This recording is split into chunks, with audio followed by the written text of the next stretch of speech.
Hello everyone, I'm very glad that you listened to my story. Please give me a follow and like the video if you enjoyed it. Feel free to comment and provide feedback so I can improve the sound quality. Yes, we invite you to listen to part 6 of the series. Chapter 266, Holy Light. Just Dark Knight Gaia alone was a challenge for them to deal with. Yet, there were 2 more bosses of equal strength now. Even Shifeng felt powerless at this sight. However, the fact that there were 3 bosses in this hall was not the most important point. The key point was that even a single boss was enough to cause everyone to despair. The difficulty of this quest is too high. Shifeng's head ached when he looked at the 3 bosses. He never imagined that Weissman's quest would be so difficult. If it were the normal Hell Mode Demon's Castle, Shifeng would still have a way to clear it. However, if he had to face the 3 bosses before him simultaneously, then there really was no hope for clearing this dungeon at all. Dark Knight Gaia, High Lord rank, HP 4, 000/4, Fallen Angel Heir, High Lord rank, HP 3, 600, 000/3, 600, 000, Fallen Angel Lara, High Lord rank. Not only did the quest increase the number of bosses, it had also greatly increased their strength. With a frightening 4 million HP, even if their healers exhausted all their mana, they still wouldn't be able to kill Dark Knight Gaia. It was also highly possible that Kola would die with a single stab from Dark Knight Gaia's spear. Guild leader, I think we should withdraw. There must be a problem with the system. 4 million HP is just ridiculous, Kola said, shaking his head while sighing. I think so as well, Brother Feng. Maybe we should go out and reset the dungeon, Blackie said. The others had similar thoughts as well. Even if this was Hell Mode, the difficulty of these bosses was simply preposterous. Since we've already come this far, let's give it a try. There should be a special mechanism in place if the bosses are set to be so powerful. Shifeng did not think there was an error with the system. It definitely had its own reasoning for making the bosses this powerful. So, they might as well test the water. Who knows? They might even discover some secret trick that will allow them to defeat these bosses. Since Shifeng had already spoken, the others naturally did not oppose his decision. At worst, they would simply waste some of their EXP, and EXP was something they could easily obtain. Hence, like the previous time, Kola and Gluttonous Mouse went ahead to gauge the standards of the bosses. Like before, Kola threw his shield at the 3 bosses, activating Shield of Vengeance.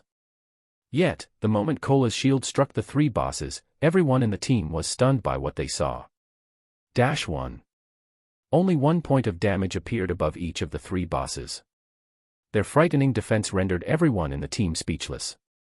You are seeking death. Dark Knight Gaia spoke in a tone that was neither enraged nor arrogant.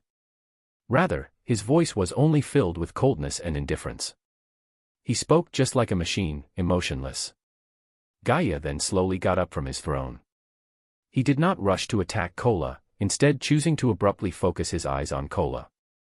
Kola instantly felt a chill overcome his body. Although this was a game, the pressure he felt was nothing but real. Similarly, the 2 fallen angels by Gaia's side did not take any action. They did not even give Kola a single glance, as if saying Kola was not worth their attention at all. I refuse to believe it yet. Kola summoned up his courage as he used punishment on Dark Knight Gaia. However, just like before, his attack only dealt 1 point of damage to the boss. Everyone cringed at this result. This time, Dark Knight Gaia finally retaliated against Kola's attack. Gaia casually retrieved a spear from his side, aimed it at Kola, and threw it. Before anyone could react, a flash of light pierced through Kola's chest, followed by a sonic boom reverberating throughout the hall. The attack caused over -2,900 damage to Kola, leaving him with only several hundred HP remaining. This casual attack had nearly taken Kola's pitiful life. Just as Dark Knight Gaia was about to attack for the second time, a pillar of holy light descended from the sky, enveloping Kola. When Gaia's spear clashed against the holy light, it was as if the spear had struck an impenetrable wall. The spear could not advance by even an inch. There was a trick to it as expected. Shifeng smiled faintly when he saw the holy light descending from the sky. He also discovered the silhouette of a person floating amidst the pillar of holy light. Hence, Sherfone shouted in the team chat, "Everyone, together. Healers, get Cola's HP back up first." Previously, everyone merely had the intention of giving the bosses a try, they did not hold any hope of actually killing them. Now that a chance had appeared, how could they easily give it up? The atmosphere surrounding the team instantly changed. No longer were they shrouded by despair. Ah! Why is it her? When the person inside the pillar of light walked out, Sherfone discovered a familiar face. When he caught a clearer view of that saintly appearance, his mind immediately turned sluggish. The person that walked out of the pillar of holy light was actually the Tier 3 divine official Charlene. Wow! My goddess! Blackie's eyes widened upon seeing Charlene, his drool nearly leaking out of his mouth. Putting aside Charlene's peerless appearance and graceful figure, just that extraordinary aura that she exuded would attract others to her. Gifted with both appearance and aura, Charlene was even more mesmerizing than the snow goddess, Gentle Snow. After Charlene descended into the hall, she did not look at the people behind her. Instead, she focused her attention on the Black Throne, at Dark Knight Gaia and the two fallen angels by his side. Dark Knight Gaia no longer maintained his look of indifference when he noticed Charlene's appearance. Instead, a hint of fear showed on his face. "Gaia, leave that woman to us. You take care of those ants and activate the teleportation gate. It is about time we let this continent be filled with fear and death once more," Fallen Angel Air said. "Yes, Lady Air," Dark Knight Gaia answered respectfully. At the same time, Charlene whirled around to look at everyone, saying, "Adventurers. For his selfish gains, Gaia has turned the past inhabitants of this castle into demons, letting them live a life that is worse than death. Now, he is even trying to open a gate to the demon world, summoning the Legion of Dead to attack White River City. You must stop Gaia from doing so at all costs and prevent a terrible fate from befalling the inhabitants of White River City."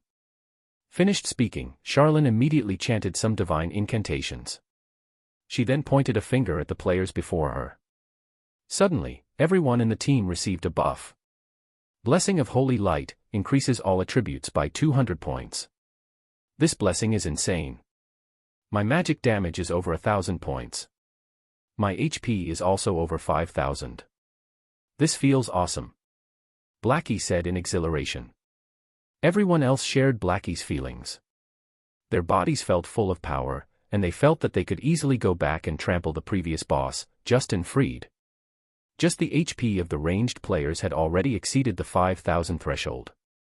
The other melee players also had their HPs increased past the 6,000 threshold. As for the monstrous MT of the team, Cola, his HP had already gone past the 7,000 threshold. Cola was practically a mini-boss now. After Charlene and the two fallen angels departed to do battle, Dark Knight Gaia immediately charged towards the team of players, intending to massacre them quickly. At this time, everyone in the team no longer looked at Dark Knight Gaia with fearful eyes like before. Even if Cola received close to -3,000 damage from a single spear throw from the boss, the Guardian Knight presently had over 7,000 HP. Moreover, the healers also had their magic damage increased from the blessing. Now, a casual heal from any one of them could replenish over 1,000 HP for Cola. They had no problems coping with Dark Knight Gaia's frightening damage. Taking the lead, Cola immediately slashed his sword at Gaia, following up the attack with a punishment. -328, -641. 2 damages appeared above Dark Knight Gaia's head. Meanwhile, Sherfone had used silent steps and arrived at Dark Knight Gaia's back. Executing Chop, he slashed his sword down at Gaia's neck, immediately causing more than -1,200 damage to the boss. His follow-up normal attacks also caused around -600 damage. However, compared to physical damage classes, the mages had a much greater improvement. Each of Blackie's dark arrows caused over -2,000 damage to the boss, over -4,000 damage if it was a critical hit. As for Aqua Rose, her flame explosion dealt over -1,500 damage to the boss. The other mages in the team could also deal over -1,200 damage with each of their attacks, which was very impressive. On the other hand, Dark Knight Gaia's damage towards Cola was slightly reduced. Each of his attacks only dealt slightly over -2,400 damage to Cola now. One side was strengthened, while the other, weakened. Even if Dark Knight Gaia had 4 million HP, everyone still felt confident of defeating him. As Dark Knight Gaia's HP continuously fell, his attack rate also grew fiercer, and the damage he dealt also became greater. From the initial -2,400 damage, Kola now received around -2,700 from each of Gaia's attacks. Chapter 267, Legendary Power. This won't do. The damage we're dealing is still too low. If this keeps up, we will definitely be the ones to die. After several exchanges with Dark Knight Gaia, Shifeng had already deduced the most likely ending of this raid. His mind immediately started churning for a solution to this problem. When Dark Knight Gaia's HP fell to 70%, everyone else detected that something was wrong. The spear Gaia brandished was like a python, containing both power and agility. Gaia had a more relaxed time responding to everyone's attacks now, successfully blocking and rendering many of the attacks sent at him ineffective. Currently, Gaia was like the reincarnation of the spear god. Dark Knight Gaia abruptly swept his spear in a circle, sending Shifeng and the others, who were attacking his back, flying. Shifeng reacted quickly and used parry without hesitation, preventing any harm from reaching him. Unfortunately, everyone else in the team was not as quick to react. As a result, each of them received over -2,000 damage from the attack, suddenly increasing the burden placed on the healers. Meanwhile, the main target of Dark Knight Gaia's attack, Kola, had to retreat a handful of steps before stabilizing his body. A frightening damage of -4,300 also appeared above his head. Guild leader, the boss is getting more powerful the longer we fight. I don't think I will last long if this situation continues. At this moment, the Guardian Knight, Kola, was no longer as calm and composed as he was before. Currently, the Dark Knight Gaia would deal around -3,000 damage each time he attacked Kola. If the boss triggered a critical hit or used a skill, he would deal over -4,000 damage. Even if Kola had over 7,000 HP, the pressure placed on him was huge. His HP constantly hovered around the safety threshold, which was a very dangerous situation. This was exactly where the Dark Knight Gaia excelled. The longer he fought, the braver he got. On the surface, Dark Knight Gaia did not seem to use any major skills. However, in reality, he had been using them constantly. Blood Rage. With this skill, the longer Dark Knight Gaia battled, the higher his damage would become. His attack speed would also rise as time passed. Just this skill alone was already sufficient to make any team that dared challenge him kneel and accept defeat. In addition, Dark Knight Gaia also possessed an AoE skill, Blood Domain. The skill had an effective area of 100 yards. When used, a blood demon would spawn behind all enemies within this range. These blood fiends each had 10,000 HP. Contrary to expectations, these blood fiends would not attack players. Instead, if these blood fiends came within 3 yards of their locked target, they would self-destruct. The resulting explosion had an effective radius of 20 yards, and in Hell mode, the explosion would deal -2,000 damage. However, due to Shifeng's quest, the current boss the team faced was an enhanced version of the Hell mode Dark Knight Gaia. Hence, Shifeng did not know how much damage the blood fiends would deal if they exploded. It was bound to be more than -2,000 damage. If they could not deal with these blood fiends quickly, leaving the monsters to self-destruct without control, the end result would, without a doubt, be a team wipe. Yet, if everyone were to run around the hall while having the blood fiends chase after them, it would disrupt the team's formation. Any mistake made during this confusion would easily lead to a team wipe. Hence, the moment these blood fiends appeared, they needed to deal with them within the shortest amount of time possible. Just depending on the blessing of holy light won't be enough to deal with this boss. If we can't increase our damage output, we will die sooner or later. Shifeng took a look at the mana levels of the 4 healers and discovered that all of them only had around half remaining. However, Dark Knight Gaia still had 65% of his HP left. If this situation continued, they wouldn't be able to last until the end. Not to mention, Dark Knight Gaia hadn't used Blood Domain yet. At that time, the burden on the healers would definitely be huge. Brother Feng will definitely be team-wiped if this continues. Should I use Stars of Light now? Blackie secretly sent a private message to Shifeng. Stars of Light was the most powerful skill of the epic rank staff, Mavis's Guard. Its might surpassed even that of a Tier 2 spell. It was a spell that could devastate both heaven and earth. Unfortunately, This powerful spell had a cooldown time of half an hour. Hence, it was a trump card that could only be used once in a boss battle. As a result, whenever Blackie was in a party together with Shifeng, he would always seek Shifeng's advice, letting Shifeng decide when he should use the skill. No, it's still too early for it. Shifeng had long since planned for Blackie to use Stars of Light when Gaia used Blood Domain. The might of the skill would instantly evaporate the blood fiends that spawn. Yet, if they did not use the skill now, they might not even survive to see Dark Knight Gaia use Blood Domain. With two difficult options at hand, Shifeng was at a loss which to pick. In the end, we still aren't strong enough. Shifeng smiled bitterly. Even though their team was already so powerful, it was still not enough to clear this quest. Shifeng truly did not know how those players in the past had managed to complete this quest. However, it was also a fact that the players had already completed their Tier 1 class promotion when they completed this quest. With a team of Tier 1 players with top-tier level 20 equipment and weapons, it would be a simple walk in the park for them to conquer the enhanced hell mode of the Demon's Castle. Also, even if nobody in the team had reached level 20, if everyone's weapons and equipment were of Dark Gold rank or above, Dark Knight Gaia would still have no choice but to submit to them. To put it bluntly, they were lacking in preparations. As expected, our current equipment is still too weak. Shifeng could not help but lament as he watched the boss getting stronger as time passed. Suddenly, however, a flash of realization came to Shifeng. That's right. If it's equipment, don't I have the fragmented legendary item? Shifeng thought of the ring that had been left asleep inside his bag. The Heavenly Dragon's Breath. As a fragmented legendary item, it possessed the strength to change a player's tier. Yes, tier, not level. Previously, Shifeng had never managed to reach the requirements of the fragmented legendary item. Now, however, he had already achieved it. This blessing had allowed Shifeng to instantly surpass the daunting requirement of having 120 intelligence.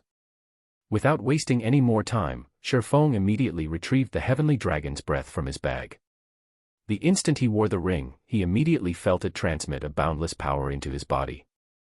Not even the blessing of holy light could compare to this power. Good. The raid officially starts, now. Shifeng looked at the silver dragon-shaped ring on his finger, a smile on his face. Whether it was his past life or his present life, this was the very first time he was feeling the strength of a legendary item, even if it was only a fragment. He then shifted his gaze towards Dark Knight Gaia, his eyes abruptly focusing. Dragon's Authority. Instantly, everyone felt Shifeng's transformation. They could feel the might of an ancient dragon coming off him, and even their souls quivered in the face of this power. Meanwhile, as if stuck in a deep quagmire, Dark Knight Gaia's movements turned sluggish. Gaia's attack power was greatly reduced as well, letting Kola gain a breather. Kola no longer felt overwhelmed by Gaia's attacks, and he could even dodge the boss's attacks now. It wasn't just limited to Kola. Everyone else started attacking with greater efficiency as well. Originally, they were on the verge of being team-wiped. Yet, the situation suddenly had a huge change. It was simply unbelievable. What happened? Aqua Rose was shocked. Chapter 268, Everything is insubstantial. Although everyone was shocked by Dark Knight Gaia's weakening, they were even more shocked by the person who activated Dragon's Authority, Shifeng.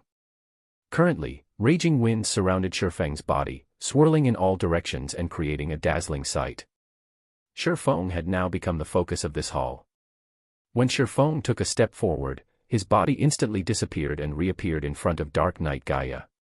Brandishing both the Abyssal Blade and the Demon Bane, Shifeng sent over a dozen slashes at the boss, the afterimages of his swords creating an impression of a lotus flower. Due to the Heavenly Dragon's Breath, Shifeng's attributes were greatly increased once more. Currently, his strength had already exceeded 500 points, while his attack was well over 1,200 points. His agility had also exceeded 600 points. Whether it was his attack power or attack speed, both were far above the standards of even a Tier 1 swordsman. Right now, Shifeng could even give a Tier 2 swordmaster a run for his money. This was the power of a legendary item. Even though Shifeng only had a fragmented version of it, the increase in combat power he received could allow him to challenge enemies of a higher tier. Damages of over -1,000 appeared one after another.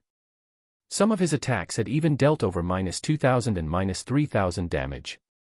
Dark Knight Gaia, who had previously been like an immovable mountain, was currently being forced to retreat step after step by the torrent of sword slashes. He could not even enter a basic stance due to the incessant attacks. Meanwhile, Kola was having a relaxed time going against the boss, expending almost no effort on evading the boss's attacks.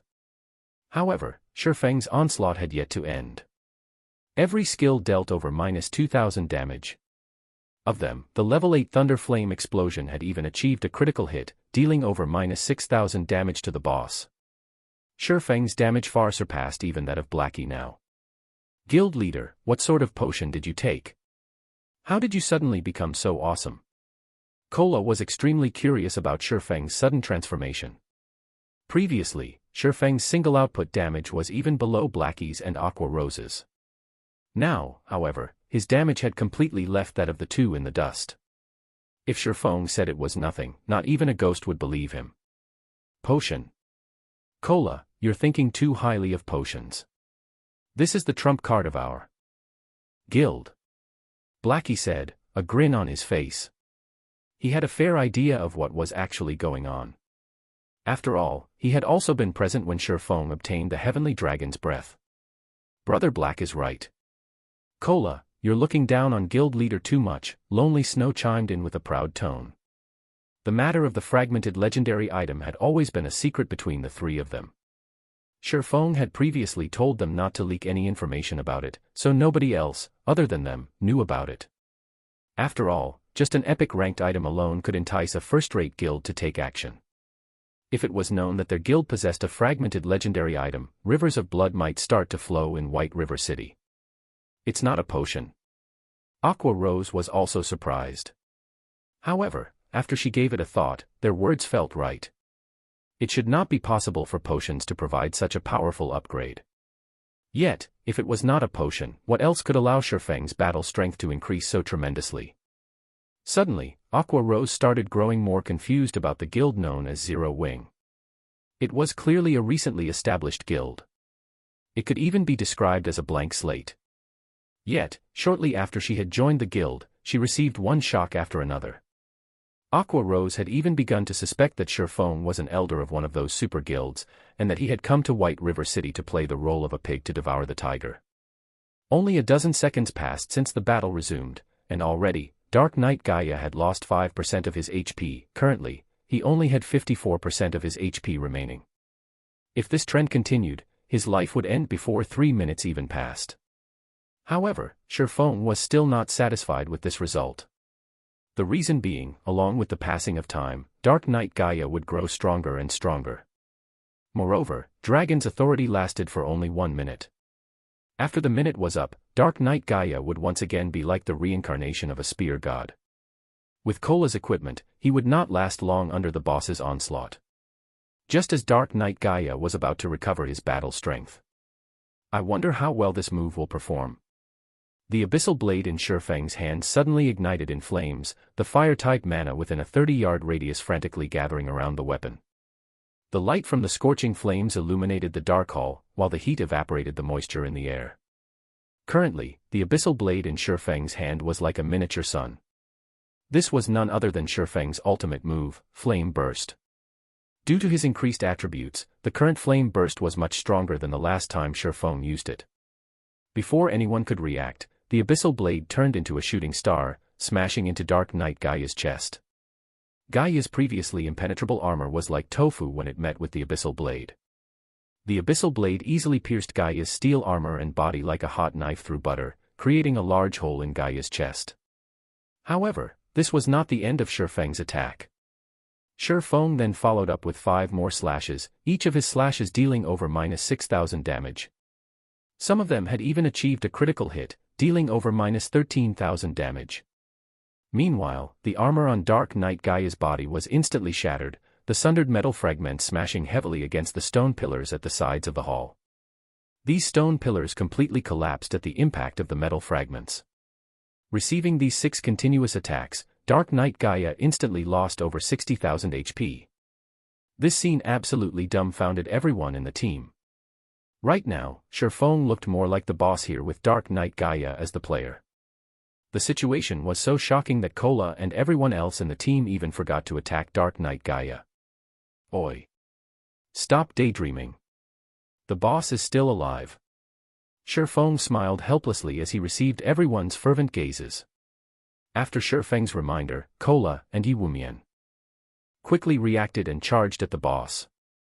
Maybe because he no longer had his armor, Dark Knight Gaia was actually receiving an additional 30% damage from everyone's attacks now.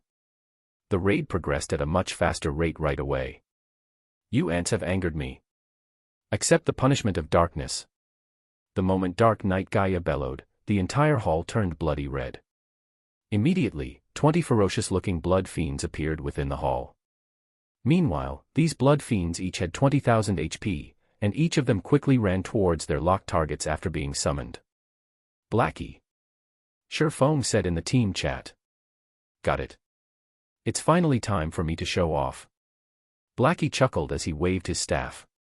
A gigantic magic circle appeared above the hall, and in the blink of an eye, a dazzling star emerged from the magic circle and crashed downwards. The stars of light had a very wide coverage. Hence, Blackie easily enveloped all the blood fiends within the skill, the enraged Dark Knight Gaia included. Each star caused over -5,000 damage. After over a dozen stars came crashing down, not even ashes remained of the blood fiends. As for Dark Knight Gaia, he was left in a miserable state after the duration of the skill ended. Everyone else in the team took this chance to use their most powerful moves on the boss, holding nothing back. Before even a minute passed, Dark Knight Gaia's HP fell to 30%. Instantly, the boss went into a berserk state, his body doubling in size. In this state, both his attack power and defense were greatly increased. Even when Cola had Protection Blessing activated, the skill reducing any damage he received by 50%, he lost over 3,000 HP the instant Dark Knight Gaia's spear connected with his body. Just in time. Shifeng had been waiting for this moment all along. Did he think going berserk was amazing? In front of a dragon, everything was insubstantial. Shifeng immediately activated Heavenly Dragon's power, increasing his HP by 300%, strength by 100%, defense by 300%, and also becoming immune to all controlling effects for 2 minutes.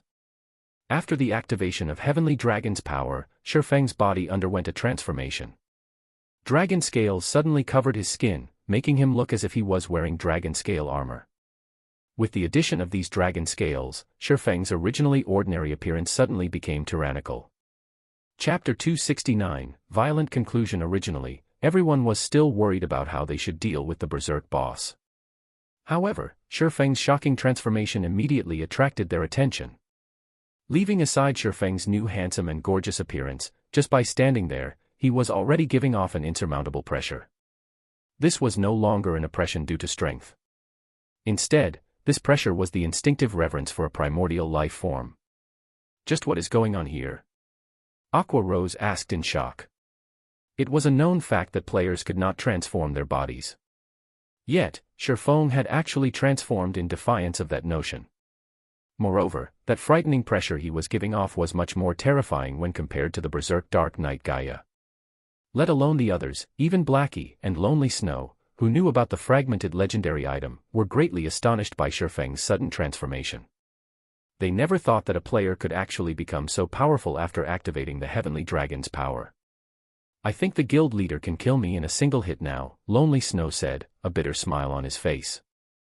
Let alone you, even Cola might not survive a single hit from Brother Feng. With the activation of the Heavenly Dragon's power, Shifeng's strength received a several-fold increase, which meant that his attack power had increased as well. When Blackie thought about how his most powerful skill, Stars of Light, already failed to match Shifeng's previous strength. If Shifeng used a skill, even Cola, who had over 7,000 HP, would be reduced to ash. The Heavenly Dragon's power is strong, as expected, Shifeng thought as he shook his fists. He could feel boundless power coursing through his body. In addition, after activating the skill, Shifeng could feel his mind becoming much clearer than before, allowing him to reach a peak condition that he had never experienced. Shifeng's strength now exceeded 1,000 points. His attack power was also over 2,300 points, while his HP was over 15,900. In addition, his defense had gone past 4,500 points, almost twice that of Cola's. Currently, he could easily be considered a mini-boss. Cola, leave tanking the boss to me. Shurfeng wanted to test his new body. Moreover, it would be much more effective for him to tank the boss instead of Cola right now. Apart from having higher attack, defense, and HP, Shurfeng's current dodging capabilities were miles ahead of Cola's. Alright. Although Cola was still shocked by Shurfeng's transformation, he managed to muster a reply. With more than 15,900 HP, nobody was a more reliable MT than Shurfeng. After relieving Cola of his duties, Shurfeng immediately slashed a sword at Dark Knight Gaia. Like a lightning bolt, Shurfeng's sword smashed into Dark Knight Gaia's body with the might of 1,000. The attack dealt over -2,000 damage to the boss, and the strength behind the attack forced the boss to retreat 3 steps. Each step the boss retreated left behind a deep footprint on the hard-tiled floor. This was the benefit of increasing one's strength. Compared to increasing just attack power, if players with physical damage classes increased their strength, not only could they gain additional attack power, their increased strength would also create a suppression effect during battle. This effect would further raise the damage they dealt their enemies. When attacking, players could also cause their enemies to lose their balance. In a battle, if one could not maintain a proper stance, it would be very easy for problems to arise. Hence, compared to purely increasing one's attack power, it would be much more beneficial to increase one's strength instead. This was a kind of invisible support, and many players only discovered the importance of basic attributes after playing the game for a long time. Currently, Shurfeng's battle with Dark Knight Gaia was in full swing, and the other melee classes had Northwest chance to get close to the boss at all. The reason being, aside from MTs like Cola and Iwumian, the other melee classes could not even survive a single hit from Dark Knight Gaia.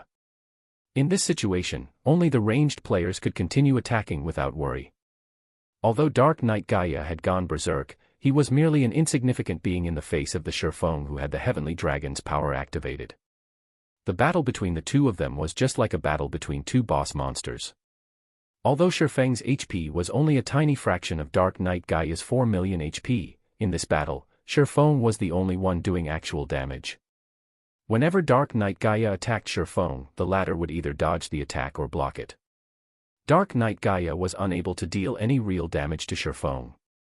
Moreover, every time Shurfeng brandished his 2 swords, Dark Knight Gaia would be forced to retreat. Each of Shurfeng's attacks dealt over -2,000 damage, but more often than not, his attacks would achieve a critical hit and deal over -4,000 damage. A critical chop also dealt over -6,000 damage. On the other hand, Dark Knight Gaia could only deal around -2,000 damage to Shurfeng with each attack. With close to 16,000 HP, the healers could take their sweet time healing Shurfeng. They had no need to fear stealing the aggro of the boss at all.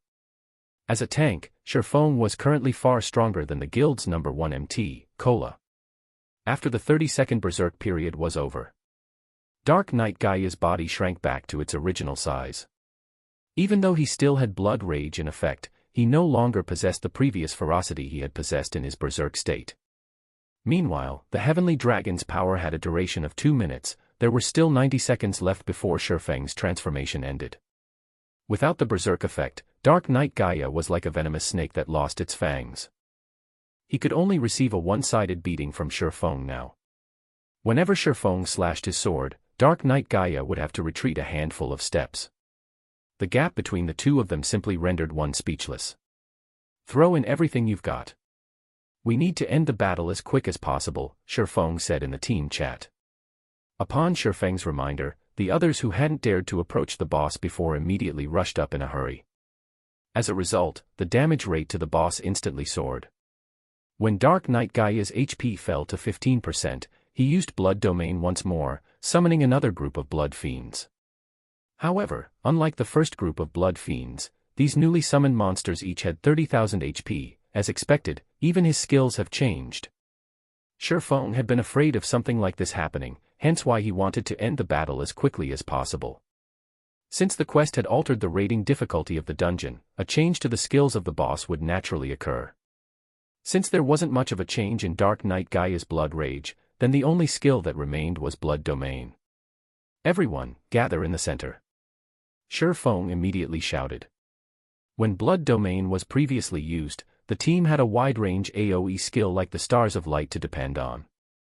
However, they had no such skill that could quickly deal with all the Blood Fiends this time.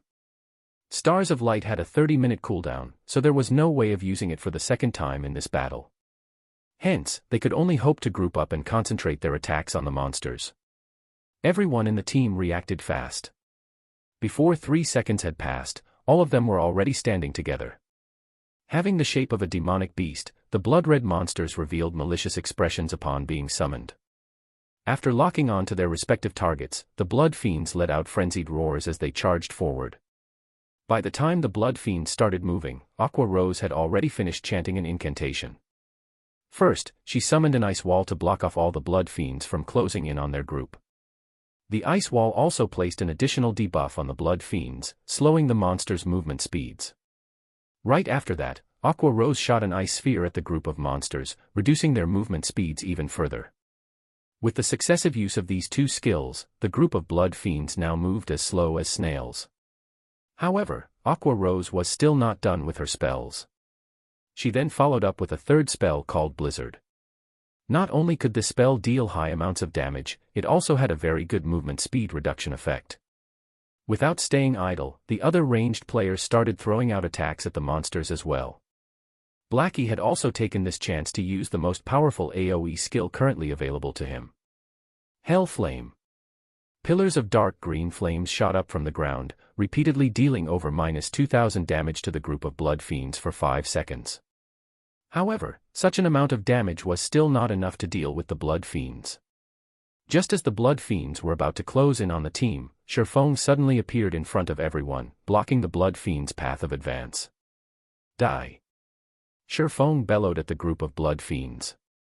Sherfong used Thundering Flash, causing damages of -3125, -4321, and -6040, and also inflicting the damage amplification effect to all of these Blood Fiends. However, these monsters were still not dead. Next, Sherfong inhaled abruptly and executed Dragon Breath. Before anyone noticed, countless wind blades transformed into streaks of silver light, piercing through everything that stood in Sherfang's path. These Blood Fiends instantly turned into minced meat, and not even Dark Knight Gaia, who was charging at the team, was spared from this attack. Dark Knight Gaia was sent flying by the attack, and his body was embedded into the distant wall. However, an instant later, the wall behind him shattered, and Dark Knight Gaia was again sent flying for more than 10 yards. Dark Knight Gaia's body was filled with bloody injuries now. Meanwhile, Dark Knight Gaia had received over -15,000 damage from Dragon Breath. The amount of violence the skill displayed was far above Blackie's Hell Flame. Without the threat of Blood Domain, the battle continued for only 30 more seconds before Dark Knight Gaia died in the middle of the hall, letting out an agonized roar as his life faded away. Immediately, many people in the team leveled up. Sherfong had also risen from level 17 to level 18. White River City Region System Announcement: Congratulations to Zero Wing for becoming the first team to conquer the Hell Mode Demon's Castle. All players within the team will be rewarded with 40 reputation points in White River City, 10 reputation points in Star Moon Kingdom, 300,000 EXP, and 10 silver coins. White River City Region System Announcement: Congratulations to Zero Wing for becoming the fastest team to conquer the Hell Mode Demon's Castle. All players within the team will be rewarded with 40 reputation points in White River City, 10 reputation points in Star Moon Kingdom, 300,000 EXP, and 1 Tier 2 Gemstone of Random Attribute. System: Hell Mode Demon's Castle has been cleared for the first time. Loot increased by 100%. Chapter 270, Ennobled. Outside one of the 3 great dungeons, the Land of Death, there were many guilds that had established a base of operations to facilitate raiding the dungeon. Meanwhile, inside Dark Star's base of operations, the Arclight Shield is already in our hands now, so the MT problem has been dealt with. The next thing we need to do is to snatch the first clear of the Land of Death right in front of everyone, Lone Tyrant said in high spirits. Lone Tyrant had spent a lot of effort in order to acquire the Arclight Shield. In order to quickly collect the required 30 gold coins, he had played the role of the gullible fool and purchased them at an overpriced value of 700,000 credits. However, now that the actual item was in his hands, Dark Star would officially become the second guild in White River City to start raiding the hard mode of one of the 3 great dungeons. Previously, the main reason why Dark Star had been surpassed by Ouroboros was the insufficient strength of their MT. Now, however, the situation was different. With their newly acquired Arclight Shield, Dark Star would be competing with Ouroboros on a level playing field. As for the other guilds, Dark Star had no reason to be fearful of them. Even if Zero Wing already had their own Arclight Shields, they were only a recently established guild. They did not possess the backing required to raid the 3 great dungeons. At this moment, however, a system announcement rang out.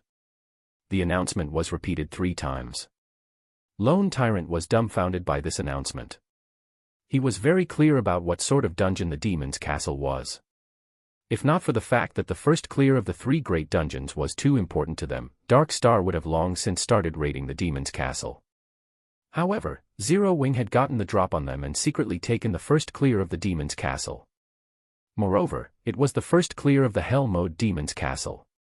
Currently, Ouroboros was the only guild in White River City that could successfully raid a 20-man hard mode dungeon. However, that capability was limited to the level 10 low difficulty dungeons, and not a level 15 high difficulty dungeon. How did they do it? Aren't they just a recently established guild? Lone Tyrant could not make sense of the situation. Did the E-Phone help them in secret? Even so, they still shouldn't be able to clear it. That's a 20-man dungeon, there is a limit to one person's strength. Boss, do you want us to go investigate? An assassin asked. No need. The 3 great dungeons takes priority. Zero Wing has only obtained the first clear of the Demon's Castle. By the time we obtain the first clear of the Land of Death, Zero Wing would only serve as a foil to make Dark Star look even better. Lone Tyrant shook his head, a contemptuous smile on his face. Although Lone Tyrant acted dismissively towards Zero Wing's achievement, the other guilds in White River City did not. In addition, the independent players in White River City were also greatly astonished by Zero Wing's achievement. Before, not everyone felt that Zero Wing really deserved to be ranked as one of the top 6 guilds of White River City. After all, the only real achievement of the guild was its monopoly of the top 8 positions on the ranking list. Nothing else about the guild was worth mentioning. Now that they had obtained the first clear of the Hell Mode Demon's Castle, it showed that dungeon raiding was no longer a weakness of Zero Wing. This situation had caused many gaming experts who were previously hesitant about joining Zero Wing to change their minds. The reason being, Zero Wing was the second guild in White River City to have successfully cleared a 20-man Hell Mode dungeon. Moreover, the dungeon they had cleared was a level 15 dungeon, the highest level dungeon that players could currently enter. This showed that their strength had surpassed the other guilds by a large margin. Just as the players in White River City were fervently discussing this matter, Shifeng's team started distributing their spoils of war. Originally, aside from the Hell Mode bosses of the 3 great dungeons, Dark Knight Gaia could be considered as the strongest boss below level 20.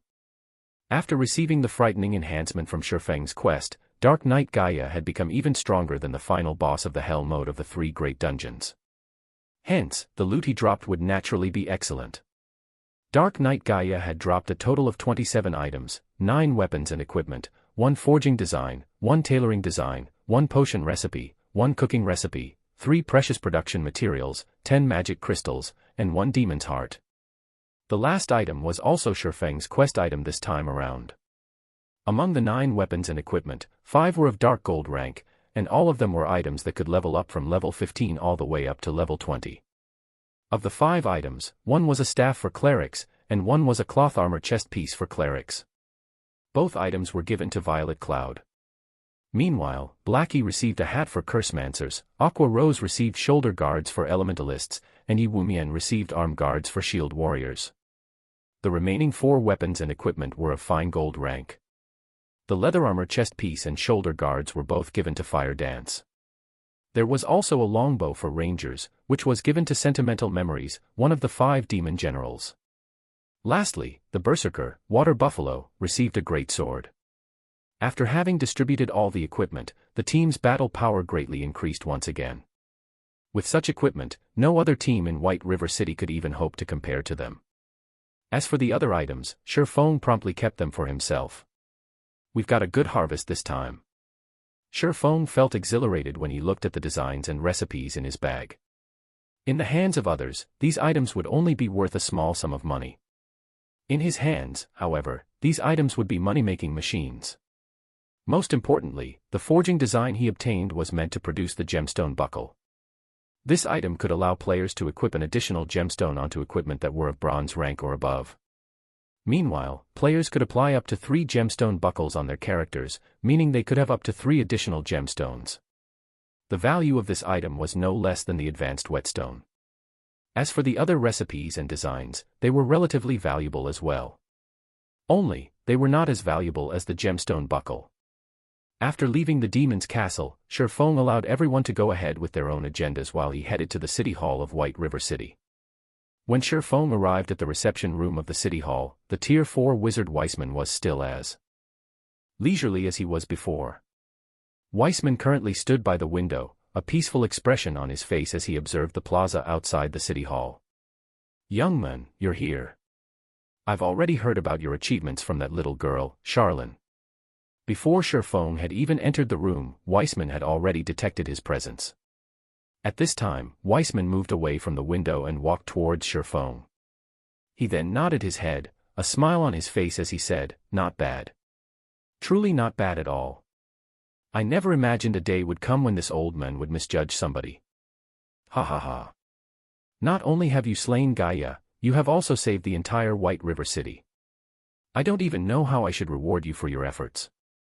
How about this? With the power vested in me, from this day onwards, you are a Viscount of White River City. With your strength, I believe you should be able to protect that place. Take this Black Steel's contract here and head over to that place, then." System, Unique Quest, Demon's Heart, completed. Quest rewards, Position of Viscount in White River City, Black Steel's contract, 500,000 EXP, 50 free mastery points, and 2 gold coins. Sherfeng was momentarily dumbfounded by the unexpected rewards. These rewards were simply too bountiful, especially the position of Viscount. In the entire White River City, perhaps only Sherfeng would understand the importance of this position. "Right, I nearly forgot to mention, that little girl, Charlene, said she has some matters that she needs to speak with you about. She is at the stargazing tower right now. If you have nothing else to do, you should go see that little girl. You don't want to miss out on a rare opportunity," Weissman said, giving Sherfeng a meaningful smile. Chapter 271, Guild Residence, Lady Charlene is looking for me. A bad premonition stirred in Sherfeng's mind. Sherfeng had a very good understanding of Charlene's personality. She was definitely the type of person that would not act out of altruism, and Sherfeng couldn't help but wonder just which item on him Charlene had her eye on again. Forget it. It's better if I just go and see what she has in store for me, Sherfeng decided after giving it some thought. Although Charlene was a money grubber, he had always received a great harvest every time they met. This time, Charlene might give him some advanced quest again. If the quest rewards were good, he would consider giving it a try. However, the stargazing tower was located in Blackwing City, and this situation puzzled Sherfeng greatly. Since when had Charlene run all the way to Blackwing City? If Sherfeng had not known the location of the stargazing tower, he would have definitely wasted much of his time blindly searching for Charlene in White River City. Moreover, it was not easy to go to Blackwing City. Without the appropriate pass, players would find it impossible to go there at all. To put it simply, if any other player wished to meet with Charlene, it would be a very difficult endeavor. Fortunately, it was a simple task for Sherfeng. Although he had already depleted the number of uses on the 7 Luminaries gemstone, his pass to Blackwing City, Aqua Rose still had a few Blackwing passes of her own. On second thought, maybe I should postpone meeting up with Charlene. Based on Sherfeng's many years of experience campaigning in God's domain, the quest that he could trigger by going to Blackwing City would definitely not be simple. He also had many things he needed to do right now, so it was better for him to just push this matter to a later time. After leaving the city hall, Sherfeng called for Aqua Rose and Fire Dance to meet up with him. They then headed towards the Purple Sun Mansion located in the trade area of White River City. The Purple Sun Mansion was originally the official residence of a count. However, this count had mysteriously disappeared inside the Purple Sun Mansion over half a century ago. In the Following decades, every new owner of the residence would also mysteriously disappear overnight. An answer was never found for their disappearance, and ultimately, the residence was sealed by the city more than a decade ago. Moreover, the city had even stationed guards in front of the residence, preventing anyone from entering the place. It went without saying that the area the Purple Sun Mansion occupied, as the official residence of a count, was one of the largest within the trade area of White River City. Even though Sherfone was now a viscount, the personal land he could purchase would be less than a third of the Purple Sun Mansion. Guild leader, why did you bring us to this abandoned residence? Aqua Rose asked in curiosity as she looked at the dilapidated residence in the distance, and also at the 8 guards stationed outside the place. Their guild had just recently obtained the first clear of the Hell Mode Demon's Castle, and the resulting fame had attracted many players to apply to join the guild right now. As a result, Aqua Rose was swamped with work. Although Blackie was also helping out with management, he was mainly focused on managing the workshop side of things. The guild within the game, on the other hand, was left to Aqua Rose to manage. As for Fire Dance, she was responsible for leading the main force of the guild. Each of them had their own respective duties. However, the management of the guild was the most onerous task out of the 3. Zero Wing had been established only recently, so there were still many problems on the management side of things. Aside from the guild perk system still being imperfect, their guild was also not prepared to recruit so many players. Therefore, Aqua Rose could only carefully select whom to allow into the guild. Meanwhile, her criteria for selection were not based on a player's level. Instead, she chose players based on how skilled they were in battle, and such strict selection criteria were very laborious and time-consuming. Aside from recruitment affairs, Aqua Rose also had to manage the daily affairs of the guild, and this, in turn, had made Aqua Rose a very busy woman. If Sherfone had not called her over, most likely, she would still be occupied with the matter of recruitment right now. What do you think of this residence? Sherfone asked, a smile on his face. What do I think of it? Aqua Rose carefully scrutinized the Purple Sun Mansion. Although it was currently daytime in God's domain, with the sun shining brightly up in the sky, the Purple Sun Mansion was surrounded by a depressing atmosphere. It even gave others an eerie feeling. However, this residence occupied a very large plot of land, and it was also situated in the heart of White River City. It was definitely prime real estate. Although it looks shabby, its location is very strategic. Both the bank and auction house are only 2 streets to the west, while the Adventurers Association is 3 streets to the east. There are only 5 such strategic locations throughout White River City, and 4 are already owned by major nobles. Only this place is left without an owner. Moreover, out of the 5 residences, the Purple Sun Mansion occupies the largest area.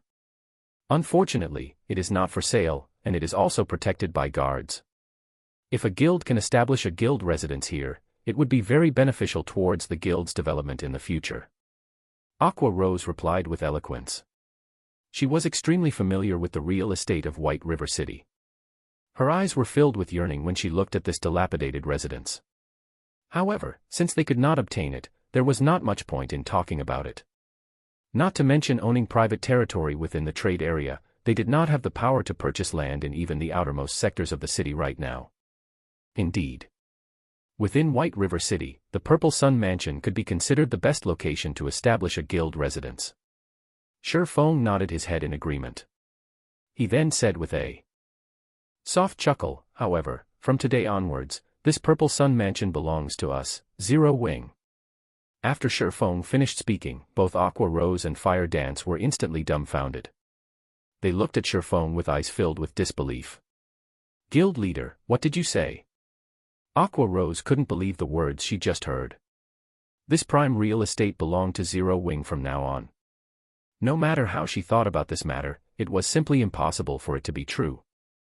This Purple Sun Mansion will be Zero Wing's guild residence from now on, Sherfone said with a smile. Guild leader, stop joking around.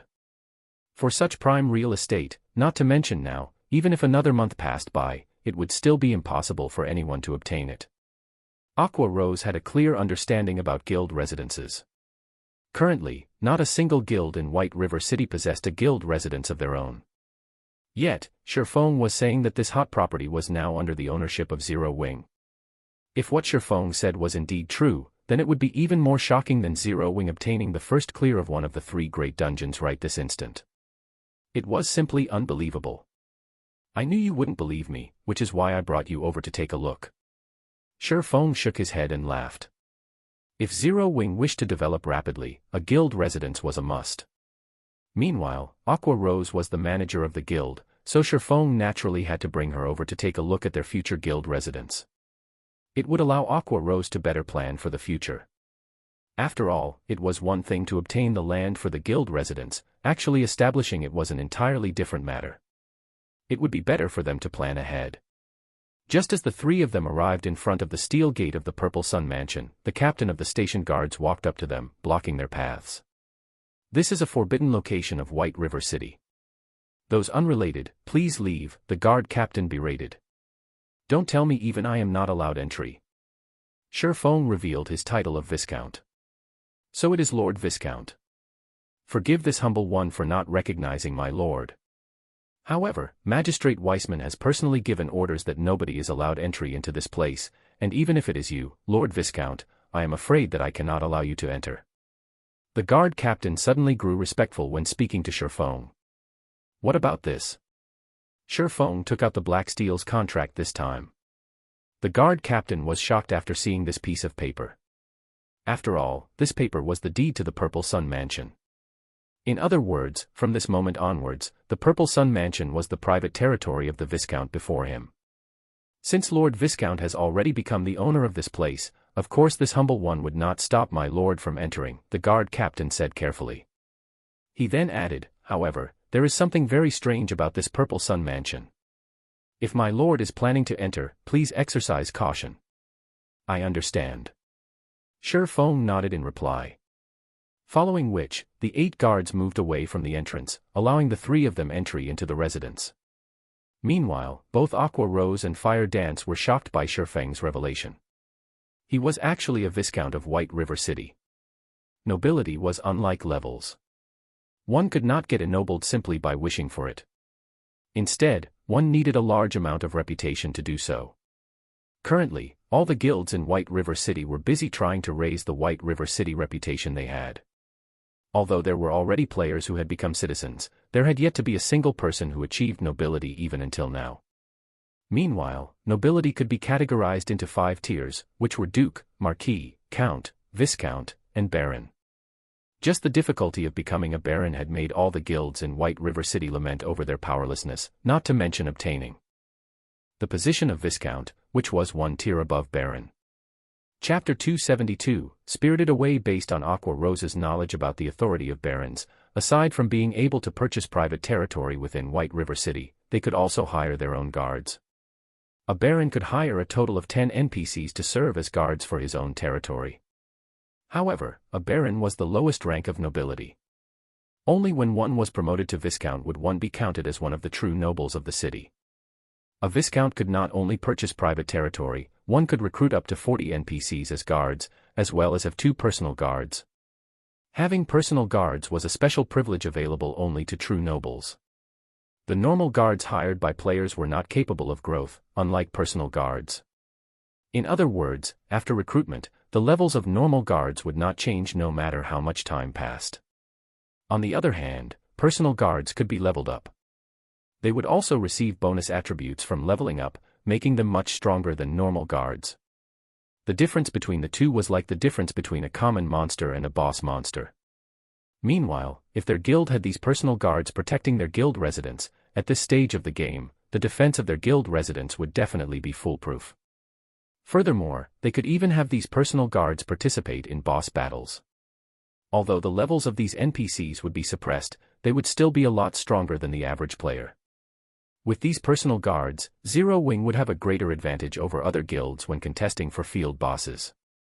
Thinking up to this point, Aqua Rose couldn't help but re-evaluate her opinion of Sure Feng once again. Guild leader, the more I get to know you, the less I actually understand about you. Not only have you managed to obtain such an excellent location for a guild residence, you are also a Viscount of White River City. If other guilds were to find out about this matter, they would definitely go insane, Aqua Rose giggled, blinking her shining large eyes. Indeed, they will definitely hunt me down like maniacs, Sure Feng laughed. The moment a guild possessed their own residence, they would be like a seedling that had finally set down roots. They would no longer be at the mercy of the winds and rain. Only by growing roots could a plant thrive and have the possibility to grow into a towering tree.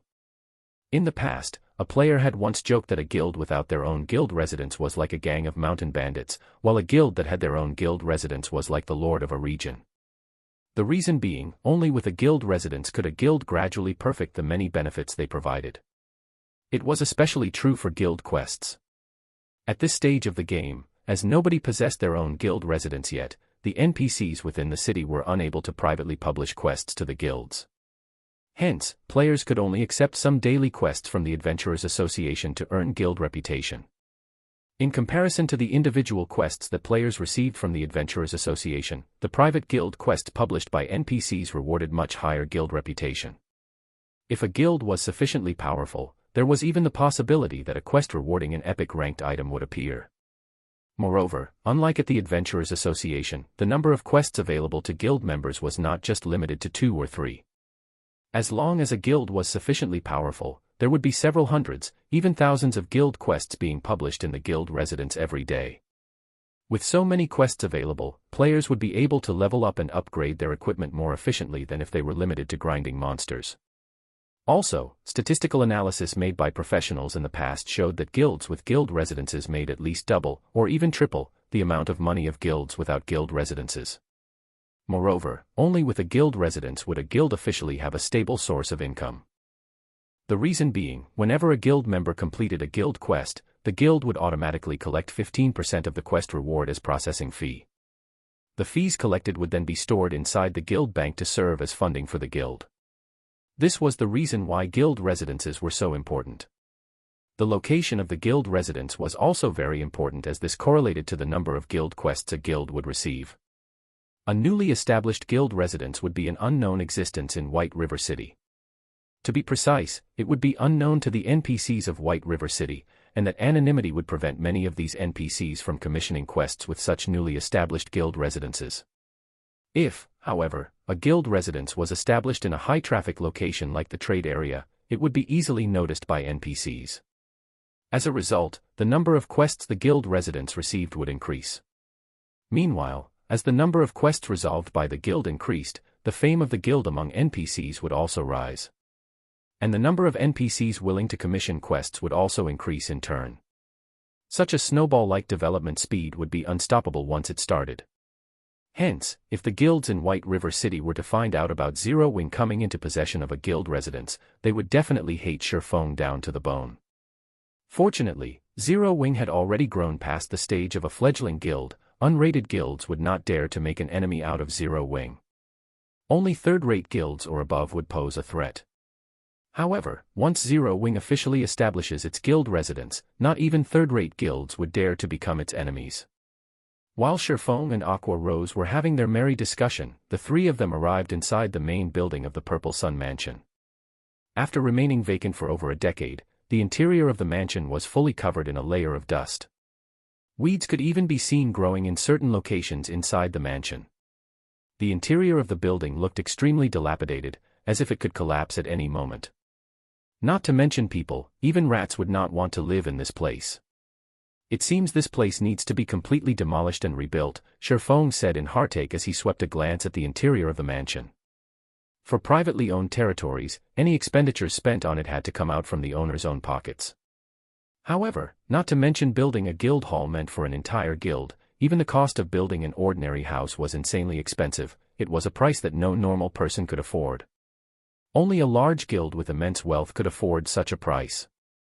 Guild leader, you are the wealthiest player in White River City, yet you're actually crying about being poor. Aqua Rose rolled her eyes at Shifeng. She knew for a fact that Shifeng had spent over 100 gold coins without even blinking when he bought the Arclight shield forging design. Shifeng could only shake his head and bitterly smile in reply to Aqua Rose's teasing.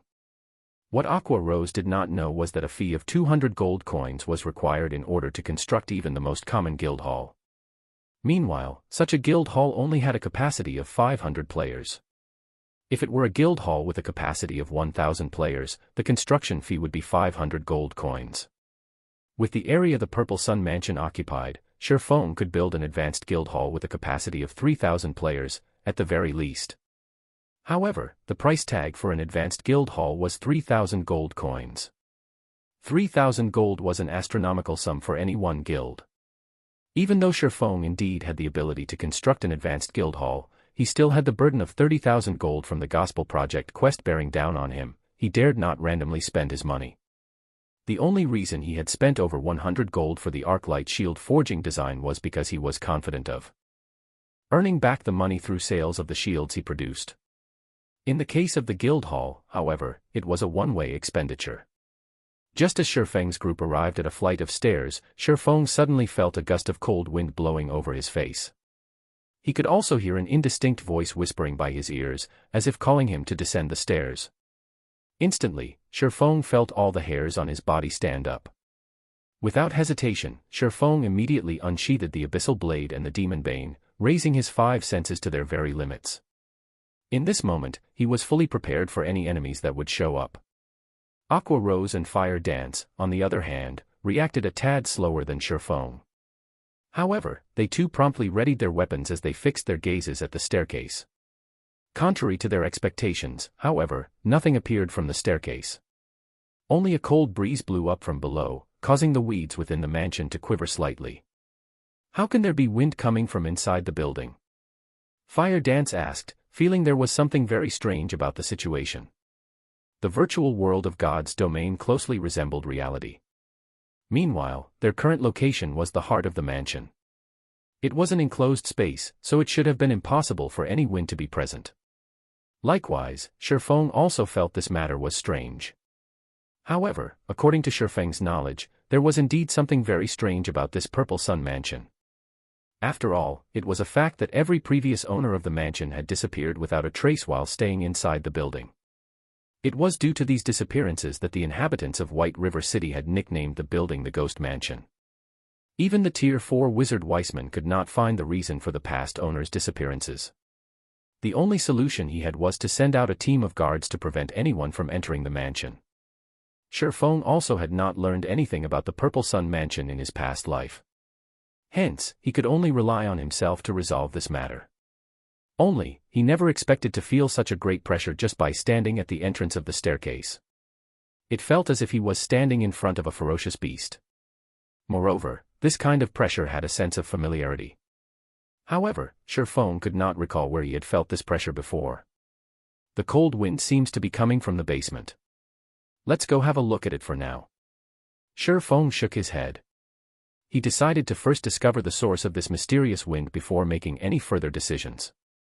Chapter 273, Forgotten Lands. After entering the basement of the Purple Sun Mansion, Feng took a look around, finding nothing special about the place. The entire room was empty. There was none of the cold wind from before, neither was there the oppressive feeling that could shock even one's soul. There's nothing here. Were my senses playing tricks on me? When Fire Dance discovered no monsters in the basement, she promptly put away her daggers, sheathing the weapons back into their scabbards. I don't know, but it is indeed true that there is no danger here, Feng said, shaking his head. As players experienced more and more battles in God's domain, their sensitivity towards danger would also gradually improve. It was especially true for an expert of God's domain. Moreover, this ability of players to perceive danger was usually not wrong. Let's take a closer look around, Feng said. If they could not resolve this mysterious situation whereby the mansion's inhabitants were spirited away, should something actually happen, it would be a tragedy if the incident scared away the NPCs that came to commission quests with the guild. If players were the ones to get caught up in this mystery, they would at worst die once, losing a level and some skill proficiency. However, it would be different if an NPC were to get entangled in this matter. If they died, then it would be a true death for them. The main god system would not revive them. Hence, it was imperative for Feng to resolve this mystery as soon as possible. Otherwise, this prime real estate would be worthless. After the trio searched for more than 10 minutes, they found northwest problems with the place. Not to mention a monster, they couldn't even find a mouse in this place. However, Feng did not think that the enormous pressure he felt before was an illusion, especially since he had also felt this pressure previously in his past life. It was just that he could not recall when he had felt it exactly. After searching for a long time and getting no results, Shifeng's group had no other choice but to return upstairs. What's going on here?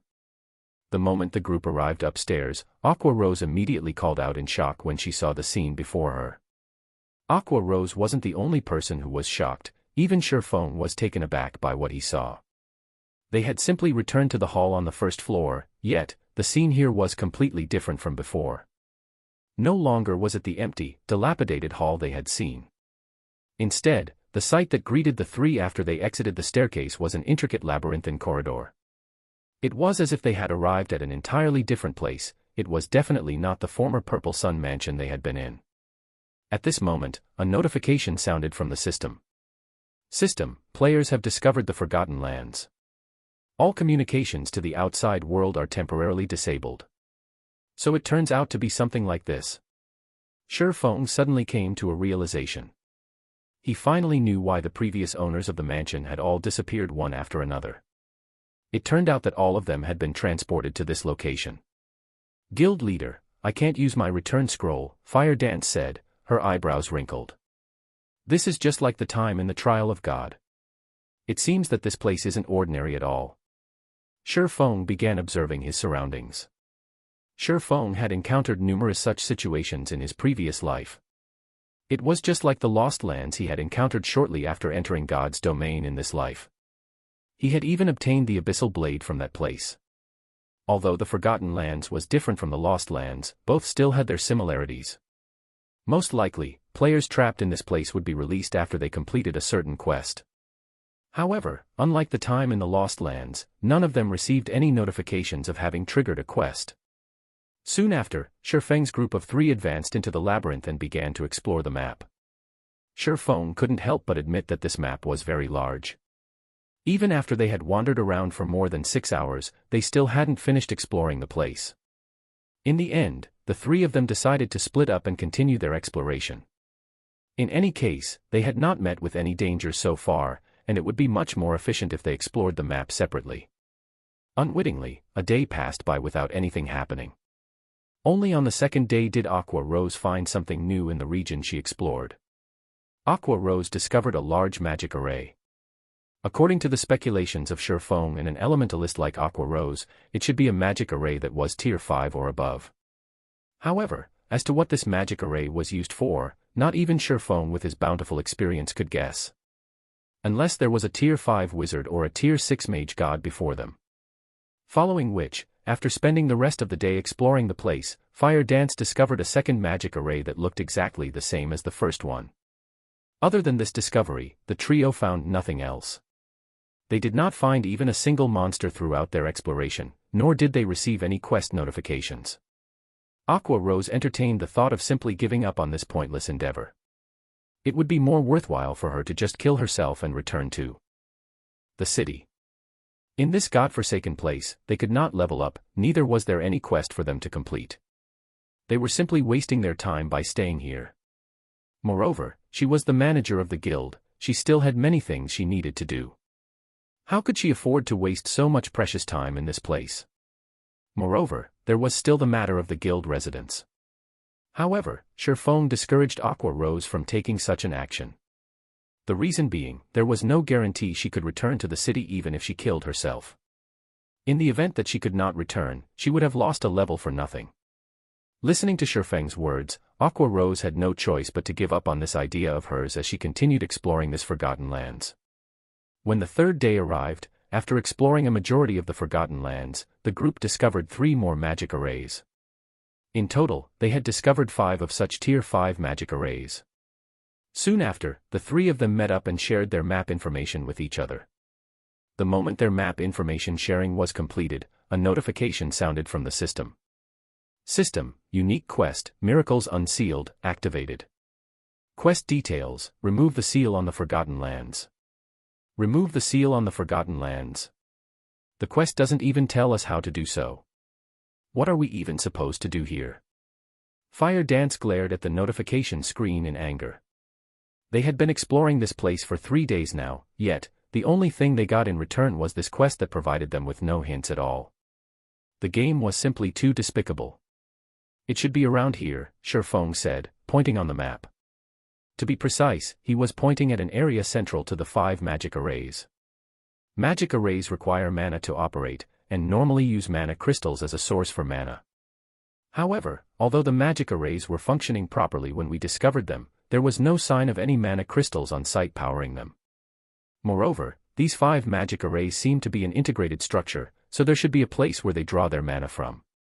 We've already explored the outskirts of the Forgotten Lands, and the only area we have yet to explore is the central region. There is a high possibility the power source for these magic arrays are situated in the central region. If we destroy the mana crystal there, we should be able to complete this quest. Guild leader, I never expected you to know so much about magic arrays. For a second there, I even thought you were an elementalist or a cursemancer, and not a swordsman at all, Aqua Rose said teasingly. I just studied the topic by accident. There are plenty of books on magic arrays inside the library of White River City, after all. If you manage to read all the books inside the White River City library, you will definitely be more amazing than I am, Shifeng laughed. The library. I would like to go there, but I'll need a permit to do so. Guild leader, since you're the one who mentioned it, you have to take responsibility. Aqua Rose also knew the importance of the library. If an elementalist wished to learn more powerful spells, the best way to do so was at the library. Unfortunately, she lacked the permit to enter the library. The only choice she had now was to steadily raise her reputation in White River City. Okay, I'll get you a permit to the library after we leave this place. Shifeng shook his head and laughed again.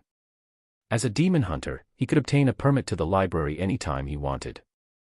Moreover, now that he was a Viscount of White River City, as one of the true nobles of the city, he could easily obtain a handful of library emblems. Following which, the 3 of them ran towards the central region of the Forgotten Lands. 4 hours later, the trio arrived outside the central region. If they wished to enter the place, they needed to go through a very long crystalline pathway. However, there was a giant 3-headed wolf made out of blue crystals blocking the entrance of the pathway. So there is a monster here after all. Fire Dance's eyes glowed with interest when she saw this 3-headed wolf. After several days of no combat, her hands were already itching for action. Chapter 274, Dark Gold Treasure Chest. The presence of a monster doesn't necessarily mean it's a good thing, Shifeng said, a bitter smile on his face as he looked at the 3-headed wolf guarding the entrance of the crystal pathway.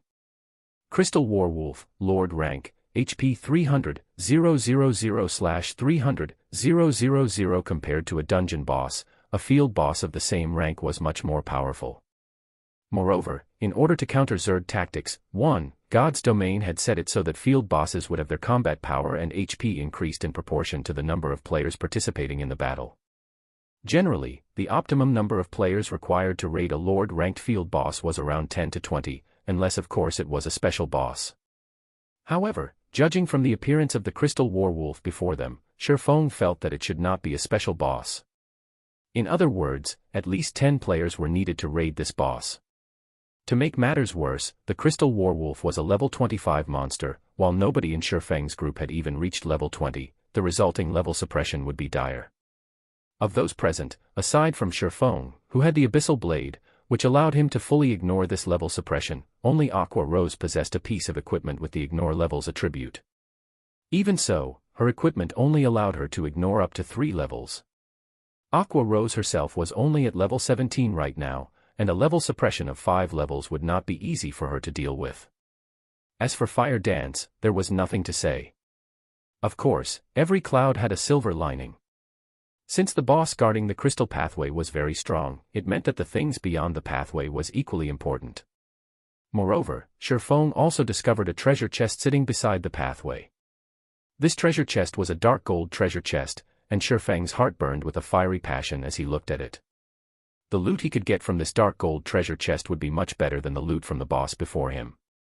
We won't be able to defeat a level 20 lord with just the 3 of us alone, we'll need to call for reinforcements. Aqua Rose's eyes glowed with excitement when she looked at the Crystal Warwolf before her. It was extremely difficult for players to meet with a field boss. They would definitely make a huge profit after killing it. Not to mention, there was also the treasure chest the Crystal Warwolf was guarding. Following which, Aqua Rose temporarily logged off the game to contact Blackie, who was at the Zero Wing workshop, telling him to bring the main force of Zero Wing to the Purple Sun Mansion and enter the staircase to the basement, in order to meet up with them at the Forgotten Lands. Meanwhile, Shifeng ceaselessly observed the Crystal Warwolf and the surrounding terrain, trying to think of a strategy to raid the boss. 10 minutes later, Aqua Rose logged back into the game. How did it go? When will they be arriving? Shifeng asked. They're already at the Purple Sun Mansion. However, no matter what they tried, they can't seem to find the entrance to this map, Aqua Rose said, slight disappointment showing on her face. If so, the appearance of the entrance should be random, Shifeng said, lapsing into silent contemplation. After a while, he shifted his sights to the Crystal Warwolf and added, it seems we can only depend on ourselves to defeat this boss. Hearing Shifeng's conclusion, both Aqua Rose and Fire Dance immediately thought that Shifeng had gone insane. He was actually suggesting they deal with this Crystal Warwolf before them. They had neither an MT nor a healer in the party right now. With just 3 damage dealers, how were they supposed to deal with a level 25 Lord-ranked boss that had a height of over 10 meters? Although both girls knew of Shifeng's unrivaled strength, a Lord-ranked boss was still not something that could be defeated with just 3 players. We are only giving it a try. In any case, we can't just stay stuck in this place forever, right? Moreover, even if we do die, it is a good chance to check whether or not we can actually leave this place after dying. We'll be killing 2 birds with 1 stone, Shifeng joked. Guild leader, you decide what we should do, then, Fire Dance said with high spirits. Aqua Rose sighed helplessly. All right, then. I'll join in as well. We can't just fight this Crystal Warwolf head-on, the only choice we have is to kite it. I'll act as bait. Aqua Rose, you'll be the main damage dealer.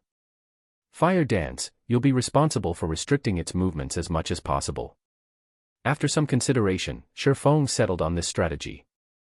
Although he could no longer equip the Heavenly Dragon's Breath, his agility was still over 200 points. Moreover, his equipment also provided additional movement speed. His movement speed was definitely faster than a level 25 Lord. Combining those with his keen reactions, out of the 3 players in the party, he was definitely the most suited to be the bait. Following which, Shifeng gave Fire Dance plenty of basic frost grenades and intermediate frost grenades, letting her use them as she saw fit. Fire Dance never thought Shifeng would possess such good items. With the frost grenades, Shifeng would have a much higher chance of success at kiting the boss. After the 3 of them were in position, Shifeng retrieved the blazing meteor from his waist. Standing at a distance of 40 yards from the Crystal Warwolf, Shifeng aimed the throwing weapon at the boss and threw it. The blazing meteor streaked through the air and pierced the Crystal Warwolf's eye, causing -651 damage to it. Compared to a one-handed sword, Shifeng's damage with the throwing weapon was much higher. Ayo! The Crystal Warwolf let out an agonized wail. With bloodshot eyes, the Crystal Warwolf glared at the direction where the throwing weapon came from. As a result of its actions, however, the blazing meteor, which was still lodged in its eye, damaged the visual organ even further, causing an additional burst of -1,300 damage. The Crystal Warwolf was utterly angered now, and using its powerful hind legs, it leaped and charged at Shifeng. Immediately, Shifeng turned around and ran. Everything was just like Shifeng had guessed, his speed was just a tad faster than the Crystal Warwolf's. However, in order to avoid having Aqua Rose's and Fire Dance's aggro on the boss exceed his, which would in turn lead to the Crystal Warwolf attacking the 2 girls, Shifeng needed to constantly send attacks at the boss to strengthen his aggro on it. As a result, the Crystal Warwolf would oftentimes catch up and attack him. The Crystal Warwolf's attacks were extremely powerful. A single swipe from its paws could easily shatter the floor, resulting in fist-sized rubble flying everywhere. Fortunately, Shifeng always managed to nimbly evade the Crystal Warwolf's razor-sharp claws at the very last second, before pulling away from the boss and attacking it once more. Shifeng's attacks were only meant as a provocation. Aqua Rose was the true damage dealer this time around. After the Demon's Castle raid, Aqua Rose had 2 dark gold ranked items on her person. Of the 2, one was even a dark gold ranked staff of the finest quality. Aqua Rose's damage right now was already considerably high. If not for Blackie outshining her with the epic ranked Mavis's Guard, Aqua Rose would definitely have the highest single output damage in the guild. As Shifeng ran around the perimeter with the crystal werewolf chasing after him, Aqua Rose stood in the center and blasted frost arrows and frost spears on the crystal werewolf's body. Not only could these spells reduce movement speed, each of these spells also dealt over -500 damage to the boss. If not due to the level suppression of 5 levels, her spells would definitely deal over -800 damage. Fortunately, unlike Shifeng who could only attack intermittently, Aqua Rose could attack continuously and deal a constant stream of damage to the boss. On the other side, Fire Dance kept inflicting the bleeding debuff and using poisons that reduced movement speed on the boss. With the two movement speed reduction effects stacked together, the crystal werewolf slowed down significantly. Also, whenever the crystal werewolf got too close to Shifeng, Fire Dance would immediately throw a frost grenade at the boss, freezing it. However, as the crystal werewolf was a Lord-ranked boss, the freezing effect of the frost grenades was greatly diminished, lasting no more than 3 seconds, sometimes it lasted for only 1 short second. However, when experts exchanged moves, it took only an instant to reach a conclusion, so 1 second was more than enough for Shifeng to pull a great distance away from the boss. Although the three of them dealt only a small amount of damage, the HP of the crystal werewolf continuously rose and fell. After more than a dozen minutes passed, the crystal werewolf had only 30% of its 300,000 HP remaining. By simple estimates, the boss would die in less than 10 minutes. Aooo. The crystal werewolf went berserk. Just like a deflated balloon, its towering body, which was over 10 meters in height, suddenly shrank. Within moments, the boss became much smaller than it was before. Not good. This is the type of berserk that discards power for speed. Shifeng had encountered plenty of such bosses in the past. Hence, the moment he witnessed the crystal werewolf's transformation, he immediately recognized the boss for what it was. Fire Dance, keep on using the frost grenades to slow it down. Understood. Fire Dance knew that this was a crucial period. Hence, she tossed out the frost grenades in her hands one after another without pause. However, something unexpected happened. Aside from the frost grenades dealing much less damage than before, both their movement speed reduction and freezing effects were completely useless against the boss. In the blink of an eye, the shrunken crystal werewolf appeared before Shifeng. It brandished its claws. Its 3 heads bared the fangs in its mouths, and it bit down at him. Although Shifeng managed to deftly evade the 3 jaws clamping down on him, he failed to evade one of the paws that quickly followed. Suddenly, Shifeng's entire person was sent flying for more than 10 yards, and a frightening damage of more than -2,100 appeared above his head. Shifeng felt as if his chest had caved in when he received the attack. Shifeng's HP instantly fell to a dangerous level, his previously green HP bar turning into a bright red. 1. Zerg Tactics, a strategy that uses numbers rather than strategy to defeat the enemy. https://www.urbandictionary.com/define.php ? Zerg Chapter 275, 7 Luminaries Key. The moment Shifeng landed on the ground, the crystal werewolf arrived at his back like a savage gale. Without giving Shifeng any chance to defend, the 3 heads of the crystal werewolf opened their jaws to bite down on Shifeng. Guild Leader Fire Dance was greatly shocked. Immediately, she closed in on the crystal werewolf, sending a 3-star kidney strike to its body. However, even a controlling skill like kidney strike had no effect on the crystal werewolf. Just as the fangs of the crystal werewolf were about to close on Shifeng's head, Shifeng managed to cross his swords and execute parry in the nick of time. The floor beneath Shifeng instantly cracked from the force. What a strong fellow, Shifeng laughed bitterly. Although parry allowed players to block the physical damage of an attack, it did not neutralize the force of the impact. There was no healer in the party right now. If Shifeng ate another attack, he would definitely lose his life. From this brief exchange, Shifeng had also gotten a general understanding of how much more powerful the crystal werewolf had become. In Shifeng's estimation, although the crystal werewolf had not received much of an increase in terms of strength, its current speed was at least 30% faster than before it went berserk. At this moment, only by equipping the Heavenly Dragon's Breath could Shifeng have a chance at grasping victory. Otherwise, he would only receive unilateral abuse from the boss. Unfortunately, although reaching 200 points in agility was a simple task, it was not easy for a swordsman like Shifeng to attain 120 points in intelligence. Moreover, very few plate armor equipment meant for swordsmen had the intelligence attribute on it, those that did would be considered garbage equipment. Seeing that its attack had failed to kill its prey, the crystal werewolf immediately rotated its body, its diamond-like tail whipping at Shifeng as it did so.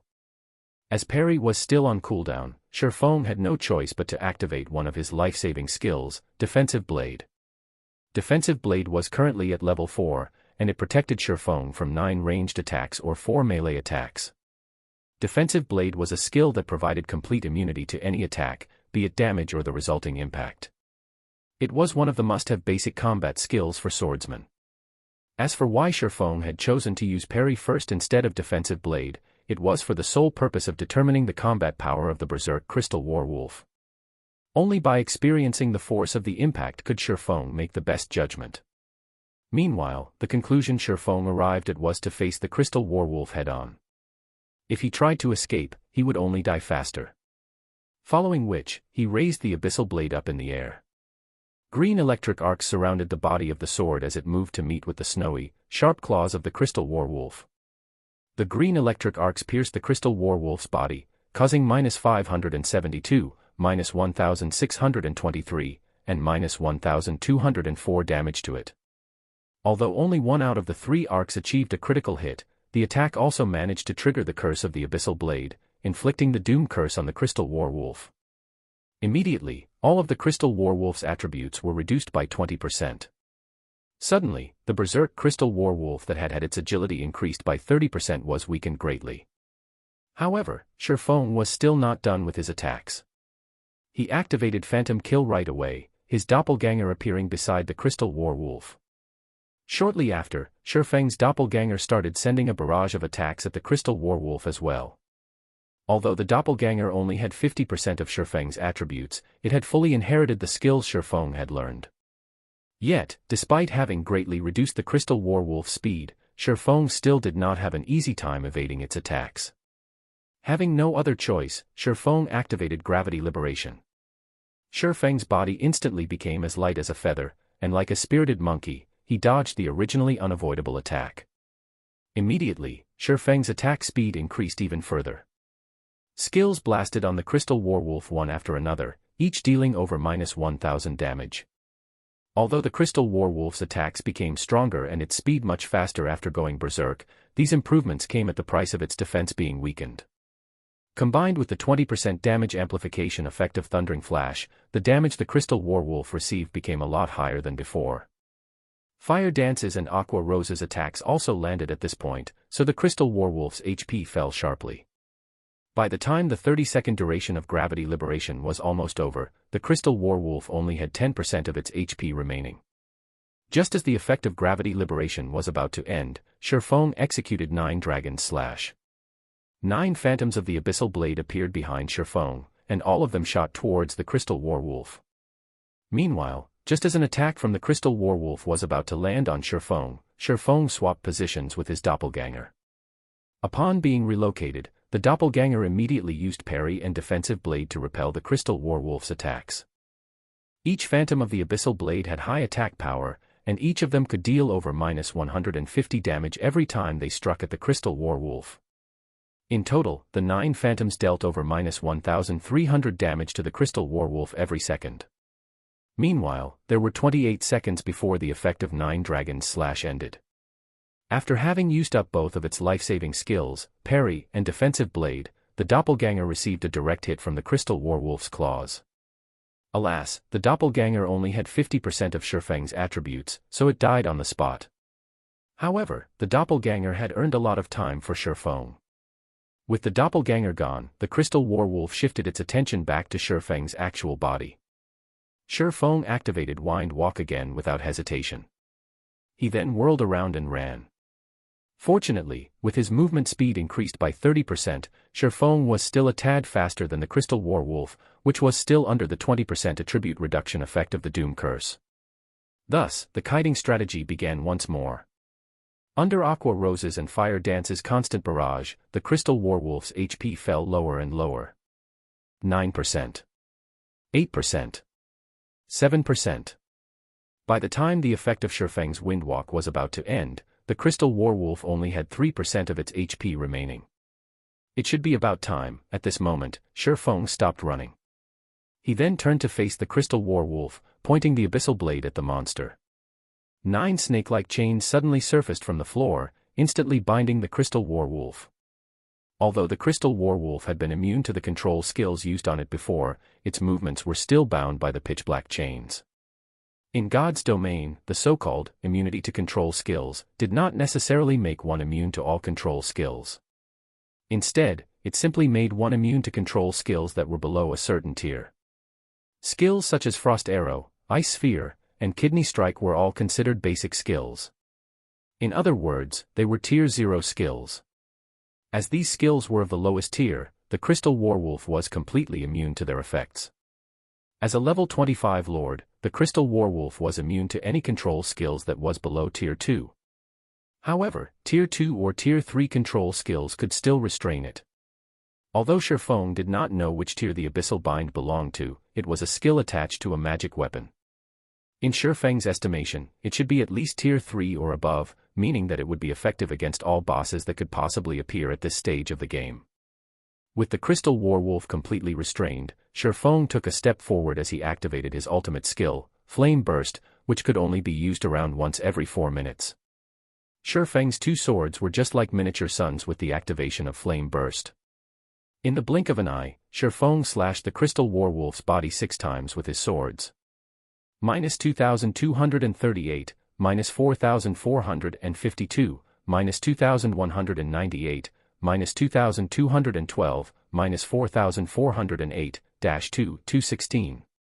The 6 attacks dealt a total of more than -17,000 damage, instantly wiping away the Crystal Werewolf's remaining 3% HP. System, level 25 Crystal Werewolf killed.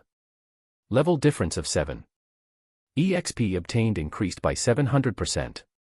Obtained 485,630 EXP.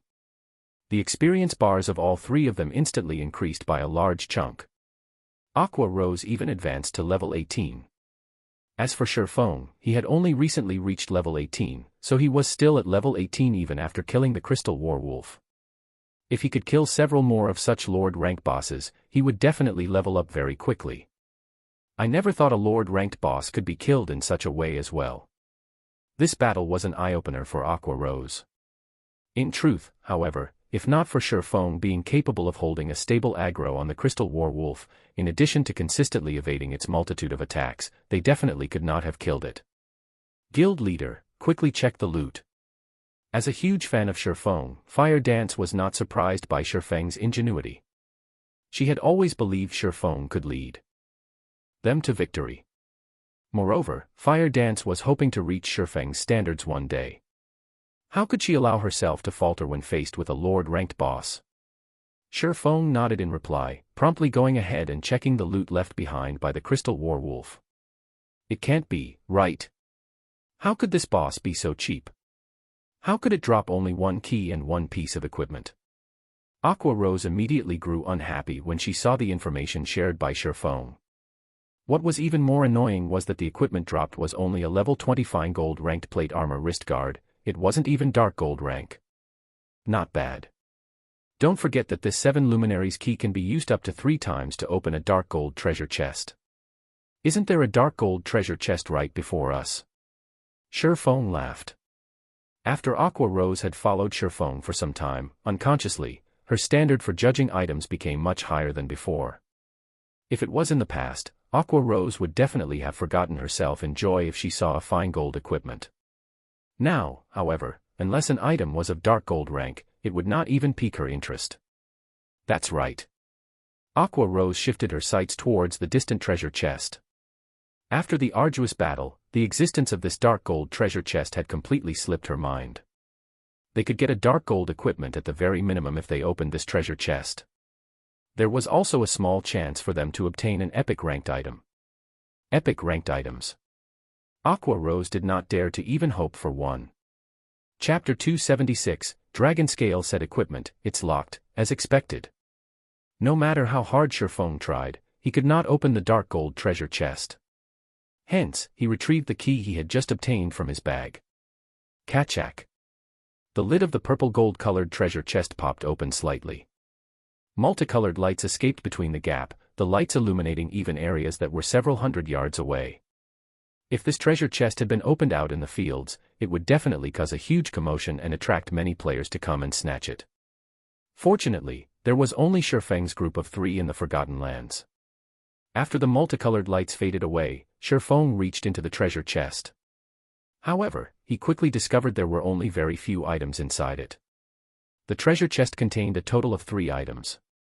Of them, 2 were dark gold equipment, while 1 was a forging manual. The 2 dark gold equipment were the crystal armor and the boots of extreme speed. Crystal armor, chest piece, plate armor, dark gold rank, defense plus 140, strength plus 24, agility plus 21, endurance plus 20. Smart outbreak. Every time user receives damage, strength and agility increased by 2% for 15 seconds. Stacks up to 5 times. Although the basic attributes on this piece of equipment could only be considered at the level of being good, the passive skill that was attached to it was simply amazing. After all, the passive skill could potentially increase a player's strength and agility by 10%. If the wearer of the crystal armor originally had high amounts of strength and agility, the additional attributes provided by Smart Outbreak would be like having equipped an additional piece of equipment at the very least. The only downside to this passive skill was its need for the user to take damage up to 5 times. Although such a condition had made it relatively useless in boss battles, when used in grinding monsters and PK, it would definitely provide the wearer of the crystal armor with unspeakable advantages. Boots of extreme speed, shoes, leather armor, dark gold rank, equipment requirement, strength 90, agility 130, defense plus 143, strength plus 20, agility plus 26, endurance plus 18, movement speed plus 10, evasion plus 7, rapid movement, increases movement speed by 12% and agility by 8%. In regard to assassins and rangers, the most sought-after attribute for these 2 classes was agility, followed by strength. Meanwhile, this pair of boots increased the wearer's agility to the extremes. One could even argue that no other level 20 dark gold rank shoes could increase agility as much as the boots of extreme speed could. Although these 2 pieces of dark gold equipment were excellent, they were worth barely a fragment of the true value of this dark gold treasure chest. After all, the item that reflected the true value of the dark gold treasure chest was none other than the forging manual. In addition, it was even a fine gold ranked forging manual. Forging manuals were different from forging designs. In the case of forging designs, only one particular piece of equipment could be made using it. In the case of forging manuals, however, an entire set of equipment could be made using it. This forging manual was meant to produce the level 20 dragon scale set equipment. There were a total of 6 pieces in this set, and it could be worn by any class that could use plate armor. Previously, Shifeng had spent over 100 gold at the Blackwing auction house just to purchase the forging design for the Arclight shield. However, the value of the Arclight shield was far from being comparable to the dragon scale set equipment. After all, the dragon scale set equipment was a fine gold ranked set equipment. Throughout the entire Starmoon Kingdom, not a single guild had managed to obtain a secret silver ranked set equipment up to now. One could simply imagine the value of a fine gold ranked set equipment. If Shifeng could forge a few sets of the dragon scale set equipment and give them to the plate armor classes in the guild's main force, when these players walked on the streets wearing the dragon scale set equipment, one could simply imagine the shock on the other players' faces when they see the set equipment. The members of other guilds would definitely tremble with fear. Just the thought of such a scene was simply exhilarating. However, it would definitely be extremely difficult to forge the dragon scale set equipment. As it was a set equipment, the difficulty of producing the entire set would be no less than producing a piece of dark gold equipment. Shifeng was only an advanced forging apprentice right now. Without raising his forging level, producing the dragon scale set equipment would only be a pipe dream. At the very least, he needed to get promoted to an intermediate forger or advanced forger before he had an actual chance of producing the dragon scale set equipment. I have to raise my forging levels after we return. Shifeng formed a plan in his mind as he looked at the dragon scale forging manual. Shifeng then handed the boots of extreme speed to Fire Dance. Now that Fire Dance had reached level 19, she was only a short distance away from level 20. As for the crystal armor and dragon scale forging manual, he kept both of them for himself. After resting for a short while, Shifeng's group of 3 entered the crystal pathway. The crystal pathway was so long that one could not see the end of it in a single glance. Moreover, the elemental mana present in this pathway was extremely dense, so much so that it was even visible in the form of an aurora. It was an absolutely stunning sight to behold. Aside from being visually appealing, the dense mana also gave the three of them a buff, increasing the magic damage they could deal by 300%. One could simply imagine how dense the elemental mana was in this pathway. Before they knew it, Shifeng's group of three had walked for more than an hour inside this crystal pathway. When they finally emerged, they were at the base of a huge mountain. When the three of them laid eyes on this mountain, they were immediately stunned. This entire mountain can't be made out of 7 luminaries crystal, right? Aqua Rose stared at the crystal mountain, her heart filled with immense shock. Aqua Rose had previously visited the Blackwing auction house, so she had seen 7 luminaries crystal before. It was common knowledge that the 7 luminaries crystal was one of the best mana-conducting crystals in God's domain. Not only was it extremely rare, its price was even more impressive. Not even White River City, a city with a population of several million, was qualified to use such a precious commodity. Throughout the entire Starmoon Kingdom, only the palace and Starmoon auction house at the capital city could afford to use a floating platform made out of 7 luminaries crystal. Previously, Aqua Rose had believed that the crystal pathway was actually made out of mana crystals. However, the sight of this large mountain and its surrounding environment overturned her previous assumptions. The reason being, it was simply impossible for mere mana crystals to fill their surroundings with such dense elemental mana, resulting in even the formation of 7-colored mana clouds. It should be. Shifeng nodded blankly. Shifeng's mind grew heated at the thought of having so much 7 luminaries crystal. On the market, a 7 luminaries crystal the size of a small residential house could be used to purchase a large town with a population of 50,000, with plenty to spare. Meanwhile, the 7 luminaries crystal before him was in the form of a mountain, and in terms of size, this mountain could rival even White River City. A city made entirely of 7 luminaries crystal, just what sort of concept was this? Even if the entire Starmoon Kingdom was sold, it would not be enough to purchase so much 7 luminaries crystals. Unfortunately, none of these crystals could be taken away. It was not even possible to pick some to take back. If they wished to mine these 7 luminaries crystals, at the very least, they needed to reach master level in mining. Shifeng was only at basic apprentice level in mining right now, and not even in his dreams could he mine these 7 luminaries crystals. 7 luminaries crystal was even more valuable than gold. Yet, even though so much 7 luminaries crystals were sitting right before him, he could do nothing but look at it. Shifeng's heart simply bled at this thought. However, this couldn't be helped. Who would have ever thought there would be so much 7 luminaries crystals at this place? Shifeng shook his head, banishing his thoughts. He then moved his sights towards a flight of stairs a short distance away that led to the peak of the mountain, saying, "Let's go up and take a look. We might discover how to unseal this place up there." Fire Dance did not know the true value of 7 luminaries crystal, hence she barely reacted to it. She had simply been mesmerized by the beauty of this mountain. Aqua Rose, on the other hand, knew full well the value of this mountain.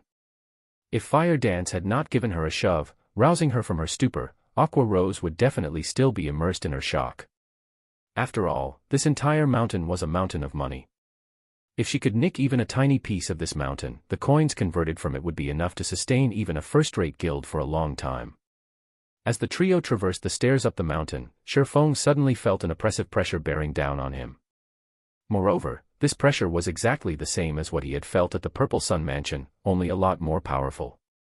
The pressure only grew stronger and stronger as they climbed further up the mountain. By the time Shifeng arrived at the mountaintop, he was already drenched in sweat.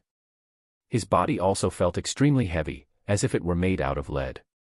Meanwhile, the two girls, Fire Dance and Aqua Rose, fared much worse than Shifeng. At this moment, both girls were sprawled on the ground, their bodies refusing to move even an inch.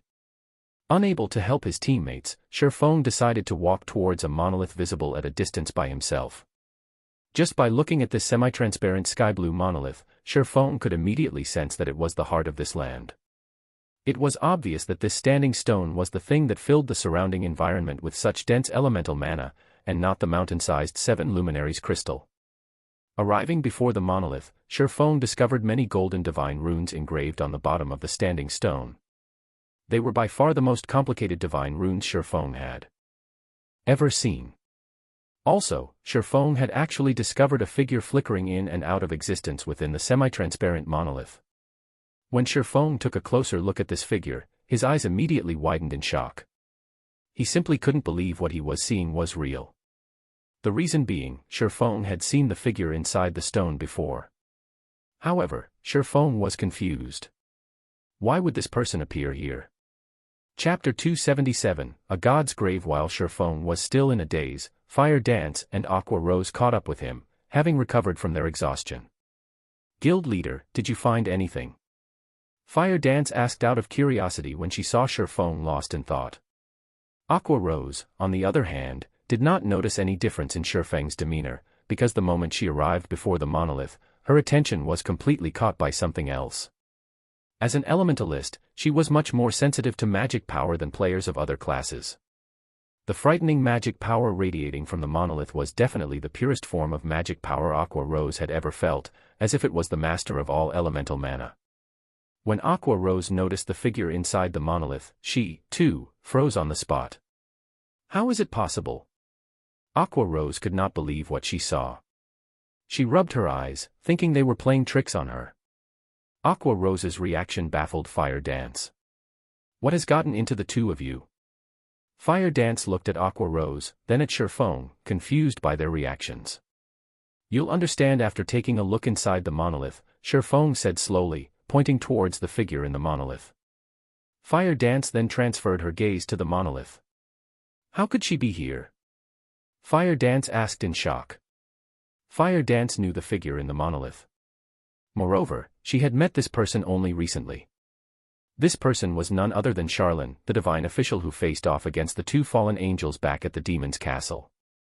To be precise, the woman within the monolith looked exactly the same as Charlene. Even the saintly aura she emitted was similar to Charlene's. If Fire Dance had to point to a difference between the two women, then it would be the pressure this woman gave off. This was no longer an oppression due to strength. Instead, this pressure was the instinctive reverence for a primordial life form, just like the reverence mortals had towards gods. Could she possibly be a god? Fire Dance suddenly had this thought when she looked at the woman who looked like Charlene. Shifeng's thoughts were running along similar lines to Fire Dance's. However, Shifeng could say with certainty that the woman inside the monolith was definitely a Tier 6 god, because in the past he had personally experienced this overbearing pressure, which could only be exuded by a god. If the woman in the monolith was simply a Tier 6 god, Shifeng would not have found the matter too shocking. After all, during his decade of playing God's Domain, he had personally met with plenty of Tier 6 players and NPCs. The thing that truly startled him was the fact that the woman before him looked identical to Charlene. Back at the Purple Sun Mansion, he had already experienced this kind of pressure. He had simply forgotten where he had felt it before. Now he knew why that pressure felt so familiar. After all, he had felt a similar pressure from Charlene. Only, the pressure Charlene gave off was not as powerful as the one he felt at the Purple Sun Mansion, hence he failed to recognize it. Not only did the two women look exactly the same, even the pressure they emitted felt similar. The only real difference between the two were their actual strengths. If Shifeng was told that the woman before him was Charlene, he would definitely not believe it. After all, Charlene was only a Tier 3 divine official. She was still miles away from becoming a Tier 6 god. Yet, if he was told that Charlene had no connection to this woman before him, then he likewise would not believe it. Although the woman inside the monolith was clearly no longer alive, at the end of the day, she was still a god. As long as her body did not receive any intentional damage, it would not undergo any decay. As of now, Shifeng finally realized that the Forgotten Lands was merely the grave of a god. However, he was still curious about who had actually created this masterpiece. This great personage had actually made such a complex magic array that utilized a god's body as its power source. The materials used to create the magic array even included the extremely valuable 7 Luminaries crystal. Just what kind of thing was this great personage trying to seal? Even if it was for the purpose of sealing a god, there should not be a need for so much resources. It seems there is a deep connection between Charlene and this place. Shifeng had long since felt that Charlene's origins were not simple. The fact that she was a Tier 3 NPC was already amazing in and of itself. Charlene was also capable of handing out an epic quest to Shifeng. Now, there was even a god that looked exactly the same as Charlene. Even Shifeng could not fathom Charlene's true identity. Unless he went and asked Charlene herself. Shifeng was extremely curious about this matter. He vowed to himself to visit Charlene, who was at the stargazing tower at Blackwing City, after this entire ordeal was over. Guild leader, what are we supposed to do now? Destroy this monolith? Aqua Rose asked. The mana source of this magic array clearly originated from this monolith. If they wished to release the seal on the Forgotten Lands, their only choice was to destroy the monolith. However, it was unknown what sort of reaction they would incur if they did so. There was a god inside the monolith, after all. Let's give it a try. Shifeng had taken a look at the monolith's surroundings just now. However, he did not discover any mechanisms that would allow him to undo the magic array. After Shifeng nodded, Fire Dance immediately took action by slashing at the monolith with her 2 daggers. However, the 2 fine gold-ranked daggers, which could easily cut through metal like a hot knife through butter, simply grazed the surface of the monolith, creating dazzling sparks in the process. There was not even a mark left on the monolith. Hard. Fire Dance's hands went numb from the attack. It felt as if her daggers had hit God's steel. I'll try using magic. Aqua Rose started chanting the incantation for Chain Explosion. With the elemental mana Southwest dense in this place, any spells used here would be greatly enhanced. Originally, Chain Explosion would only summon 5 fireballs, each the size of a washbowl. When Aqua Rose cast the spell now, however, the fireballs grew to the size of a small house. When these fireballs bombarded the monolith, they were like meteors hurtling down from the sky. Sparks flew in all directions as the fireballs crashed into the monolith. After the flames subsided, Aqua Rose was greatly shocked by the result. The monolith remained completely unscathed. On the contrary, it even looked more brilliant and dazzling than before. Shifeng wrinkled his brows at this sight. If even Aqua Rose's ultimate move could not deal any damage to the monolith, he would most likely end up with a similar result if he tried to attack the monolith. Since we can't destroy the monolith, we'll need to use some other method to destroy the magic array, Shifeng said. The main god system would not hand out a quest that players had no hope of actually completing. If they couldn't destroy the power source of the magic array nor the magic array itself, then there was only one other thing they could destroy. The connection points. Aqua, help me look for the connection points of this magic array, Shifeng said. I see. Aqua Rose immediately understood Shifeng's intention. Fire Dance, however, remained clueless after the two's brief conversation. As an assassin, she knew next to nothing about magic. Hence, she could only stay by the monolith's side as she watched her 2 friends hard at work. Meanwhile, Shifeng and Aqua Rose started searching the surroundings of the monolith for the veins that carried magic power to the 5 modules of the magic array. Only by looking for veins could they locate the connection points. Normally, the quickest way to destroy a magic array was to destroy its power core. If that was not viable, then the 2 other remaining options would be to destroy the magic array itself and to destroy the connection points of the magic array. Destroying the magic array itself was an extremely challenging task to pull off. On the other hand, it was a very simple task to destroy the connection points. Unfortunately, locating these connection points was also a very difficult task. A connection point was a node that connected the magic array to its power source. It acted similar to a circuit breaker in real life. Only, instead of being used to prevent an overflow of electric current, the connection point served to limit the amount of mana flowing from the power source to the magic array. If the connection point was damaged, then the mana supply would surge, and consequently, the magic array would destroy itself due to excessive mana input. After searching for some time, Shifeng finally found a connection point. He promptly struck down with the abyssal blade, destroying the connection point. However, this enormous and complex magic array did not possess only a single connection point. They needed to search and destroy all the connection points of the magic array. After several more hours passed, Aqua Rose found another connection point, which she quickly destroyed. Even so, the magic array remained stable. In this way, Shifeng and Aqua Rose spent the entire day destroying more than 20 connection points. Although the destruction of the connection points had a slight effect on the magic array, it was clear that the damage was within the parameters of the magic array's design. Not good. Guild leader, one of the connection points you previously destroyed is back to normal. Having nothing better to do, Fire Dance had tagged along with Shifeng, hoping to learn how she, too, could search for the connection points. However, during her observations, she suddenly discovered that one of the connection points Shifeng had previously destroyed had actually recovered. What did you say? Shifeng asked in disbelief. Even the connection points could restore themselves. Shifeng started to suspect that this was no longer an ordinary magic array but a magic array that had already cultivated into a demon. Shifeng had seen plenty of Tier 5 magic arrays in the past, he had even seen Tier 6 magic arrays before. However, he had never once heard of a magic array that was capable of repairing itself.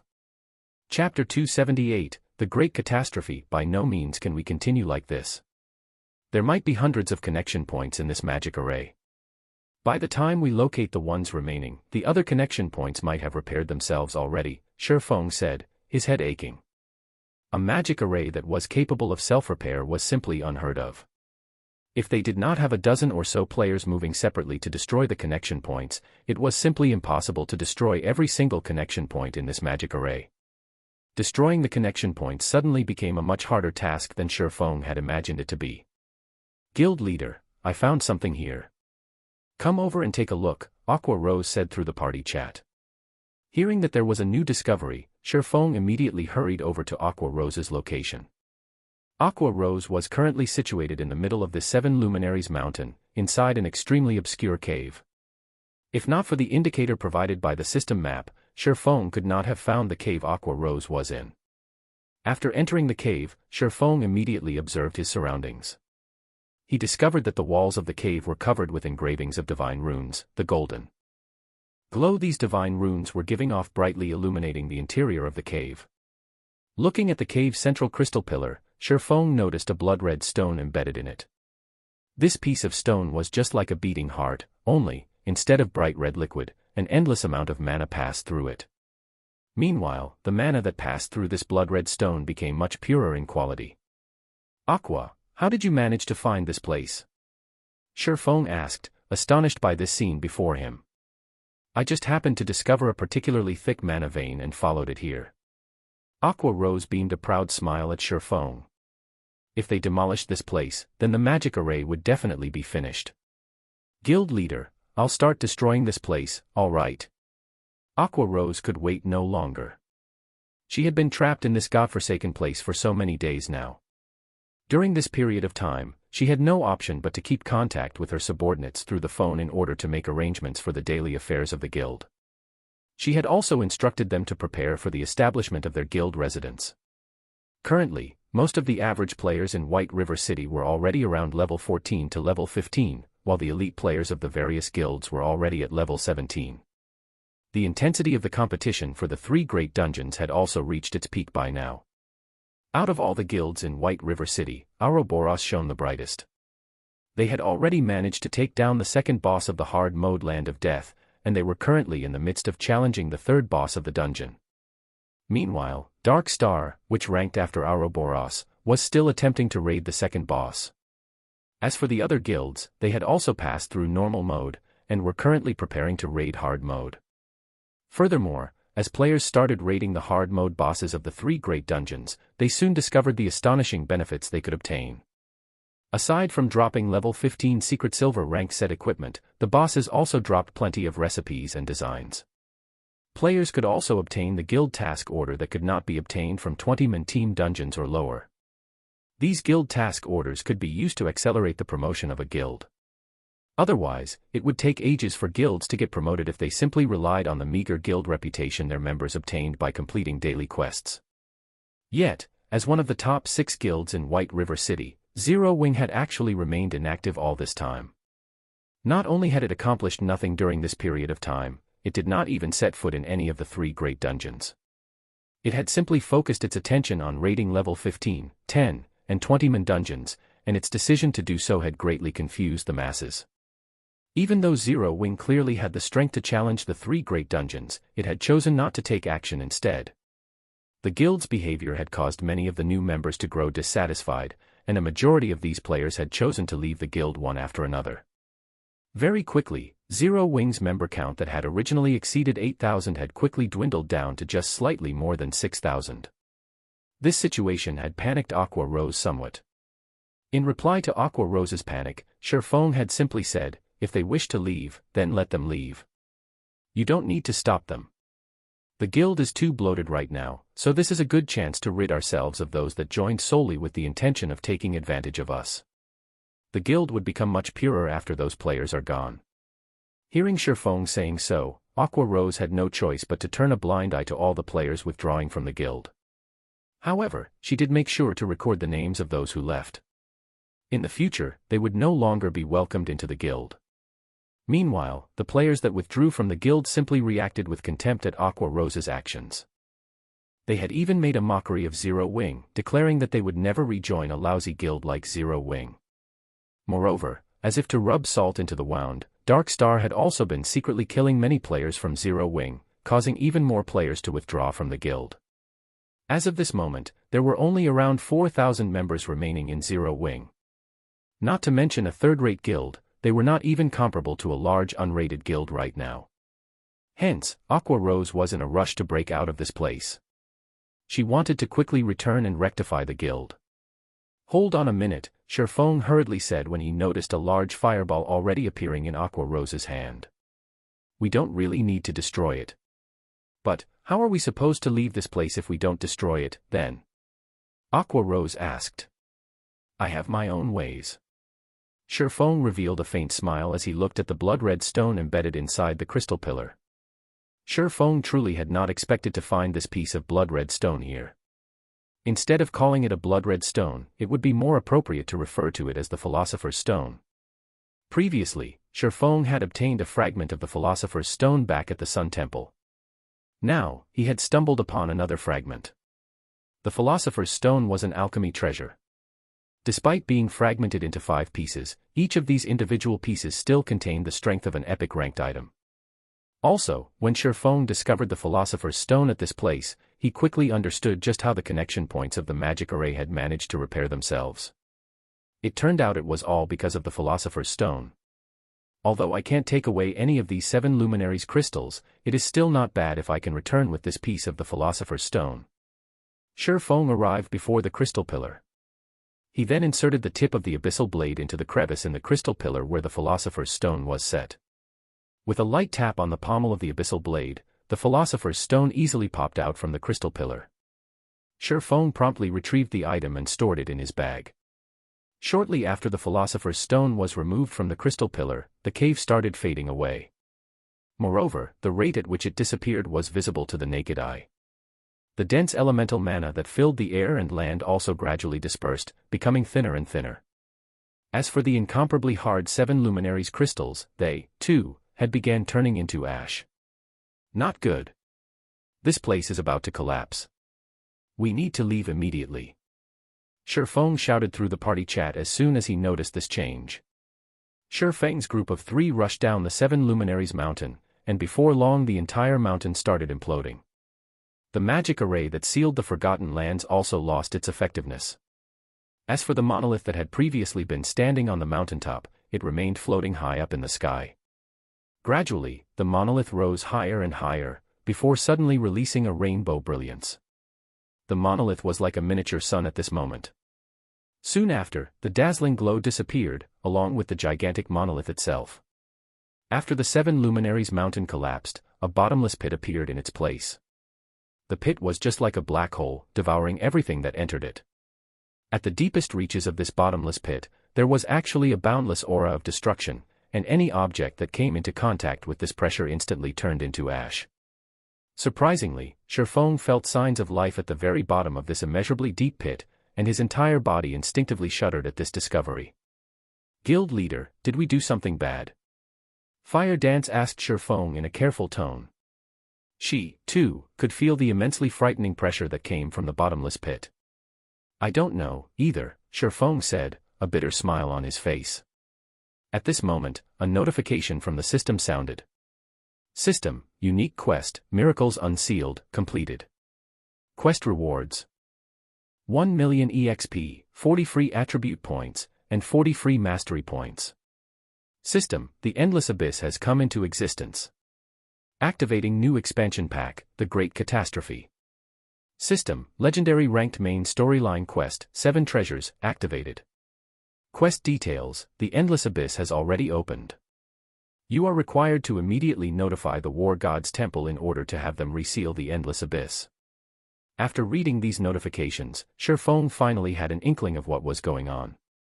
Inadvertently, they had actually opened the door of taboos. According to Shifeng's memories, the new expansion pack, The Great Catastrophe, had only appeared 3 months after God's Domain's launch in his previous life. Now, however, because of him, The Great Catastrophe had appeared in advance. Chapter 279, Quality over Quantity. When Aqua Rose and Fire Dance read the notifications they received, both of them were immediately sent into a daze. A legendary quest. Moreover, it was a main storyline quest, a quest that was capable of changing the history of God's domain. The reward for such a quest would definitely be luxuriant.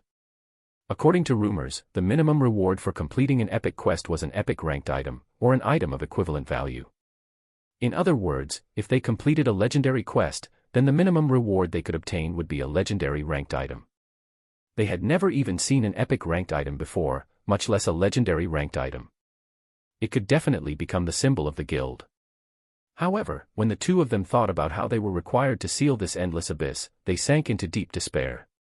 The return scrolls are usable now. Let's leave this place, then. Shifeng's memories of the new expansion pack, The Great Catastrophe, were still fresh in his mind. After the Great Catastrophe occurred, the monsters throughout God's domain started becoming restless. Towns, especially, would randomly come under attack from demonic beasts, resulting in chaos. According to Shifeng's memories, some of the weaker border towns had even been conquered by the demonic beasts, turning those into demonic beast towns. Among the biggest changes made to the game were to the knights in God's domain. After the new pack was implemented, the number of monsters that would appear during nighttime was much higher than before. Moreover, monsters corrupted by the Endless Abyss would also appear. These corrupted monsters would all be transformed into demonic beasts, and even the weakest of demonic beasts were Tier 1 monsters. Which was to say, if players had still not received their promotion into a Tier 1 class, it would be tremendously difficult for them to fight against these monsters. Instead of being the ones doing the killing, players would have a much higher chance of getting killed by these demonic beasts. Hence, after the new expansion pack, players would find it very difficult to grind and level up during nighttime. In contrast to the shock Aqua Rose and Fire Dance felt, the revelation of the new pack caused a sensation throughout the entire Star Moon Kingdom. Players could not help but feel excited after finding out about the Great Catastrophe expansion pack. The official developers of the game had already revealed information about this new expansion pack. In the future, demonic beasts would randomly launch assaults on towns, and in response to such attacks, towns would issue defense quests to players. As long as players managed to defend the town, they would receive bountiful rewards. Of these rewards, there would even be secret silver ranked items and many more valuable items. In addition, players would also receive city reputation from completing the defense quest.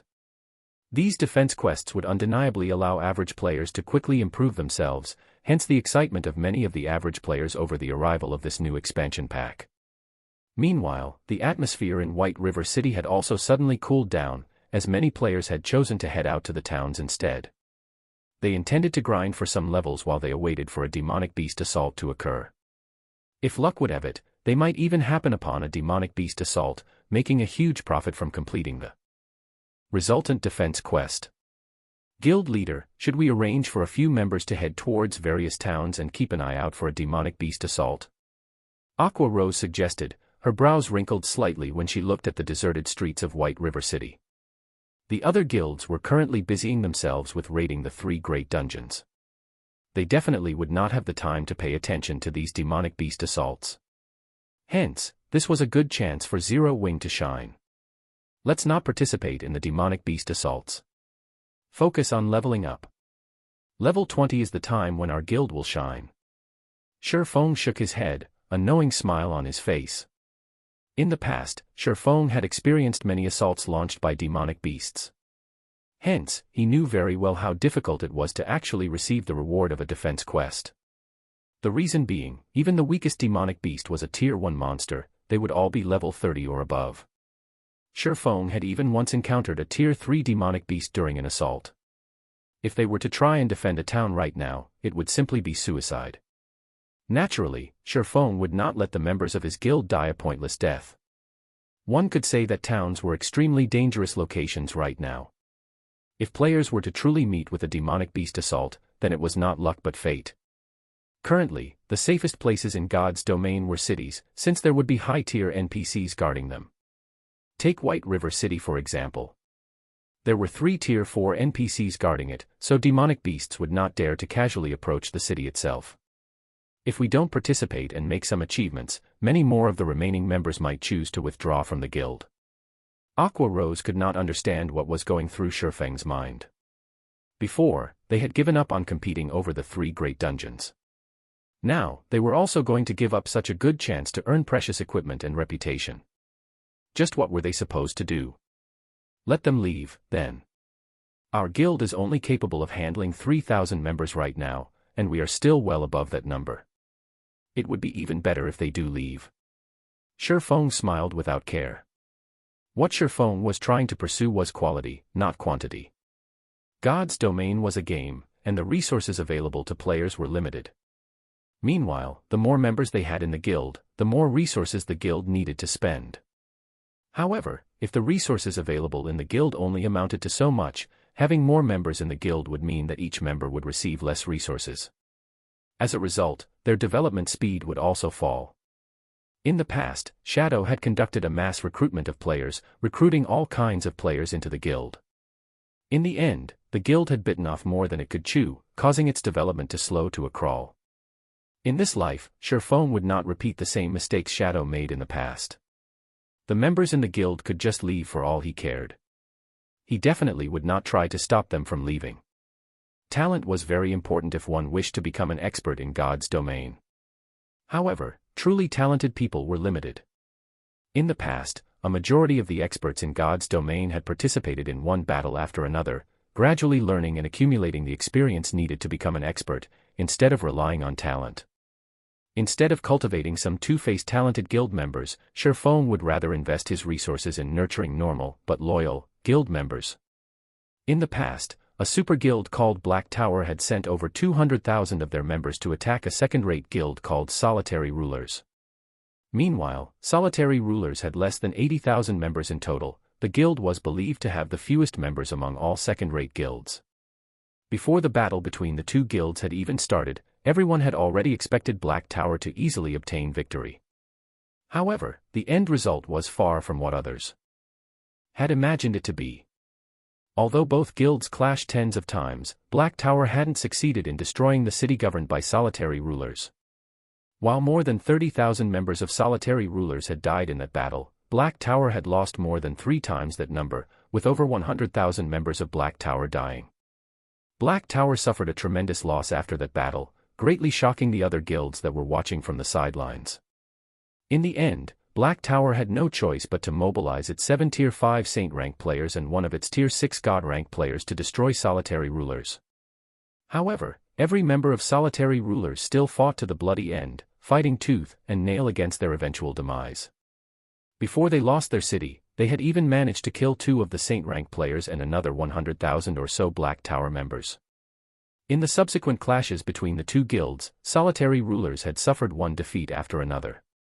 After all, the Tier 6 God rank expert and 7 Tier 5 Saint rank experts were simply too powerful. As a result, Solitary Rulers lost 5 of the cities they governed in quick succession. By the time the battlefield moved to Solitary Rulers' final base of operations, Unparalleled City, amazingly, not a single member had chosen to withdraw from the guild. Even after dying tens of times, they still chose to charge head-on into the battlefield. Feng couldn't help but shiver every time he recalled the unyielding attitude of those iron-blooded souls. Clearly, the difference in strength between the two guilds was like heaven and earth. Yet, instead of giving up and accepting their fates, every single member of Solitary Rulers had chosen to brave the battlefield. It was also due to this reason that Black Tower had suffered such immense losses. If it were any other guild standing in Solitary Rulers' place, the members would have long since abandoned hope and quit the guild. They would not have chosen to fight at all. While Black Tower was in the midst of conquering Solitary Rulers' final city, however, another super guild had attempted to take advantage of the situation and laid siege to Black Tower cities. As a result, Black Tower had no choice but to give up their plan of completely annihilating solitary rulers. Meanwhile, solitary rulers had instantly risen to fame after this conflict, becoming the role model of all second-rate and third-rate guilds. Aside from solitary rulers as an example of quality over quantity, there was also the adventurer team that was known throughout the entire God's domain, the Midnight Tea Party. Although its members numbered less than 30, not even super guilds dared to cross it. In God's domain, although quantity was important, quality was even more important. I understand. Looking at Shifeng's determined expression, Aqua Rose had no better choice but to concede to his decision. It was indeed like Shifeng had said, there were too many members in the guild. The current member count far exceeded their range of tolerance. By having those unfaithful members leave, they could also lay a good foundation for their guild's future. Another reason why Aqua Rose had agreed to Shifeng's decision was mainly because of the guild residents. Once they revealed their guild residents to the public, there would be no shortage of players wanting to join their guild. If they did not possess the guild residents, Aqua Rose definitely would not have agreed to such a self-destructive course. After Aqua Rose went on her own way, Shifeng headed to the Adventurers Guild. Now that the Great Catastrophe expansion pack had been activated, he needed to quickly handle the matters concerning the guild residents. Chapter 280, Zero Wing Residents. Currently, the interior of the Adventurers Association of White River City was filled with players coming and going. Most of these players were here to accept or hand in their daily quests. However, there were insufficient NPCs to cater to the large number of players. As a result, these players usually needed to wait in the lounge for a period of time before they could accept or turn in their quests. Having nothing better to do inside the lounge, some guild players started ordering alcohol and holding a discussion among themselves. Zero Wing is getting worse by the day. If I had known this would happen earlier, I would have definitely joined some other large guild to develop myself. Perhaps I might have already become the leader of a party by now. Brother Hui, as expected, you are still the smarter and wiser one. You joined Dark Star from the very start, and now, you've already become the vice leader of a 15-man team. Now that I have left Zero Wing, I will be relying on Brother Huey's guidance from now on. A shield warrior with tan skin flattered the robust-looking berserker sitting beside him. No problem. With me around, you will definitely have no problem joining the guild, the berserker assured him, clapping his chest. Meanwhile, sitting beside this berserker addressed as Brother Hui was a pretty female mage. Although her face looked average, she had an excellent figure. Coquettishly fluttering her eyelashes, the female mage looked at the person known as Brother Hui, sweetly saying, "Big Brother Hui, I've been wanting to go to the level 15 Wind Ridge. When will you take me there?" Wind Ridge was a level 15, 20-man team dungeon. Among level 15 team dungeons, Wind Ridge had a below-average difficulty. However, to average players at this stage of the game, even a level 15, 10-man team dungeon was a great challenge, not to mention a 20-man dungeon like Wind Ridge. Of course. Isn't it just Wind Ridge? You're already my woman now, how could you settle for only a meager Wind Ridge? Tomorrow, I'll call up my men and bring you to the demon's castle. The berserker wrapped his arm around the female mage's willowy waist, a nasty grin on his face. Many onlookers grew envious at this scene. They could not help but wish that they, too, could join Dark Star in getting a beauty for themselves as well. Brother Hui, I hear that the demon's castle has a very high difficulty. Don't tell me you've already managed to obtain the raid strategy from Zero Wing's main force, the tan shield warrior asked curiously. Indeed, we've managed to obtain the strategy already. However, even without it, with Dark Star's strength, we could still easily conquer the demon's castle. The main reason we haven't done so is simply because of the competition we're having with Ouroboros. Otherwise, Zero Wing would not have had the chance to take the limelight as they did before. Look, isn't Zero Wing in shambles now? They're simply a little faster in terms of leveling up. They haven't even cleared the normal mode of any of the 3 great dungeons yet. Dark Star, on the other hand, has already killed the second boss of hard mode and started trying to raid the third boss. We have already caught up with Ouroboros. It is only a matter of time before we surpass Ouroboros. I really don't know what qualifications Zero Wing possesses to be considered as one of the top 6 guilds in White River City. The berserker's loud voice was filled with disdain as he spoke of Zero Wing. Even though the guild clearly has no future, there is still more than half the original number of players remaining in it. It really makes you wonder just what is going through those people's minds. They're just fools. Brother Hui, you're right. I really regret listening to my friend's words about joining Zero Wing back then. The shield warrior nodded his head in agreement, his heart filled with great disappointment. If he had joined Dark Star early on, he might also have had a beauty accompanying him by now. Meanwhile, seated near this trio, Sherfong was currently quietly browsing through information on the official forums. Naturally, he could clearly hear the loud conversation between the robust berserker and the skinny shield warrior, and the same went for everyone else waiting inside the lounge. However, Sherfong made no comment on their mocking words. After all, everyone had the freedom to make their own decisions. As for the shield warrior's regret at joining Zero Wing, Sherfong simply revealed a calm smile. If this shield warrior knew that Zero Wing was about to establish their very own guild residence, just what sort of emotions would he have? At that time, even the words earth-shattering would not be enough to describe the amount of shock he would feel. However, Sherfong really could not be blamed for this. Soon after, Sherfong headed to the counter and dealt with all the necessary procedures. After he turned his private territory into a guild residence, he also spent 3,000 gold to build an advanced guild hall in place of the Purple Sun Mansion. The advanced guild hall could fit up to 3,000 people.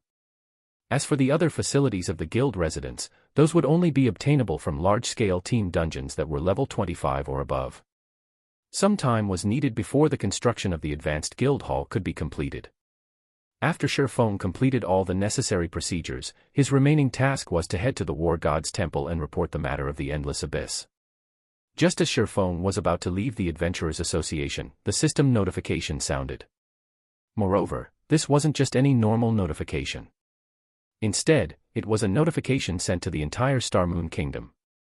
Star Moon Kingdom System Announcement: Congratulations to Zero Wing for becoming the first guild in Star Moon Kingdom to establish a guild residence. Rewarding 10,000 guild reputation, 10,000 guild popularity and 10 gold coins to the guild. I spent 3,000 gold, yet only got 10 gold in return. The system sure is tight-fisted. Sherfong laughed. However, Sherfong did not concern himself with such an amount of gold. The reason being, in these past few days, the Starstreak trading firm was already making a daily profit of over 1,700 gold. It was all thanks to the popularity it gained from selling the Arclight Shield, as well as the basic mana armor kits. During this period of time, the forging genius, Cream Cocoa, had also been continuously producing gemstone buckles, advanced whetstones, and many more forging products. Moreover, the number of forging players Melancholic Smile recruited was also rising. Not only did the combination of these new forgers and the various forging designs provided by Zero Wing increase the number of products sold by the Starstreak trading firm, it also expanded the company's product selection. As a result, the daily profits of the Starstreak trading firm continuously rose. Currently, the Starstreak trading firm already controlled over half of the market for forging products in White River City. Moreover, such a situation wasn't limited to just White River City, it extended to the 7 surrounding cities. Hence, Sherfong was not lacking in money at all. Compared to having spent 3,000 gold coins, Sherfong was more interested in the 10,000 guild popularity points. This was a feature that would only become available to a guild after it established a guild residence. The higher the guild popularity, the more famous a guild would become among NPCs. With 10,000 guild popularity, Zero Wing could be considered relatively famous among the NPC populace. Compared to starting from scratch, having this 10,000 guild popularity made things much simpler for him. It should be known that, when a guild member completed a quest commissioned by an NPC, the guild would normally receive only 1 to 3 guild popularity. Only quests with high difficulty would reward 5 to 10 points. In other words, a guild needed to complete thousands of guild quests in order to accumulate 10,000 guild popularity. These bonus guild popularity points had saved the guild plenty of development time. Meanwhile, inside the lounge of the Adventurers Association, the tan shield warrior that had just recently left Zero Wing no longer felt joyful about joining Dark Star. On the contrary, his face was as pale as a sheet of paper.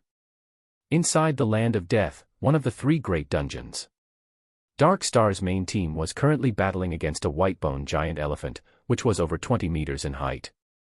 At this time, the MT of the team, Lone Tyrant, was enduring the attacks from this white-boned giant elephant. Every time he took an attack from the boss, he would receive over -2,000 damage. His HP constantly rose and fell, his life hanging by a thread. Just as the white-boned giant elephant in the distance was preparing to charge, Lone Tyrant suddenly received a system notification. Lone Tyrant was momentarily stunned by what he saw. How did Zero Wing obtain a guild residence so quickly? Lone Tyrant couldn't help but yell out when he saw the description of this system notification, his eyes nearly popping out of their sockets. He even forgot to use a skill to block the incoming attack from the white-boned giant elephant before him. As a result, he was turned into a pile of meat paste by the boss's foot, losing his life instantly. What followed was what would be expected, a team wipe. Chapter 281, a guild's most powerful weapon. Tens of players were currently lining up outside a large and peaceful tomb. Everyone in this team of players was level 17 or above, and all of their equipment were at least mysterious iron rank with a few pieces of secret silver equipment mixed in. Most of the equipment the leading MT of this team had were of secret silver rank, and the crescent-shaped shield he carried was even of fine gold rank. Meanwhile, all of these well-equipped players were looking reverently at the peerless beauty standing before them. Looking out through the gaps of her silver-white helmet, her black, crystalline eyes shone with both intelligence and wisdom. Her hair, which was a midnight black, hung down to her waist, gently brushing against the silver-white armor she wore. Resting her hand on the hilt of a dark blue greatsword glowing dark blue, she exuded the indomitable aura of a goddess of war as she silently stood there. This peerless war goddess was none other than the snow goddess of Ouroboros, Gentle Snow. After undergoing the baptism of the three great dungeons, Gentle Snow was even more dazzling than before. She was like a rough stone that had been polished, instantly revealing the sparkle of an icy-cold sapphire. Currently, not only was Gentle Snow fully equipped with the Snowfall set equipment, a secret silver rank set equipment, the greatsword she wielded, albeit of indiscernible quality, was also giving off a frightening amount of energy. The Snowfall set equipment could only be obtained from the hard mode of the three great dungeons. As for the blue sky greatsword Gentle Snow wielded, she had obtained it after killing a great lord that served as a protector of a ruined temple. If Shurfeng saw this two-handed greatsword, he would definitely be shocked. The reason being, this greatsword was similar to the Abyssal Blade, since it, too, was a magic weapon. Furthermore, it was also one of the 36 famed swords of God's domain, Blue Sky. Just as Gentle Snow's team was about to raid the fourth boss of the Land of Death, the White-Boned General Jera, Gentle Snow suddenly received a system notification, and a hint of astonishment flashed through her eyes when she read its contents. How can he be so fast? Gentle Snow knew exactly how difficult it was to obtain a guild residence. Even though she had a powerful guild like Ouroboros, the #1 guild in White River City, backing her, the reputation she had collected was still far from enough to allow her to become a Baroness of White River City. Yet, Zero Wing was still a step ahead of her. Gentle Snow's lips suddenly curled into a faint smile as she muttered, "It seems I need to congratulate him." In White River City, Ouroboros and Zero Wing were actually allies, although this matter was not known to the public. If people did find out, however, they would definitely be greatly shocked.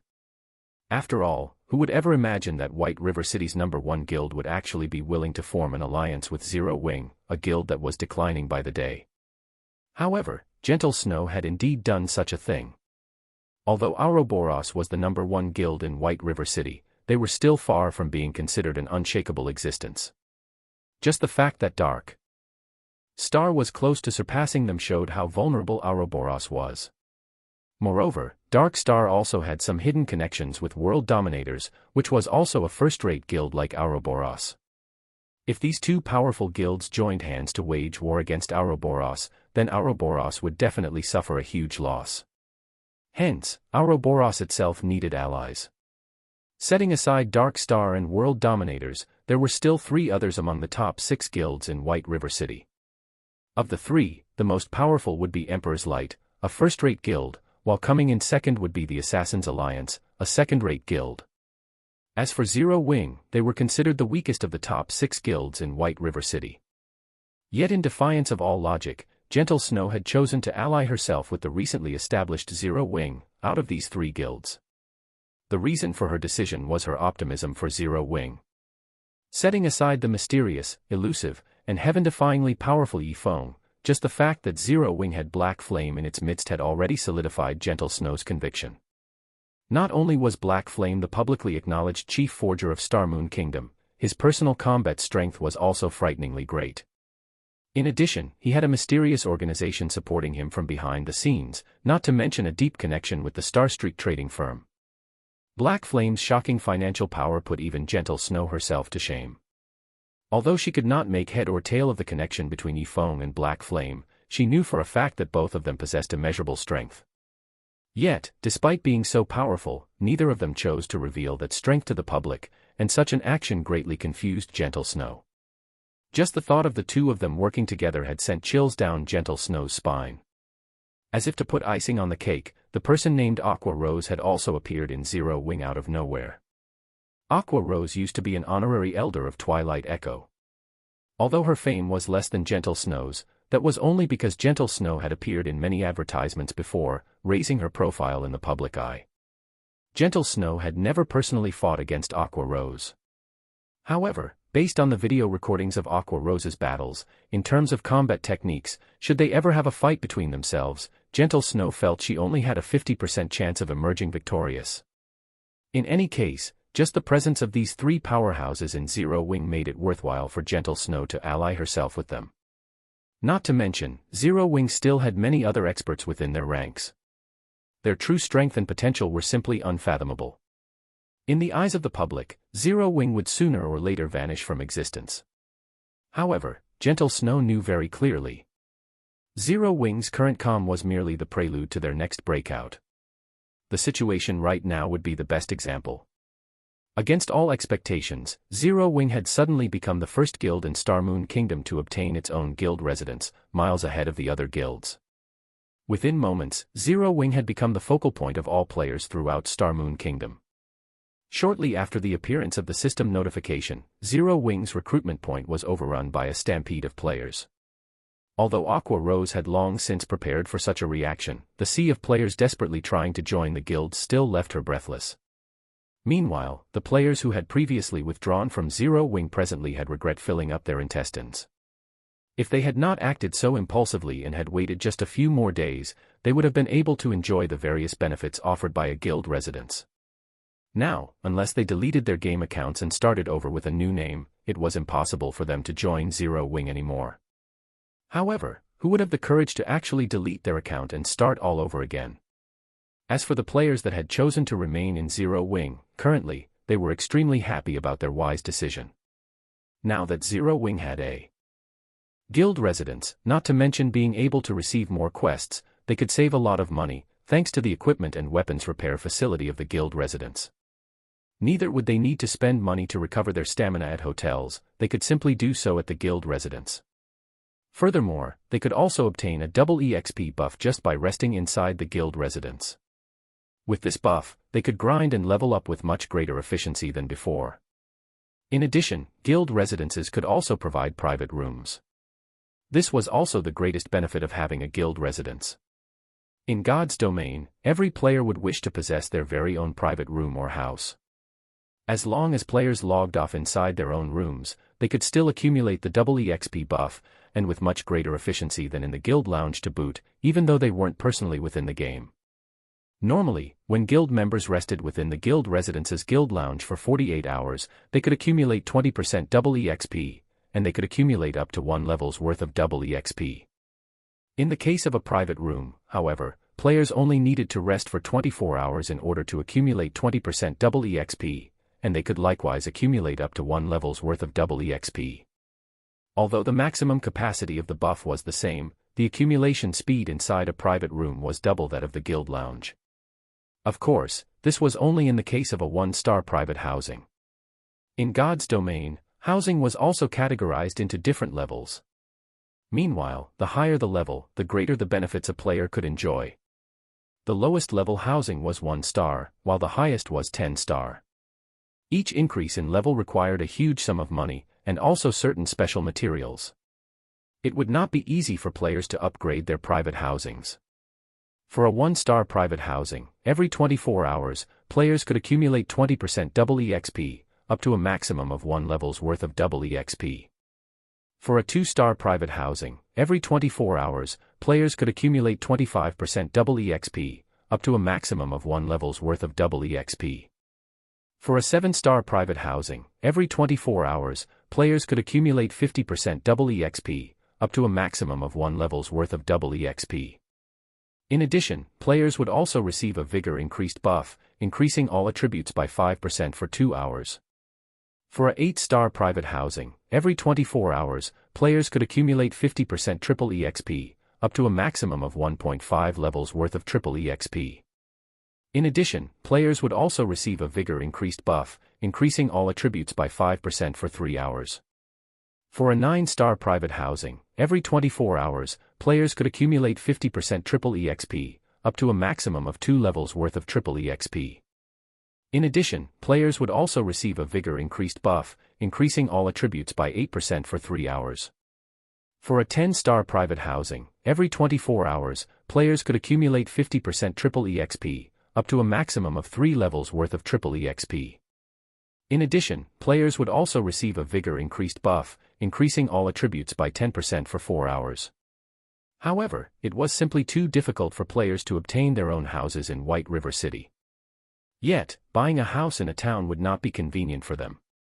Meanwhile, guild residences could provide its members with private rooms, although not everyone could enjoy the benefits of a private room, due to limited space inside a guild residence. Normally, these private rooms would be given to members who contributed greatly to the guild and also the upper management of the guild. If there were any additional private rooms, guild members could also rent them using the contribution points they accumulated from raiding dungeons and doing quests. In God's domain, the matter of leveling up would always be a headache to players. Moreover, the further into the game a player went, the harder it was for them to level up. It would not be strange for players to level up only once every 3 to 4 days. If players died out in the fields, they would also lose an entire level as a penalty. Hence, a tool that could aid players in leveling up quicker would definitely be well received. This guild benefit alone already held a fatal attraction for all players. And that was in addition to the large number of guild quests available for choosing, which would dramatically accelerate players' leveling speed. Chapter 282, Dark Wind. The War God's Temple, an organization that was founded shortly after the Great Destruction, had been in existence for thousands of years now, protecting the human race from invasions by foreign races. Now that the Endless Abyss had been opened, the humans of God's domain would have to rely on the War God's Temple to deal with the invasion of demonic beasts. It was no longer a situation that could be handled by any single country. Aside from being the protector of the human race, the War God's Temple was also a location for players to learn advanced skills. Meanwhile, players only needed to complete the quests they received at the War God's Temple in order to do so. Shortly after Sherfong arrived at the War God's Temple, he reported the Endless Abyss to the Knight Captain on duty. The War God's Temple was considered one of the most powerful forces in God's domain. Just a normal knight here was already a level 180 Tier 2 NPC. As for the Knight Captain, he was a level 200 Tier 3 NPC. The Knight Captain revealed an anxious expression after hearing Sherfeng's report. "Your Excellency Black Flame, this matter is of utmost importance. However, as I'll need to immediately send out warnings to all cities throughout the kingdom and also muster troops to the front lines, I'll have to trouble you to head to the War God's Temple in the capital city and report this matter to Lord Eucharis and seek his aid." The Knight Captain passed a gold token to Sherfong, then promptly headed out of the temple, not giving Sherfong any chance to even refuse. Sherfong was left speechless by the Knight Captain's words. Fortunately, he only needed to head to the capital city and look for the person named Eucharis, an easy task to accomplish. Following which, Sherfong left the War God's Temple and hurried over to White River City's teleportation hall. Just as Sherfong was about to enter the teleportation hall, however, 6 robust-looking players stood in front of the stone staircase, completely blocking the entryway. These 6 players were all level 18, such a level could definitely be ranked at the very top of White River City. Moreover, the equipment these players wore were of excellent quality, majority of which were of secret silver rank. Meanwhile, the solemn-looking middle-aged man who looked like the leader of this party of players had the best equipment out of these 6 players. He was actually fully equipped with secret silver equipment. His gaze was like a sharp blade, and his entire body exuded such an icy-cold aura that other players unconsciously detoured as they walked past him. Although Shifeng had never fought against these 6 players before, he could clearly tell that they were very strong. There were very few parties of their caliber in White River City. Meanwhile, pinned to the chests of these players were black 6-pointed stars. This black star was none other than Dark Star's guild emblem. "What can I do for you?" Shifeng asked. "Your black flame, right? I am Ming Sha of Underworld. I am here to give you a piece of good news," the middle-aged man said in a condescending tone. Although Black Flame had been titled as the chief forger of Starmoon Kingdom, in Ming Sha's eyes, he was merely a clown prancing on the stage. Whether it was in reality or in God's domain, only strength truly mattered. A forger that only knew how to stay hidden inside a room was nothing more than a tool for strong players like them. If not for the matter of the guild residents astonishing the upper echelons of Underworld, Ming Sha would not even be here trying to make contact with Black Flame. Instead of Black Flame, the person Ming Sha was interested in was Yifeng, the player widely acclaimed a god-rank swordsman. Ming Sha really wished to meet him. Moreover, young Master Feng had also given orders to get rid of the Yifeng and obtain the epic-ranked item in Shifeng's hands. Unfortunately, Yifeng proved simply too elusive. No matter how many men Ming Sha had sent out, they still could not find a trace of the Yifeng. Ming Sha was very disappointed by such a result, as he never imagined that Yifeng would be such a coward, not having the courage to even come out and fight. "Good news? Then why do I feel that you guys are coming with bad intentions in hand?" Shifeng revealed an indifferent smile as he sent a glance at the other 5 menacing players. "Master Black Flame, it is our fault for behaving too rashly. However, we truly do have great news for you. Only, I hope that you can take a trip with us. After all, this place isn't exactly suitable for discussions of such an important matter." At this moment, another person walked up from behind the 6 players. This person was similarly a middle-aged man. Currently, this man had a wide smile on his honest-looking face. When Shifeng used observing eyes on this man, he discovered that this man was actually called South Wolf. Immediately, Shifeng came to a realization. The road for enemies truly is narrow. Shifeng inwardly chuckled. South Wolf was none other than the person that tried to threaten Shifeng into surrendering his ice-blue devil flame. After being rejected, South Wolf had even declared that he would take action against Shifeng. Originally, Shifeng had intended to take a look at just how powerful the organization known as Underworld was. Unfortunately, this matter had been quelled by gentle snow. Shifeng never thought he would meet this fellow once again today. "What if I don't want to go?" Shifeng asked. "We have long since thought of this point, hence I asked Brother Ming Sha and his friends to come and personally invite Master Black Flame over," South Wolf said with a hypocritical smile, sending a glance at the 6 Underworld guards beside him. "All right, then, since you guys are being so sincere." Shifeng nodded. South Wolf had obviously already familiarized himself with the rules of White River City. Although the rules stated that battles were not allowed within the city limits, that was on the premise that actual damage was caused. There would be no problems if they simply dragged him away. Of course, Shifeng's strength attribute was extremely high. South Wolf's group had absolutely no chance of abducting him. Just recently, he had obtained 40 free attribute points as a reward for releasing the Forgotten Lands. Although Shifeng had added 30 of those points into intelligence, in order to equip the Heavenly Dragon's breath even a little earlier, he had placed the remaining 10 into strength. Aside from that, due to the Abyssal Blade's attributes, Shifeng obtained 2 additional free attribute points every time he leveled up. When coupling those with the strength provided by his other equipment, Shifeng's strength attribute had long since broken through the 170-point threshold. In terms of the strength attribute, very few players throughout God's domain could be a match for him.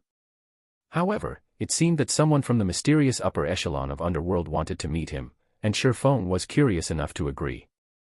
"Let us go, then," South Wolf said as he led the way. A short while later, Shifeng and the others arrived inside a high-class bar. Very few average players could be seen inside this bar, as most could not afford this luxurious place. "Master Black Flame, please, come in. Young Master Feng has been waiting for you for a long time now." South Wolf pushed apart the doors to a private room, hinting that Shifeng should enter. Upon entering the private room, Shifeng immediately discovered an imposing yet charming youth sitting inside. This youth was also accompanied by two beautiful female companions at his sides. These two beauties were not players but NPCs. Just like how Anna was working as Shifeng's assistant at the Starstreak trading firm, these beauties were clearly servants of this young man. This sight was far more shocking than if he had two attractive female players accompanying him. At this stage of the game, having the ability to possess two NPC servants showed that this youth before him was definitely out of the ordinary. "You are in the upper echelon of Underworld?" Shifeng asked. "That's right. This one here is known as Feng Xianyang, the vice leader of Underworld's Star Moon Kingdom Eastern Branch. Of course, you can also call me by my character name, Dark Wind." Feng Xianyang introduced himself. "I wonder, what business does Vice Leader Feng have with me?" Shifeng asked.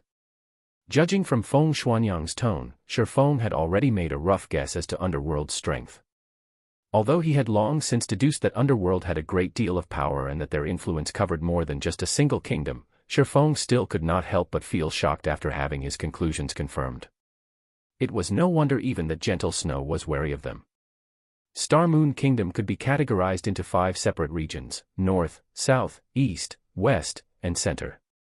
White River City was located in the east side. Meanwhile, Feng Xianyang was in charge of managing the affairs of Underworld's Star Moon Kingdom Eastern Branch. The authority he wielded was definitely great. "I heard that Master Black Flame is the founder of Zero Wing. You have even managed to elevate Zero Wing to its current position. We at Underworld feel very optimistic about Zero Wing's future, hence we wish to invest in some shares."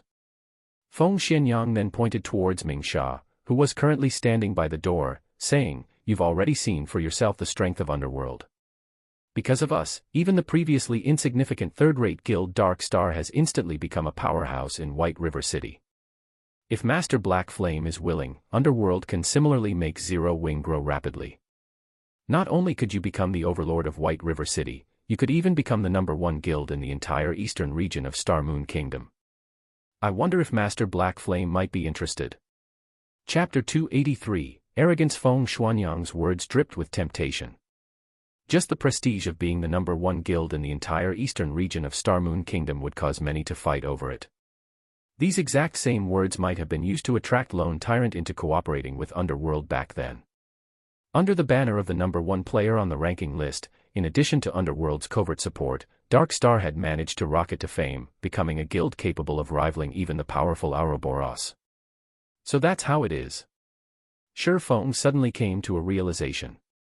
He finally understood why Dark Star could become so amazing, just like that, with experts appearing in the guild out of nowhere. Its abrupt rise was all because of Underworld helping it in secret. However, now that Zero Wing had established a guild residence, Underworld couldn't help but reconsider its original plans, hence its interest in investing in Zero Wing. Shifeng couldn't help but acknowledge that Underworld was indeed amazing. They were willing to support an entirely different guild even at the cost of sacrificing all their previous investments. From an outsider's perspective, such an action was plain foolish. However, Shifeng knew that Underworld's decision was, in fact, very wise. It was obvious at first glance how great an influence a guild residence would have towards a guild's success. If it were up to him, he, too, would choose to take such an action. Master Black Flame, you should know that there are over 20 cities just in Star Moon Kingdom's eastern region alone. If Master Black Flame agrees to our proposition, in the future, you will become the absolute overlord of these 20+ cities. Moreover, even though Underworld will be investing in Zero Wing, we will not interfere directly in the management of the guild itself. Rather, we will provide you with a large sum in funding and manpower, Feng Xianyang slowly said in a tempting tone. We at Underworld have already decided that, as long as Master Black Flame agrees, we will immediately inject 1 billion credits into Zero Wing, and also provide the guild with 100 gold coins every week. In addition, we will also provide 100 experts, and also 1 team of Underworld guards for you, Master Black Flame, to command as you see fit. If Zero Wing develops well, Underworld will invest even more into the guild in the future. Master Black Flame, what do you think? Feng Xianyang had taken Shifeng's previous silence for hesitation, thinking that Shifeng was definitely considering his proposition, hence he sweetened the deal. In God's domain, wasn't the main purpose one established a guild earning money and gaining status? For a newly established guild, 1 billion credits was definitely an astronomical sum. Even a major corporation in a city couldn't easily take out 1 billion credits. Recently, due to God's domain's raging popularity, the number of corporations investing in the game had been continuously increasing. The value of guilds in God's domain had similarly shot up abruptly. Yet, even so, a third-rate guild with a member count of 20 to 30,000 would, at most, be worth 2 to 300 million credits. Meanwhile, Zero Wing merely had several thousand members in its ranks. Although it had both fame and experts, its value was still not worth 1 billion credits. After taking into account the value of a guild residence, Zero Wing would at most be worth 500 million credits. Hence, it would be completely illogical for Shi Feng to refuse the offer of 1 billion credits. I wonder how much shares young Master Feng is intending to purchase? Shi Feng asked, an indifferent smile on his face. Not much, just 50%. In exchange for 50% of Zero Wing's shares, you can obtain 1 billion credits, in addition to having many experts to assist you. I believe that no other corporation will be willing to offer such a high price, Feng Xianyang said confidently. Shi Feng propped up his chin with his hand, entering into a deep contemplation. Shortly after, he slowly said, although your offer is indeed attractive, 50% of the guild's shares is simply too much. I am willing to sell 10% at most. Although Feng Xuanyang's offer of 50% seemed as if both sides would be wielding half of the guild's shares, it was simply a trick to make Shi Feng drop his guard. In reality, wielding 50% of Zero Wing's shares was already tantamount to full control of the guild. After all, when Shi Feng established his guild, he hadn't claimed the full 100% shares of the guild, he had given a small portion to Aqua Rose. If Feng Xianyang purchased 1% of Zero Wing's shares from Aqua Rose, then he would have 51% of the guild's shares. At that time, Feng Xuanyang's words would become law in Zero Wing, while Shi Feng would sooner or later end up in a situation like the one in his previous life. Shi Feng had sworn to never let something like that happen again in this life. 10%. Feng Xianyang did not dare believe his own ears.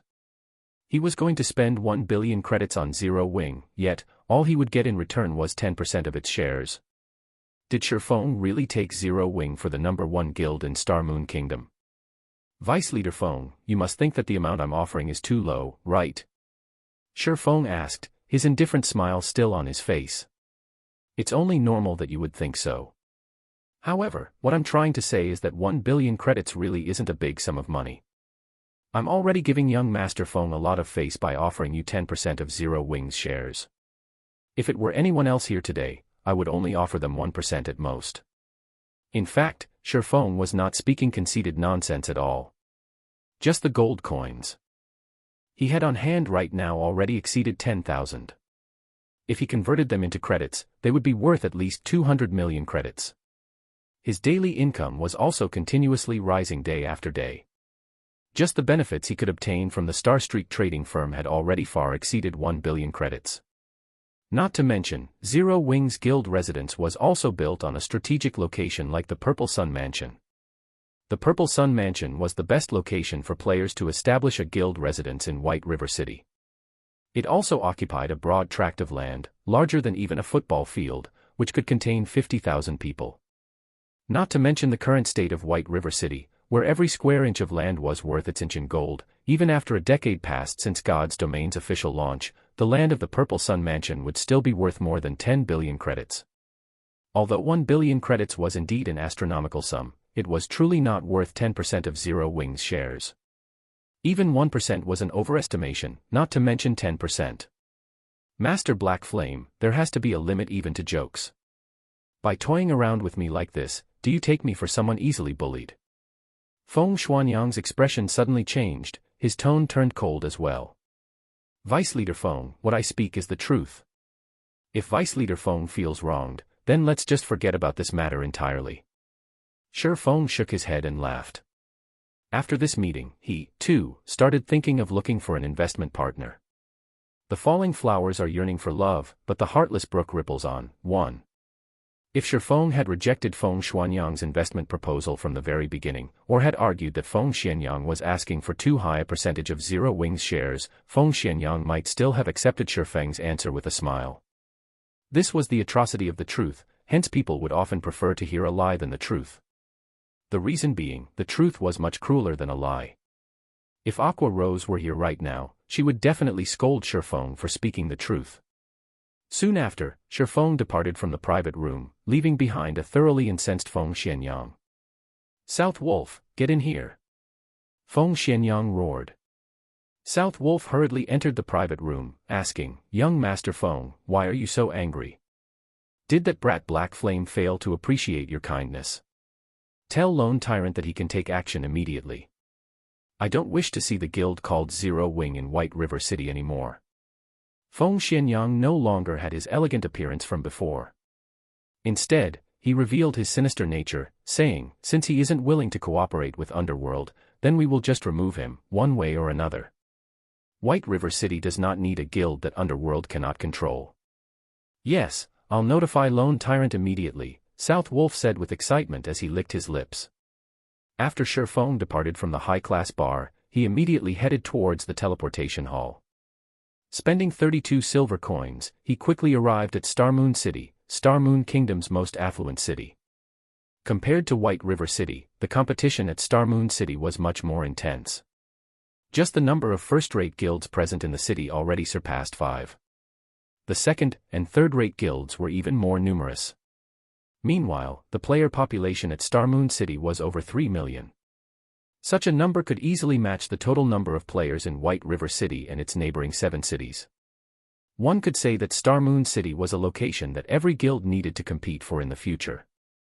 After all, it was a super city that would be able to contain over 10 million players in the future.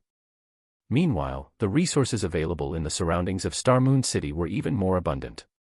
There were plenty of high-level maps that were only a short distance away from the city. Obtaining Star Moon City would be the equivalent of occupying a fifth of the entire Star Moon Kingdom's resources. 1. The falling flowers are yearning for love, but the heartless brook ripples on. This is a Chinese idiom that gives the meaning, one side is willing, yet the other one remains indifferent. Chapter 284, Ghost Raider. As the capital city of Star Moon Kingdom, beneath the flourishing appearance of Star Moon City were piles and piles of pearly white bones. The moment Shifeng arrived at the city, he could already sniff out the strong smell of blood. When Shifeng walked the bustling streets of Star Moon City, none of the players he saw belonged to small and unknown guilds. Instead, all the guild players he saw belonged to third-rate guilds or above. As for the unrated guilds, Shifeng could make a general guess as to where they had gone. They had definitely been completely annexed by these large guilds. Furthermore, the average level of players in Star Moon City was very high. In terms of equipment, the players of Star Moon City were also a notch higher than the players of White River City. Originally, it was a very rare sight to find average players possessing bronze equipment. At Star Moon City, however, it was not a rare sight at all. Shifeng had even seen some independent players who possessed equipment of mysterious iron rank and above. As for the players who wore a guild emblem on them, majority of their equipment were of mysterious iron rank. Some elite members of guilds were even fully geared with mysterious iron equipment. The standards of Star Moon City were clearly a lot higher than White River City's. However, if these players were to be compared to Shifeng, they would still be miles and miles behind. When Shifeng arrived in Star Moon City, he had removed his disguise of Black Flame. Instead, he had chosen to use his original appearance of Yifeng to move around the city. Hence, he did not choose to hide the equipment he had on him right now. Although Shifeng had already turned off the innate glowing effect that dark gold equipment possessed, he was unable to do anything about the originally dashing appearance of the item itself. There was also the 2 weapons at his waist, the Abyssal Blade and the Demon Bane, whose quality could not be discerned through sight alone. Overall, Shifeng's equipment had caused all the players who walked past him to cast sidelong glances at him. Shifeng was just like a famous celebrity as he strolled along the streets of Star Moon City. It was impossible for him to keep a low profile even if he wanted to. However, Shifeng paid no attention to the stares he was receiving, focusing only on the task at hand. After arriving at Star Moon City, a new city, Shifeng first made a trip to the city's auction house by force of habit. He intended to gauge the market conditions of this entire city. As the capital city, Star Moon City was geographically located in the central region of Star Moon Kingdom. Hence, whether it was the northern, southern, western, or eastern region, all trade would pass through this place. In the past, during the peak of Star Moon Kingdom, Star Moon City controlled a full quarter of Star Moon Kingdom's trade volume. One could simply imagine how large the trade volume at Star Moon City was. If one could dominate Star Moon City, the daily profits one could rake in would be astronomical. In comparison, the Star Street trading firm's daily profit of 1,600 to 1,700 gold coins was merely a trifling sum. With such a large trade volume available, it would be a lie to say that Shifeng did not have aspirations towards it. Unfortunately, Zero Wing had just recently set out on its journey. It would still be a long time before he could attempt to get a share of the pie known as Star Moon City. Today, Shifeng was simply here to lay the groundwork for his eventual entry into Star Moon City's market in the future. Star Moon City's auction house was also the largest auction house in Star Moon Kingdom. When players registered an item here, the item would also be available for the players in the surrounding tens of cities to purchase. It was much more amazing than the White River City auction house. Moreover, when players from another country wished to visit Star Moon Kingdom, or when players from the kingdom itself wished to head to another country, they would be required to make a transit through Star Moon City, as it was the capital city of the kingdom. This situation also led to players from other countries selling their wares at the Star Moon auction house. Hence, there was a very large variety of items available at the Star Moon auction house, and no other auction house in Star Moon Kingdom could ever dream of being its equal. This was also one of the reasons why many players would willingly come here to purchase or sell their items. The inside of the auction house was filled with a sea of players. After entering the building, Shifeng quickly looked for a quiet corner and sat down. He then called out the auction house interface, quietly browsing through its contents. "Brother Blade, look at that person's amazing equipment. Although my eagle eye skill allows me to identify any weapon or equipment that is fine gold rank or below, when I tried identifying that person's stuff, many of them returned as unidentifiable," a skinny ranger said excitedly as he drooled at Shifeng's equipment. "What? Unidentifiable? Don't tell me he's using dark gold equipment. Imperial Thunder, did something go wrong with your skill? Let alone a player from an unknown guild, even the guild leaders of Ouroboros and the Star Alliance wouldn't be able to possess so many dark gold equipment," the robust-looking berserker named Lifeless Blade argued, laughing. "Brother Blade, you should know that this identification skill of mine is an advanced skill that I obtained only after completing a unique quest." "When had it ever gone wrong before?" the ranger named Imperial Thunder replied earnestly. Lifeless Blade nodded, his expression turning serious. He then looked towards Shifeng, who currently sat on a stone chair, noticing that he was actually unfamiliar with this person. Yifeng. He isn't an expert of Star Moon City. He should have come from some other city. After Lifeless Blade used an identification skill on Shifeng, he immediately knew that Shifeng was not a player belonging to Star Moon City. Lifeless Blade could be considered a somewhat famous person in Star Moon Kingdom. He had met many players before, and he had also met majority of the experts that could be found in the city. As for the experts he had yet to meet, he knew what they were called, at the very least. Even so, he had never heard of an expert called Yifeng before. And yet, I seem to recall hearing this name, Yifeng, from somewhere. Lifeless Blade drifted into deep thought. I recall seeing this name on the official forums before. I wonder if I can still find it now.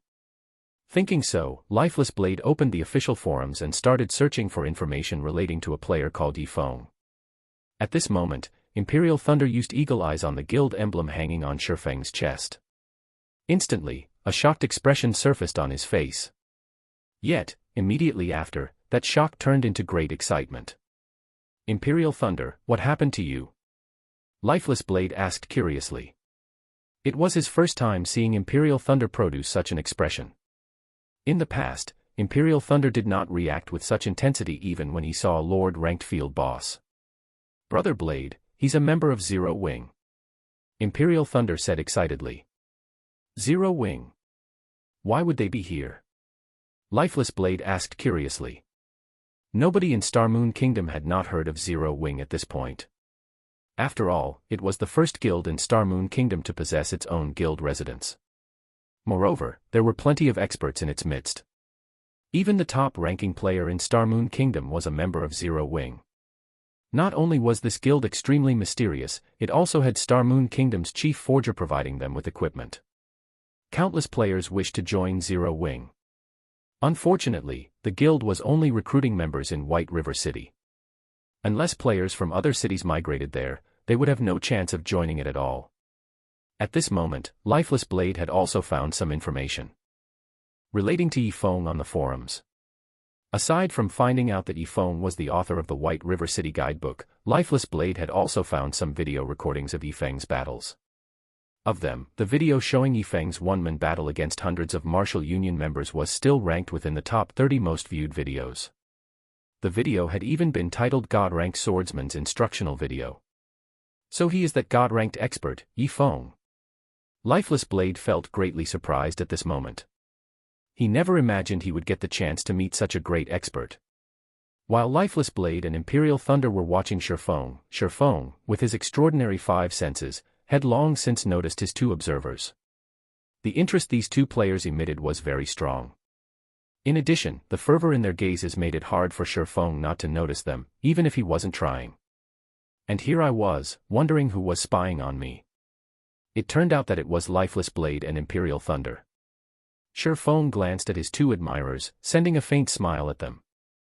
Shifeng had been looking forward to meeting these 2 famous players for a long time now. Before they had even started playing God's Domain, they were already a relatively famous independent party. In the gaming world, they had even been called the Sharp Arrow Party. After they entered God's Domain, they shone even more than before. In the past, the team they had formed managed to successfully raid plenty of team dungeons that even the main force of first-rate guilds were helpless against. Meanwhile, the team leader, Lifeless Blade, had also been nicknamed the Ghost Raider. Brother Blade, such a chance won't fall into our laps a second time. Why don't we go get acquainted with him? Who knows, we might even become friends, Imperial Thunder suggested to Lifeless Blade. Chapter 285, Market Research. Imperial Thunder's suggestion sent Lifeless Blade into a light contemplation. Soon after, Lifeless Blade replied with a nod. As the saying went, another friend is another opportunity. If one wished to succeed in a game, an extensive network of friends was necessary. It was especially true when it came to friends who were experts. If we are going to hastily approach and interrupt him like this, we need to be careful with our words when we speak. After all, every expert has their own unique personality. Some might be cheerful, some might be indifferent, and some might be arrogant. It would be counterproductive if we happened to accidentally provoke him, Lifeless Blade whispered. Ah, of course I know about this point. Imperial Thunder laughed. You do, huh? Lifeless Blade rolled his eyes at Imperial Thunder. He then continued, do you still remember how you managed to provoke Yuan Fei, one of the top 10 rookies of the gaming world, whom we met last time? That was his fault for going overboard. He actually tried to roll for every equipment we got from that boss. Imperial Thunder still held a grudge against the player called Yuan Fei. When they had discovered a Lord-ranked field boss before, they had kindly sent Yuan Fei an invite to raid the boss together. After the boss died, the loot the boss dropped was distributed using the dice rolling system, as more than a dozen players had participated in the raid. It was also logical that every team member would only roll for the items they needed. Yet, contrary to custom, Yuan Fei had rolled for every single item the boss dropped. Yuan Fei's actions clearly stated that, if he could not use it, then he could still sell it. You could have just spoken up about the matter. At worst, we could have just stopped contacting him, there was no need for us to become enemies. Yet, you chose to pick a fight with him without even trying to talk things out. That's not how you make friends, that's how you make enemies. Yuan Fei is still holding a grudge against us even until now. Lifeless Blade felt speechless when he recalled the incident back then. Yuan Fei was one of this year's top 10 rookies of the virtual gaming world, and the Star Alliance had even offered him an annual salary of 2 million credits in order to recruit him. Meanwhile, just because their team had provoked that petty-minded Yuan Fei, they had received plenty of oppression from the Star Alliance, making it hard for them to mingle in Star Moon City. If not for the fact that Lifeless Blade was acquainted with the guild leader of the Star Alliance, this matter would never have been settled, and their team would have been forced out of Star Moon City long ago. I understand. I won't repeat the same mistakes, Imperial Thunder said in a soft tone. In fact, he, too, recognized the mistake he made in the past. However, it was not easy for him to fix his short temper. As the two of them quietly conversed while they made their way towards Shifeng. Shifeng had already grasped the general market trend in Star Moon City. Overall, the items sold here were cheaper than White River City. In White River City, a stack of hard stones could be sold for 10 silver coins. At this place, however, each stack was being sold for only 9 silver coins. The same went for whetstones. In White River City, each stack of whetstones could be sold for 35 silver coins, while at this place, it was being sold for only 32 silver coins. Only advanced whetstones were sold at the same price in both cities, whereby each stack went for 1 gold coin. On the other hand, mysterious iron-ranked weapons and equipment sold here were at least 10% to 20% more expensive than the ones sold at White River City. As for secret silver-ranked weapons and equipment, those were sold at prices 30% to 40% higher. Sure enough, with more players around, the resources available is also greater in volume. Even though mysterious iron equipment is such a rare commodity in White River City, here in Star Moon City, these items seem to be available in abundance. There is someone actually selling secret silver equipment as well. As expected of the capital city, the number of experts here is much higher than other cities. Just by looking at the items being sold at the auction house, Shifeng could clearly feel the intensity of the competition at Star Moon City, with higher quality equipment in greater demand. It was also precisely this fierce competition that resulted in more experts being produced here. In order to survive in this city, one had to rack their brains and constantly think of ways to improve themselves, gradually climbing up the ranks of this prosperous city. Otherwise, what other explanation would there be for a precious secret silver equipment to appear at the auction house? It was simply impossible for guilds to sell any weapons or equipment that were of mysterious iron rank or better. After all, these items were strategic material for a guild. At most, they would sell the equipment produced by their own forgers. However, where would they find a forger who was capable of producing secret silver equipment? Even Shifeng, who possessed plenty of support items, could not easily produce them. It went without saying that other forgers should only be able to produce bronze equipment, or at best, mysterious iron equipment at this stage of the game. Hence, the secret silver-ranked weapons and equipment being sold at the auction house were definitely the offerings of independent teams. Meanwhile, their purpose in selling was simply to bolster their team's strength and obtain the funds necessary to cover their expenses. The number of independent teams that could obtain secret silver-ranked weapons and equipment at White River City could definitely be counted using one's fingers. As far as Shifeng knew, the only team capable of such a feat was the Holy Grail Knights that he had met by coincidence last time. On the other hand, there were a number of such independent teams in Star Moon City. One could just imagine the difference between the two cities. If I am going to try to enter Star Moon City's market, it seems that selling high-end equipment would be the most effective way to do so. At this moment, the fine gold-ranked dragon scale set equipment popped up in Shifeng's mind. He felt that it might not be a bad idea to rely on the dragon scale set equipment to break into Star Moon City's market. However, his current forging standards were still too low. Cream Coco was also only an advanced forging apprentice right now. She was still in the midst of striving to get promoted into a true forger. Moreover, another condition needed to be met if Shifeng wished to enter Star Moon City's market. Currently, Shifeng's guild was based only in White River City. If he were to establish a branch guild at Star Moon City at this period of time, that branch guild would immediately be annihilated by the many large guilds of Star Moon City. Hence, what Shifeng needed right now to enter Star Moon City's market was a shop to do business with. However, not to mention a shop, even if Shifeng wished to set up a stall, he first needed to become a minor noble of Star Moon City. As for establishing a shop, at the very least, he needed to become a baron before he could do so. As expected, if I don't deal with this shop issue, I won't have any way of entering Star Moon City's market at all. After all, the auction house's 15% processing fee was simply too expensive. More importantly, placing items at the auction house was something only independent teams or players would do. If one wished to have any sort of development and earn large sums of money and fame, a shop of their own was essential. Hello there, friend. I am called Lifeless Blade. Seeing that you have come to the auction house, I'm guessing that you are here to sell some equipment, right? I am somewhat well known in Star Moon City, and I have plenty of sales channels. If you wish to sell your equipment at a good price and its attributes are good, I can lend you a hand with selling them, Lifeless Blade said as he walked over, a smile on his face. Selling equipment.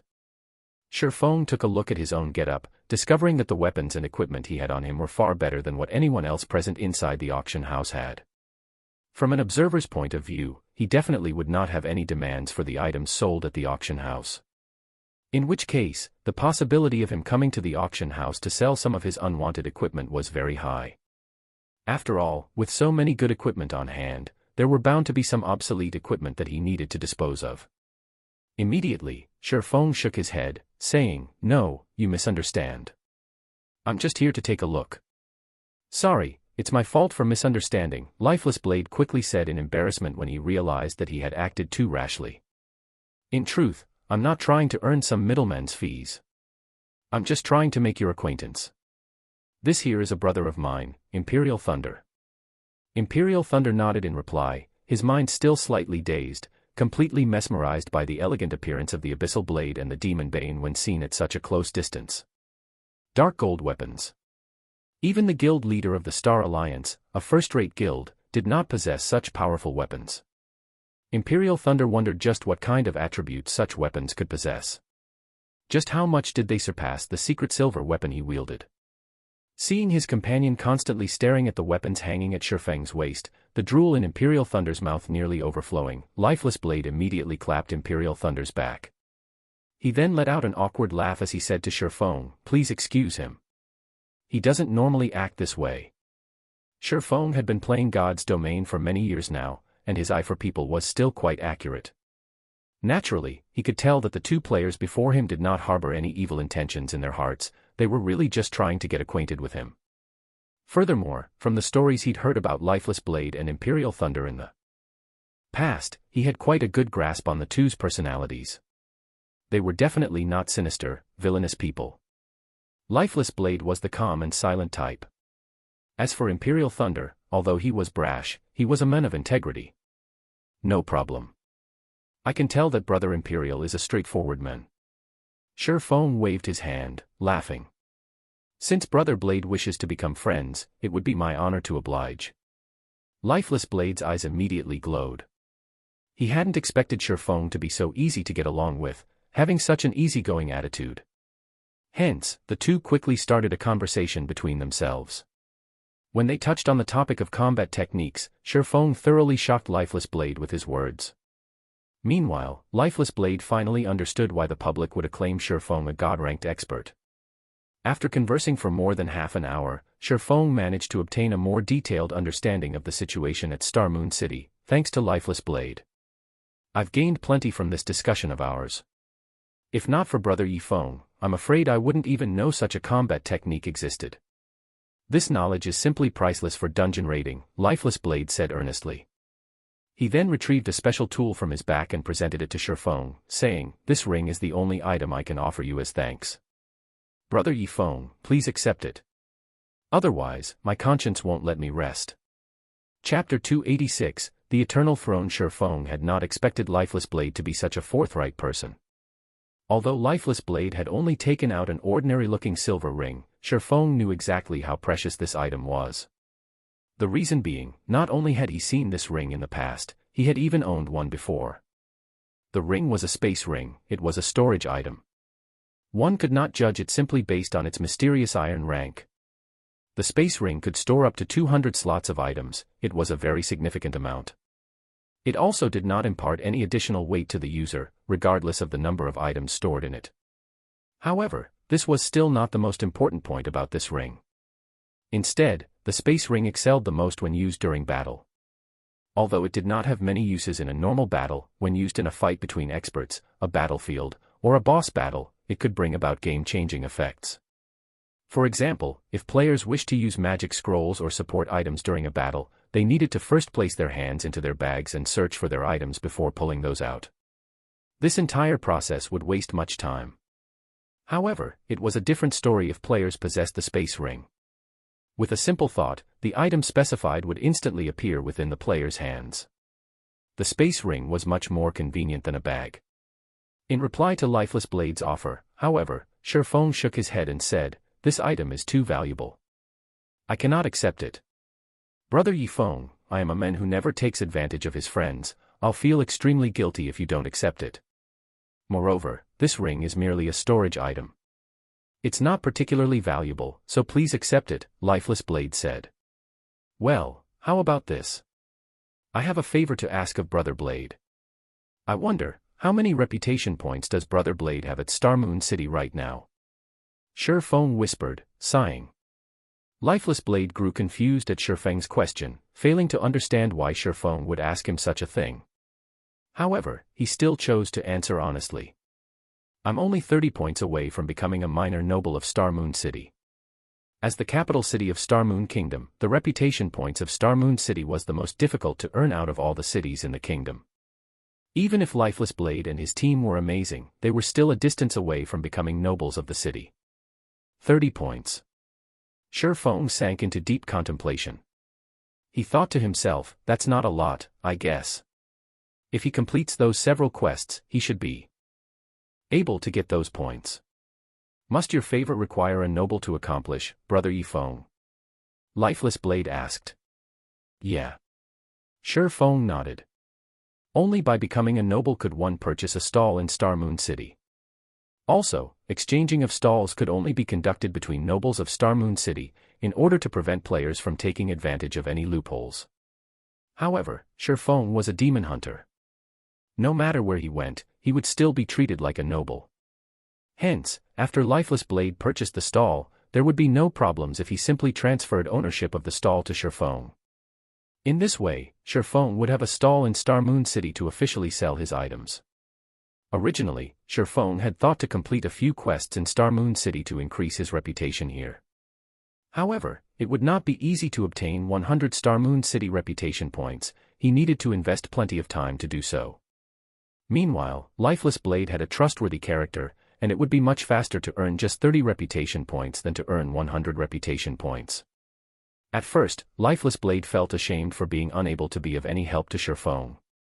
However, Shifeng's next remark immediately sent him into a daze. I know a few high-level quests that can increase reputation points. After Brother Blade completes them, you should be able to become a noble of Star Moon City. After saying so, Shifeng proceeded to list out the few quests he had in mind to Lifeless Blade, withholding nothing at all. This shouldn't be a good idea, right? Lifeless Blade was nearly left speechless. Originally, he had fully intended to help Shifeng. In the end, however, he had been the one to receive help from Shifeng instead.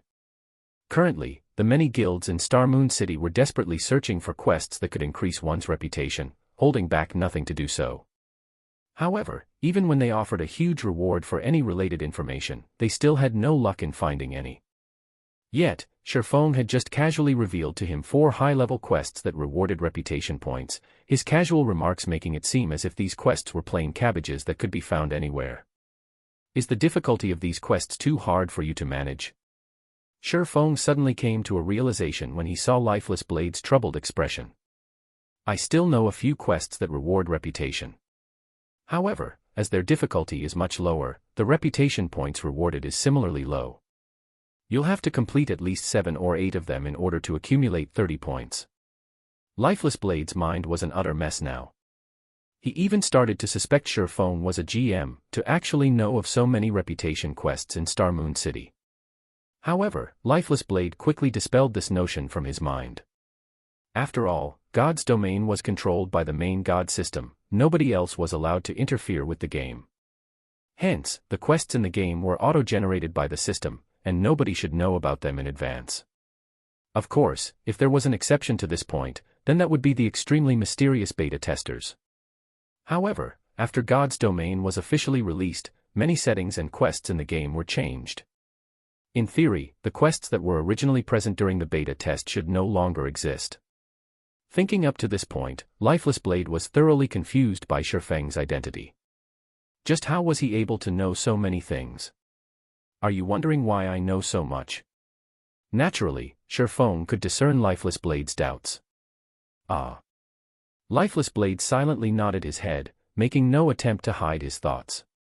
It's because I am a reincarnated person.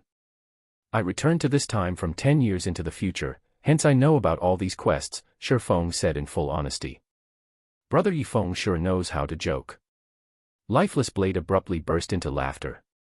I'll complete these quests as quickly as possible. After I've managed to become a noble, I'll immediately notify Brother Yifeng. Lifeless Blade knew full well that everyone had their own secrets. Meanwhile, information on reputation quests would definitely be categorized as a top secret by guilds. Shifeng's willingness to reveal such precious information to him showed how much trust Shifeng placed in him. If Lifeless Blade still tried to probe deeper into the matter, then he would simply be too insensible.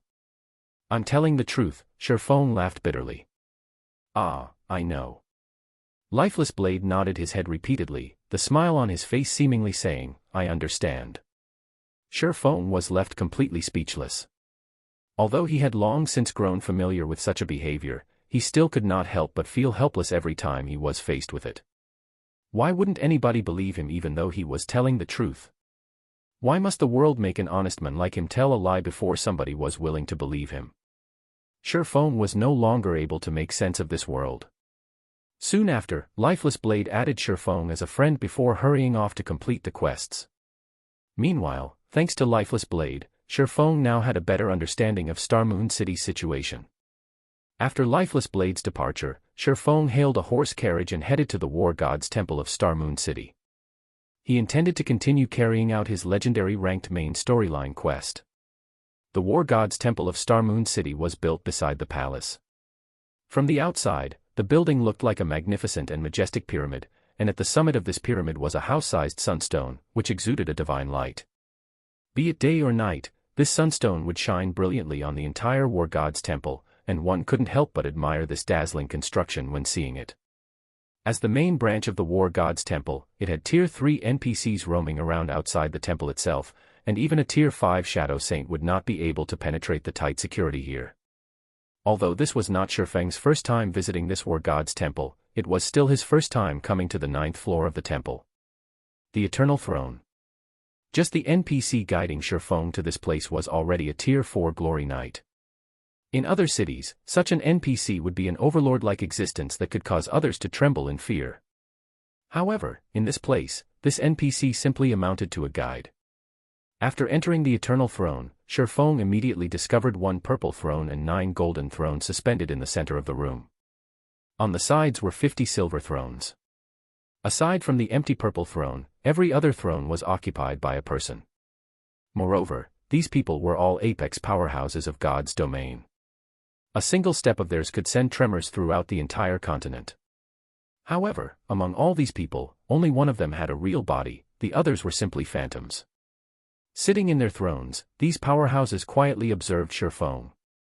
Meanwhile, as the recipient of these gazes, Shifeng could not help but feel that his life was no longer in his hands. His body felt incomparably heavy under these stares, and his back was also already drenched in sweat. This was the imposing aura of a true apex powerhouse. It was not something Tier 4 classes could ever hope of equaling. As expected of one of God's domain's strongest powers. To think they actually have so many apex powerhouses in their midst. Shifeng was racked with emotion right now. Although he had played God's domain for over a decade, this was the first time he personally witnessed the War God's Temple's true strength. What an interesting young man. However, I don't believe a little guy like you can accomplish that quest. This is something that involves the fate of the entire continent, after all. Since it is so, let us give this little guy a test. If he passes it, I believe that nobody here would have any other objections, right? A test. This lady likes it. Let's go with that. If he passes the test, I'll throw in my vote of support. If he fails, well, he'll already be dead at that point, so no punishment will be necessary. How are we going to test him? Obviously, we are going to activate the 12 trials. Ha ha ha. The 12 trials. I have only heard of it before and only treated it as a legend. The last time it was activated was more than 900 years ago. I didn't expect that I would be so lucky as to witness it being activated in my lifetime. I must really thank you, little guy. I do hope you can last a few rounds, though. Let this old man here widen my horizons. Chapter 287, 12 Trials. The occupants of the Silver Thrones voiced their opinions one after another, merrily deciding how they should deal with Shifeng. Standing a short distance from the golden doors of this chamber, Shifeng silently muttered, "Crap. Don't players have any human rights?" However, Shifeng had no choice under the circumstances. The NPCs before him were all apex powerhouses of God's domain. Shifeng was merely an ant in their eyes. It would be fortunate if they even decided to give him a few extra glances, not to mention involve him in their discussion. At this moment, a youth garbed in white robes, one of the occupants of the silver thrones, moved and instantly appeared before Shifeng. Although this youth was simply standing in front of Shifeng, showing no animosity whatsoever to Shifeng, the formidable pressure Shifeng felt from him was much more overwhelming than what he'd felt from White River City's magistrate Weissman. This white-robed youth was none other than Eucharis, the Star Moon Temple Lord of the War God's Temple, whom Shifeng had been instructed to look for. "Young man, we already know your reason for coming to this place. Although the Endless Abyss has indeed been unsealed, this is something that would have happened sooner or later. After all, no seal is eternal. In the face of time, everything is powerless. It is already good that the seal could suppress the Endless Abyss for hundreds of years. In the near future, we will join forces to suppress the Endless Abyss, preventing this matter from escalating. However, before we go and suppress it, we need to choose a person to collect the materials needed to reseal the Endless Abyss. However, this person must be a heaven-blessed person, and you just so happen to be one. Hence, we've decided to send you to collect the materials for us. Before we send you on your way, though, we need to first take a look at your potential. If you are no good, we will have no choice but to look for someone more suitable for the task." By heaven-blessed person, the NPC meant a player. In the NPC settings, heaven-blessed people were immortal existences, as even if these individuals died, they could still revive shortly after. Hence, heaven-blessed people were the best candidates for collecting the materials needed for the seal. We have decided that your test will be the War God's Temple's 12 trials. You will be considered to have passed the test as long as you can clear 6 of the 12 trials. Of course, we won't make you go through the trials for nothing. As long as you can clear up to the second trial, you will be rewarded with 100 War God's Temple merit points. Also, the rewards will be doubled with every subsequent trial you clear. After you're done with a trial, you can use the treasury of the War God's Temple to exchange your merit points for treasures. You should know that the treasury of the War God's Temple contains the most treasure throughout God's domain. An ordinary secret silver ranked item only costs 200 merit points, while a fine gold ranked item costs 500 merit points, a dark gold ranked item costs 1,500 merit points, an epic ranked item costs 4,000 merit points, a fragmented legendary item costs 15,000 merit points, and lastly, a legendary item costs 60,000 merit points. If you have sufficient strength, you can even exchange for a divine artifact. However, that would require 200,000 merit points. While Eucharis was giving his explanation with a smile, Shifeng's heart was already pounding madly with excitement. Shifeng couldn't help but admit that a legendary ranked main storyline quest was indeed amazing. The highest ranked item Shifeng had seen before was only of legendary rank. He had only heard rumors about divine artifacts, he had never personally seen one before. Now that he had the chance to actually see one, his gains from this trip to the War God's Temple was already plenty. However, Shifeng knew his own limits. Even a legendary item was already a luxury for him, not to mention a divine artifact. Shifeng did not even dare fancy the notion of owning one. He would be satisfied as long as he could take a look at it. Just as Shifeng was imagining what a divine artifact looked like, Eucharis started chanting some incantations, while drawing complex divine runes with his fingers. After Eucharis finished chanting, a pair of large golden doors appeared before him. There were 12 scenes carved into the dazzling golden doors, and each scene told of a cruel battle. When the doors parted, a very ancient and violent aura gushed forth from within, as if there was a ferocious primordial beast housed beyond those doors.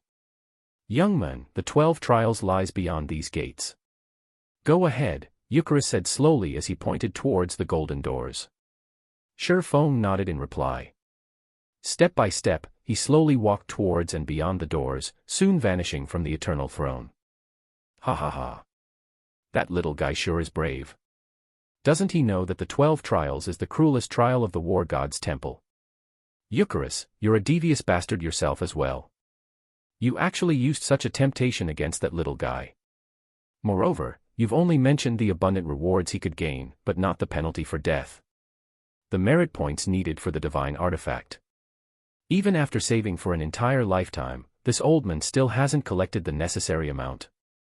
If he wishes to obtain the divine artifact, at the very least, he needs to clear the 11th trial. Ever since the War God's Temple was established, from ancient times until now, only one person has ever managed to do so. However, that great personage was a mighty god who had saved the entire continent in the past. This lady has read plenty of ancient texts relating to the 12 trials. According to the information in those ancient texts, the majority of the people that had entered the trial only managed to clear up to the 3rd or 4th trial. Meanwhile, the ones that were capable of clearing up to the 6th trial were as rare as a phoenix's feather and a chelan's horn. Eucharis, your requirement for him sure is high.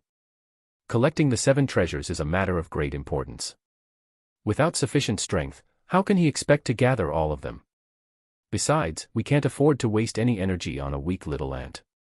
Just as the occupants of the silver thrones were having another round of discussions among themselves, one of the occupants of the golden thrones, who had remained silent throughout the prior discussion, finally spoke. This matter is decided. Just as Eucharis has said, the old monsters sealed within the endless abyss are becoming restless. We can't afford to waste too much energy on a single weakling. If he can pass the 6th trial, I will lend him a hand as well. As you command, my lord. The occupants of the silver thrones could not help but feel astonished when they heard one of the lords of the golden thrones speak. They never expected that this great personage would take action as well. This was a fortune that could not be obtained even if one begged for it. Soon after, Eucharis waved his hand, summoning a water screen into the eternal throne. The water screen that was suspended in midair showed the image of Shifeng, who was currently facing the 1st trial. Shifeng's current location was at the summit of a precipice. Aside from the 100-yard or so plateau available to him, he was surrounded on all sides by deep cliffs. In addition, the winds here were extremely violent, and a single misstep could send him plunging into the endless abyss. Shifeng quietly sat on a platform paved with stone slabs. Immediately, he discovered that, aside from the weapons and equipment he had on him, everything else he possessed was unusable. The powerful frost grenades could only lie quietly inside his bag. Even the magic scrolls Shifeng had prepared beforehand were completely useless, and the same went for recovery potions. Instantly, Shifeng's combat strength had been reduced sharply. It seems that these trials are meant to purely test my combat power. I wonder who my opponent will be. Shifeng took a look at his surroundings and failed to discover any monsters. He then thought to himself in bewilderment, "Don't tell me the monster is invisible." Having thought up to this point, Shifeng immediately extended his 5 senses to their limits. Invisible monsters were not unusual in God's domain. In fact, some of the truly powerful monsters were even capable of serial teleportation. Meanwhile, inside the eternal throne, the big shots of God's domain were excitedly observing Shifeng's trial.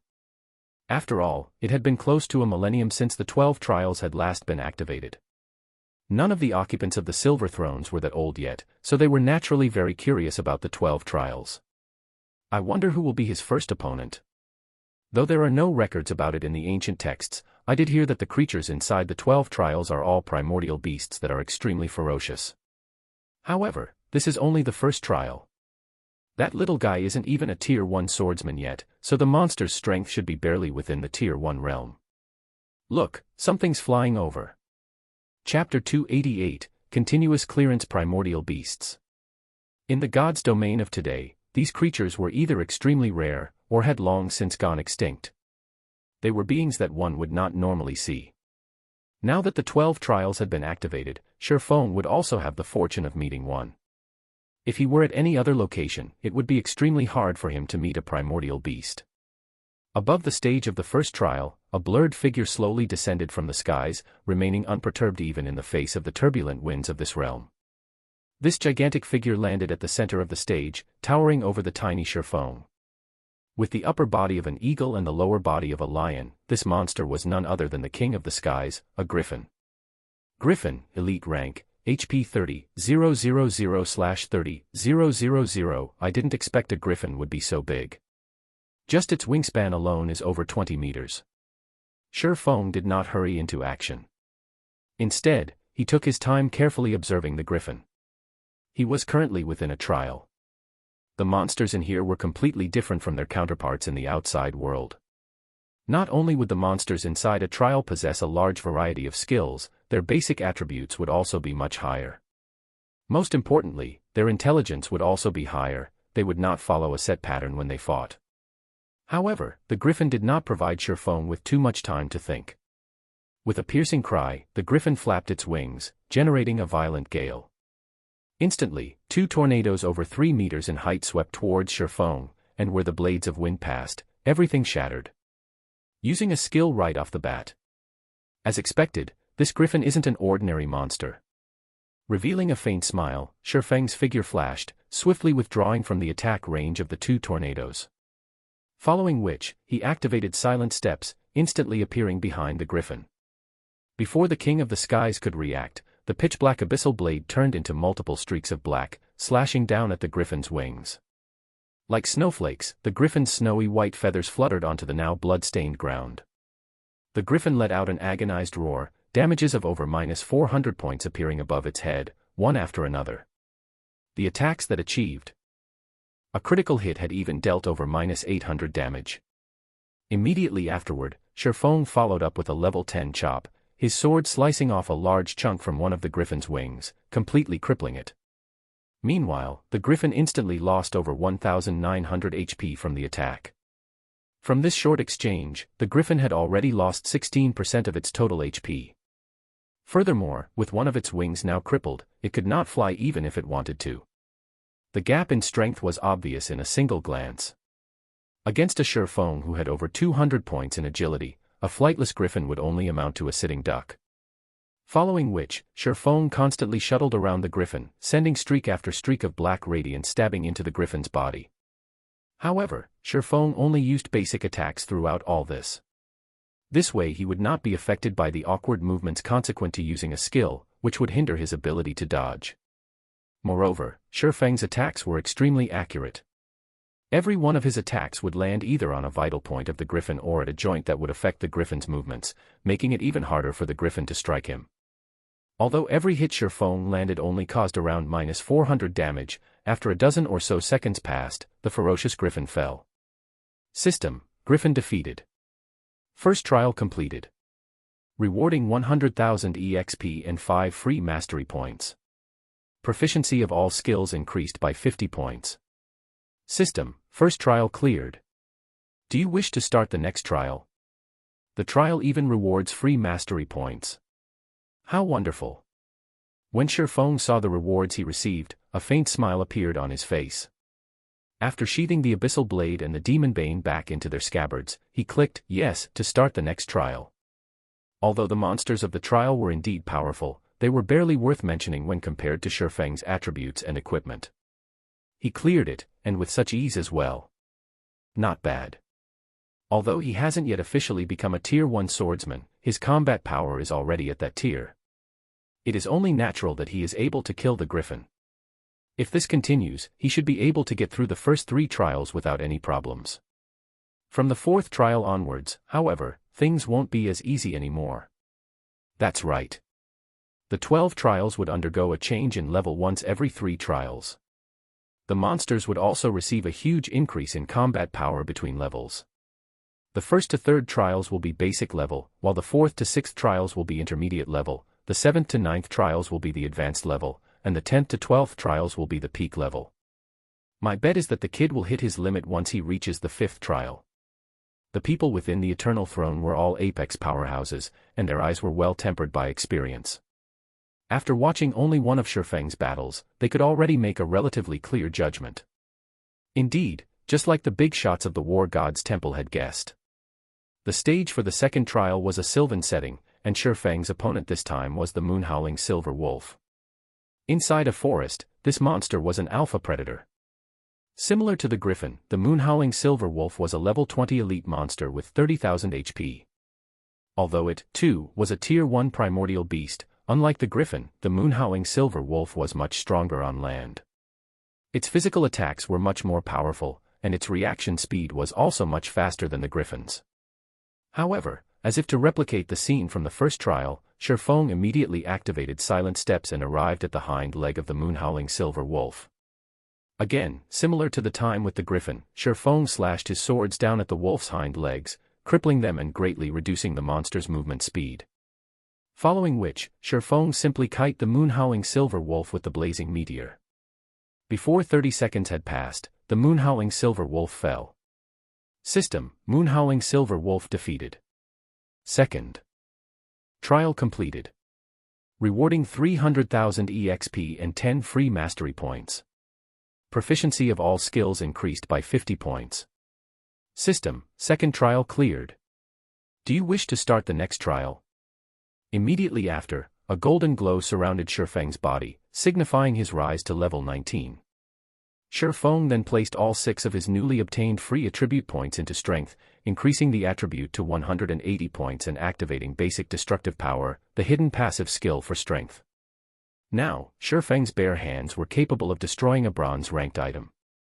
In other words, Feng's unarmed attacks could damage bronze-ranked weapons and equipment, reducing their durability, and eventually destroying them. Originally, Feng had intended to place all 6 of his free attribute points into intelligence. However, he wanted to increase his combat power for the sake of the trial, even if it was only by a small amount. Soon after, Feng clicked yes and started the next trial. The third trial's monster was a blue-eyed spider, while the stage for the third trial was a location completely befitting a spider, inside a dark cave. Fortunately, there was no change to the blue-eyed spider's level despite Feng's rise to level 19. Similar to the previous 2 monsters, it was a level 20 elite monster with 30,000 HP. However, the blue-eyed spider was much stronger than the moon-howling silver wolf, though not in terms of attack power and movement speed. Instead, the blue-eyed spider had its highly potent venom and its tough and sticky silk. It also possessed superb eyesight. Even if its surroundings were pitch black, the blue-eyed spider would still be able to see clearly, as if it were daytime. Moreover, its eyes also provided it with a 360-degree field of vision without any gaps in between. Feng carefully looked around. Even if he possessed extraordinary strength, his range of visibility was limited to a maximum range of 5 yards. Meanwhile, the blue-eyed spider could easily spot any attempt Feng made to attack from a distance of 30 to 40 yards, making the situation extremely unfavorable for Feng. Interesting. However, Feng did not show any signs of panic. On the contrary, his lips curled up slightly. If it were any other player here, they might have to fight a bitter battle if they did not possess any supportive tools. Unfortunately, not me. Suddenly, a deep blue flame appeared in Feng's hand, lighting up the surrounding area. The scorching flame also caused the freezing temperatures inside the cave to rise sharply. Nevertheless, this was still not the end. The ice-blue devil flame in Feng's hand quickly expanded and enveloped his body, completely covering him in a layer of deep blue flames. At this moment, Feng looked just like a god of fire, the flames on his body brightly illuminating the entire cave. Meanwhile, the blue-eyed spider's position had also been clearly revealed. Chapter 289, Silver-Eyed Lion King. The blue-eyed spider lived in darkness all year round. Hence, its eyes, which were accustomed to the dark, could not adapt at all when the dazzling flame suddenly illuminated the entire cave. The blue-eyed spider was just like a frightened little rabbit. Suddenly, the blue-eyed spider, which had previously had the upper hand, was placed in an unfavorable situation. On the other hand, Feng, who had summoned the ice-blue devil flame, could now deal 20% more damage, and his fire and ice-type attacks would also have an additional 40% damage, instantly breaking out of his disadvantageous position. While the blue-eyed spider was still incapacitated, Feng used silent steps and arrived over 20 yards behind the 8-legged monster. With the power of thunder and flames coating its length, the abyssal blade smashed into the blue-eyed spider's body. -1,836. A frightening amount of damage appeared above the blue-eyed spider's charred head. The attack had also placed it in a fainted state for 4 seconds. Feng then followed up the attack with a thundering flash and a normal attack. -634, -1,751, -1,087, -1,169. After suffering this series of attacks, the blue-eyed spider finally broke out of its stupor. However, it only had 72% of its HP remaining now. The blue-eyed spider was furious. Rotating its body, it spat a stream of dark green venom at Shifeng. Having long since anticipated such an attack, Shifeng swiftly dodged to the side, avoiding the attack completely. He then activated Windwalk and escaped. Shifeng knew full well how frightening the blue-eyed spider could be. Its venom attack just now was merely the tip of the iceberg. The deadliest feature of the monster was the poisonous gas emitted by its venom. If he stood his ground to fight the blue-eyed spider, the end result would be obvious: he would inevitably die of poisoning. Meanwhile, Shifeng's purpose in using Thundering Flash on the blue-eyed spider was simply to inflict the damage amplification effect on the monster. He would then kite it using the blazing meteor. Shortly after, one by one, fiery red needles streaked through the air and pierced the blue-eyed spider's body. Although the blue-eyed spider was very skilled at dodging and blocking attacks, Shifeng still managed to land 2 out of every 3 hits thanks to precision throw, the special skill he obtained back at the Steel Fortress Borussia. Moreover, his attacks would occasionally trigger the quadruple phantom effect of the blazing meteor, instantly causing 4-600 damages to appear above the blue-eyed spider. When his luck was good, he would also trigger the burning flames effect. When the effect stacked up to 5 times, combined with the amplification effects of the ice blue devil flame, the debuff caused -1600 damage every second to the blue-eyed spider. The damage of this debuff was even higher than Shifeng's melee damage. However, such an occurrence was only natural. Although magic weapons were amazing, before they were fully released, they would still be far from comparable to a pseudo-extraordinary item. Meanwhile, aside from venom attack, the only other ranged attack the blue-eyed spider possessed was Silk Bind. However, these 2 skills were simply superfluous when used against Shifeng. Shifeng simply made an effortless sidestep to dodge these attacks, and with a flick of his wrist, he would send yet another needle into the blue-eyed spider. Following which, the blue-eyed spider's HP bar constantly decreased. 62%. 45%. 33%. 20%. Within a few moments, the blue-eyed spider died at Shifeng's hands as well. System: blue-eyed spider defeated. 3rd trial completed. Rewarding 1 million EXP and 10 free mastery points. Proficiency of all skills increased by 100 points. System: 3rd trial cleared. Do you wish to start the next trial? 1 million EXP just for clearing the 3rd trial. The system sure is generous. The difficulty for the first 3 trials isn't that high, though. It seems that the truly difficult part would start from the 4th trial onwards. I should take a rest and get my mental state back to peak condition for now. Despite having effortlessly cleared the first 3 trials, Shifeng did not believe, even for a second, that a legendary ranked main storyline quest could be so easily completed. Although Shifeng did not possess a good understanding of the 12 trials, it was still established as one part of a legendary quest. Its difficulty would definitely be high. The passing requirement was for Shifeng to clear up to the 6th trial. Yet, the difficulty of the first 3 trials was not particularly high. According to combat power, the monsters Shifeng had faced were only at the basic level of a Tier 1 monster. Hence, the truly difficult part was definitely the 4th to 6th trials. Shifeng had always been a careful person. Hence, he intended to make ample preparations. Inside the Eternal Throne, the many Apex powerhouses there had been slightly surprised by Shifeng's battle. That was a Tier 2 mysterious flame, the Ice Blue Devil Flame. It seems that the kid is still hiding his strength. It seems he really does have a chance at clearing the 6th trial. Based on his current strength, from the 4th trial onwards, he should be facing intermediate level Tier 1 primordial beasts. In terms of combat power, the kid is already at the intermediate level of Tier 1. Since the primordial beast that would appear in the 6th trial will be at the peak of intermediate Tier 1, he should have a 30% chance of defeating it with his current combat power.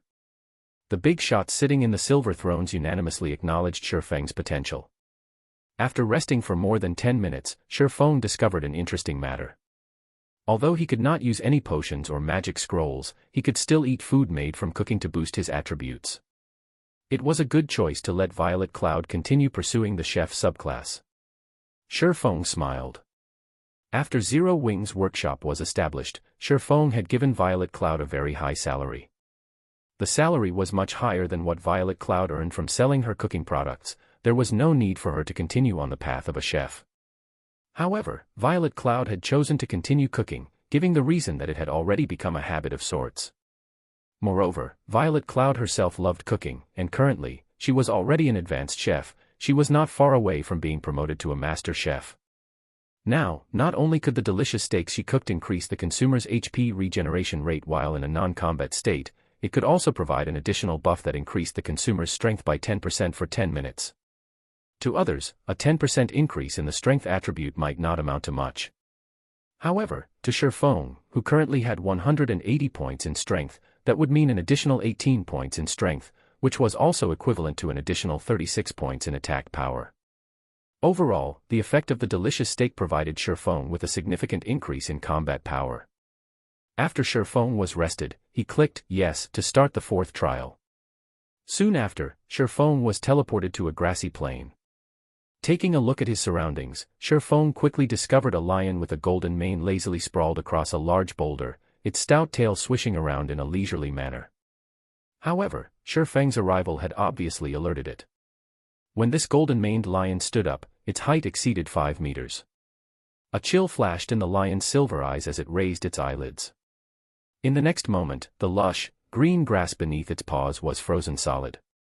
The grassy plains had also been instantly transformed into an icy hell, the green landscape turning snow-white.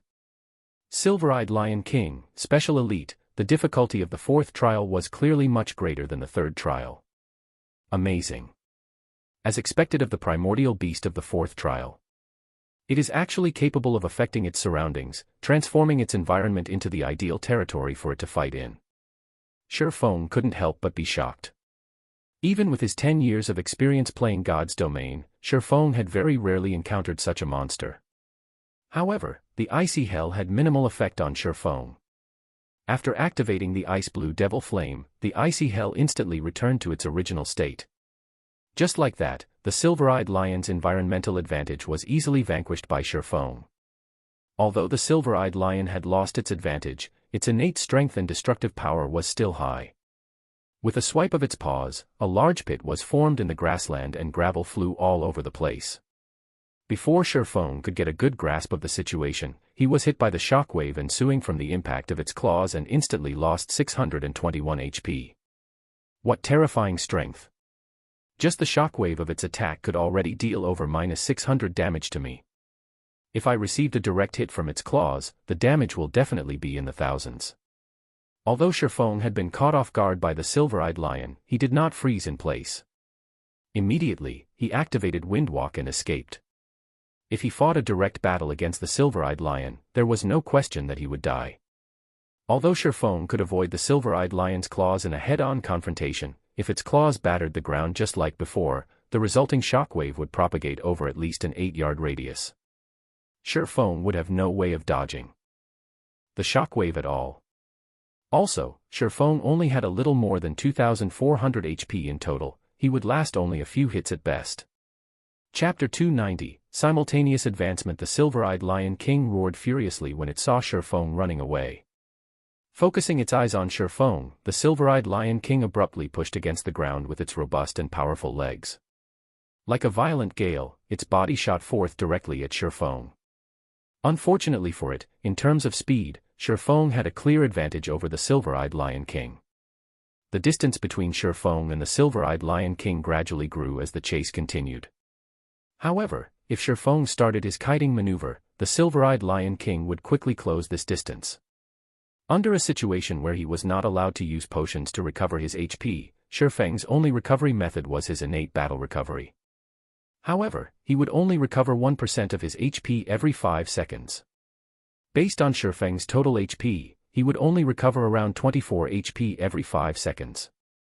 If he wished to recover the 600 plus HP he'd lost, he needed to spend a relatively long period of time to do so. Fortunately, I'm a tad faster than it. The stage this time also covers a large area, so I can run around without any worries. Otherwise, I will really lose my life this time. Shifeng sent a casual glance at the silver-eyed Lion King, while majority of his attention was focused on the surrounding terrain. God's Domain was different from other virtual reality games in that it was much more realistic than the others. One could say that a player's combat power was responsible for only around 50% of a battle's outcome. Meanwhile, 40% was due to environmental factors, while the remaining 10% was up to luck. Luck was something filled with uncertainties, so there was Northwest need to place much consideration into it. As for the 50% combat power and 40% environmental factors, how much a player could grasp them was an important indicator of how skilled a player was. A normal expert could only exhibit around 50% of their personal combat power. In God's domain, the main God system would be the one responsible for evaluating and making the final judgment on a player's personal combat power. This method of calculation was the most credible way to judge a player's personal combat power. As to how it was calculated, only the main God system knew this. Currently, however, the main God system would not show players how much their personal combat power was, and how much of it they could actually exhibit. Once the first 100-man team dungeon was successfully raided, the second evolution of God's domain would be activated. After the second evolution, a teleportation gate to the Divine Colosseum would appear in every city. When players entered the Divine Colosseum, they could compete and battle against other players there. Not only could they obtain equipment there, they could also upgrade and improve their combat techniques. It was also due to this reason that the fights in God's domain became extremely popular. As more time passed, the popularity of fights in God's domain would even grow to surpass that of the fighting competitions in the real world. Those who were capable of exhibiting over 50% of their personal combat power would be considered normal experts. Meanwhile, players that could exhibit over 60% would be considered second-rate experts. Once a player could exhibit 70%, they would be considered first-rate experts. If one could exhibit more than 85% of their personal combat power, then they would be considered apex experts. A majority of the players within this category were famous experts of God's domain, and they would often participate in the international competition that was held only once a year by the developers of God's domain. They were, without a doubt, the most popular individuals in God's domain. Back in the days when Shurfong was still a Tier 3 Sword King, although he was not comparable to these great experts of God's domain, he had still been categorized a first-rate expert since he could exhibit around 80% of his personal combat power. However, compared to exhibiting his personal combat power, Shurfong was much stronger in terms of observing and utilizing his surroundings. Currently, in terms of combat power, Shurfong was about equal to the Silver-Eyed Lion King. However, the Silver-Eyed Lion King's HP was many times greater than Shurfeng's. Without taking into consideration the environmental factors, Shurfong would definitely die if he chose to clash head-on with the Silver-Eyed Lion King. If Shurfong had met the Silver-Eyed Lion King under normal circumstances, he would simply accept his death. At worst, he would just lose a single level.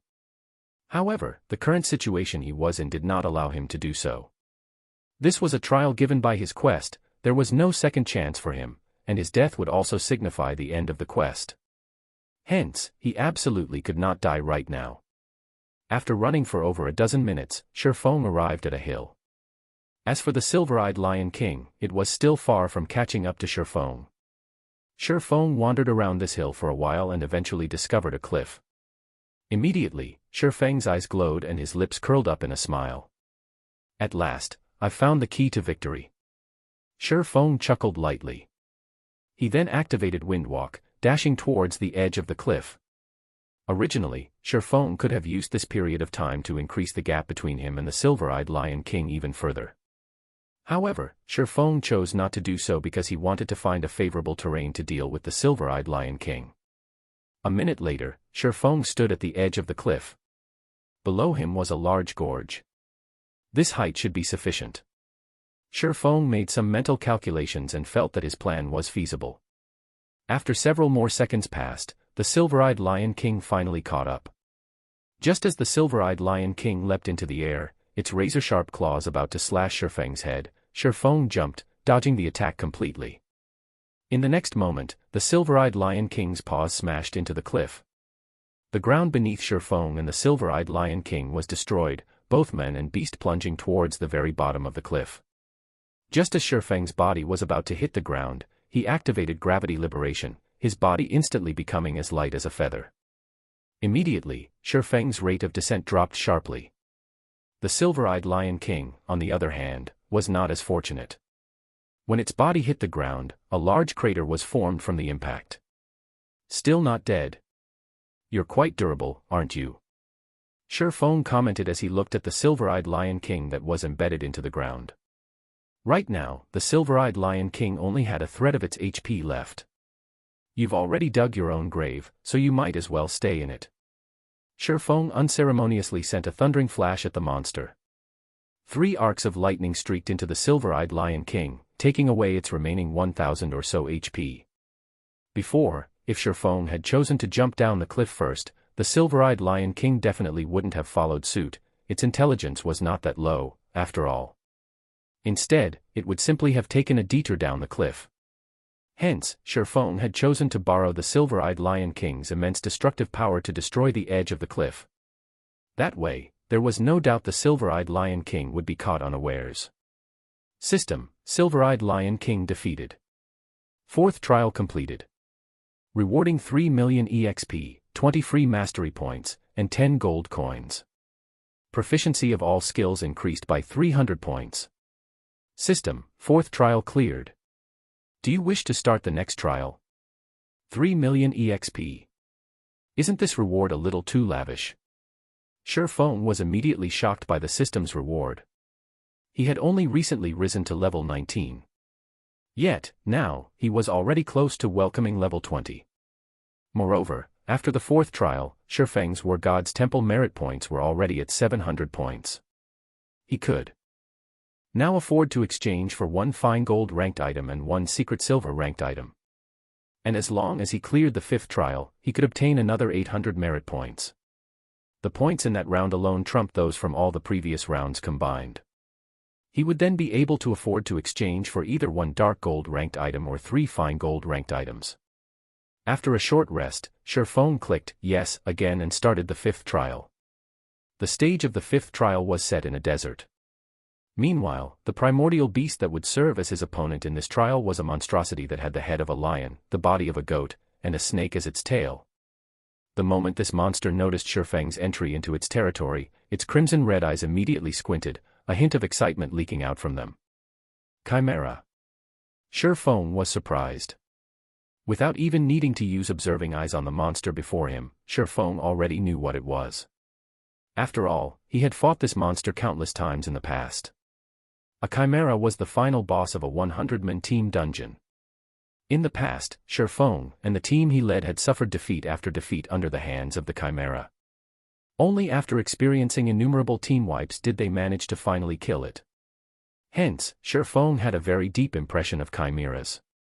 Chimera, Special Elite, the chimera was a monster Feng was extremely familiar with.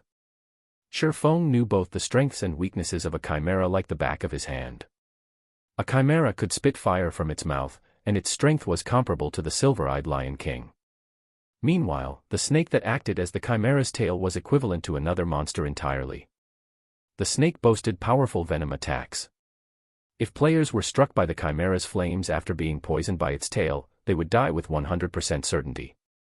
However, the chimera also possessed a fatal weakness, poison. Feng immediately activated Windwalk. Faced with the chimera's sharp claws and venom attacks, Feng chose only to dodge and not retaliate. After the venom spat out by the chimera's tail started spreading and emitting a poisonous gas into the surroundings, Feng finally took action. Without hesitation, Feng charged into the poisonous fog, with the chimera following closely behind him. The moment Feng stepped into the poisonous fog, he was inflicted with a poison debuff, losing 200 HP every second. However, Feng paid no mind to the debuff. After he ran out of the poisonous fog, he spun his body around and threw the blazing meteor. When the blazing needle entered the poisonous fog, the vivid green fog instantly turned into a dark green. Immediately after, an explosion occurred. The explosion promptly sent the chimera, which was still standing inside the poisonous fog, flying.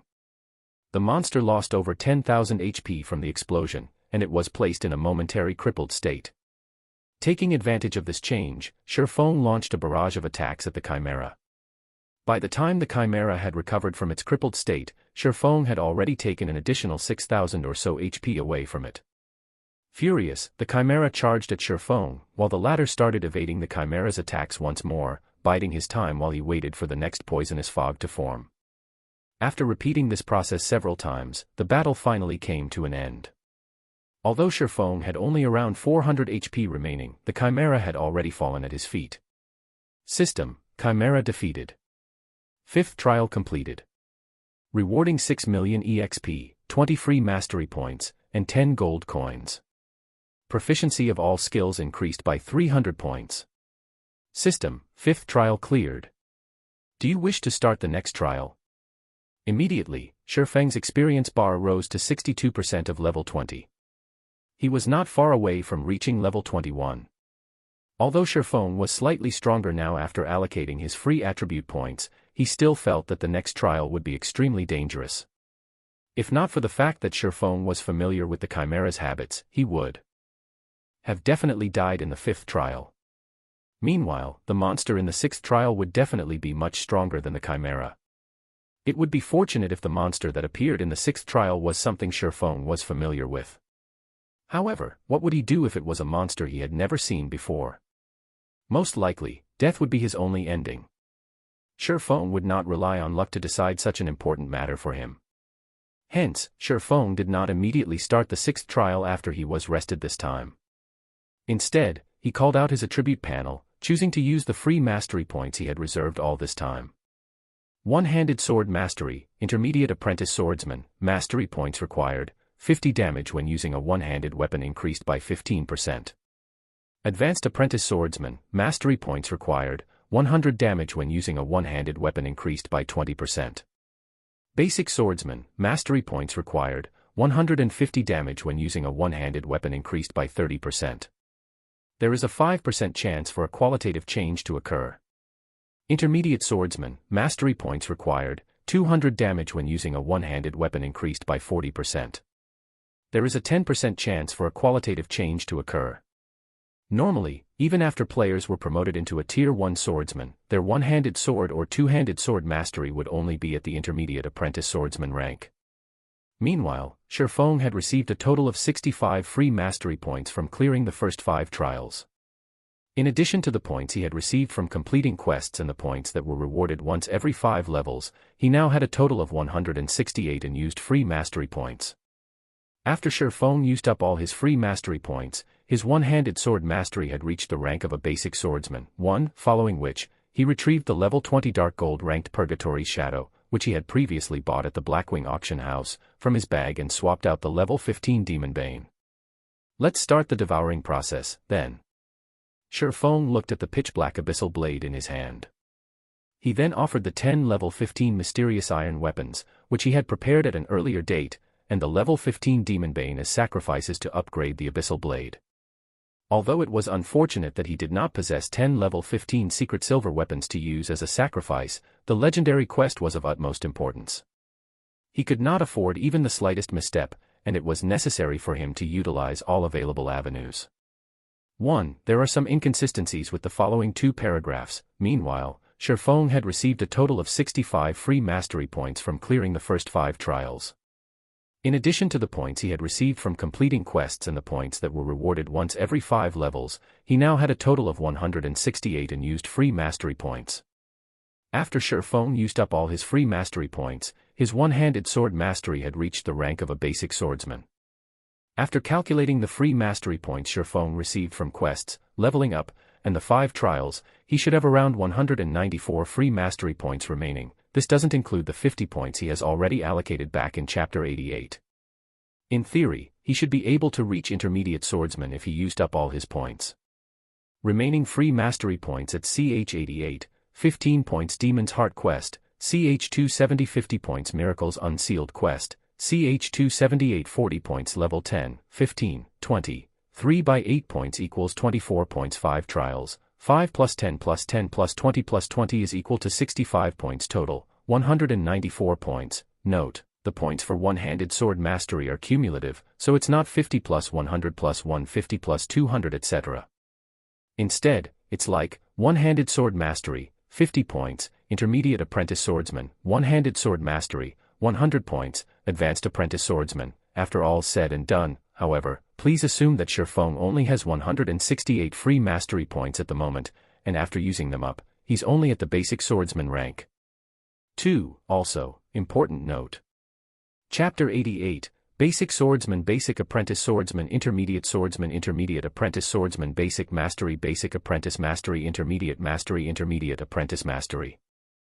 The ROS for Chapter 88 didn't actually include the word apprentice in them. Chapter 291, The Beginning of Greatness. In order to increase the Abyssal Blade's potential, Shifeng had intended to gather 10 level 15 fine gold weapons to serve as a sacrifice. Hence, he had deliberately kept the Abyssal Blade at level 10 all this time. Now, however, he no longer had the leeway to do so. The Abyssal Blade started exuding a dark fog, which immediately charged at the sacrificial weapons Shifeng had prepared. Within 3 seconds, even the incomparably hard Demon Bane, a dark gold ranked one-handed sword, had been turned into dark fog and was absorbed by the Abyssal Blade. After the Abyssal Blade had finished devouring the sacrificial weapons, the weapon was no longer completely pitch black in appearance. Golden divine runes appeared on the blade of the sword, giving off a faint golden glow. Meanwhile, the entire blade itself had also become silvery gray. When Shifeng casually brandished the Abyssal Blade, slashing it through the air, the feeling he got was like he was cutting a transparent sheet of paper. Sharp. Shifeng looked at the Abyssal Blade in his hand, astonishment filling his eyes. If he combined such sharpness with the basic destructive power passive skill, even without the ice blue devil flame, he could still easily destroy mysterious iron-ranked weapons and equipment. Secret silver-ranked items would also last only a while longer. Attack power plus 211, all attributes plus 25, attack speed plus 8, attack SAV, 35% chance to cause 200% damage. 10% chance to cause 300% damage. 20% chance to induce Doom Curse, reducing all attributes by 40% for 30 seconds. If wielder belongs to any swordsman-related class, all skill levels plus 3. Increase free ability points received for every increase in level by 2 points. Equipment level 15. Can be upgraded. Devour 10 level 20 mysterious iron weapons and 1 level 20 secret silver weapon to upgrade to level 20. Can be evolved, unknown. Additional skill 1, Phantom Kill. Instantly creates a doppelganger. You can control this doppelganger. Doppelganger will have 55% of original body's attributes and all skills. At the same time, doppelganger and the original body can be swapped. Duration, 40 seconds. Additional skill 2, Abyssal Bind. Binds enemies and prevents movement, reducing defense by 100%. Duration, 3 seconds. Additional skill 3, 9 Dragon Slash. Instantly creates 9 phantoms of the Abyssal Blade for wielder to use. Each phantom sword is capable of dealing up to 30% damage. Duration, 30 seconds. Additional skill 4, Dark Violent Dance.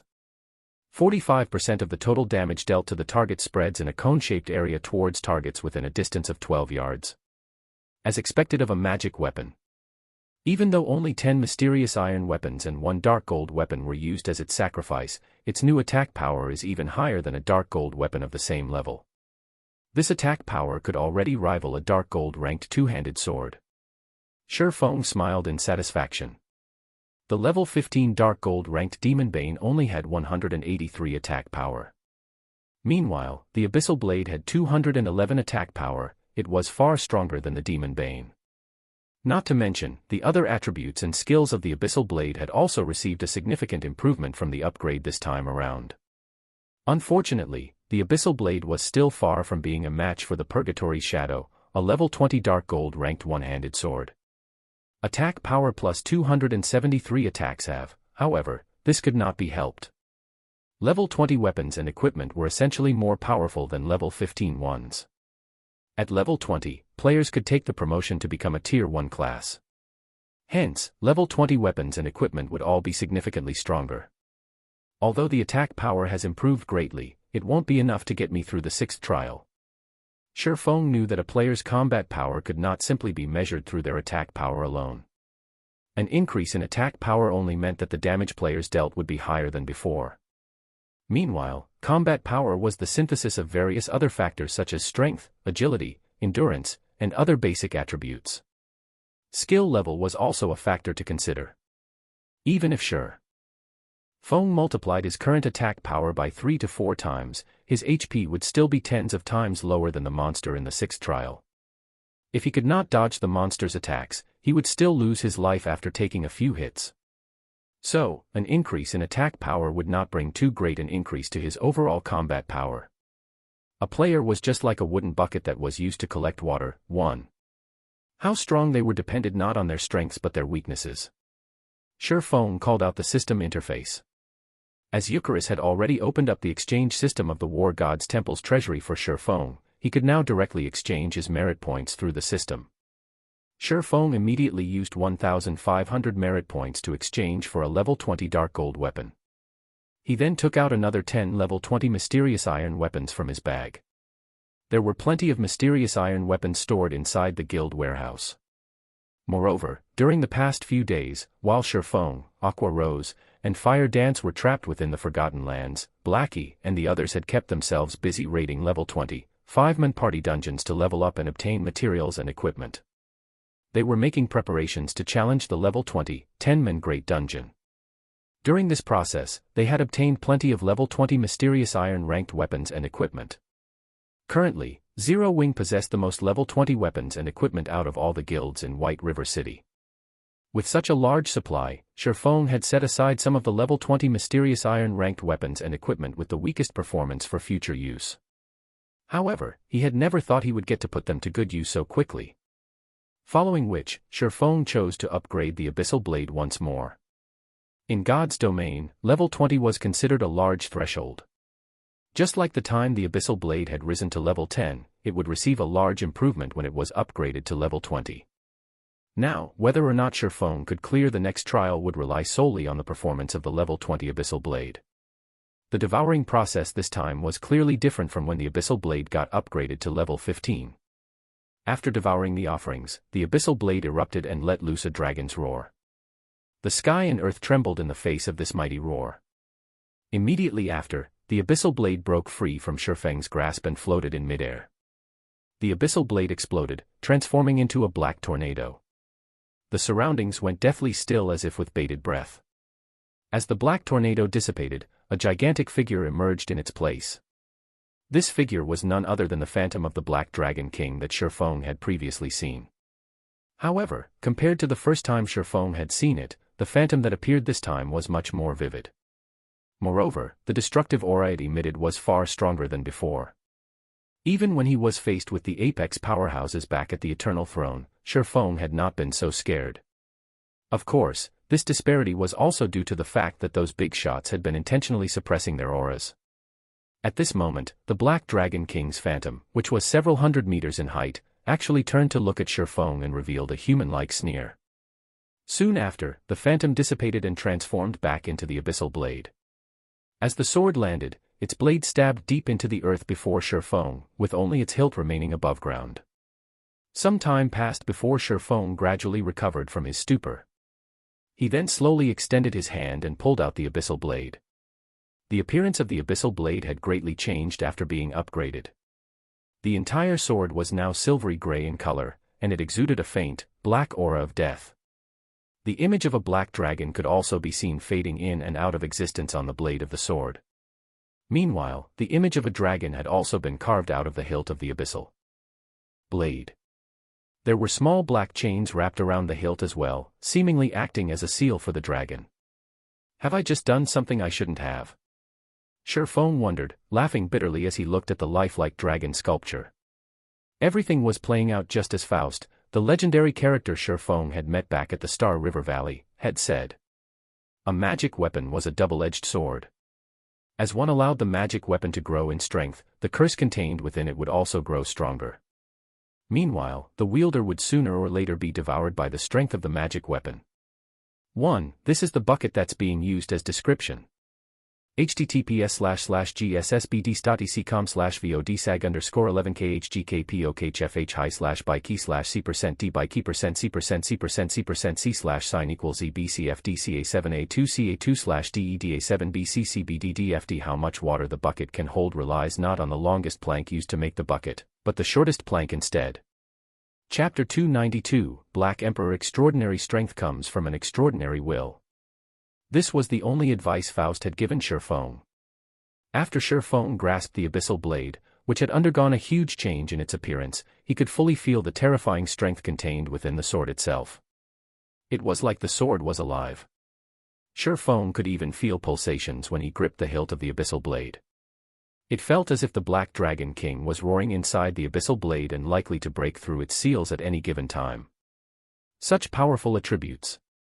When Feng checked the attributes of the abyssal blade, he couldn't help but secretly marvel at them. The abyssal blade was definitely the best weapon below epic rank Feng had seen. Even the blazing meteor, which had been crafted by the forging genius Eliora, was not its match. Currently, based on the abyssal blade's attributes, it would not be an exaggeration to label the sword a pseudo-extraordinary item. Provided that he could continue upgrading it, it would reach the epic rank standard before long. Attack power plus 302, all attributes plus 30, attack speed plus 10, 40% chance to cause 200% damage. 15% chance to cause 300% damage. Equipment level 20. Can be upgraded. Devour 10 level 25 secret silver weapons and 1 level 25 fine gold weapon to upgrade to level 25. Can be evolved, unknown.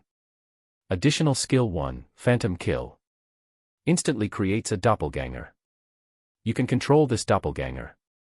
Doppelganger will have 70% of original body's attributes and all skills. At the same time, doppelganger and the original body can be swapped. Duration, 4 seconds. Additional skill 3, 9 Dragon Slash. Instantly creates 12 phantoms of the abyssal blade for wielder to use. Each phantom sword is capable of dealing up to 40% damage. Additional skill 4, Dark Violent Dance. 50% of the total damage dealt to the target spreads in a cone-shaped area towards targets within a distance of 12 yards. Additional Profound Inheritance, Black Emperor. When activated, every critical hit will accumulate 1 layer of Death Aura. Each layer of Death Aura can be used to increase all attributes of wielder by 2% and attack speed and movement speed by 1% for 10 seconds, or be used to reduce the cooldown of a skill by 3 seconds. Maximum of 30 layers of Death Aura. Duration, 10 minutes. Cooldown, 18 hours. The abyssal blade was personally created by Master Smith Alice's using the Black Dragon King's fangs as material. It is one of 36 famed swords, and it is ranked 31st. However, this sword has been cursed by the Black Dragon King. Aside from providing the wielder with immense strength, there will be a backlash every period of time.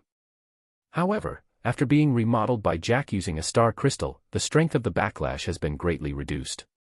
If the wielder is unable to suppress the backlash, the wielder will receive the curse of the Black Dragon King, permanently reducing all attributes by 50%. As expected of a magic weapon. It really doesn't disappoint. Even epic weapons rarely have profound inheritances attached to them. Now, before even reaching the standard of an epic weapon, it already possesses a profound inheritance. Feng breathed a sigh of relief after carefully reading through the introduction of the Black Emperor. With it, he should not have any problems facing the 6th trial. Profound inheritances were rarely seen during the early stages of God's domain. They only started becoming widely known during the middle stages of the game. Inheritances and skills were different. In God's domain, the skills provided to each class were made to accommodate the masses of players, so there was no sense of individuality to them. To put it another way, instead of skills being made to cater to the individual player, players were required to adapt themselves to pre-made skills, regardless of the suitability of said skills. Meanwhile, inheritances could be used by players to create their own unique method of attacking, allowing more freedom in their fighting styles. It could also further increase a player's combat power. The most basic of inheritances in God's domain would enhance a player's skills, such as increasing the skill's damage or altering the effects of said skill to allow a more flexible fighting style. As for the more advanced inheritances, not only would they alter a player's skills, they could also increase a player's attributes. Meanwhile, the Black Emperor inheritance clearly belonged to this category. If others were to see the attributes on the abyssal blade, their jaws would definitely fall to the ground in shock. Some would even harbor thoughts of owning it for themselves. An organization like Underworld, which had been continuously gathering all kinds of powerful items, would definitely not hesitate to use unscrupulous means to take possession of the abyssal blade. In today's society, virtual gaming had already become one of the world's main forms of entertainment. The emergence of God's domain had further solidified the position of virtual reality games in people's lives. Currently, the average person would spend close to half of their day living inside God's domain. It was also due to this reason that players all wished to live a better and more respectable life in God's domain. After all, life in God's domain was just like another part of their own lives. However, unlike their lives in the real world, their lives in the virtual world were much purer and simpler. Generally, they only needed good weapons, equipment, and influence in the game. At this current age, players' pursuit of virtual items was no less than women's pursuit of luxury goods. After all, in the eyes of average players, weapons and equipment were the representation of strength. Gorgeous-looking weapons and equipment that allowed one to have amazing damage output were all the envy of average players. High-level weapons and equipment were symbols of strength in God's domain, and countless players pursued them. It was also the reason why many players were willing to spend hundreds and thousands, and sometimes even tens of thousands of credits to purchase these powerful items.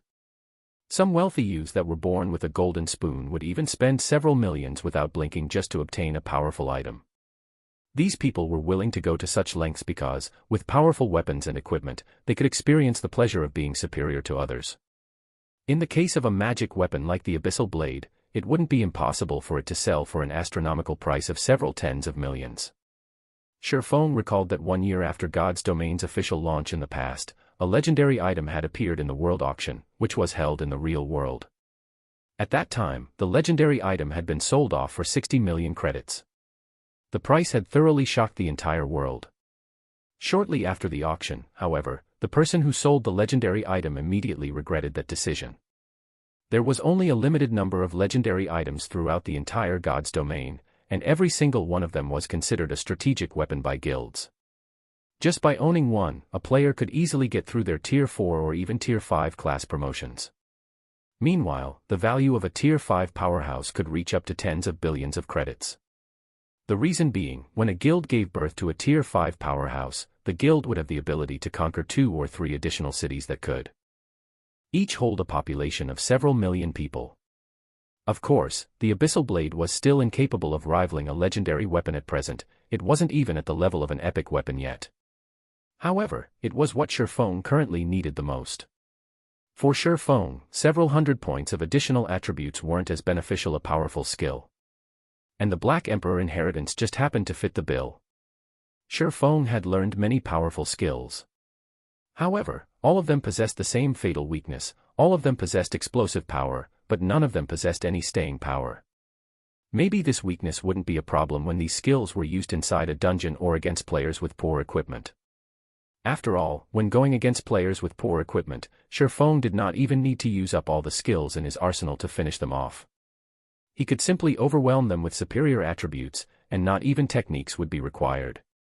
Meanwhile, when inside dungeons, he would have MTs to tank the monsters at the front lines, healers to heal him from behind, and many other players to support him. He only needed to survive and wait for the cooldown of his skills to end before starting the next volley of attacks.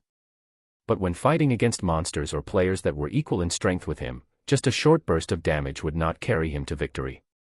Without sustainability, he would be trampled by his opponent after his short burst. Just take Absolute Heaven for example. When he had ambushed Sherfong, after his series of attacks had been defended against by Sherfong, the only other thing Absolute Heaven could do was to escape. Unless Absolute Heaven had a method to take advantage of his opponent's weakness, only death awaited him.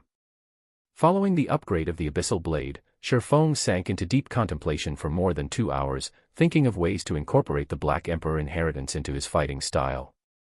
Now, he felt much more confident about clearing the 6th trial. Let's see what kind of monster is awaiting me in the 6th trial, then. Sherfong revealed a faint smile. Stretching his finger, he tapped Yes on the system interface and started the next trial.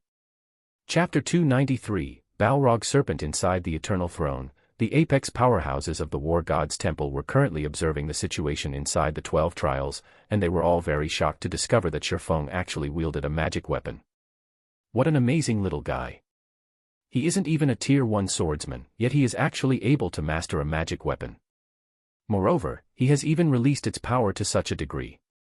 Controller of a magic weapon. Dominator of a mysterious flame. Moreover, his control over his own power has obviously crossed the threshold. He sure knows how to surprise us time after time. Yes. It would have been fine if it were just the magic weapon and mysterious flame, but he has even reached such a level of control over his own power already. Many of those who have attained a Tier 3 class can't even achieve such a degree of control. It seems he won't have any problems clearing the 6th trial. With such great potential hidden in him, if he had come to us a little later, he might have been able to clear even the 7th trial. Such a pity.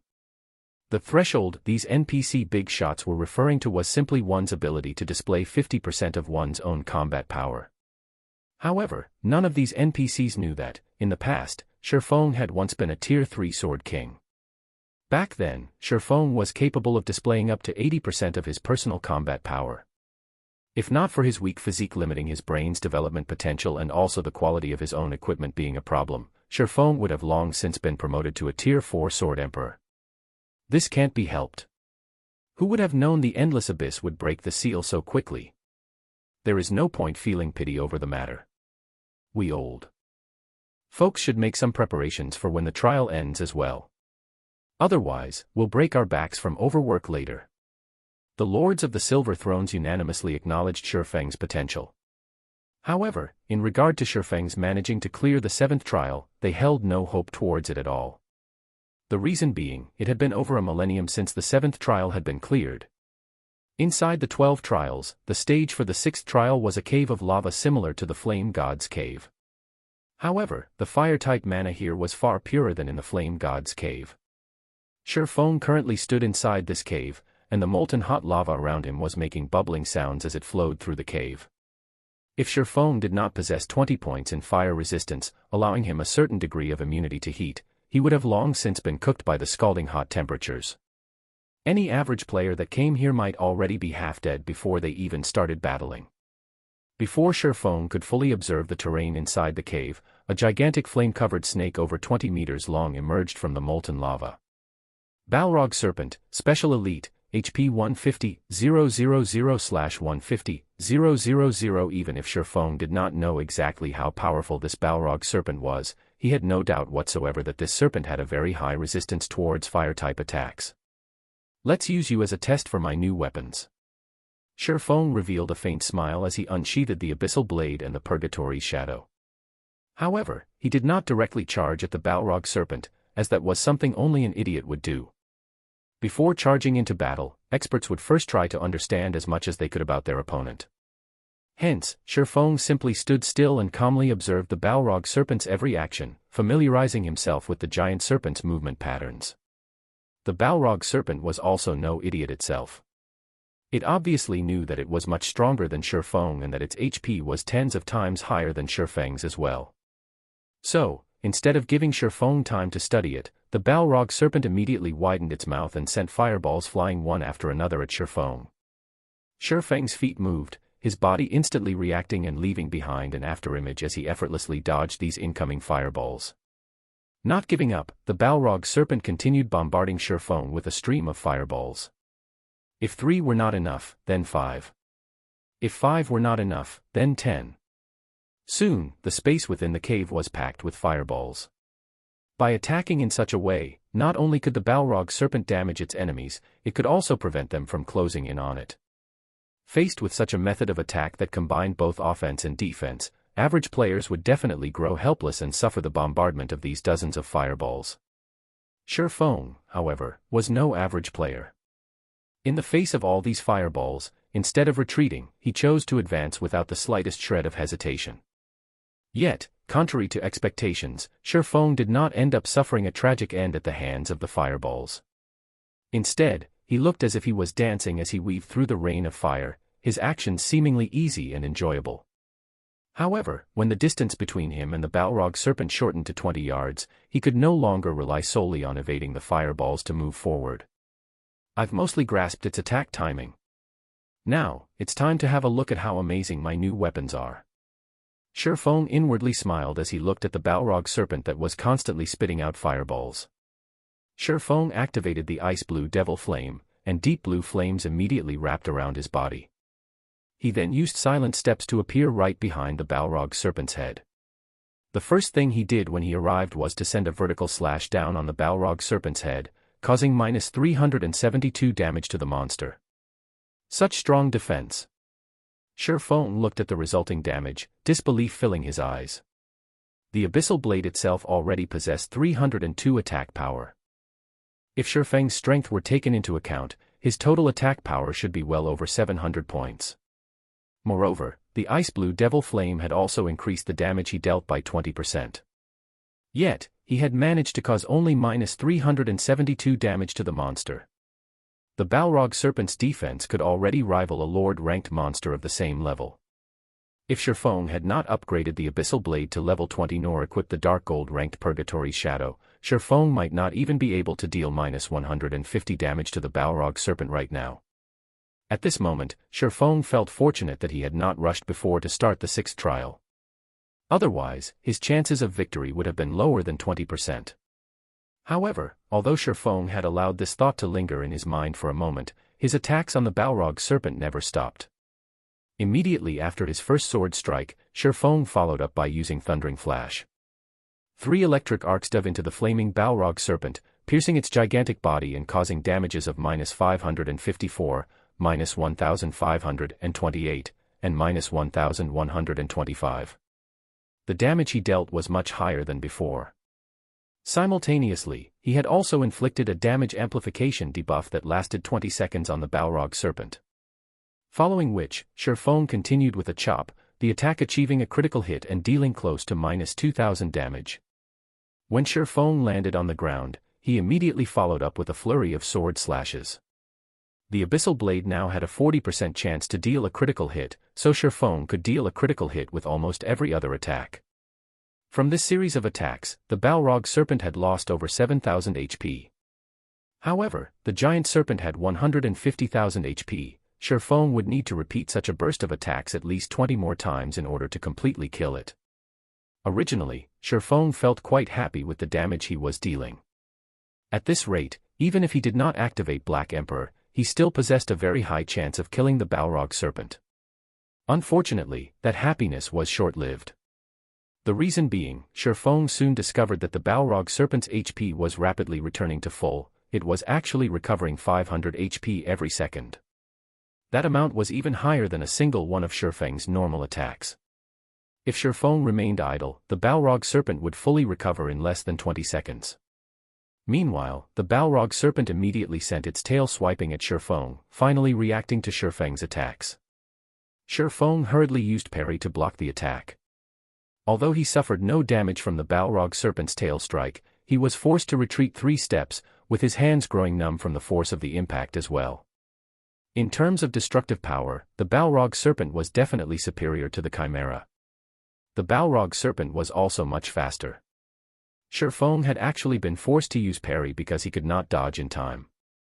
Currently, Shifeng's parry was at level 7, so it had a cooldown of 21 seconds.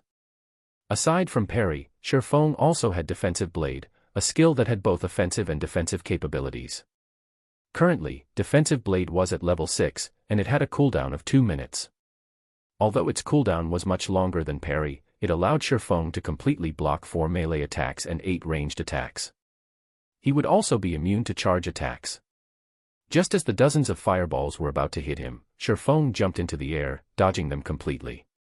Right after that, the Balrog Serpent swiped its tail at Shifeng again. The sound of wind whistling could be heard as its tail streaked through the air. In the face of this powerful attack, Shifeng showed no signs of weaknesses. Immediately, he countered the attack with the level 7 Thunder Flame Explosion. When sword and tail collided, sparks of flame scattered in all directions. The Balrog Serpent's tail was knocked back, the monster itself receiving over -400 damage from the brief clash. On the other hand, Shifeng landed heavily onto the ground, his feet sinking partly into the molten lava. A damage of over -700 points also appeared above his head. As expected, in a direct confrontation, Shifeng was definitely a lot weaker than the Balrog Serpent. However, Shifeng was probably the only player in God's domain right now who dared to actually fight a special elite monster in such a way.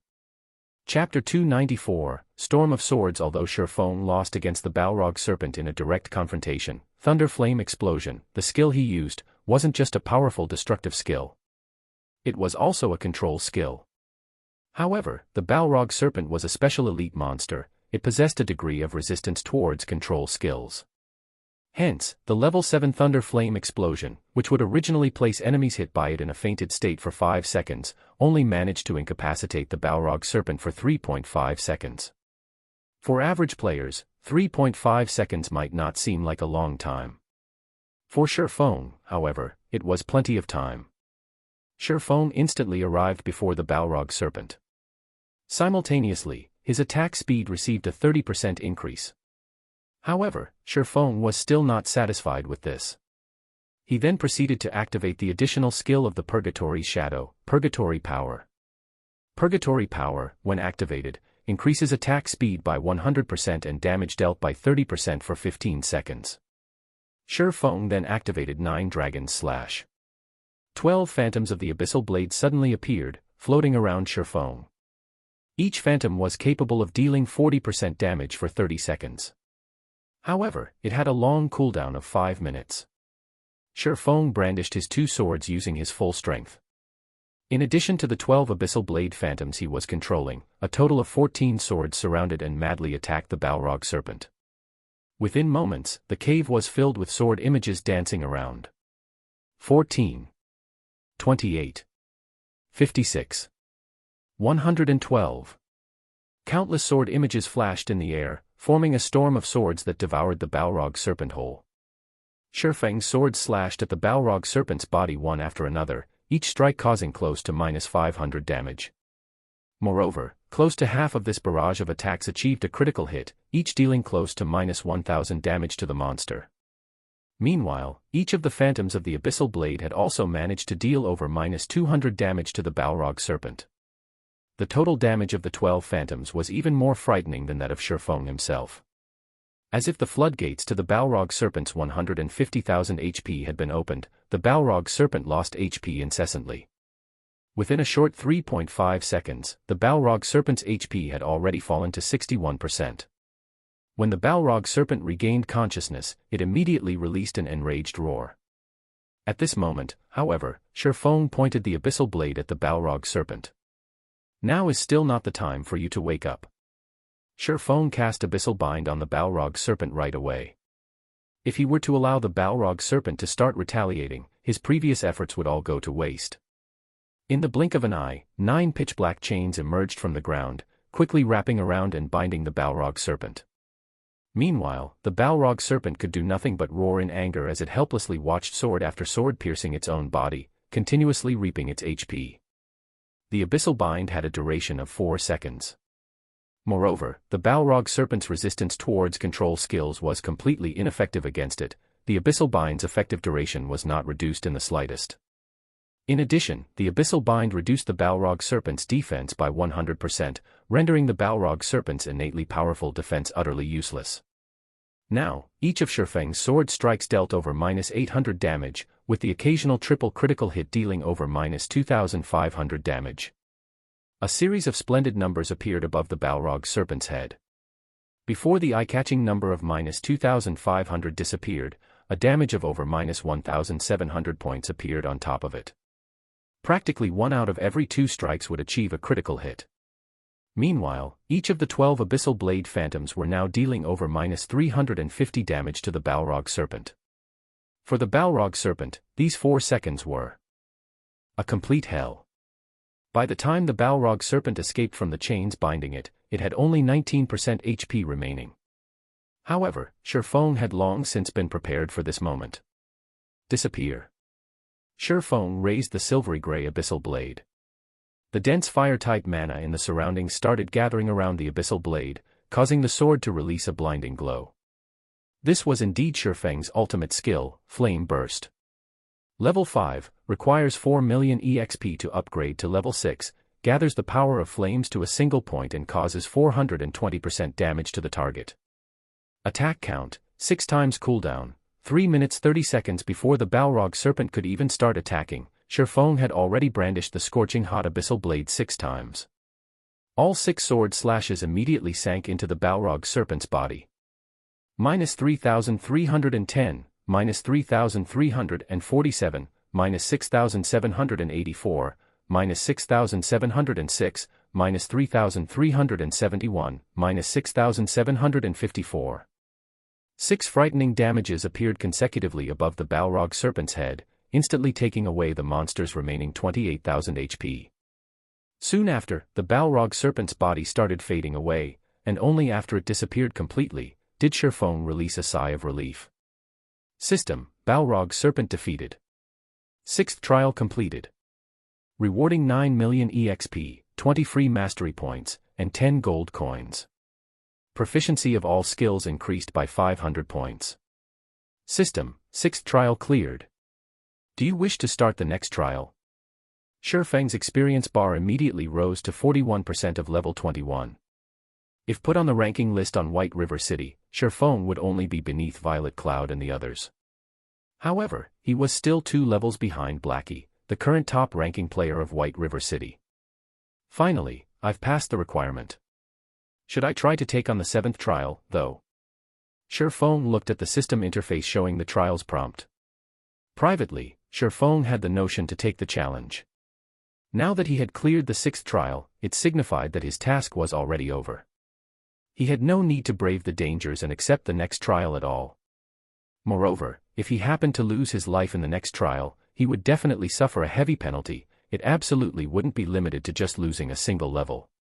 Truth be told, however, Sherfeng felt confident about his chances at clearing the 7th trial. After all, he had not even unveiled the Black Emperor inheritance when he fought the Balrog serpent. He definitely had the necessary strength to challenge the 7th trial. After clearing the 6th trial, Sherfeng obtained an additional 1,600 merit points. If he were to clear the 7th trial, he could obtain another 3,200 merit points, bringing his total to 4,800 merit points. It would be enough points for him to exchange for an epic ranked item. Just the prospect of obtaining an epic ranked item made Sherfeng feel that he should give it a try. Besides, Sherfeng no longer had any burdens to carry, so why not give it a try? However, Sherfeng was unsure of what kind of price he would have to pay if he were to suffer death. If it was only losing a single level, then Sherfeng would gladly proceed to the 7th trial. However, Sherfeng knew such an outcome was not likely. Just the penalty for not completing the Trial of Gods was already considered unbearable for players. Some players might even have to delete and restart their accounts due to the harsh penalties imposed. Meanwhile, the 12 trials was the most challenging trial of the War God's Temple. It would be an insult to the War God's Temple if the punishment for dying was only the loss of a single level. Just as Sherfeng was hesitating, his system communicator rang. Meanwhile, the person calling him was Aqua Rose. Did something happen? Sherfeng asked. Previously, Sherfeng had already told Aqua Rose that he did not wish to be disturbed as he was about to do a quest, and that, unless there was something big happening, she shouldn't try to contact him. Based on Aqua Rose's serious personality, if it wasn't an extremely important matter, then she definitely wouldn't try to contact him, hence Sherfeng's question. Dark Star has suddenly declared an all-out war against us, and several hundreds of our guild members have already been killed by members of Dark Star while they were out grinding. Moreover, the core team, led by Fire Dance, has also been trapped by Dark Star inside the Silverleaf Forest. Although we've already sent reinforcements, they were blocked by members of Dark Star outside the forest.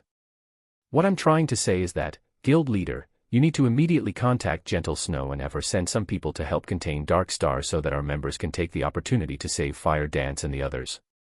Aqua Rose was extremely anxious at this moment. They had already failed to break through the encirclement of Dark Star around the Silverleaf Forest multiple times now. If this situation continued, Fire Dance and the others would truly be finished. Feng Xianyang. You did good. Sherfeng's expression immediately sank, a cold killing intent gleaming in his eyes. If Fire Dance and the others belonging to the main force of the guild were to die a few times, it would be a tremendous loss to Zero Wing. Leaving aside the fame that Fire Dance and the others had accumulated for themselves, just losing a part of the equipment they possessed would be a serious blow to the guild. Just how long would it take for them to recover such precious equipment? Meanwhile, when Sherfeng tried to figure out who was responsible for such a situation, Feng Xianyang came up as his strongest suspect. Feng Xianyang was the true wielder of authority in Dark Star. After Sherfeng's previous forthright rejection, it would not be strange if Feng Xianyang retaliated. Hence, who else could be responsible for Dark Star's declaration of war? Chapter 295, Mirage Beast. Although Shifeng was incensed by this news, Fire Dance and the others would have long since lost their lives by the time he arrived at the Silverleaf Forest. Alright, I'll contact Gentle Snow immediately. Shifeng disconnected his call with Aqua Rose after saying so. He then called out his friends list, selected Gentle Snow's name, and chose to contact her. It was a fact that Ouroboros and Zero Wing were allies. Since an ally was under attack, Gentle Snow naturally did not refuse to send reinforcements when Shifeng asked. Moreover, Gentle Snow had found out about this entire matter a step ahead of Shifeng. Hence, she had already organized her subordinates even before Shifeng contacted her, and they were just about to hurry over to the Silverleaf Forest right at that moment. Gentle Snow had gathered 2,000 members from Ouroboros to aid Zero Wing. Of them, 500 were elite members of the guild. Such a powerful force would pose a huge threat to the 6,000 members of Dark Star blocking the way into the Silverleaf Forest. Many thanks for your help, Miss Snow. In the future, members of Ouroboros that shop at the Starstreak trading firm can enjoy a 10% discount on all products, Shifeng said in thanks. You said this yourself. I'll gladly accept your offer, then. Gentle Snow revealed a faint smile. Currently, over half of the player population in White River City was patronizing the Starstreak trading firm. After all, not only were the items sold there of good quality, there was also a large selection available. Moreover, the product supply was plentiful. Normally, the various guilds in White River City would always make a trip to the Starstreak trading firm before they went dungeon diving. If Ouroboros could receive a 10% discount when purchasing items there, it would save the guild a lot of money. Really, though, just what is going through the minds of those people in Dark Star? It would be fine if it were just the usual minor skirmish. However, they have actually declared an all-out war on Zero Wing. Isn't Lone Tyrant afraid that his guild might suffer heavy losses and lose the ability to compete for the first clear of the 3 great dungeons? Gentle Snow commented curiously. The competition over the first clear of the 3 great dungeons had already reached its most crucial moment right now. Moreover, Dark Star only had the final boss left to defeat in order to snag the first clear of the Land of Death, and gain an absolute advantage over the other guilds.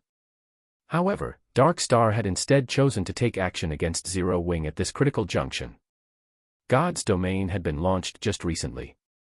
At this early stage of the game, everyone was busy leveling up and raiding dungeons to strengthen themselves. Guilds, in particular, were deeply afraid of falling behind others. Even if conflict arose between guilds, both sides would usually choose to show restraint. After all, an all-out war between guilds would profit nobody. Worse, they might even get taken advantage of by a third party. If such a situation were to truly occur, then the damage to both guilds would grow even more massive.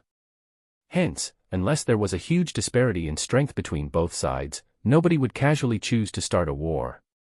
Dark Star and Zero Wing were both among the top 6 guilds in White River City, so the difference in strength between the 2 guilds was not particularly wide.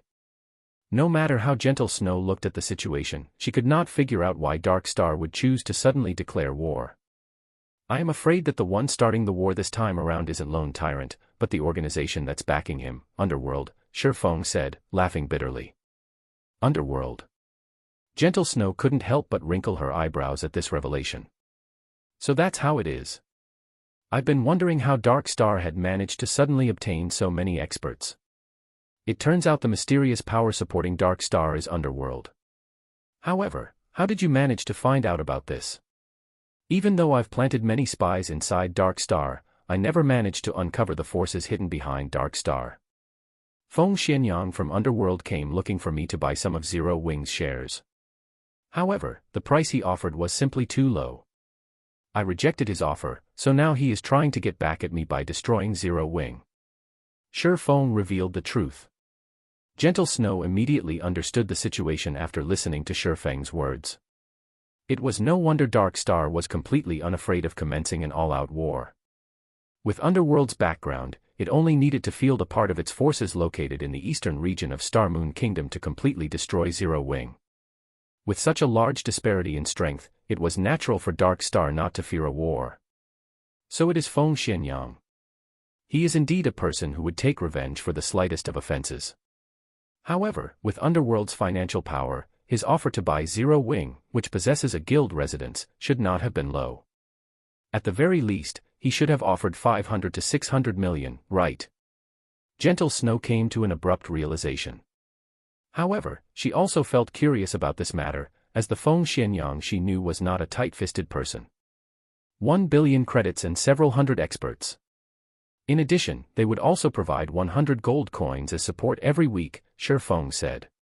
1 billion credits and also 100 gold coins per week. Feng Xianyang sure is generous. Even I might feel tempted if given such an offer. Yet, you actually complained that it's too little. No wonder he's angry. Gentle Snow chuckled softly. Shi Feng simply replied with a faint smile, not bothering to give an explanation on the matter. Aside from a few core guild members knowing about the Purple Sun Mansion being their new guild residence, nobody else knew anything about it. The others only knew that Zero Wing possessed a guild residence. They were not clear where exactly it was located. After all, there were simply too many plots of land available in White River City. Moreover, the Purple Sun Mansion was currently under reconstruction. It would take 2 more days before it can be used and also unveiled to the public. Following which, Shi Feng made some small talk with Gentle Snow before ending the call. He then proceeded to start the 7th trial. If nothing unexpected happened, the 2,000 players led by Gentle Snow could definitely break apart Dark Star's encirclement around the Silverleaf Forest. Hence, what Shi Feng needed to do now was to increase his own strength by obtaining even better tools and equipment, slowly and gradually enhancing their guild's foundation. In regard to the battle at the Silverleaf Forest, Shi Feng could only play the role of an observer. Even if he were to rush over there right this instant, everything would have long since been over by the time he arrived. However, Shi Feng would definitely remember this debt of hatred. Sooner or later, he would repay this debt to Dark Star and Underworld 10 times over. The stage for the 7th trial was an ancient coliseum. The moment Shi Feng laid eyes on his opponent, he was immediately shocked by what he saw. Why is it myself? Shi Feng looked at the familiar figure gradually appearing at a corner of the coliseum, feeling very surprised. However, when he used observing eyes on this twin of his, he immediately came to an understanding. Mirage Beast, rare special elite, this Mirage Beast was capable of replicating the appearance and skills of an enemy. However, unlike players, it had a frightening amount of HP. In a one-on-one situation, players would find it extremely difficult to kill the Mirage Beast. In God's domain, the only advantage players had over monsters was the diversity of skills they possessed. Meanwhile, players could use these skills in various combinations to exert even stronger power. Yet, if the Mirage Beast possessed the same skills that players did, then players would lose even that little advantage they had. When comparing the power of skills, the Mirage Beast's skills might even be more powerful than the players'. Good timing. I was just thinking of trying out a few things. Shi Feng advanced, immediately directing a chop at the Mirage Beast. Meanwhile, the Mirage Beast had similarly charged at Shi Feng, and it, too, had sent a chop at Shi Feng. The moment the two swords clashed, sparks flew all around. However, when all was said and done, Shi Feng was still a player. In terms of strength, he was still far inferior to the Mirage Beast. Hence, Shi Feng was easily repelled, forced by the Mirage Beast to retreat step by step. Meanwhile, the Mirage Beast was also superior in terms of attack speed. Although the ensuing damage from a collision of weapons was small, after clashing for tens or even hundreds of times, Shi Feng would eventually lose his life. After all, the Mirage Beast possessed 200,000 HP, while Shi Feng's HP was just slightly over 2,600 after reaching level 21. Moreover, Shi Feng was receiving more damage than the Mirage Beast from their exchanges. Not to mention, both sides were also executing various skills. When Shi Feng used Thundering Flash, the Mirage Beast would activate Windwalk to dodge the attack. It would then counter with a Thundering Flash of its own. Knowing that he could not receive the attack directly, Shi Feng, too, activated Windwalk to dodge. However, the Mirage Beast activated Wind Blade to immediately appear before Shi Feng. It then followed up with a chop, sending an extremely quick vertical slash down towards its prey. Shi Feng hastily used parry to block the Mirage Beast's chop. He countered with a Thunder Flame explosion right away. In the end, however, the Mirage Beast used parry to fend off the powerful attack. Feng then followed up with a flame burst, which was promptly countered with a defensive blade by the Mirage Beast. The exchange between both sides was extremely intense. After a dozen seconds or so, Feng's HP had fallen to 60%. On the other hand, the Mirage Beast had lost only a negligible amount of HP. Just the Mirage Beast's battle recovery negated most of the damage Feng had caused. As expected of the 7th trial, even the monster's normal attacks and skills are used with such viciousness. However, instead of feeling afraid, a sense of excitement was bubbling within Feng at the moment. However, do you know this move? Feng looked at the Mirage Beast, a faint smile appearing on his face. He then proceeded to activate the Black Emperor inheritance. Dark fog immediately started emerging from the abyssal blade and then entered Feng's body. Chapter 296, Perfect Combination. Although the Mirage Beast was capable of duplicating a player's every skill, Feng had already obtained a clear understanding of the Mirage Beast during this short period of time. Feng had previously activated the Ice Blue Devil Flame after starting the battle. Yet, the Mirage Beast had not done so. The Ice Blue Devil Flame was not a skill Feng had learned. Instead, it was an additional effect provided by the item known as the Ice Blue Devil Flame. Hence, Feng could say with certainty that the Mirage Beast was incapable of duplicating the additional skills of a player's equipment. The moment the dark fog, which emanated from the abyssal blade, started permeating Feng's body, a faint silvery gray aura of death emerged on the surface of his body. Immediately, he charged at the Mirage Beast, while simultaneously activating 9 Dragon Slash. The 12 abyssal blade phantoms promptly started attacking the Mirage Beast the moment they came into existence. When the Mirage Beast saw the 12 phantoms striking at it, it cleverly chose not to block them. Instead, it bombarded Feng with a thunder flame explosion. As long as Feng died, the 12 abyssal blade phantoms would naturally disappear along with him. Seeing the Mirage Beast's actions, Feng simply revealed a calm smile. Rather than dodge the attack, however, Feng chose to activate Defensive Blade and proceeded to assault the Mirage Beast's vital point. Defensive Blade provided Feng with complete immunity to 4 melee attacks. He could simply allow the Mirage Beast's attack to connect without needing to defend using his sword at all. Meanwhile, Feng's twin swords had also landed on the Mirage Beast's body. Previously, in order to block Feng's Thunder Flame explosion, the Mirage Beast had used up its own defensive blade. Hence, it had no choice but to endure Feng's attacks right now. Feng took this chance to make 7 consecutive slashes on the Mirage Beast's body. His normal attacks caused over -500 damage, while critical hits dealt over -1000 damage. Meanwhile, each of the Abyssal Blade Phantoms could also inflict over -200 damage. Out of the 7 sword strikes Feng landed on the Mirage Beast, achieved a critical hit. Coupling those sword strikes with the attacks of the Abyssal Blade Phantoms, Feng dealt over -7000 damage within this brief moment. It was a very impressive amount of damage. However, the Mirage Beast, which had taken on Feng's appearance, simply gave Feng a smile of disdain. The Mirage Beast looked as if it was saying, "This is your limit." The Mirage Beast had 200,000 HP, so -7000 damage was only a scratch to it. It would be perfectly fine again once it rubbed some spit on its wounds. On the other hand, now that Feng no longer possessed any life-saving skills, only death awaited him. A high HP is really a great asset. Feng sighed when he looked at the Mirage Beast's HP bar. In the next moment, though, Feng revealed a smile, saying, "However, you are still 10 years too early if you think you can overpower me just with this asset of yours alone." Feng activated the Purgatory Shadow's additional skill, Purgatory Power, increasing his attack speed by 100% and damage by 30% for 15 seconds. Feng then pointed the Abyssal Blade at the Mirage Beast charging at him. Abyssal Bind. 9 chilling chains instantly emerged from the ground, wrapping around and restraining the Mirage Beast. Abyssal Bind had a duration of 4 seconds. Despite being sealed, however, the Mirage Beast showed no signs of panic at all. It did not even try to resist in the slightest. Instead, it revealed a mocking expression as it looked at Feng, as if telling Feng to slash it as much as he wanted to. Previously, Feng had only managed to take away around 7,000 of its HP after attacking it for slightly over a second.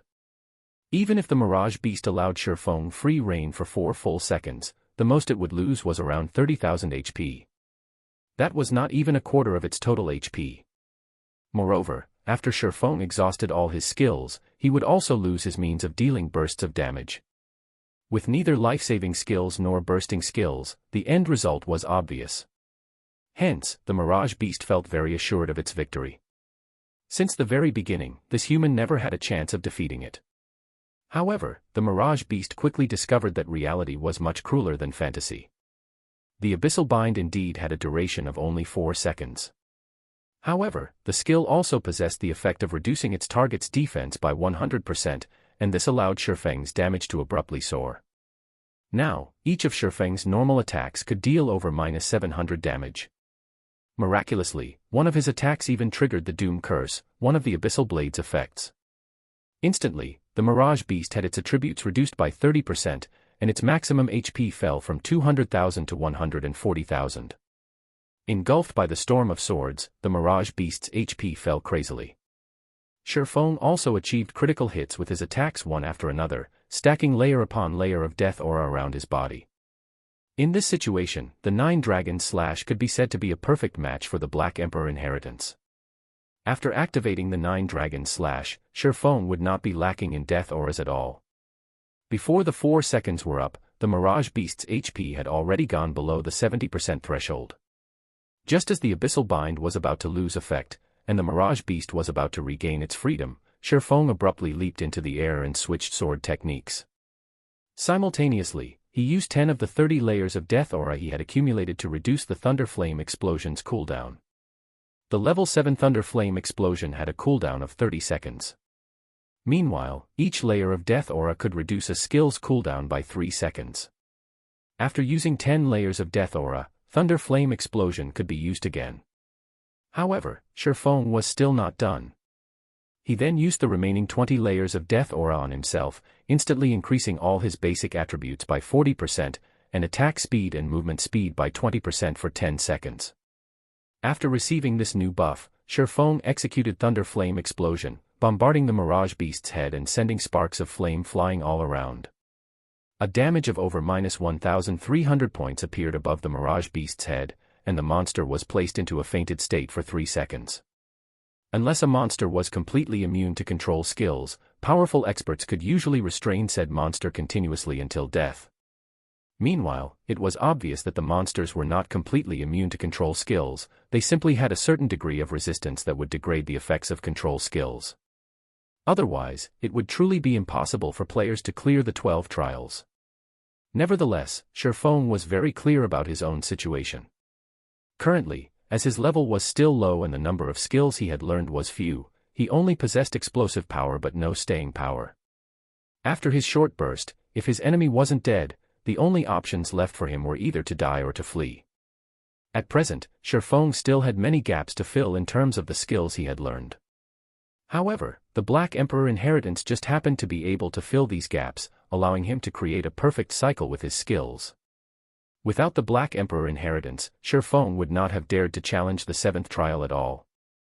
The only pity was that the effects of the Black Emperor inheritance could only be used on the skills Shifeng had personally learned, it could not be used on the additional skills that came with equipment or weapons. If it were actually possible to do so, it would simply be too overpowered. Throughout the fainted debuff's 3-second duration, Shifeng had not only dealt a ton of damage himself, he had also managed to collect over 20 layers of death aura, thanks to the 9 Dragon Slash. When the Mirage Beast was about to regain consciousness, Shifeng spent another 10 layers of death aura to reset the cooldown of Thunder Flame Explosion, before promptly using it on the Mirage Beast again. This time, however, the fainted debuff of Thunder Flame Explosion was less effective on the Mirage Beast, the debuff's duration was less than 3 seconds now. However, Shifeng did not care about this matter, because at this time, he was drowning in the pleasure he felt from brandishing his 2 swords. He felt that this was the true combat method a swordsman should have, and it was a combat method he had always been pursuing. Excessive strength easily gave rise to gaps. Instead of mindlessly trying to deal as much damage as possible, the true way to battle was to combine and coordinate one's skills to attack steadily like flowing water. In this way, Shifeng continually used Thunder Flame Explosion to incapacitate the Mirage Beast. Although the fainted debuff's effect grew weaker and weaker each time, the Mirage Beast's remaining 140,000 HP was still forcefully wiped out by Shifeng's perfect control. Ultimately, the Mirage Beast remained helpless until the very end. The various big shots present in the Eternal Throne also could not help but be shocked by this result. They had never imagined that Shifeng had such strength within him. System: Mirage Beast defeated. 7th trial completed. Rewarding 15 million EXP, 30 free mastery points, and 10 gold coins.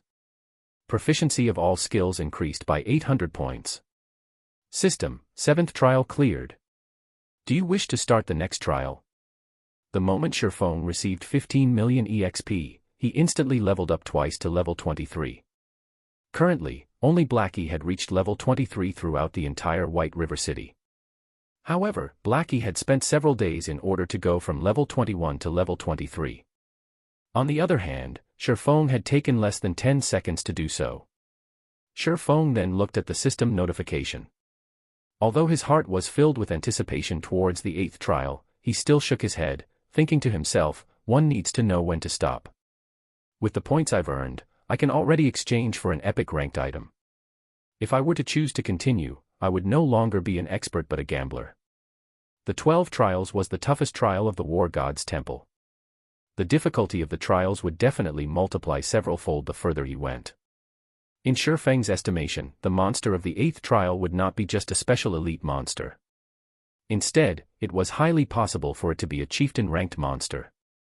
A chieftain was much more powerful than a mere special elite. Aside from having even more HP, it would also possess a much greater resistance to control skills. Chieftain-ranked monsters also possess team-wipe skills, and a single mistake would mean the end for Shifeng. Moreover, Shifeng did not possess the slightest idea what kind of monster he would be facing in the 8th trial. If it was a chieftain-ranked monster that he was completely unfamiliar with, then he practically had no chance of successfully killing it. The ability to make calm analyses was also a prerequisite to becoming an expert in God's domain. As a first-rate expert, Shifeng naturally knew when to decisively give up. Following which, Shifeng selected No in reply to the system's prompt. He was then teleported out of the 12 trials. Chapter 297, Stigmata. Interesting. Truly interesting. Sitting on a silver throne, Eucharis voiced his praise as he looked at Shifeng. Your performance has completely surpassed our expectations. It is also for this reason that we have decided to reward you with an additional 2,000 merit points. It was also a fact that the last time someone managed to clear the 7th trial was over a millennium ago. System: rewarding 2,000 War God's Temple merit points. That's generous of them. An expression of joy appeared on Shifeng's face. With 1,500 merit points, Shifeng could afford to exchange for a dark gold ranked item. Meanwhile, 4,000 merit points would be equivalent to an epic ranked item. Hence, the additional 2,000 merit points he received right now was truly a big harvest. Since you've already passed our test, walk to the center of the chamber. We will give you the strength necessary to locate the 7 treasures, Eucharis said. Shifeng then strode to the center of the Eternal Throne. There were countless divine runes inscribed on the floor there, joined together to form a huge magic array. Meanwhile, the 50 silver thrones were hovering around this magic array, the thrones themselves apparently connected somehow with this magic array. Let us begin, then, Eucharis said as he looked at his companions. The lords of the silver thrones nodded their heads and promptly stood up. Immediately after, the mana inside the Eternal Throne started churning. The mana density here was no less than at the god's grave. Meanwhile, this thick mana clustered around the magic array, forming 50 dense-looking fluid balls. Each one of these fluid balls was the size of a basin. These balls of liquid mana were definitely the densest mana Shifeng had ever seen in all his years of playing God's domain. At this time, Eucharis had also turned his head to look at one of the lords of the Golden Thrones. My lord, the preparations are completed, Eucharis said respectfully. It is still not enough, the phantom sitting in a golden throne said in a low tone. Eucharis was confused by these words. The liquid mana they had formed was several hundred times more precious than even 7 luminaries crystals, and each and every drop had taken the 50 of them great efforts to form, not to mention 50 basin-sized liquid mana. Such an amount of liquid mana was more than enough to cast a silver stigmata. It is rare to find good talent. Let us lend a hand as well, the phantom sitting in a golden throne said to his 8 other companions. Very well, then. A person capable of passing the 7th trial is indeed worthy of the 9 of us taking action. The other 8 lords of the golden thrones nodded their heads in reply to their companion's suggestion. They then stood from their seats, floating in mid-air as they started to condense mana as well. In the blink of an eye, 9 house-sized balls of liquid mana appeared in the air above the thrones in the eternal throne. Eucharis and the others were shocked by this sight. Never would they have imagined that these 9 lords would actually take action and work together to cast a stigmata for a minor existence like Shurfeng. This was the first time since the appearance of that absolute genius thousands of years ago. As for Shurfeng, at this moment, he could no longer keep his mouth closed. In regard to liquid mana, Shurfeng had seen this item before in the past. Mages considered it a priceless treasure. Even when offered epic ranked items in trade, mage players would not be willing to part with the liquid mana they possessed. Just the basin-sized balls of liquid mana that each of the lords of the Silver Thrones had formed had already given Shurfeng a great shock. Now, the 9 peerless existences floating in front of the Golden Thrones had actually managed to each form a house-sized ball of liquid mana. Judging based on sizes, the total liquid mana summoned by the 50 people from before did not amount to even 1/10 of a single house. In the next moment, all of the liquid mana summoned was injected into the magic array. The divine runes engraved into the chamber started lighting up one after another, and within moments, every single divine rune inside the grand chamber was giving off a golden glow. In the center of the eternal throne, a golden divine pattern took form. This divine pattern then melded with Shurfeng's body. Shurfeng immediately felt his body being filled up with an infinite amount of power, his mind clear as day, as if he knew everything there was to know in the world. However, this feeling only lasted for a few short seconds before it completely dissipated. Meanwhile, Shurfeng's pupils, which were originally pitch black in color, had also turned golden for a brief moment. Although his pupils regained their original color, careful observation would reveal innumerable bright stars flashing within them, looking just like the starry skies at night. System, congratulations. Player has obtained golden stigmata. Reputation with the War God's Temple increased by 3,000 points. The seal on the Endless Abyss has been broken. If we wish to reseal the Endless Abyss, we need the assistance of the 7 treasures, which the gods had bestowed upon the human race. However, the 7 treasures have been missing for hundreds of years now, scattered throughout this large continent. A few of these 7 treasures have even been damaged. It would be extremely difficult to locate and gather the 7 treasures. However, with the stigmata that we have engraved into your body, your task of locating the 7 treasures should become much easier. As long as you come within a certain range of one of the 7 treasures, the stigmata will produce a response to notify you of it. If you happen to come across one of the 7 treasures that is damaged, the stigmata can also aid you in repairing it. Now that our part here is done, we will move to suppress the Endless Abyss. The fate of the entire continent will depend on you now. I pray that you will be able to gather the 7 treasures as soon as possible. System, Legendary Ranked Main Storyline Quest, 7 Treasures, accepted. Quest details, the 7 treasures have been scattered throughout the continent. Player is required to gather the 7 treasures within 2 years. Otherwise, the Endless Abyss will break through the War God's Temple's suppression and plunge all inhabitants of God's domain into misery and suffering, turning the continent into the playground of darkness. If player is unable to complete this quest, player's level will drop by 30, all attributes will be permanently reduced by 70%, and all EXP gained will be reduced by 90%. The system really is ruthless. If I can't complete this quest, this account would definitely have to be scrapped. Fortunately, I have 2 years to complete it. Shurfeng inwardly clicked his tongue when he read the system notification. However, just what is this stigmata thing? Shurfeng wondered as there was nothing new on his body or in his bag. He then opened his status bar to take a look. As expected, there was an additional column labeled Stigmata there. Golden Stigmata automatically perceives the presence of the 7 treasures within a radius of 5,000 yards. Detect can be used once a day to search for the specific location of the 7 treasures within a radius of 50,000 yards.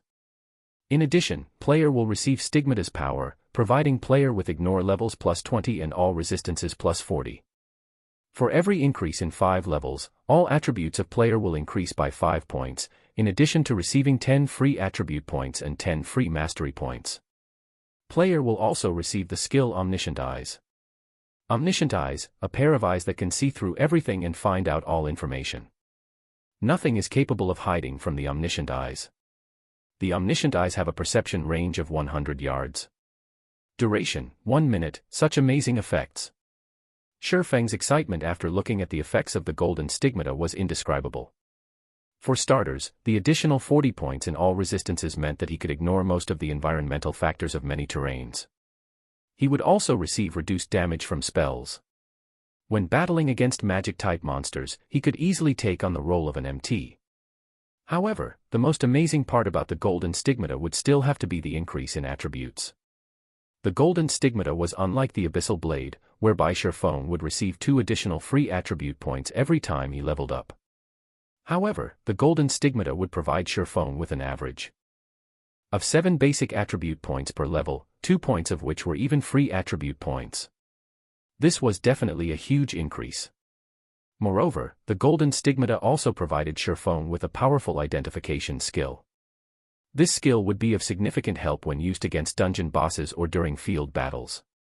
It seems the heavenly dragon's breath is already waving its hands at me. Shifeng revealed a faint smile. Originally, the heavenly dragon's breath's requirement of 120 points in intelligence had given Shifeng a major headache. Now, however, with the bonuses provided by the golden stigmata and his magic weapon, as long as he received his promotion to a Tier 1 swordsman, he could definitely equip the heavenly dragon's breath before he reached level 30. He would actually get to equip a fragmented legendary item before reaching level 30. If it were in the past, Shifeng would not even have dared to dream about it. Following which, Shifeng called out the exchange interface of the War God's Temple and began to carefully look through the treasures there. Chapter 298, Deep Pockets. Previously, Shifeng had focused his attention purely on clearing the trials. Even when he upgraded the Abyssal Blade to level 20, he had only picked out a random level 20 dark gold weapon. The War God's Temple was one of the strongest powers in God's domain. This was a fact that remained true from ancient times up to the present.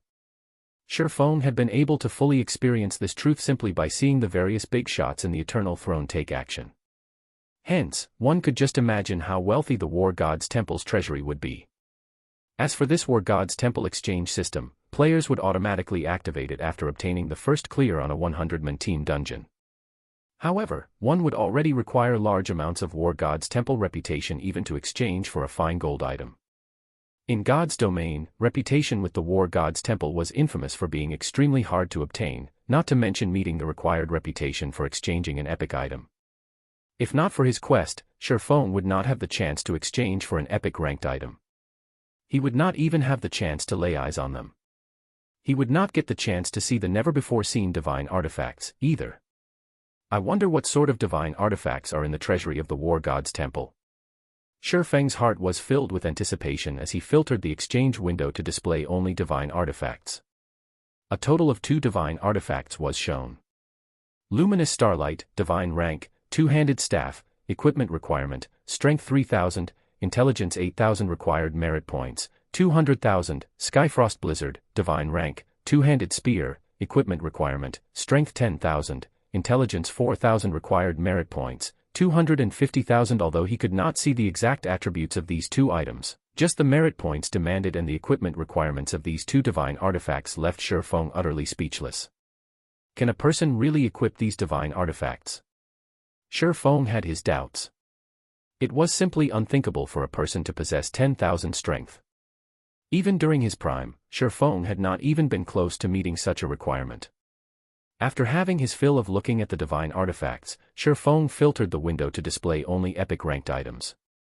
Immediately, an endless list of items appeared before him. A simple glance told Shifeng that there were more than 10,000 items listed, and he could not help but wish he could take them all to enrich his own guild warehouse. If Zero Wings Guild Warehouse had so many epic-ranked items stored within it, then dominating the entire Star Moon Kingdom would not be a problem, let alone conquering White River City. However, this was only a passing thought.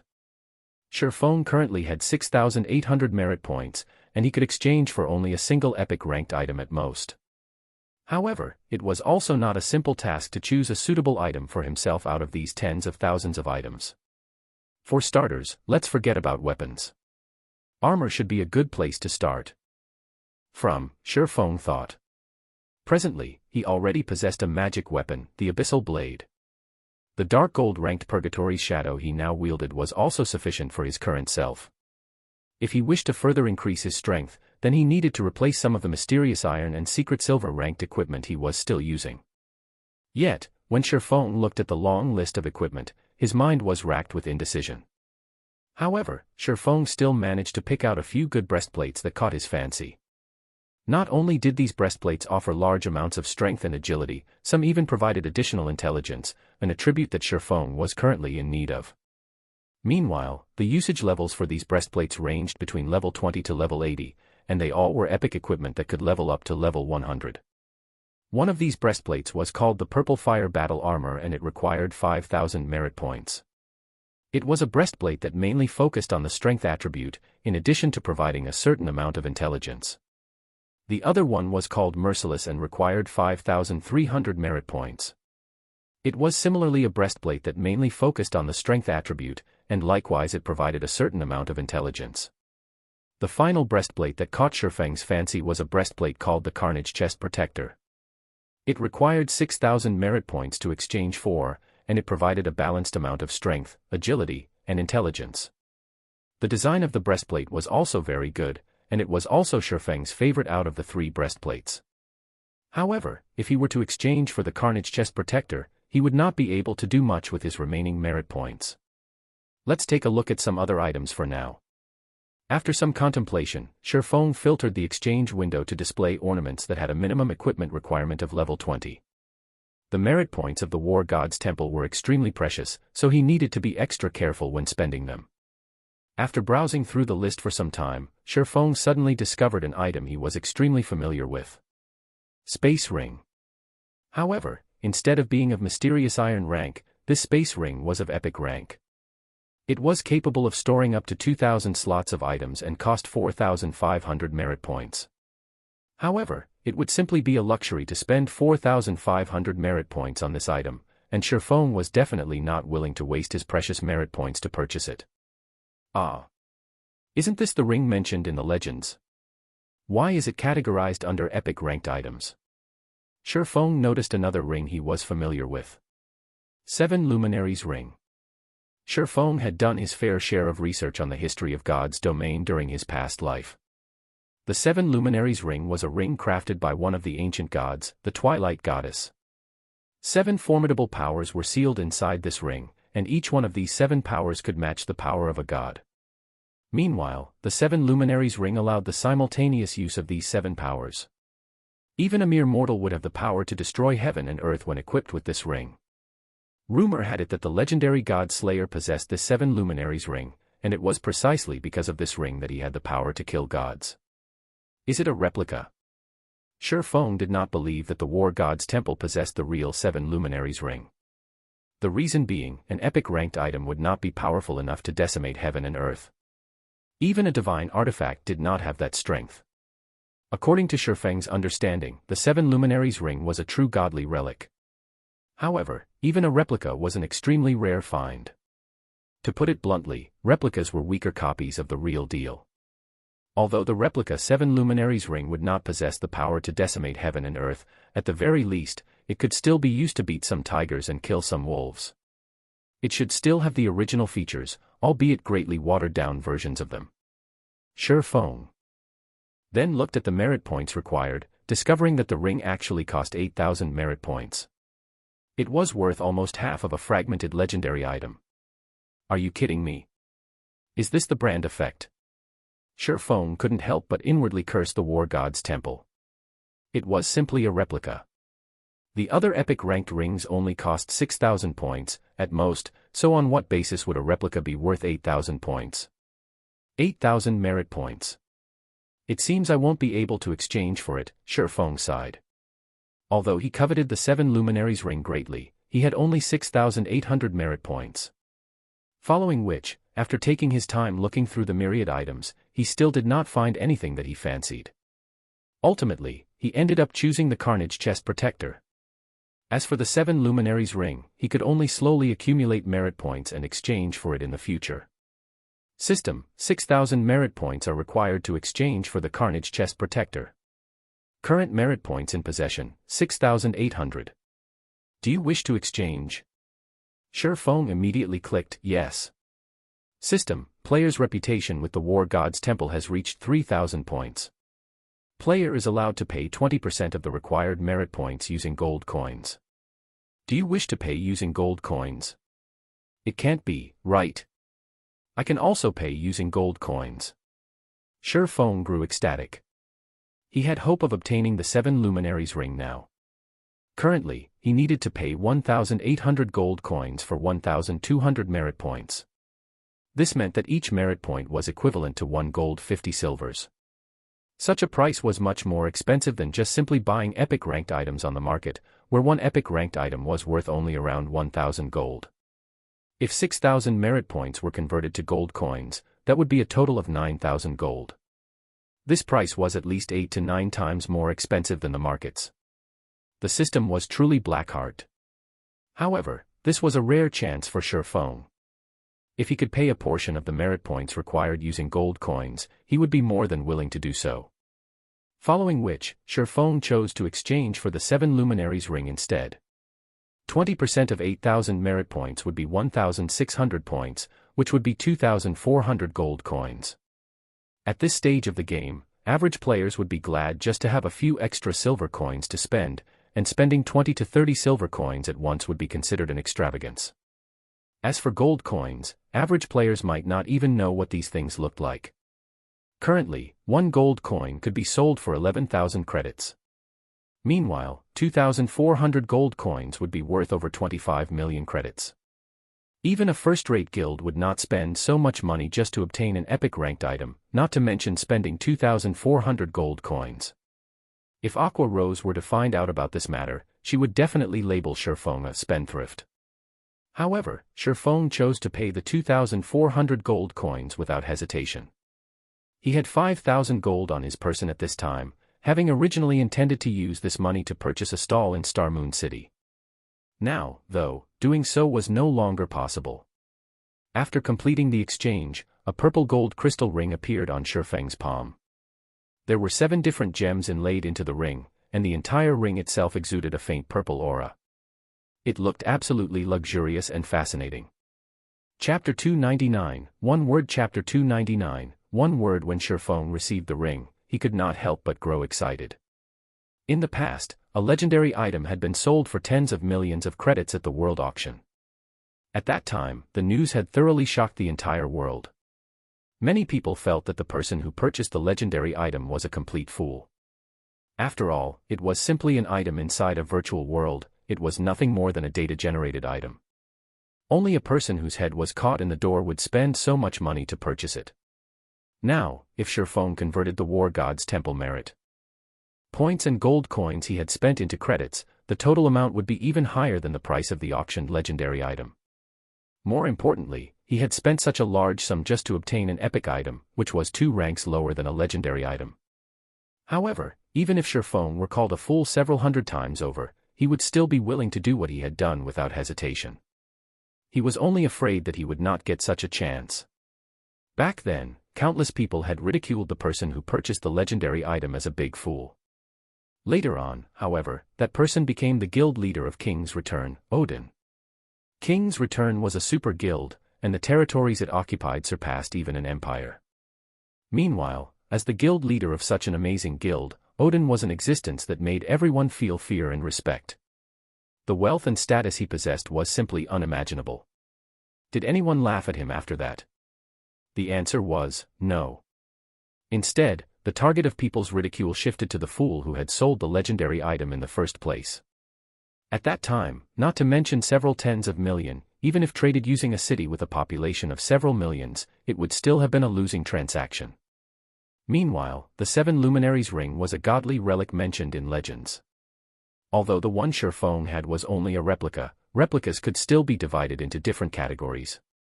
If one took a replica of a fine gold item and a replica of an epic item and placed them side by side, without even making an in-depth comparison, one could already tell which one was the better item.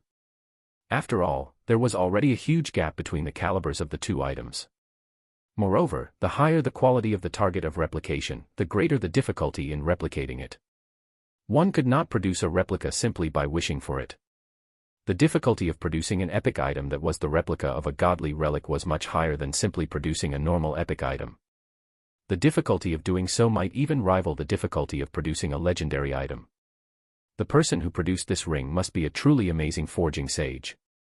If the materials and energy used were of higher quality, the final product might even have become a legendary item. Shurfeng was a forger himself, so he naturally could tell just how amazing the forger that managed to produce the 7 luminaries ring was.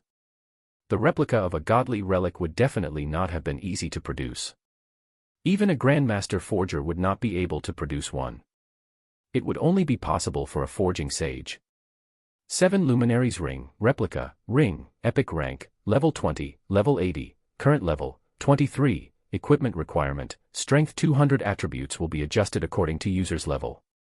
Strength plus 45, agility plus 35, intelligence plus 35, endurance plus 30, vitality plus 30, damage plus 10%, all skills plus 2 levels.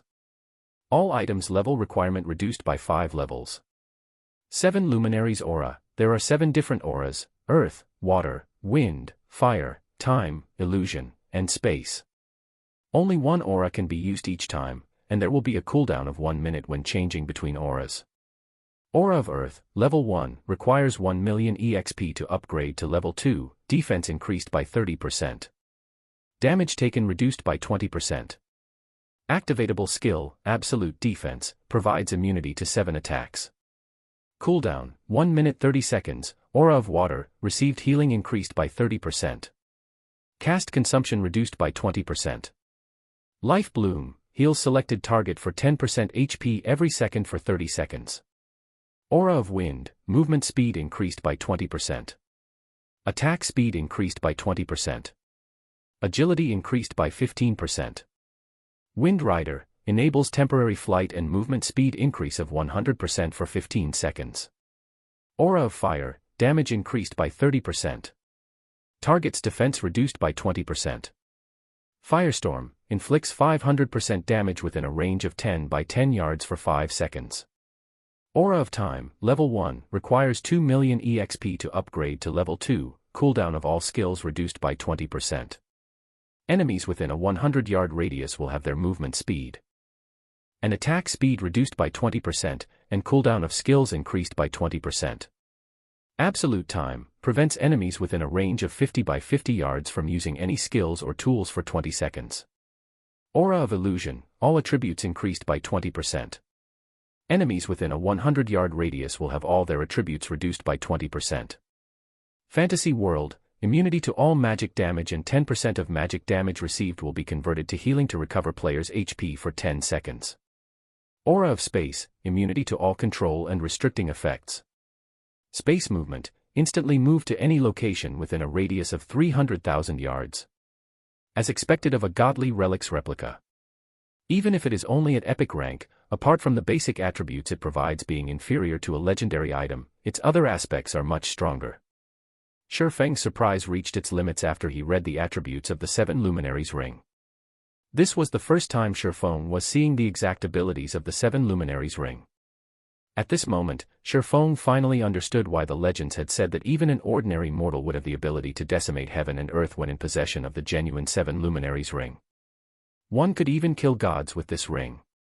Meanwhile, the 7 luminaries ring in Shurfeng's hand was only a replica. It was also only at epic rank, and it was tens of thousands of miles away from being comparable to the genuine article. However, even if it was only an epic ranked replica, in Shurfeng's eyes, it was already a miniature godly relic. It could easily outshine any other epic item. It would be great if I could upgrade this epic ranked 7 luminaries ring to legendary rank. Shurfeng could not help but start fantasizing.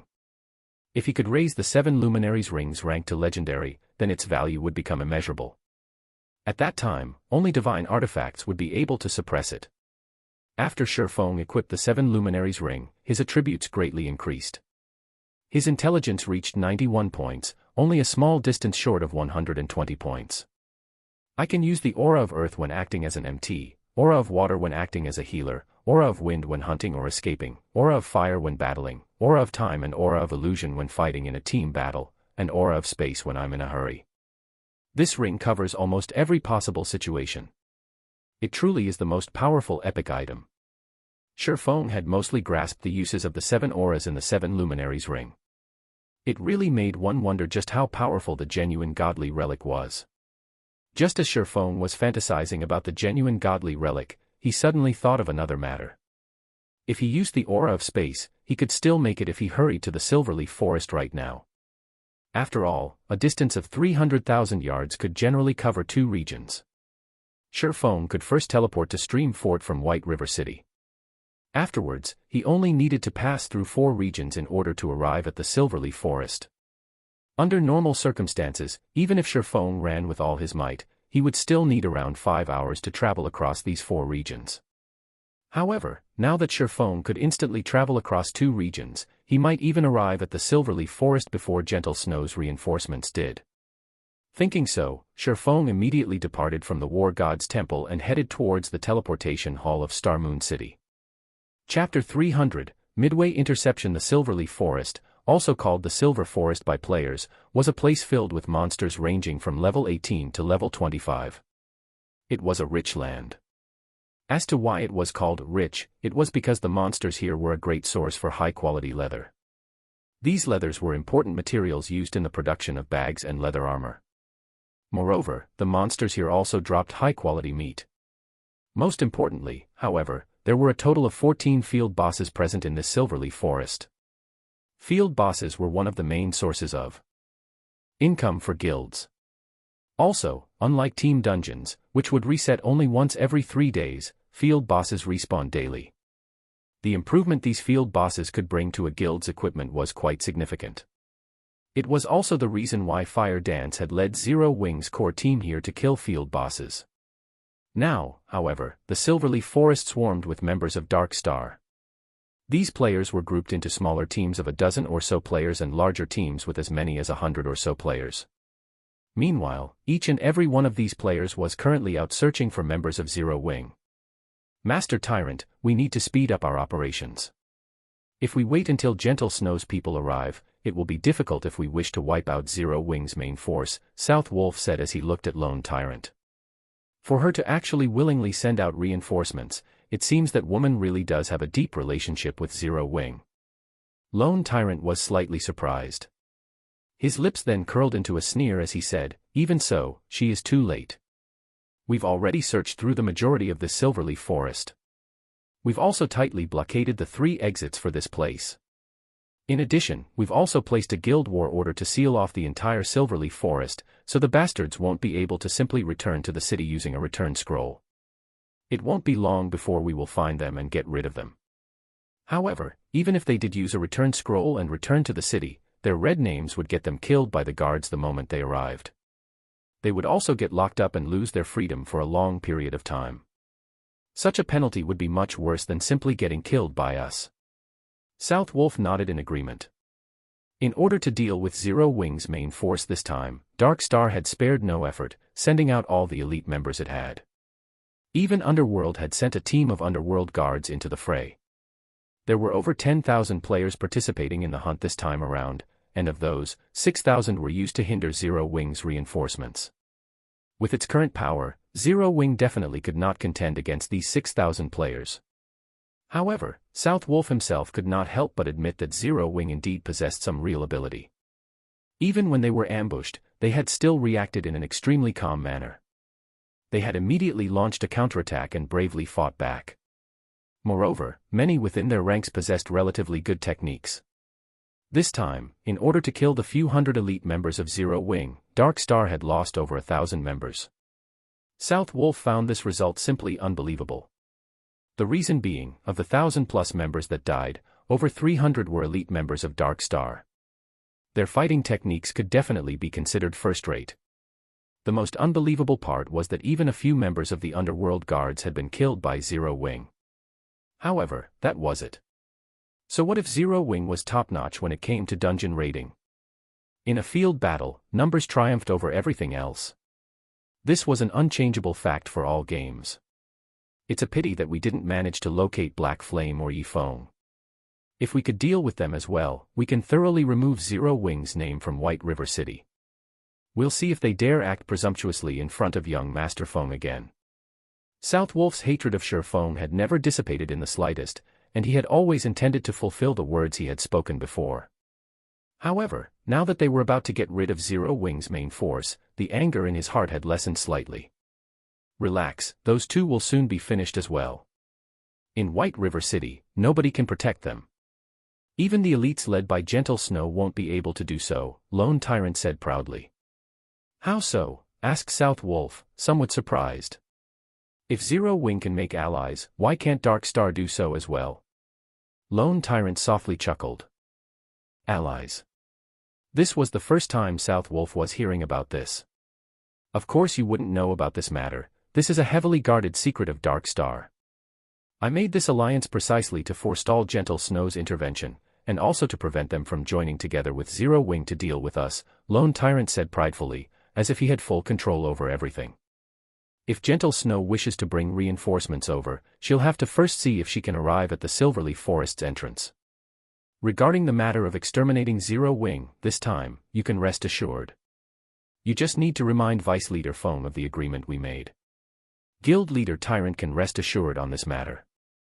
As long as you complete the task this time, we will definitely deliver the 100 million credits and weekly funding of 150 gold that we promised. South Wolf laughed. Fine, as long as you guys don't forget your promise. Lone Tyrant nodded in satisfaction. In truth, he did not place much importance on Zero Wing. When Feng Xianyang had asked him to deal with Black Flame and Zero Wing, Lone Tyrant had simply agreed, not giving the request much thought. After all, Lone Tyrant had never acknowledged Zero Wing as Dark Star's opponent. His true enemy was only one person, Gentle Snow. However, the capital injection offered by Feng Xianyang this time around was quite attractive, so Lone Tyrant naturally yielded to his request. With this capital injection, he would be able to contend against Gentle Snow for White River City on an equal footing. As an added bonus, he could also gain plenty of good equipment from Zero Wing. Guild Leader, we found them, an assassin suddenly said in the team chat. Good, we'll head over there immediately. Lone Tyrant softly chuckled. He then gave a command through the guild channel, saying, everyone, hurry over to that location. We must let them escape this time. The precious equipment on their bodies are waving their hands at us. Immediately, all the members of Dark Star that had come to the Silverleaf Forest cheered loudly. They had long since been drooling over Zero Wing's precious equipment. What secret silver equipment? Many members of Zero Wing's main force possessed fine gold equipment, and some even dark gold equipment. Meanwhile, at one of the dense thickets of the Silverleaf Forest, space suddenly ruptured. One man walked out from this rupture in space, and this person was none other than Shi Feng, who had arrived using space movement. Space movement sure is convenient. Too bad it has a slightly long cooldown. Shi Feng was liking the Seven Luminaries ring more and more now. Shi Feng had taken less than an hour to get here from Star Moon City, even arriving ahead of Gentle Snow. Just as Shi Feng was about to contact Fire Dance, a call came from Gentle Snow. We got ambushed by 500 or so elite players, so it may be a little later before we can reach the Silverleaf Forest, Gentle Snow apologized. Ambushed. Shi Feng was surprised.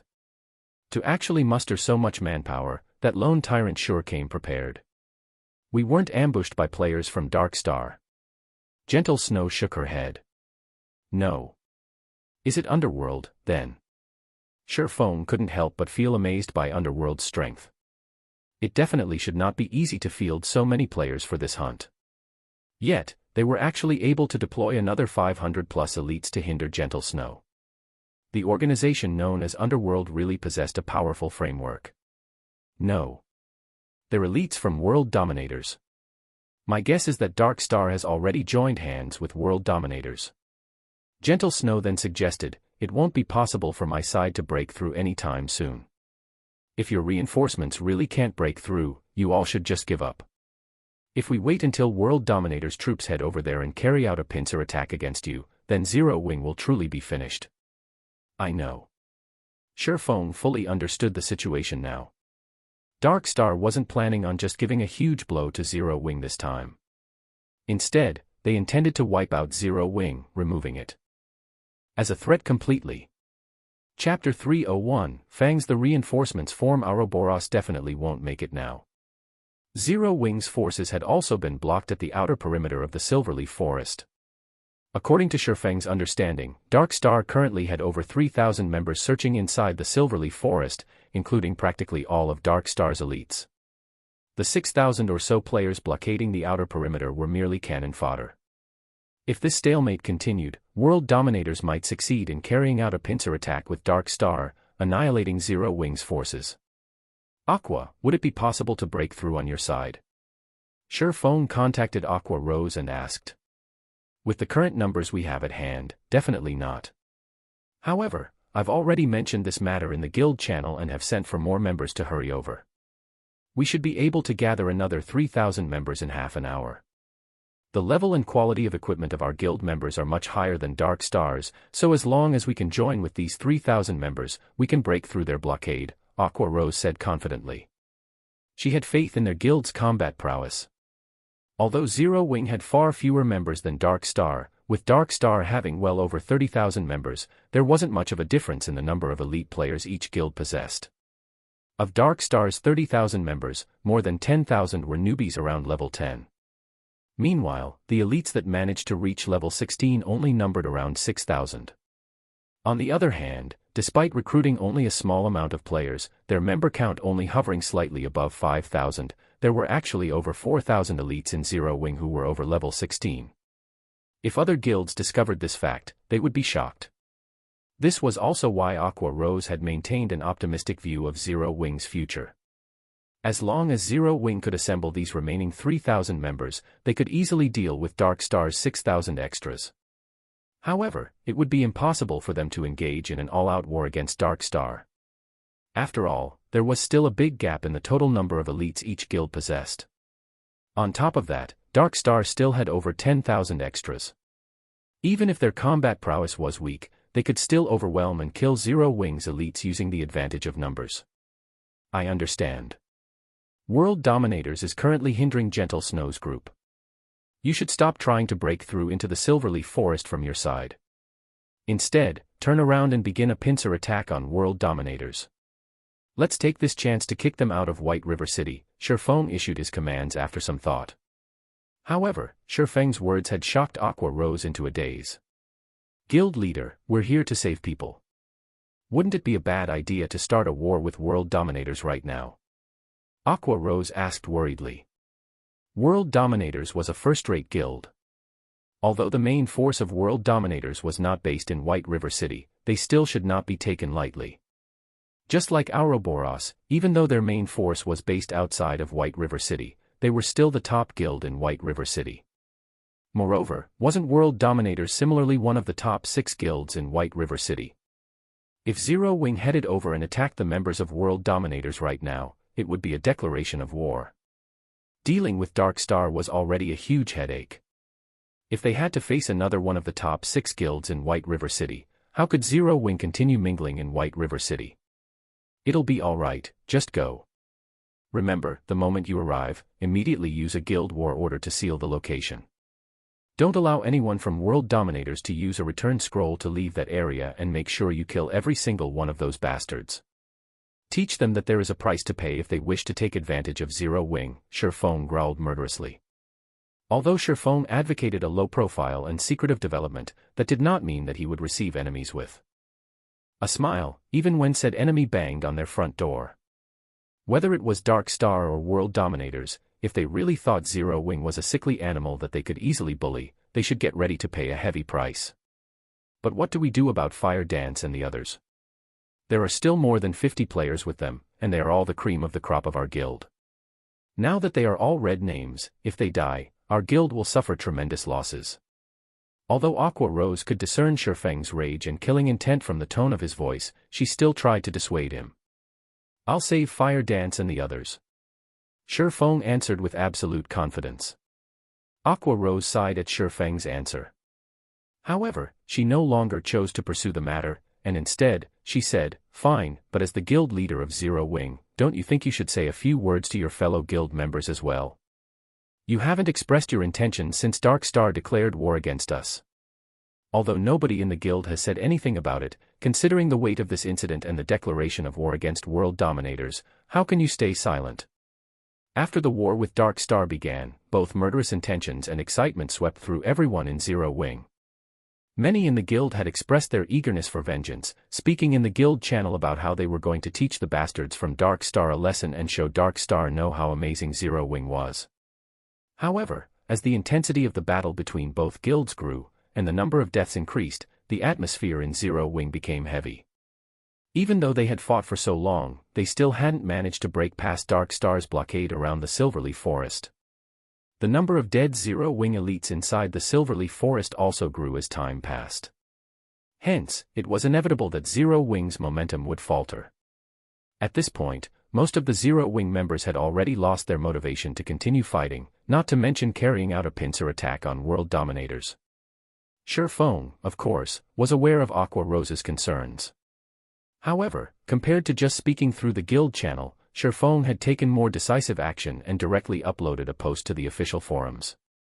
Dark Star, today you've dared to send tens of thousands of players to hunt the hundreds of players of Zero Wing. My Zero Wing guild will return this slight 100-fold. Even if we're down to our very last breath, we will massacre your 30,000 members as payback. The name of Black Flame, the chief forger of Star Moon Kingdom, had long since spread throughout the Star Moon Kingdom. Moreover, Zero Wing was also the first guild to own a guild residence. The moment this post uploaded, it immediately garnered the attention of the residents of Star Moon Kingdom. Crap! Are they starting an all-out war? I show my support for Zero Wing. Zero Wing is as amazing as expected. Even though there are only several hundred, Dark Star actually had to send tens of thousands of players to hunt them. Does anybody know the final result? I heard that Zero Wing had lost over 300 members to Dark Star already, and there are still a few dozen being hunted down.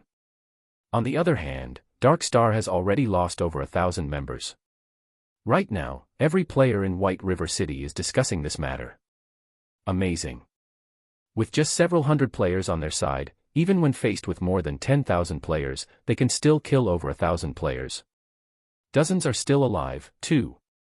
I also want to join Zero Wing and become an expert. I despise Dark Star. If they can, they should duel Zero Wing fairly. What's so great about using numbers to bully someone? I am one of the members of Zero Wing that had been surrounded and killed. You guys should have seen how amazing our guild's Sister Dance and Brother Black fought. Sister Dance weaved across thousands of players, killing over 100 Dark Star members in a row. Brother Black spells instantly vaporized hundreds of Dark Star members the moment it landed. I have a video recording of the battle, so come to Zero Wing's forum section if you want to have a look at it. After Shifeng uploaded his post, the entire forum exploded in a storm of comments. The players that had only recently started playing God's Domain also started paying attention to Zero Wing as a result of this commotion, especially after seeing the battlefield containing thousands of players. In comparison, the battle scenes they usually saw in movies were boring. The scene where countless stars crashed onto the battlefield, destroying the land and instantly turning hundreds of players into ash, especially stunned them. They couldn't help their boiling blood after watching this scene. After watching this video, many players started considering joining Zero Wing. Chapter 302, Strong Capital. Shifeng had used the name of Black Flame when he uploaded his post. Hence, just a few minutes after the post went live, it had already received a massive amount of visitors. The number of replies easily passed 10,000. Shortly after, the post had been automatically pinned at the top of the forums by the game officials, and there was also an additional bright red war tag on the post. This single word was eye-catching. Meanwhile, due to Shifeng's post, the originally crestfallen guild members' fighting spirits immediately reignited, and they hungered for Dark Star's death. Moreover, the video of Dark Star's ambush of Zero Wing had also shocked its viewers. The video allowed everyone to understand that even players could become so powerful. When the stars of light descended, the scene seemed as if the world was coming to an end, and within an instant, hundreds of players had been vaporized. Even players outside of the spell's damage range were not spared as the wind generated by the spell's impact sent them flying. Seeing the power of this skill, everyone finally understood why Blackie had such a high level. While everyone else struggled to kill a single monster, Blackie could simply lure several hundred monsters and kill all of them with a single move. How could anybody hope to compare to such a leveling speed? After watching this video, countless players started dreaming of the day that they, too, could possess such power. Such a skill was far more useful than any piece of quality equipment. Dark Star, just you wait. I will kill everyone who tries to block our way. That's right. Brother Black and Sister Dance are waiting for us right now. How can we be so shameful? Aren't they just 6,000 monkeys? Even if I have to die 10 times over, I will extinguish Dark Star. The members of Zero Wing all released spirited battle cries as they glared at the members of Dark Star blocking their path. As long as Aqua Rose gave the command, they would charge and take action. However, just as they turned their gazes to Aqua Rose, Zero Wing's vice leader, Shifeng's voice suddenly dominated the guild channel. I'm sure everyone is clear about what has happened today. Dark Star has declared all-out war against us, and they wish to wipe our names from White River City. Although we, Zero Wing, have just started our journey and the member count of our guild cannot compare to the other guilds in White River City, Dark Star has actually started a war with us, thinking that we are easy to bully. What do you all think we should do about this? Kill them all. That's right. Why should we fear fighting back? Now, let's show those bastards that, if they wish to swallow us whole, they should prepare to lose a few teeth. Since everyone is going to try their best, as the guild leader, I cannot be stingy. Before the battle, I sent for someone to retrieve some battle tools stored inside the guild warehouse. Everyone should now look for Vice Leader Aqua Rose for your share. Also, for those who participate in today's battle, you will gain 10 guild points for each enemy you kill. Those who manage to accumulate 10 kills will be rewarded one piece of secret silver equipment, while those who kill 50 will get a piece of fine gold equipment. If you manage to kill 100, you will even receive a private room in the guild residence. Even if you die in battle, you will still receive 10 guild points as compensation. The moment Shifeng finished his monologue, everyone's hearts beat fervently, and their eyes glowed with excitement. Zero Wing's administration was very thorough, and one could only use guild points to exchange for items from the guild warehouse. However, it was extremely difficult for members to earn guild points. If converted to coins, each guild point was worth around 30 copper. Meanwhile, trading them for a level 10 bronze equipment required 30 guild points, which would be 9 silver coins. Currently, level 10 bronze equipment only sold for around 7 to 8 silver coins on the market. To put it simply, it was not a worthwhile exchange. It was also for this reason that another batch of players had withdrawn from the guild. In fact, this was something Shifeng and Aqua Rose had already taken into consideration. If the guild sold equipment cheaper than market price, then many members would try to take advantage of this fact to trade for guild equipment to resell elsewhere. They could then use the money to buy guild points again. Hence, the high prices were set to prevent an outflow of guild equipment and items. However, after the emergence of the guild residence and the additional benefit of renting private rooms, everyone in the guild no longer had a disfavorable opinion of the guild's administration. On the contrary, they all felt that the administration was extremely fair. Private rooms were something ordinary players dared not even dream of obtaining in other guilds. After all, the land in White River City and each guild residence could only contain a limited number of private rooms. Meanwhile, the higher-ups of the guild would surely occupy these rooms. Ordinary members would never be able to enjoy this benefit. Yet, Zero Wing had defied all expectations and actually opened up a few private rooms for ordinary members. Ordinary members of Zero Wing could actually rent these private rooms for a low cost of only 2 guild points per day.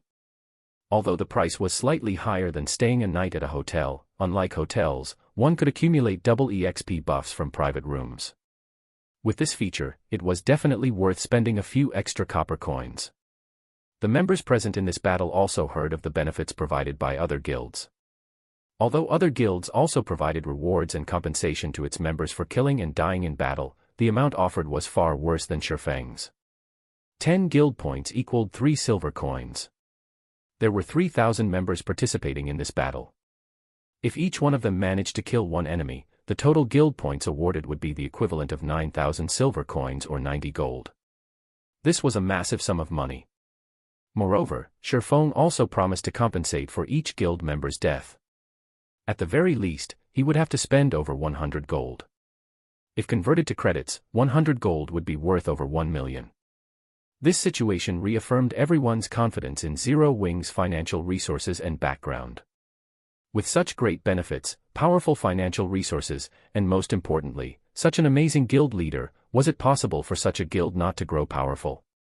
Even if I have to die, I'll still drag at least 10 guys with me. Humph. Don't you have any ambition? Didn't you hear the guild leader say that he would reward those who managed to get 100 kills with their own private room? You have to be capable of actually doing that first. Have you not seen how easily Brother Black and Sister Dance managed it? The momentum pushing the guild members to kill their enemies was stronger than ever now. Although the guild would only rent out, not sell, any of the private rooms, one could imagine how much a private room would cost. It was definitely not something worth a measly 1,000 guild points. Although their chances of actually killing 100 people were slim, there was still a small possibility. Naturally, they would fight for that glimmer of hope.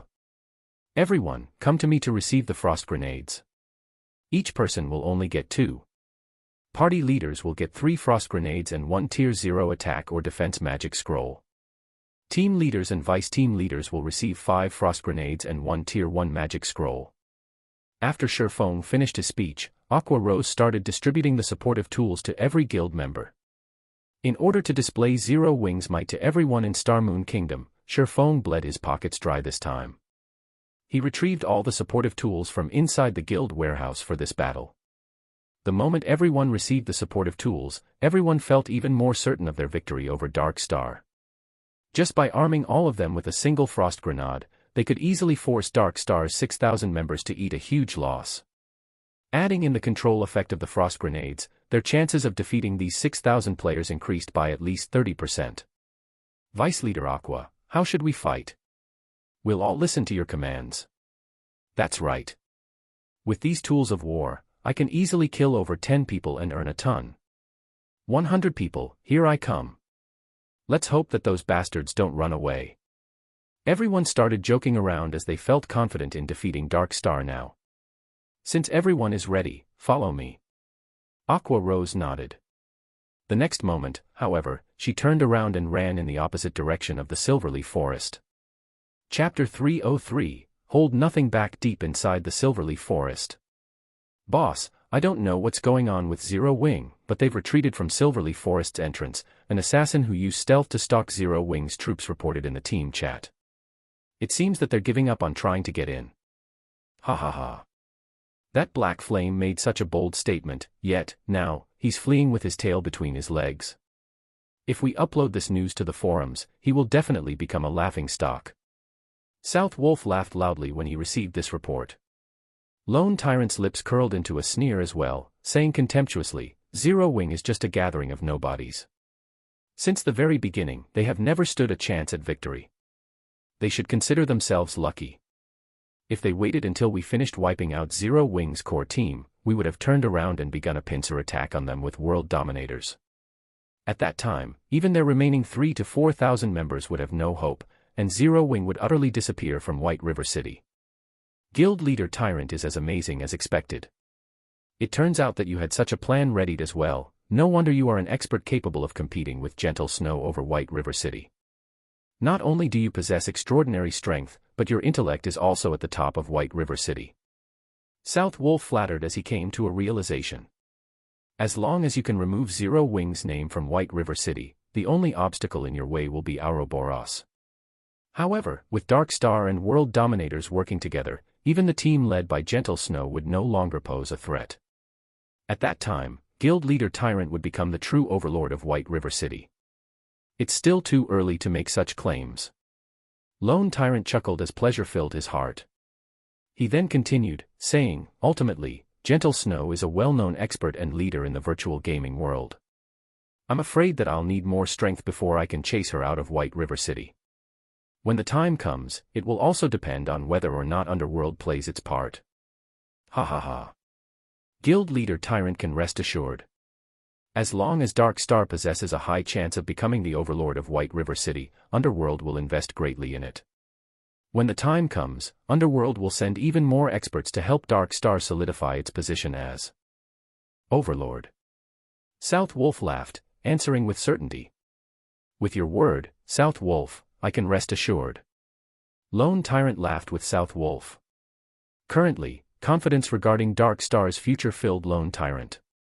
Now that Zero Wing has given up on saving Fire Dance and the core members, although I pity them slightly, we should still quickly end their lives.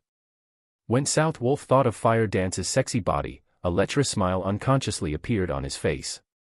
Elsewhere, Fire Dance and her group were currently in a very precarious situation.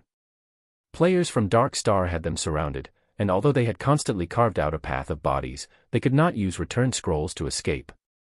Dark Star had the Silverleaf Forest under siege, and all exits were blocked. If this situation continued, they would, sooner or later, lose their lives. However, they could not afford to die. At this moment, there were only 30+ players remaining in their team, and they all were red names. As for herself and Blackie, their names were already close to turning black now. If they died, losing 3 or 4 levels would only be a small matter. The most crucial point was that they could not afford the loss of their equipment. Sister Fire Dance, what are we going to do now? The bastards from Dark Star have discovered our location again, Lonely Snow asked. At this moment, he appeared to be in quite a sorry state. After being surrounded and attacked over a dozen times, his willpower had started to falter as well. Unfortunately, no matter what they did, they could not find a way to escape from Dark Star. Let's retreat first, then talk. Aqua Rose and the others are currently breaking through the entrance now. Moreover, they also have a large stock of supportive tools, so they can definitely break past Dark Star's blockade. We just need to hold on for a little while longer before we're rescued. Fire Dance had also racked her mind, trying to think of a way to escape. However, Dark Star simply had too many players. No matter how they tried to run, another group of players always waited for them. If not for the fact that their equipment and techniques were so impressive, they would have long since died. Just as everyone was desperately running for their lives, Sherfone contacted Fire Dance and suddenly joined the team. Guild Leader. Guild Leader. You're finally here. A glimmer of hope immediately flared in Blackie's heart when he noticed Sherfone join the team. Blackie's opinion of Sherfone had reached blind worship long ago, and he believed that there was nothing that Sherfone could not accomplish. In fact, Blackie wasn't alone in having such an opinion. Everyone in the core team thought so as well. Meanwhile, the originally gloomy atmosphere instantly dispersed upon Sherfeng's arrival. Guild Leader, you're even more amazing than the Fountain of Life. By simply joining the team, you have caused everyone's spirits to recover instantly, their fighting powers have doubled. Fire Dance joked. Ha ha ha.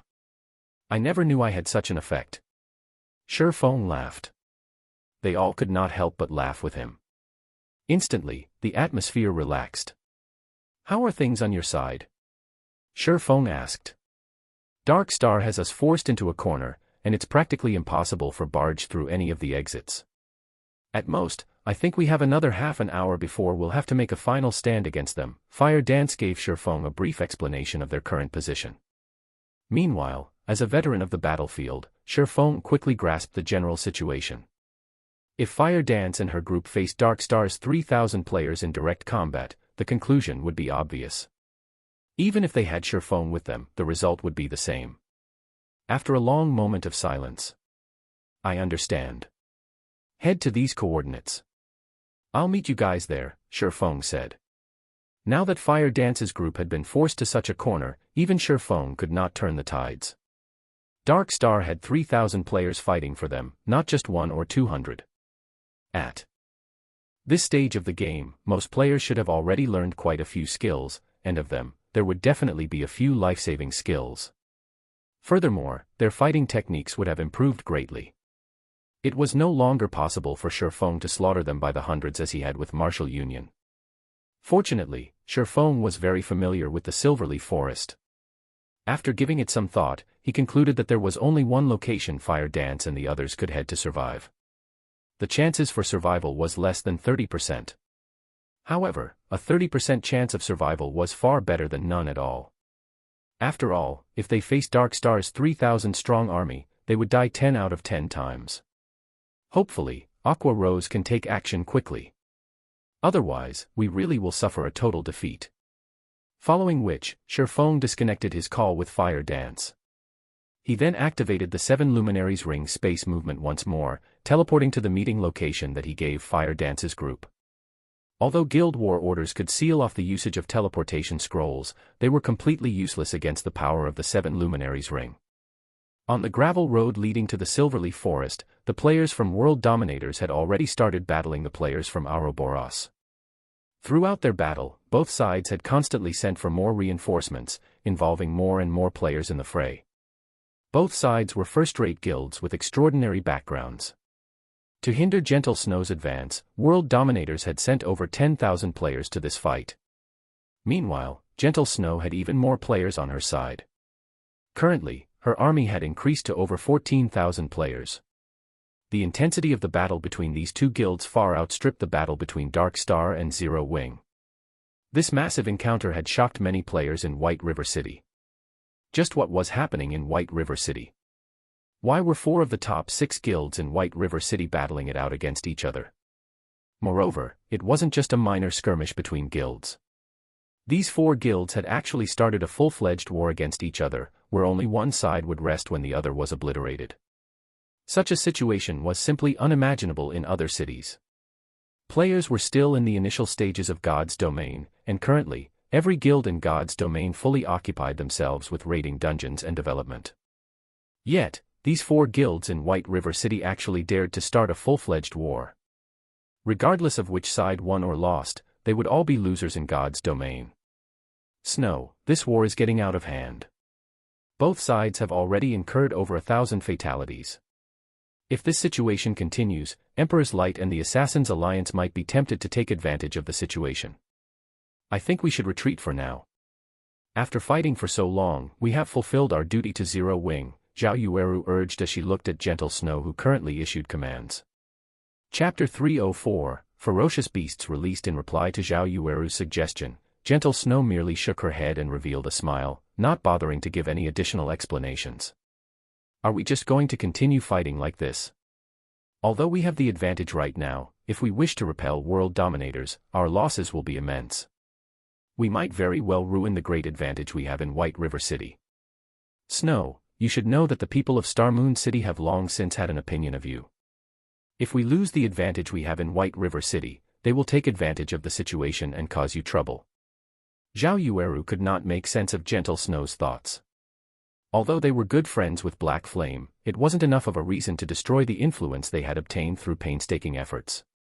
The fight between their 2 guilds was no longer a simple skirmish, but a war that involved over 10,000 people. Without sufficient benefits, one should never start a war. War was not a child's game. Not only were they required to give out rewards and compensation to the participants, but they also needed to pay for many other expenditures. To put it plainly, war was just a way for players to waste money. Though, it would not have mattered as much if they could pay these expenses using credits. After all, their families in the real world were both wealthy and influential, they could easily ignore such insignificant expenses. However, what they were not spending credits, but coins, a commodity that could not be easily obtained. If they continued fighting this war, the advantage they previously held over the other guilds in White River City would fall behind significantly. Zhao Yueru knew that Gentle Snow was a person who spoke of righteousness and possessed high morals. If it were for a personal matter, she would never allow her companions to fight in such a desperate war. It was also the reason many experts willingly followed and respected her. Even if it were for personal reasons, Gentle Snow absolutely would not drag in the entirety of Ouroboros in White River City. Is Zero Wing truly worth the effort to attempt to win this battle and protect them? Zhao Yueru asked in confusion. Yes. I believe my own foresight. Gentle Snow's crystal-clear eyes glowed with firm confidence. In truth, Gentle Snow wanted to say that she believed in Black Flame and Yifeng's potential. In addition, there was also a great power hidden behind Black Flame. Even to this moment, Gentle Snow had yet to glean any important information about Black Flame. Not only could he form a connection with the Starstreak trading firm, but he was also allowed to sell his products there. This was definitely not a feat that any ordinary power could help achieve. At the very least, to this day, Gentle Snow had yet to find any other guild successfully forming a relationship with the NPCs of a trading firm. Moreover, the experts in Zero Wing had practically appeared from thin air. If one claimed that no power supported Zero Wing from behind, then how was it even possible for a recently established guild like Zero Wing to draw in so many experts? Hence, Gentle Snow felt confident that she had made the right decision. However, if Gentle Snow discovered that Shifeng had simply recruited people in Jinhai City who had been experts in the past, just what would her expression be? As the desperate battle between Ouroboros and World Dominators continued, the vice leader of World Dominators, Blood Halberd, experienced a slight headache. Has that Gentle Snow gone insane? Isn't she just helping out some foreign guild? Is there a need to try so desperately? Blood Halberd appeared disappointed and confused as he looked at the casualty report he had received. As of this moment, they had lost over 1,500 players. Just the compensation they had to pay out had already reached astronomical amounts. The more Blood Halberd read the death toll written in the report, the darker his expression became. No matter how he considered things, World Dominators would undertake a huge loss this time. Guild Leader Tyrant, World Dominators has incurred an immense loss due to your great plan. If you don't compensate us appropriately, don't blame me if the relationship between our guilds turns sour. Blood Halberd was furious now. He felt that Lone Tyrant had used him as cannon fodder. Vice Leader Blood, please calm your anger. This entire incident was purely an accident. I did not expect Gentle Snow to be a madman. Rest assured, I will definitely compensate you for your losses. Lone Tyrant agreed to Blood Halberd's demands without hesitation. Or to put it in another way, he did not dare hesitate. Although Dark Star was powerful in White River City, it was still weaker than Ouroboros. If a misunderstanding occurred with World Dominators, it would be a disaster if they joined hands with Ouroboros to deal with Dark Star. Hence, Lone Tyrant had no choice but to compensate them. After all, he was the one who had requested World Dominators to hinder Ouroboros. However, Lone Tyrant's heart ached when he thought about how he needed to compensate for over 1,500 deaths. Fine. Since Guild Leader Tyrant has made such a promise, I won't say anything more. While Blood Halberd and Lone Tyrant conversed, Aqua Rose and the members of Zero Wing finally arrived at the battlefield between Ouroboros and World Dominators. It's up to all of you now, Shifeng spoke in the guild channel. Guild Leader, leave it to us. At worst, we will just have to die once. No matter what, we are going to teach World Dominators that, if they wish to join hands with Dark Star to face us, they better not think of leaving unscathed. Right. Since they wish to start a war, we will show them that anybody who dares provoke Zero Wing will suffer the consequences. Energy filled the 3,000+ members of Zero Wing that had hurried to the battlefield. The moment Shifeng gave the order, they would instantly transform into ferocious beasts and tear apart their enemies. Good, listen to my command. Assassins, your job is to use stealth and sneak over to World Dominators' healers. Shield Warriors, Guardian Knights, Berserkers, and Swordsmen, all of you are to charge into the heart of World Dominators and break their formation. Healers, follow the group closely and keep everyone in the unit alive. As for ranged attackers, block their path of retreat. We will not let a single one of them leave here alive. Aqua Rose will be in charge of commanding the ranged classes. Under Shifeng's commands, everyone from Zero Wing took organized action. Very quickly, more than 300 assassins snuck to World Dominators' rear lines. Meanwhile, as all of the players from World Dominators were occupied with their battle against Ouroboros, none of them managed to discover the forces of Zero Wing arriving behind them, let alone the assassins sneaking up on them. Assassins, confirm your targets. Have 2 people deal with each target and kill the healers with certainty. Do not give World Dominators a chance to react, Shifeng said in the guild channel. Guild Leader, we're in position, the assassin party leader reported. Good. On the count of 5, take action together. After the assassins make their move, Shield Warriors and Guardian Knights, remember to activate your life-saving skills immediately as you start your charge. You all are to become a wall for everyone else and block of every bit of damage sent at you. As you move closer to World Dominators, everyone is to attack using the frost grenades that you receive to break their first line of defense. Afterward, shatter their formation. Does everyone understand? Shifeng said. Following which, as Shifeng started his countdown, everyone began to grow nervous. It was especially true for the assassins tasked with launching the first attacks. Meanwhile, the healers of World Dominators stood comfortably in their positions as they carried out their duties. None of them had any sense of danger instilled in them at all. However, they could not be blamed for this. After all, they had an army of over 10,000 strong between the perceived enemy and themselves. No enemy should be able to touch them unless they broke through the defensive lines. Also, even if one or two players managed to sneak past the front lines, what could they possibly do to several hundred healers? The moment they revealed themselves, they would die instantly. Good. On my command. 5, 4, 3, 2, 1. Kill. Let not a single one of them go. After Shifeng's shout, all 300+ assassins took action simultaneously, with every 2 assassins launching attacks on a single healer. When ambushed by an assassin, any ordinary healer would lose more than half of their HP, let alone an ambush by 2 elite assassins.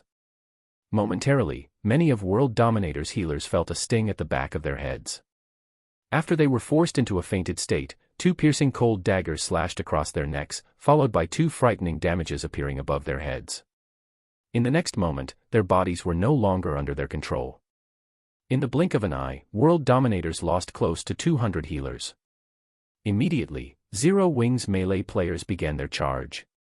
A moment later, Aqua Rose used a Guild War order to lock down the entire region, preventing any from using a return scroll to leave the battlefield. Chapter 305, Zero Wings Might. The sudden loss of almost 200 healers stunned everyone from World Dominators. It's an ambush. Run. Faced with several hundred assassins so close without any protectors by their side, the only way the healers of World Dominators could escape death was to run towards the main army of World Dominators. However, healers were inherently slow. The assassins from Zero Wing quickly caught up to them. Originally, if these healers had worked together to retaliate against the assassins from Zero Wing, they could have at least offered some semblance of resistance. It would not have been so easy to kill them. However, their decision to run immediately created chaos, and those who could have originally survived died as well. Without any healing or resistance, these healers were lambs to the slaughter. Zero Wing's assassins killed them arbitrarily. By the time the rear guards of World Dominators came to the rescue, a majority of their healers were already dead. Just as the surviving healers thought they were safe, they quickly discovered several thousand players charging in their direction. Every one of these players was like a ferocious tiger as they crashed into their enemies' ranks, and the several hundred players who served as World Dominators' rear guards were instantly dispersed. This situation allowed the assassins to continue their slaughter of the healers. Guild leader, not good. Our rear line has been ambushed, and we've lost over half of our healers already. These newcomers are fierce, and the rear line needs help to hold them off, one of the team leaders defending against Zero Wing's ambush hurriedly reported. What? Who are these people? Blood Halberd had been busy issuing commands from the front lines all this time. The moment he received the report, he immediately turned to look. He discovered that there were actually several thousand players charging and killing into their ranks, and anyone from World Dominators who tried to block their charge instantly died. These newcomers were like a sharp blade, instantly splitting World Dominators' forces in half with their precision charge. World Dominators currently fought a desperate battle against Ouroboros, and the damage they received from such an ambush was self-evident.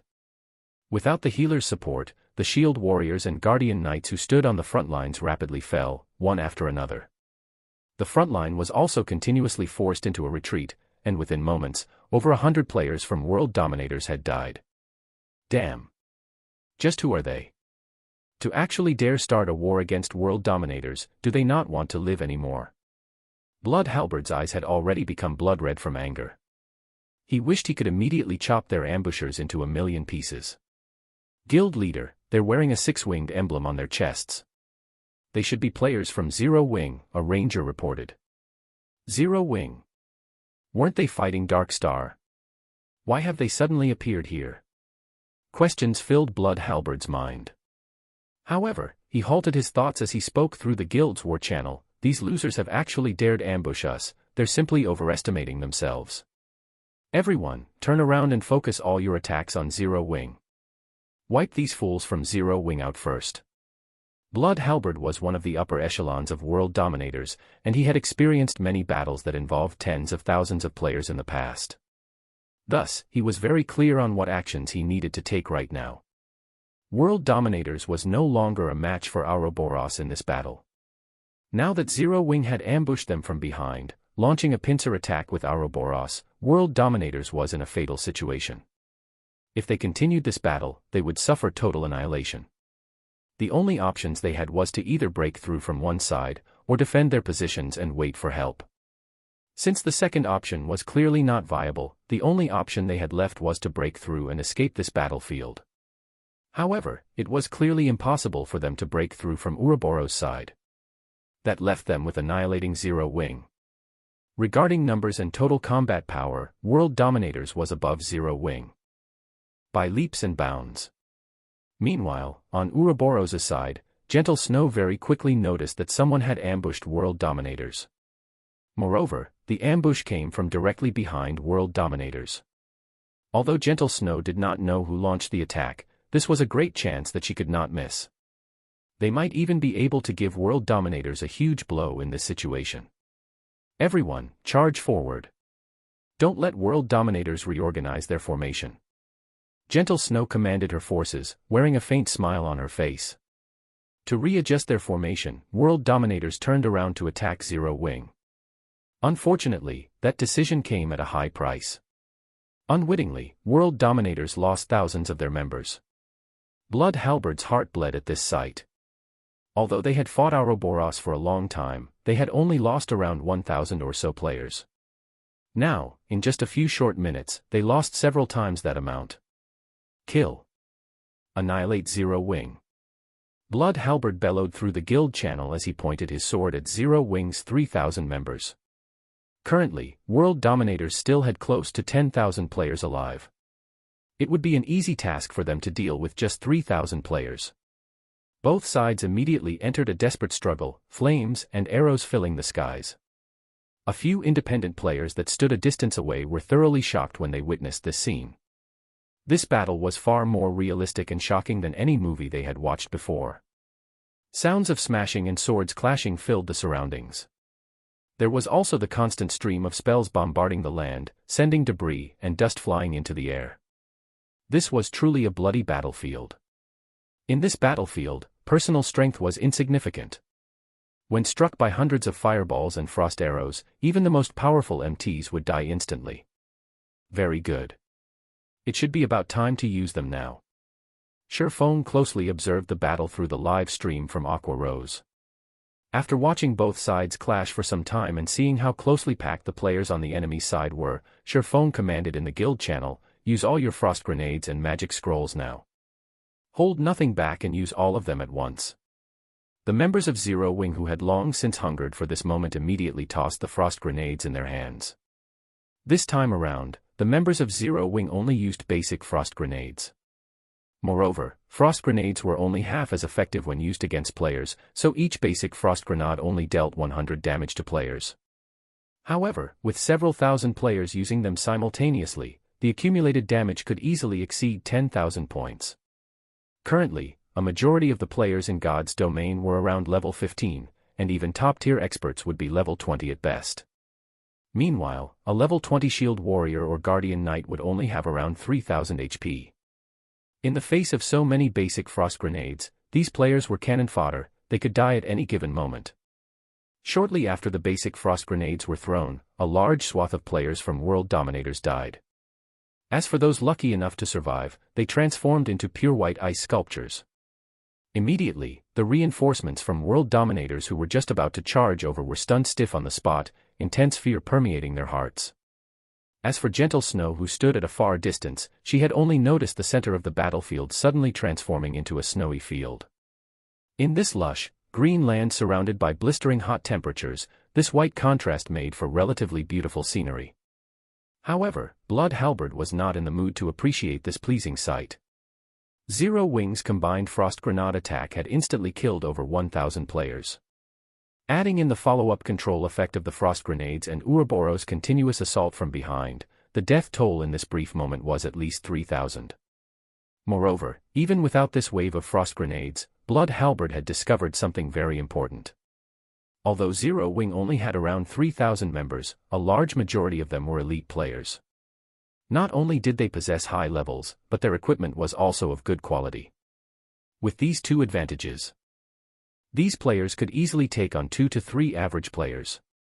If the 10,000 or so players of World Dominators faced off against 3,000 average players, it would not take them very long to annihilate the latter and break out of this pincer attack. However, it was a completely different story if they faced 3,000 elite players.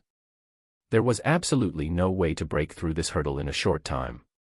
Not to mention, they also had to pay a huge price to do so.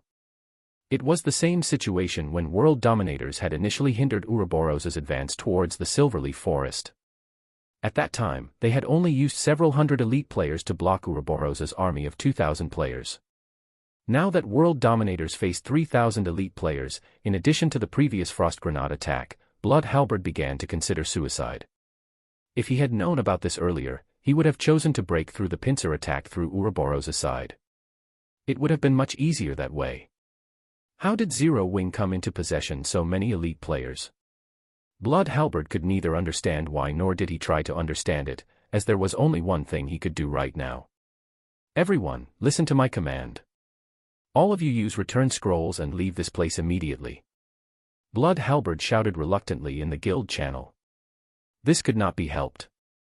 If they received several more waves of Frost Grenade attacks from Zero Wing, in addition to Ouroboros' assault, World Dominators would be annihilated. There was only one thing they could do now. Escape.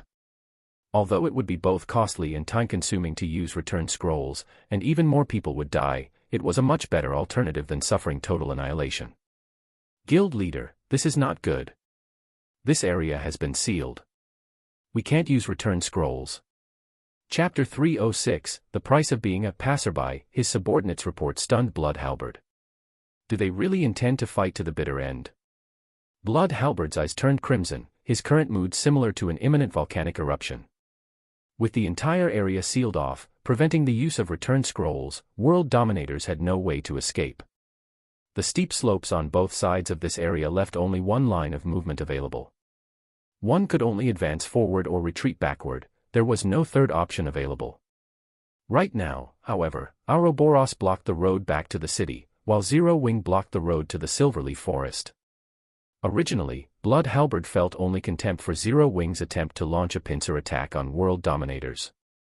Now that he had personally witnessed Zero Wing's strength, however, Blood Halberd no longer dared underestimate Zero Wing. Whether it was Ouroboros or Zero Wing, neither of them was easy to deal with. Blood Halberd's current situation could be perfectly described as being stuck between a rock and a hard place. However, inaction would similarly result in World Dominators' complete annihilation. Originally, World Dominators had come to this place simply to aid Dark Star in delaying Ouroboros' advance. Now, however, they had become the center of the war. Everyone, defensive formation.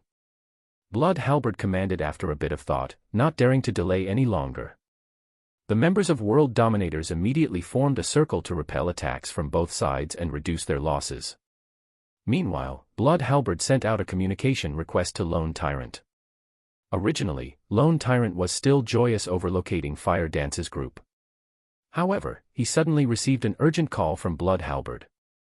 Vice Leader Blood, I will definitely send over the compensation after this entire matter is dealt with. Please stop rushing me, Lone Tyrant said, slightly annoyed. Compensation. Blood Halberd's anger boiled over when he heard this word. Originally, Dark Star was the one responsible for dealing with Zero Wing. However, World Dominators now had to handle both Zero Wing and Ouroboros, placing Blood Halberd's guild in such a dangerous situation. Was this something mere compensation could make up for? Guild Leader Tyrant, I promise to help you delay Ouroboros, not to start an all-out war with them. Now, not only have you let Zero Wing's forces run away, you're even making World Dominators face two guilds at once. Meanwhile, you, Guild Leader Tyrant, only know how to utter the word compensation. Guild Leader Tyrant, you're good. You're very good. The more Blood Halberd spoke, the angrier he got. He felt that Lone Tyrant had plotted against World Dominators all this time. First, Lone Tyrant had let them fight it out with Ouroboros. Then, he had allowed Zero Wing's forces to escape. In order to escape, Zero Wing could only pass through the area where World Dominators and Ouroboros were fighting. In the end, Zero Wing had no choice but to start a fight with World Dominators. With this plan, Lone Tyrant could kill 3 birds with 1 stone. Success meant that 3 of the top 6 guilds in White River City would receive a huge blow, with Dark Star the only beneficiary of this chaos. Lone Tyrant was certain that there was a misunderstanding the moment he heard Blood Halberd's words. After all, he had not intentionally allowed Zero Wing to escape. Instead, the players from Zero Wing had left on their own, and they just happened to encounter World Dominators on their way back, which resulted in World Dominators suffering a pincer attack. Everything was simply a coincidence. As for Zero Wing's decision to directly oppose World Dominators, any normal person would not do that. Currently, Dark Star was in an all-out war with Zero Wing, a war that would end only when one side was completely annihilated. Just before, Black Flame had even publicly declared that he would make Dark Star pay the price of 30,000 people. So, why would they suddenly go and provoke a first-rate guild like World Dominators? Only a person who wished to die a quicker death or a person with brain damage would declare war simultaneously on 2 of the top 6 guilds in White River City. However, no matter what Lone Tyrant said now, Blood Halberd definitely would not believe him. Hence, Lone Tyrant hurriedly said, "Vice Leader Blood, I truly know nothing about this matter. I'll send my army over there right away. If we execute a pincer attack, I'm sure we can wipe out Zero Wing." "Well, come quickly, then." Blood Halberd shouted in rage. The more he listened to Lone Tyrant speak, the more disgusted he was with this person. Lone Tyrant had actually used World Dominators as bait. However, the priority right now was for the guild to escape this predicament, everything else was secondary. "Okay, I'll have them head over immediately." Lone Tyrant ended the call and promptly contacted his troops stationed outside the Silverleaf Forest. Of the 6,000 players there, Lone Tyrant sent 5,000 over to deal with Zero Wing, while the remaining 1,000 stayed behind to continue blocking the exits of the Silverleaf Forest. However, as time slowly passed, World Dominator's situation turned grimmer and grimmer. Zero Wing's 3,000 elites were incredibly zealous. After several consecutive charges, although Zero Wing lost several hundred of their members, World Dominators lost at least 3 to 4 times that number. Not to mention, Ouroboros was also madly assaulting them on the other side. After gathering up his courage, one of the team leaders of the elite teams, Lonely, walked up to Blood Halberd and asked in a soft tone, "Guild leader, if this situation continues, we'll definitely be finished. Are the reinforcements from Dark Star not here yet? If the elite members of World Dominators were to lose 2 or 3 levels, in addition to most of the weapons and equipment on their bodies, World Dominators would definitely not be able to compete for White River City any longer." "I know that.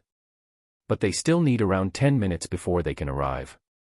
At this moment, Blood Halberd's heart was bleeding in pain. However, he was helpless in this situation, unless of course Zero Wing or Ouroboros showed mercy and let them go.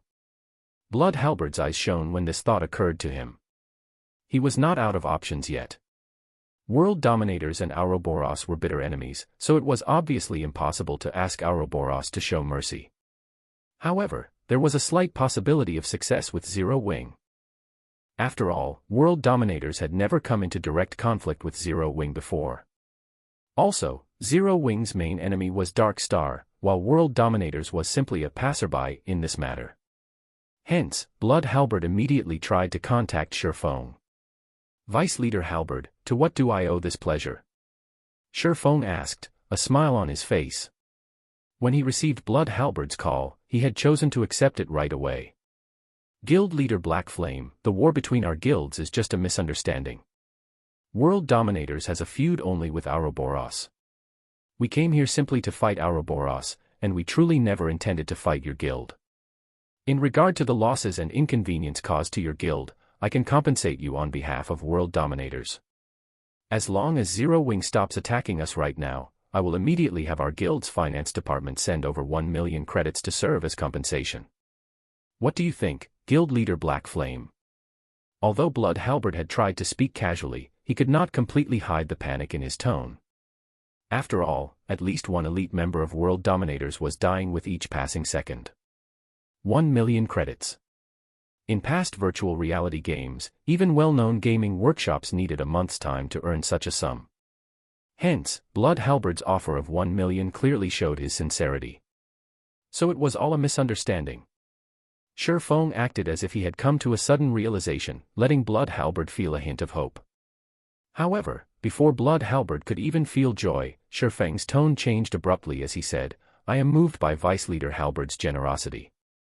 Sadly, one of my shortcomings as a person is that I am extremely headstrong. Since it is a misunderstanding, let us just continue this misunderstanding, then. You're making an enemy out of world dominators. Aren't you afraid of our retaliation?" Blood Halberd screamed in anger. "Vice Leader Halberd, what's there to get angry about? The moment we started playing this game, we were bound to meet with some trouble. If you aren't even prepared to suffer such a small setback, I think it is better for you to retire sooner rather than later. Although World Dominators is only playing the role of a passerby in Dark Star's plan this time, by provoking Zero Wing, you also have to pay a terrible price." Shi Feng chuckled. "However, don't you worry. Dark Star will soon be joining you all." After Shi Feng disconnected the call, he then contacted Aqua Rose, saying, "No need to be polite. Leave none of them alive. Show everyone the consequences for those who dare to be a passerby and have thoughts about Zero Wing." Chapter 307, Famous in a Single War. Damn. This black flame is practically a mad dog that bites anyone it sees. Blood Halberd cursed. "I'll definitely remember this matter. If there is a chance in the future, I'll definitely not let him off. Vice Leader, we've lost too many healers. This long battle is also taking a heavy toll on the remaining healers' mana. They can't leave their combat status to use the magic spring, so they can only rely on mana recovery potions to replenish their mana. However, most of them have already consumed all the potions they have. If the reinforcements from Dark Star still don't arrive, we will definitely be finished," Lonely reported hurriedly. Naturally, Blood Halberd was aware of this matter. Before Zero Wing's intervention, World Dominators had been able to split its healers into two teams, with one team healing the players at the front and the other falling back to replenish their mana, and rotate them accordingly. However, Zero Wing's ambush had taken out over half of World Dominators' healers. If World Dominators were to insist on maintaining the rotation system, its death toll would at least double. Damn that lone tyrant. If he had not goaded me into hindering Ouroboros, we would not have fallen into this situation. Blood Halberd also hated Lone Tyrant greatly at this moment, regretting his decision to listen to him. If he had known that Zero Wing was so powerful, and also how insane Black Flame was, he definitely would have chosen to watch this entire affair play out from a safe distance. In the end, he now suffered from his own decision. Originally, there had already been a gap between World Dominators and Zero Wing in overall combat power. Now that World Dominators had lost the support of its healers, that gap had widened further. Following the crippling of World Dominators' healers, its players were like wheat being reaped, their lives effortlessly harvested by the members of Zero Wing. In contrast, Zero Wing's healers carried out their task with great zeal. The frontline players of Zero Wing found it hard to die even if they wanted to. Within moments, the mortality ratio of the two guilds soared to frightening heights. When Zero Wing initiated their ambush, the mortality ratio had only been 1 to 3, with World Dominators having the higher number of deaths. Now, however, that ratio had risen to 1 to 8 and would soon approach 1 to 9. In other words, for every player Zero Wing lost, World Dominators would lose 8 or 9 players. On the other front, the players from Ouroboros were fighting valiantly as well, and they had succeeded in pushing the original mortality ratio of 1 to 1.2 up to the current ratio of 1 to 3. No, we can't wait any longer. At this rate, we'll be completely annihilated by the time the reinforcements from Dark Star arrive. Both anger and grief filled Blood Halberd at this moment. World Dominators had started this war with over 10,000 members. Yet, now, only 5,000 or so members remained alive. Immediately, Blood Halberd shouted in the guild channel, "All of you, charge together with me. We're leaving with as many lives as we can." At Blood Halberd's command, everyone from World Dominators commenced a desperate charge while ignoring even the magical bombardments from enemy mages. Naturally, such an exodus only made it much easier for Zero Wing and Ouroboros to kill them. The price these two guilds had to pay also lessened greatly. However, with 5,000 plus players desperately trying to escape en masse, it was also impossible for the two guilds to kill every single one of them. In the end, less than 500 of the 10,000-plus members world dominators had started this war with made it out alive, everyone else died. After suffering such a massive loss, world dominators no longer had any chance of competing for dominance in White River City. Zero Wing really is amazing. Although they only number around 3,000 or so, a large majority of them are actually elite players. After obtaining victory in this battle, Zhao Yueru had a renewed opinion of the guild called Zero Wing. With only around 5,000 members in Zero Wing, its total member count was not even comparable to a third-rate guild's. However, after Zhao Yueru witnessed the combat power its 3,000-plus members displayed in this battle, she no longer found it strange for Zero Wing to be considered one of the top 6 guilds in White River City. Zero Wing was indeed worthy of its fame. Second-rate and third-rate guilds would be no match for Zero Wing at all. Moreover, the destructive force displayed by the frost grenades that Zero Wing had used was simply too shocking. If not for those tools of mass destruction, this war might still be ongoing right now, while the price Ouroboros had to pay would also be greater. Snow, your foresight is as diabolical as always. Zero Wing is indeed not a simple existence, Zhao Yueru giggled. Although world dominators managed to escape with a few hundred of its members, its heavy losses this time means it no longer has any chance of fighting over White River City. Without this old nemesis of ours, Ouroboros has a greater chance of becoming the overlord of White River City. Gentle Snow rolled her eyes at the giggling Zhao Yueru. The girl actually dared describe her in such a way. However, Zero Wing's performance had truly surpassed her expectations. Although Zero Wing had a mere 3,000 or so members on their side, in the face of world dominators' overwhelming numbers, Zero Wing had lost only a paltry 1,000 or so members. This was definitely a brilliant battle record. If the beginning of this battle had not been so intense, the peak of mortality occurring during this period of time, Zero Wing would have lost at most 500 or 600 members in this entire battle. Meanwhile, world dominators had lost over 10,000 players. One could just see how powerful Zero Wing was. After the end of the battle, both sides started distributing the spoils of war.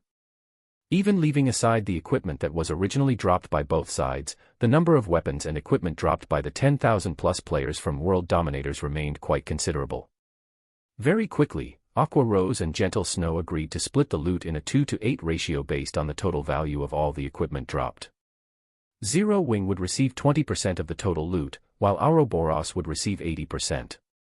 However, Zero Wing would mainly receive equipment of bronze rank or higher. Aqua Rose settled for such an unbalanced ratio due to Shifeng's arrangements. As to why Shifeng would propose such a division, firstly, it was his form of gratitude for Ouroboros's aid. Secondly, they had no use for that many pieces of equipment. The reason being, most of the equipment left behind by world dominators were not even bronze rank. As for mysterious iron equipment, there were only a pitiful amount of them dropped in this battle. Arming the guild's normal members with such poor quality equipment might be fine, but for the elite members, Shifeng had yet to fall to such a low standard. Hence, he was satisfied as long as he could obtain some bronze-ranked weapons and equipment to arm the newcomers of the guild. Meanwhile, after the battle involving tens of thousands of players ended, the independent players who had been observing it uploaded recordings of the entire battle to the forums. The battle instantly became a sensation in White River City. Nobody could have ever imagined that Zero Wing was actually so fierce. Its battle record was also brilliantly amazing. However, Zero Wing's decision to fight world dominators confused many. Instead of killing the members of Dark Star, they had chosen to annihilate world dominators, which had played the role of a passerby. Many people posted about Zero Wing's ruthlessness for such a decision. In regard to this, Shifeng did not offer any explanation. Even when Aqua Rose raised this matter to Shifeng, he only laughed it off without saying anything. In truth, Shifeng really did have his own motives for making such a decision. On one side, there was Dark Star, a guild supported by a gigantic existence like Underworld. On the other, there was World Dominators, a first-rate guild with an extraordinary background. If these two guilds cooperated to suppress Zero Wing, such an alliance would be detrimental to Zero Wing's development in White River City, even with the help of Ouroboros. After Shifeng found out that these two guilds had joined hands, the first thing he thought to do was to annihilate world dominators in White River City. Although World Dominators was a first-rate guild, their main force was not based in Star Moon Kingdom. There were countless cities in God's domain. After World Dominators spread its forces widely, it had only a few experts in each city. The guild would only make a small investment in a small city like White River City. However, everything would change if World Dominators truly had a good chance of becoming the overlord of White River City.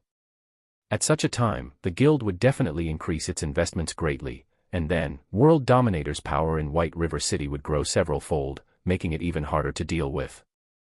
In the past, Blood Halberd had achieved amazing feats in White River City.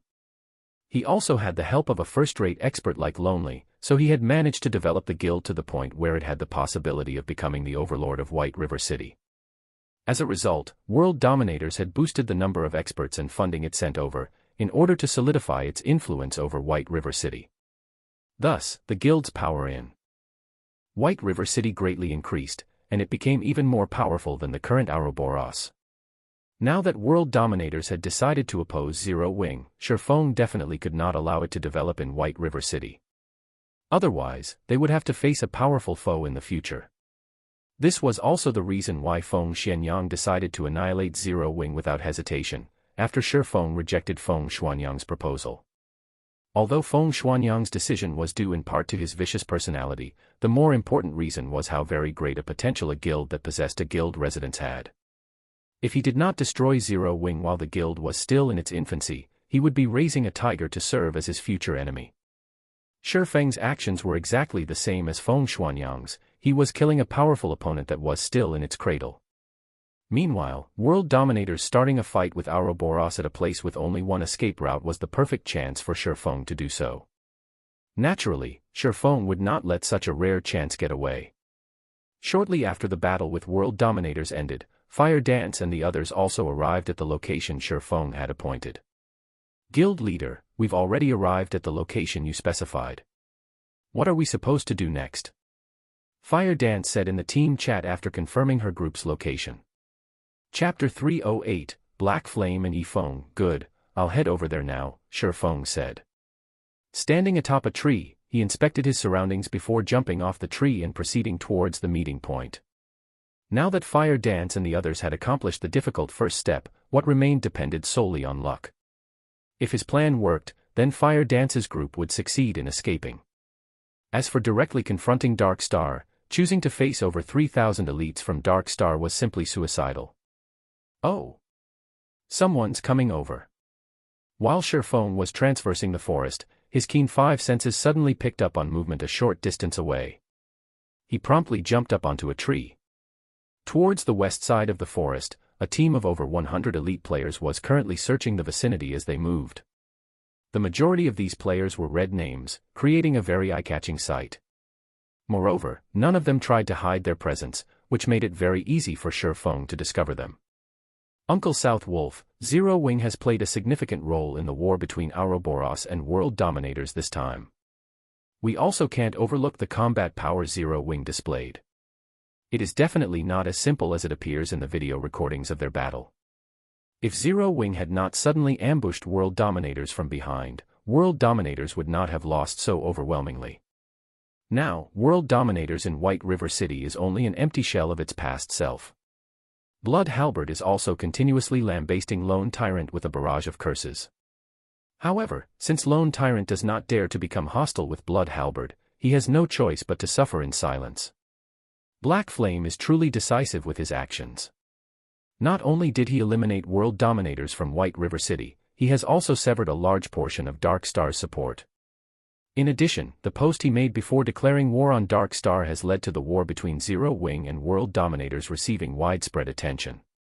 Using only 3,000 players to defeat a first-rate guild like World Dominators, with such a brilliant battle record, Zero Wing has instantly risen to fame from this single battle. Killing 3 birds with 1 stone. Even I am starting to admire this person named Black Flame. The commentary of the female summoner walking beside South Wolf on Zero Wing's battle was eloquent. She spoke as if she knew every little detail of Shifeng's plan. This girl was around 20 years old. She had a pair of beautiful eyes that was both bright and dazzling, making it difficult to discern the girl's thoughts. Her cherry lips were currently tilted up slightly, while her eyelids were curved into Small crescents. The girl exuded a calm and mysterious aura. During the few occasions when she giggled, she would also reveal a noble and elegant temperament that drew the attention of others despite themselves. Yulan, you are Underworld's female Zhuge, 1. How can you uplift others' prestige while downplaying your own worth? That black flame simply got lucky. He definitely isn't as smart as you make him out to be. South Wolf felt that Yulan overestimated Black Flame, who South Wolf believed was simply an arrogant and despotic person.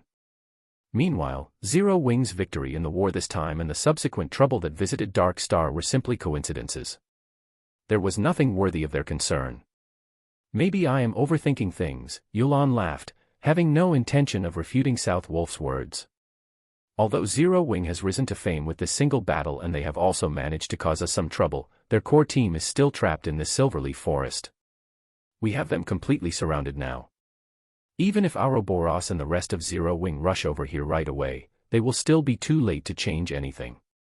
As long as Zero Wing's core team is annihilated, the guild itself will receive a fatal blow. At that time, we'll see how Black Flame can continue acting rampantly, South Wolf scoffed proudly. Zero Wing had only managed to garner the reputation it had today due to their continuous monopoly of the top 10 positions on the ranking list of White River City. The 8 experts of Zero Wing were known by all, and they still occupied the top 8 positions on the ranking list until this day. Nobody had managed to threaten their positions all this time. If these 8 players died today, they would definitely fall out of the top 10. Subsequently, Zero Wing would also lose the fame and prestige it possessed. I guess this could be considered a flaw of guild leader Black Flame. Players have always worshipped the strong. Although occupying the top position on the ranking list would bring him great benefits, if he fails to maintain this position, it would instead become a sword that will stab him in the heart. Yulan nodded. In the middle of South Wolf and Yulan's conversation, an assassin suddenly spoke in the team chat, "Brother South Wolf, I've found them." Assassins were not only proficient in the art of assassination, they were also proficient in the art of tracking. Hence, assassins were definitely the best choice when hunting for players. Good. Even the heavens are aiding me. I will bring an end to Zero Wing. Blade, immediately inform guild leader Tyrant of this and have them come quickly. We'll go ahead and delay Fire Dance's group.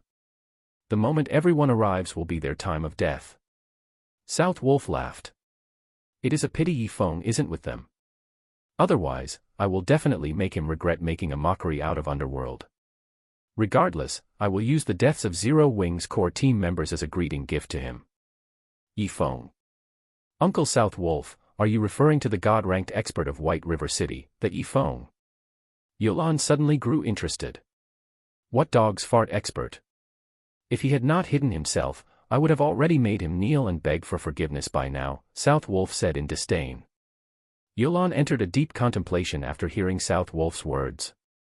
Suddenly, a smile appeared on her face and a hint of joy glimmered in her eyes. It was as if she had found a new toy to play with. Laughing lightly, she said, "First, there is Black Flame, and now, there is Yi Feng, a god-ranked expert. Zero Wing is truly an interesting existence." Just as South Wolf's group was closing in on Fire Dance and the others, Shifeng hid himself within the dense treetops, waiting for South Wolf's group to approach him. "Guild leader, we're ready," Fire Dance said through the team chat. "Good. Fire Dance, you and the other assassins sneak over to their healers and prepare an ambush. Make sure to maintain a certain distance from their group and be careful of detection. Although it is unlikely that any of them have learned a stealth erasing skill, we cannot rule out even the slightest possibility. Wait until they have entered Blackie's attack range, then make your move. No matter what, do not let them discover our tracks," Shifeng said quietly. After Shifeng had discovered South Wolf's group, he had immediately contacted Fire Dance and ordered them to ready themselves to get rid of these players. Shifeng had chosen to do so mainly because it was of utmost importance that Dark Star not find out where they were going. South Wolf's elite team consisted of over 100 players. All of them possessed relatively good quality equipment. Although there were a few bronze equipment mixed in, most of them were using mysterious iron equipment. This team was definitely one of Dark Star's core teams. Conversely, although Shifeng had only around 30 players on his side, every one of them was an expert. It was not exactly impossible for them to eliminate these 100-plus elite players in a short amount of time. Not to mention, Shifeng still had plenty of basic frost grenades and Tier 1 magic scrolls on him. Naturally, he had distributed quite a lot of them to Fire Dance and the others. In addition, if they could kill all these elite players, the deaths would cause significant damage to Dark Star. So, why not? Leave it to me.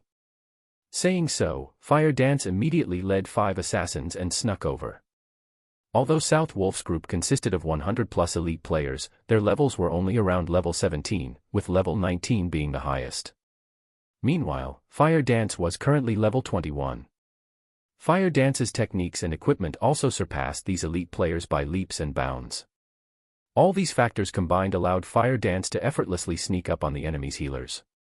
The 5 other assassins accompanying Fire Dance were not weaklings, either.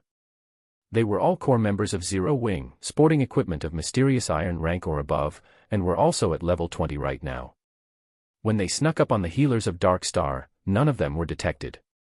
So when South Wolf and his group walked into Blackie's attack range, they all remained unaware of the looming danger.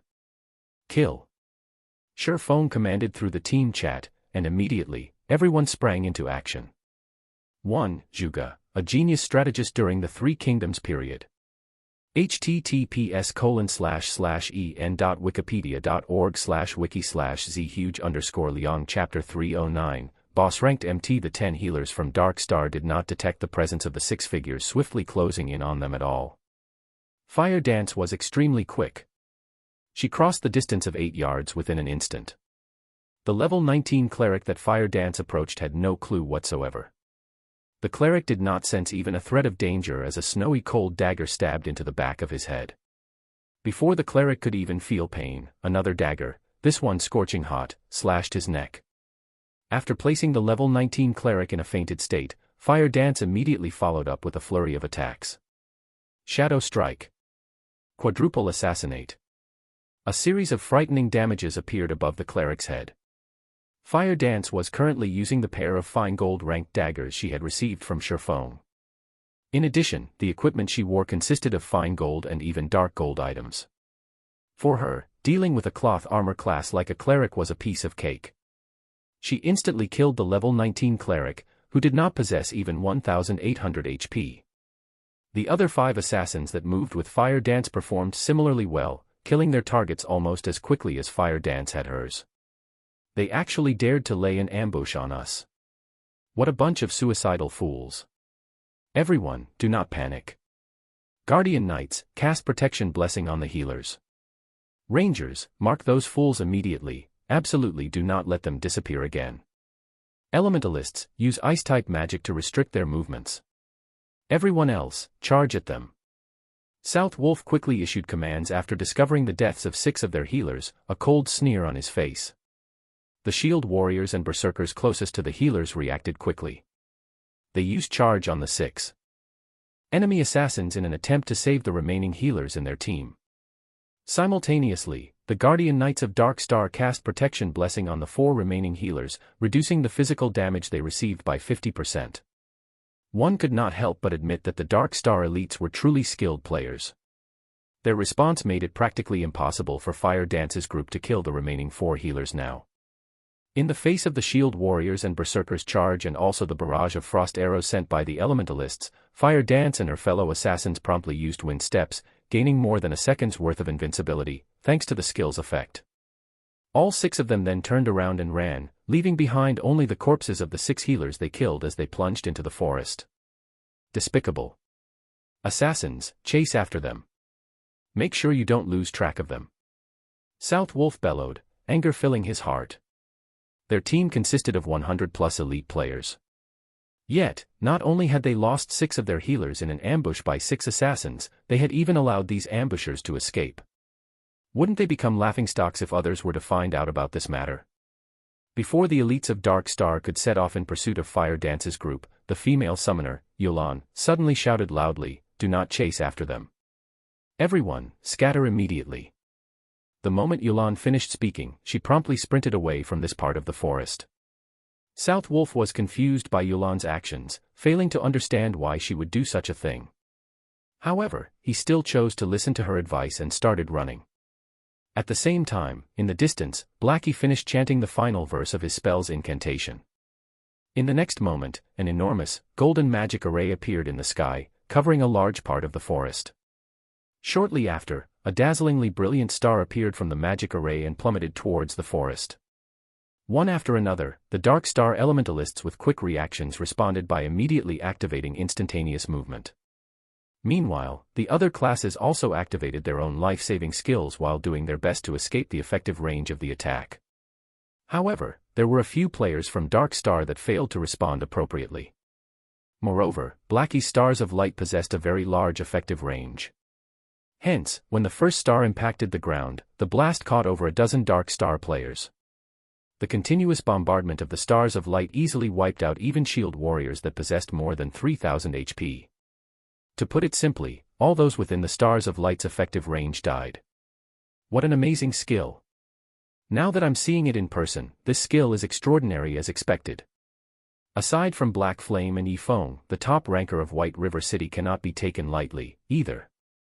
Although Yulan had managed to avoid the bombardment of the stars of light, she still could not help but marvel at the terrifying destructive power of the skill. Yulan, if not for your reminder, we would have lost more than just a dozen or so members. At this moment, South Wolf had yet to recover from his shock. After all, he had originally been standing at ground zero of the attack. If he had not escaped as quickly as he had, he might have been among the dozen or so players who had died. Uncle South Wolf, please contact Guild Leader Tyrant immediately and have them on the lookout in their vicinity. Make sure they don't split up, as the ambushers from Zero Wing are definitely not limited to just those 6, Yulan said in the team chat after surveying her surroundings. Yulan, you worry too much. Although we have lost some of our people, this team of ours consists entirely of Dark Star's elite. Fire Dance's group has only around 30 or so members remaining. In a direct confrontation, they stand no chance against us at all. The most they can achieve right now is an ambush on us. Now that they have revealed themselves, it is the perfect chance for us to pursue them. So, how can we choose? To wait for our deaths in this place. South Wolf felt that Yulan was panicking slightly after seeing the stars of light. Originally, Yulan had wanted to dissuade South Wolf. However, the latter was simply too impatient. He also did not wish to miss this great chance to get rid of Fire Dance and her group. Hence, before Yulan could say anything more, South Wolf had already led the team off, charging in the direction where Fire Dance and the others had disappeared. Just in time. Seeing South Wolf and his team running over, Shifeng revealed a smile as he waved his hand. At Shifeng's gesture, Kola and the other plate armor classes immediately charged forward to meet with the Dark Star members. The moment South Wolf's group noticed the dozen or so Zero Wing members charging at them, they, too, did not hesitate to hasten their steps, their eagerness to get rid of Kola and the others showing clearly in their eyes. Kola was the chief MT of Zero Wing, and his current level was at level 21. In addition, Kola was mostly geared with fine gold equipment, secret silver being the poorest quality for the items he had on him. The Arclight Guard in his hand was also a dark gold ranked shield. With such good items, Kola's HP exceeded the 3,900 threshold, and his defense was likewise frightening. When a flame explosion sent by one of Dark Star's elementalists landed on him, the spell barely managed to deal slightly over -300 damage. The caster of the spell goggled from shock when he saw such a low damage, his eyes nearly popping out of their sockets. Meanwhile, an arrow shot by a ranger from Dark Star dealt only around -100 damage. The attack could barely be considered a scratch on Kola. To make matters worse, Kola also excelled at dodging. In the face of a sky filled with spells and arrows, Kola actually managed to dodge over half of these attacks. Meanwhile, standing at the rear, Violet Cloud merely had to gesture with her delicate hand, casting a basic recover on Kola. Instantly, the spell fully restored the 400 plus HP Kola lost, returning the Guardian Knight to full health. Moreover, recover was a skill that restored the target's HP once every 3 seconds for a duration of 15 seconds. Seeing this scene, everyone from Dark Star was immediately dumbfounded. What kind of healer is she? I am a cleric as well, yet my recover can restore only around 200 HP each time. She's already comparable to the top 5 healers of Dark Star, a cleric for Dark Star commented in shock. Originally, they were already having a hard time trying to kill Kola. Now that there was also an amazing healer supporting him from behind, it was simply impossible for them to kill him. Shortly after both sides started confronting each other, the players from Dark Star suddenly discovered a shocking matter: Cola's HP had actually risen past 5,000. Moreover, the heals he was receiving had also increased from the original 400 plus to 500 plus, making him even more impossible to kill. Unknown to the members of Dark Star, Cola's sudden upgrade was all due to the Arclight Guard's passive skill, Sound of Life. Every time Cola received an attack, he would receive a stack of Power of Life. Each stack of Power of Life increased Cola's maximum HP by 3% and the healing he received by 2% for 1 minute, and Cola could accumulate a maximum of 10 stacks of Power of Life. Hence, Cola suddenly became much more powerful. Kill him. All ranged classes, focus fire on him. South Wolf knew that if Cola did not die, it would be a huge blow to the team's morale. Therefore, killing Cola had priority. Immediately, half a dozen berserkers surrounded Cola, while the ranged damage dealer sent a continuous stream of attacks at him. They no longer treated Cola like a player but a boss monster. In response to their actions, Cola simply smiled in disdain. He then activated Protection Blessing, reducing the damage he received by 50%. Now, the highest damage the players from Dark Star managed to inflict on Cola did not exceed -200 points. A majority of the attacks were even below -100 damage. In the face of Cola's 5,000 plus HP, such damages were simply insignificant. However, due to the large number of attacks, Cola's HP quickly fell below the 50% threshold. Right then, Violet Cloud took action again. She casually cast Guardian Shield and Recover on Cola. At Violet Cloud's current level, her Guardian Shield would provide her target with a buff that could absorb over -700 damage. She followed up with Healing Light. In the next moment, a healing value of +1,600 appeared above Cola's head, in addition to the 500 plus HP regenerated with Recover. Cola's HP instantly went back up to full again. Chapter 310, Reversal. Originally, the Guardian Knight Cola was already a huge headache due to his high HP and defense, and Dark Star's players exerted quite a lot of effort in order to reduce his HP by over half. Yet, in the next moment, he was now back to full health. South Wolf nearly popped a vein when he witnessed this scene. Although Cola was an MT, the damage he dealt was not one bit low. A casual slash from his sword could deal around -300 to -400 damage to Dark Star's shield warriors. If Cola used a skill, he could even deal -500 to -600 damage, which was even higher than that of the berserkers of Dark Star. Moreover, Cola could tank 4 berserkers simultaneously, all by himself, and he even managed to send them flying back. Meanwhile, such a boss-ranked MT was now immortal due to a single cleric from Zero Wing. However, this still was not the end of South Wolf's headache. The MTs in his team were relatively high-ranking MTs in White River City. But the 2 berserkers named Lonely Snow and Water Buffalo still sliced them up in no time. For example, one of the Guardian Knights of Dark Star had come under the combined assault of the 2 berserkers. At first, the Guardian Knight had received 2 normal attacks from the berserkers. Unfortunately, both attacks had achieved a critical hit, with Lonely Snow dealing over -1,400 damage and Water Buffalo dealing over -1,300 damage. Without leaving any gaps, the 2 then followed up with Beheaded, both of their skills dealing over -1,000 damage each. As a result, even though the Guardian Knight had 2 healers focusing on him, his 3,000 HP was still reaped away within an instant. Meanwhile, Fire Dance was even more amazing than the 2 berserkers.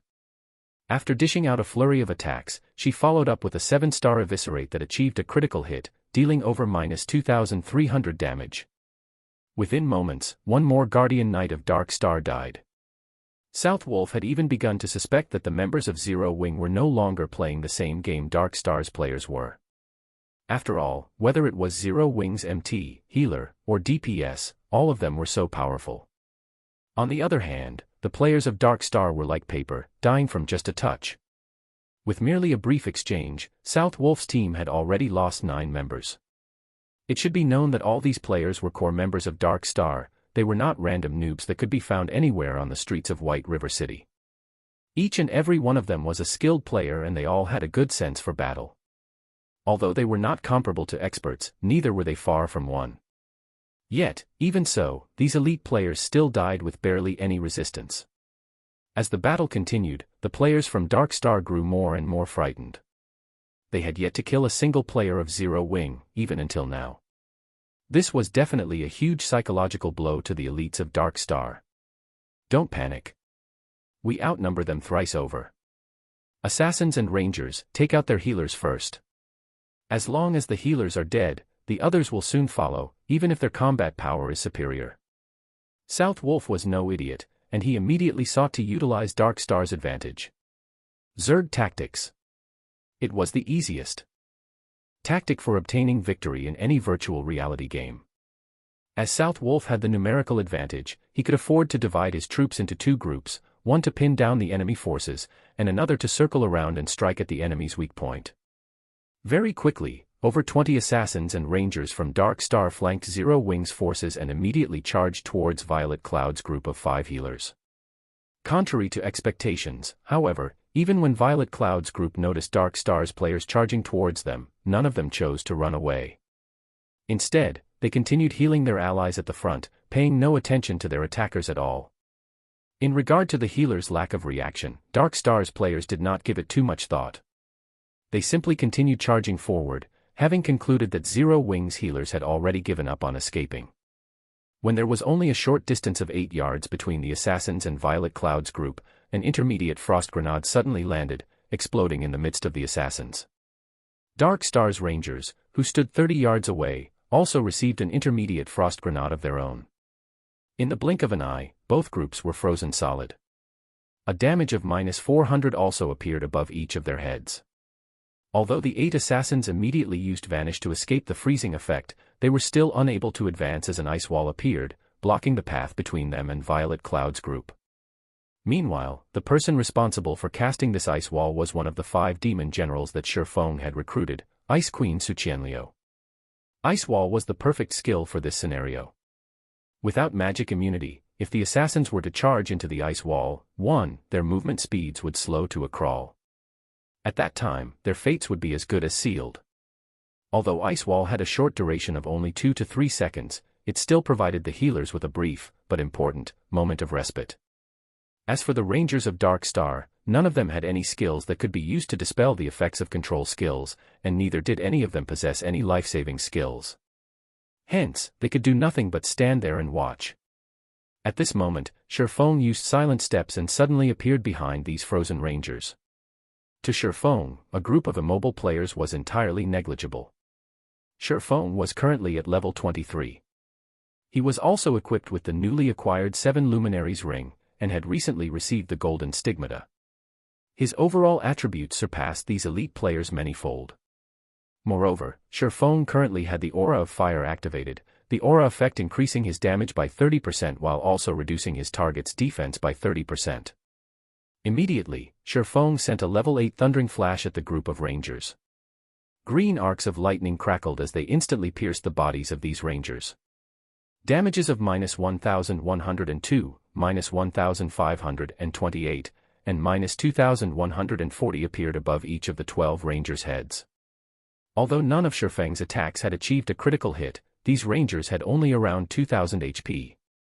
Meanwhile, Shifeng's thundering flash had dealt more than -4,700 damage in total, far surpassing the rangers' maximum HP. The members of Dark Star saw Shifeng killing all those rangers with a single strike.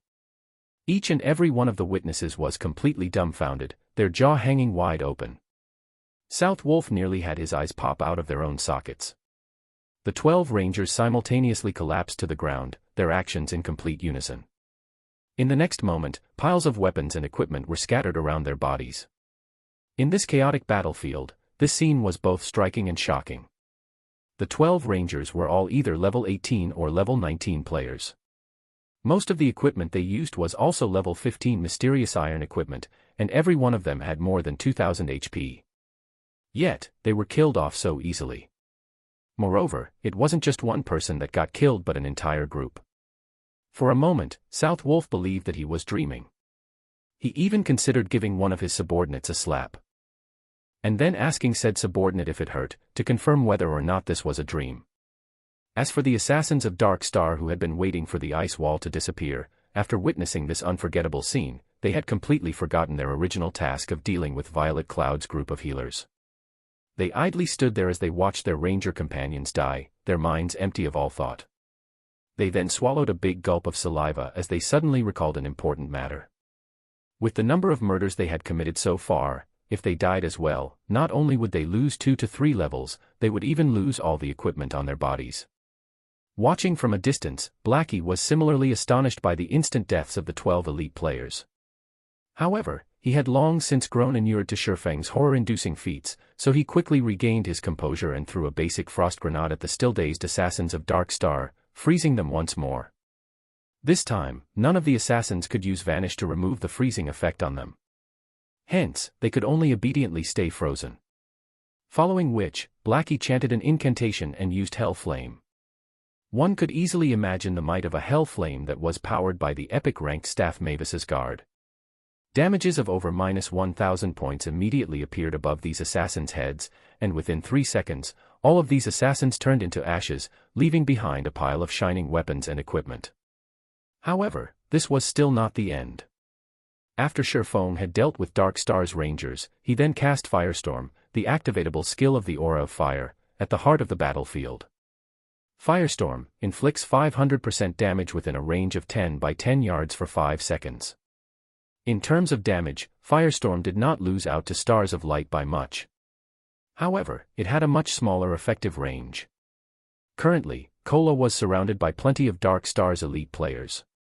Before anyone could react, a storm of flames suddenly emerged above them, and the HP of all of Dark Star's players within 10 yards of Kola fell at a crazy rate. Although Shield Warriors and Guardian Knights were classes with high HP and defense, Shifeng's equipment was simply too amazing, which resulted in his current attack power being well over 800 points. With such a high base value, even though the Shield Warriors and Guardian Knights of Dark Star possessed plenty of damage reduction items, they still received more than -2,000 DPS.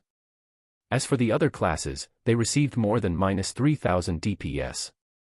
Even when the Shield Warriors and Guardian Knights activated their life-saving skills, which allowed them to have the damage they received, they still could not avoid death.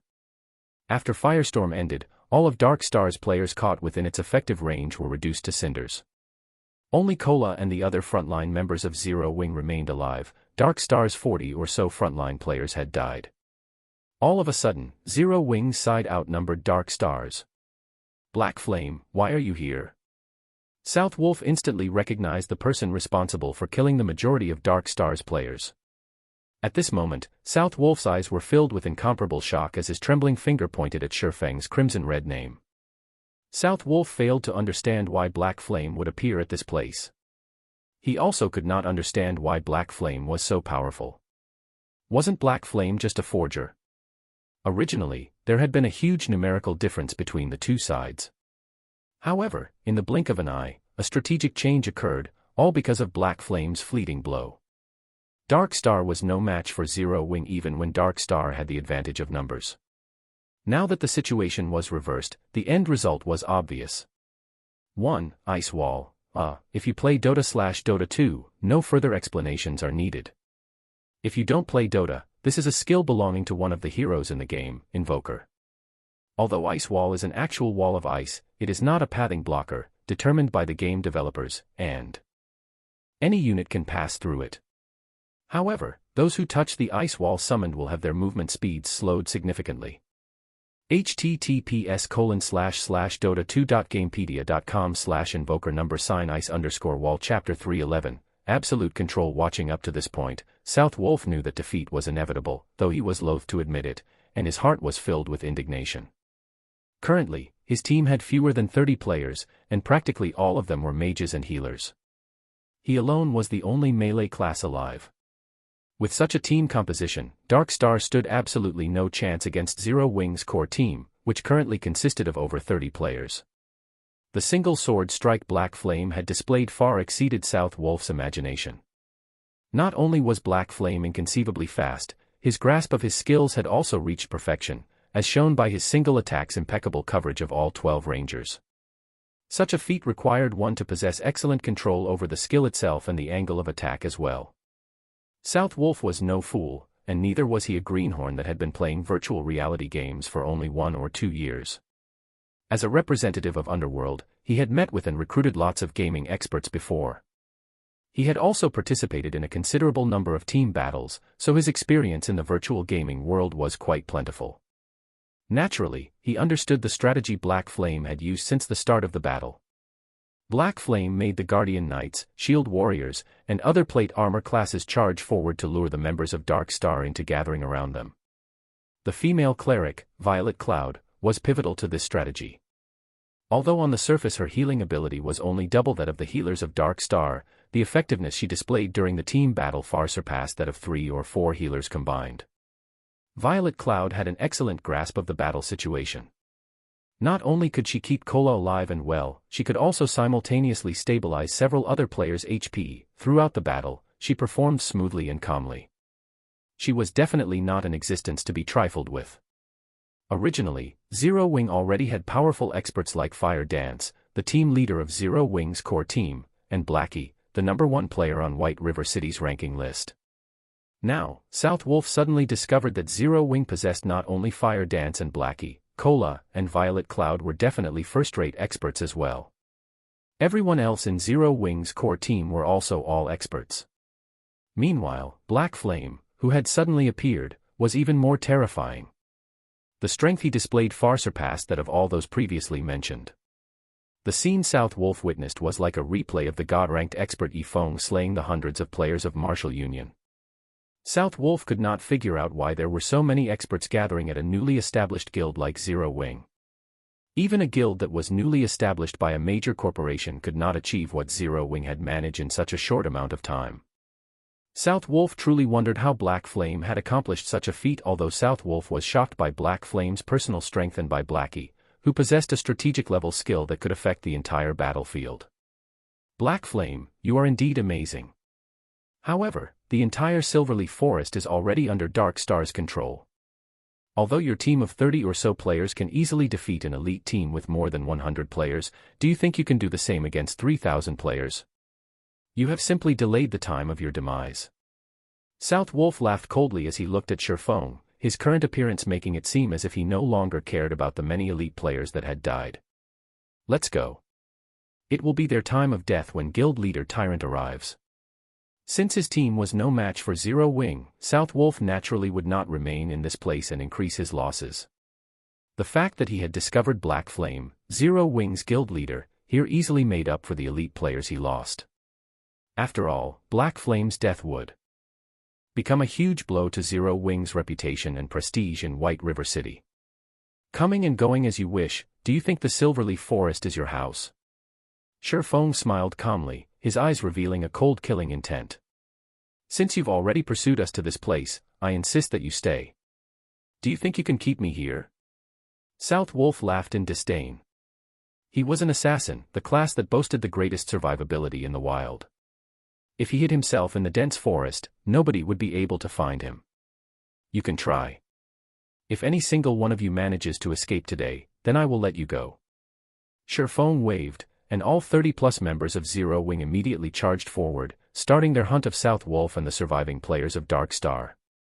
The reason why South Wolf had never participated in the battle before was to leave a path of retreat for himself. This was a habit of his.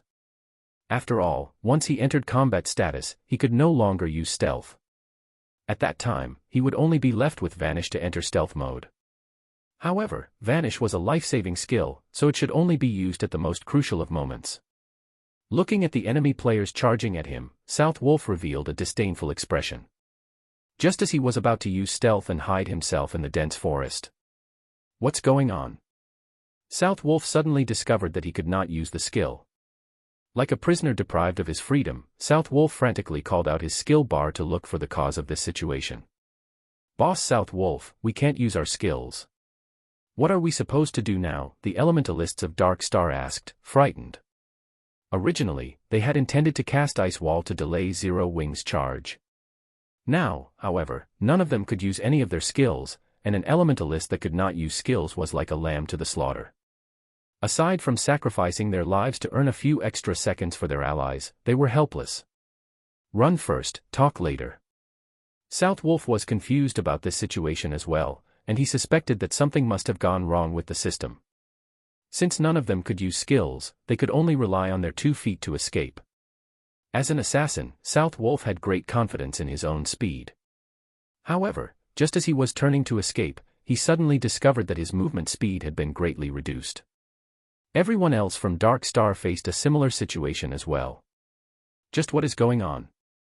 South Wolf started panicking as the players of Zero Wing raced closer and closer to them. However, he was simply helpless in the situation. In the next moment, South Wolf noticed a black figure dashing past Cola and the others. Like a mad gale, the figure instantly caught up with the escaping players of Dark Star. This person was none other than Shifeng himself. At present, Shifeng's agility exceeded 240 points, and there were also the bonuses provided by the equipment he wore.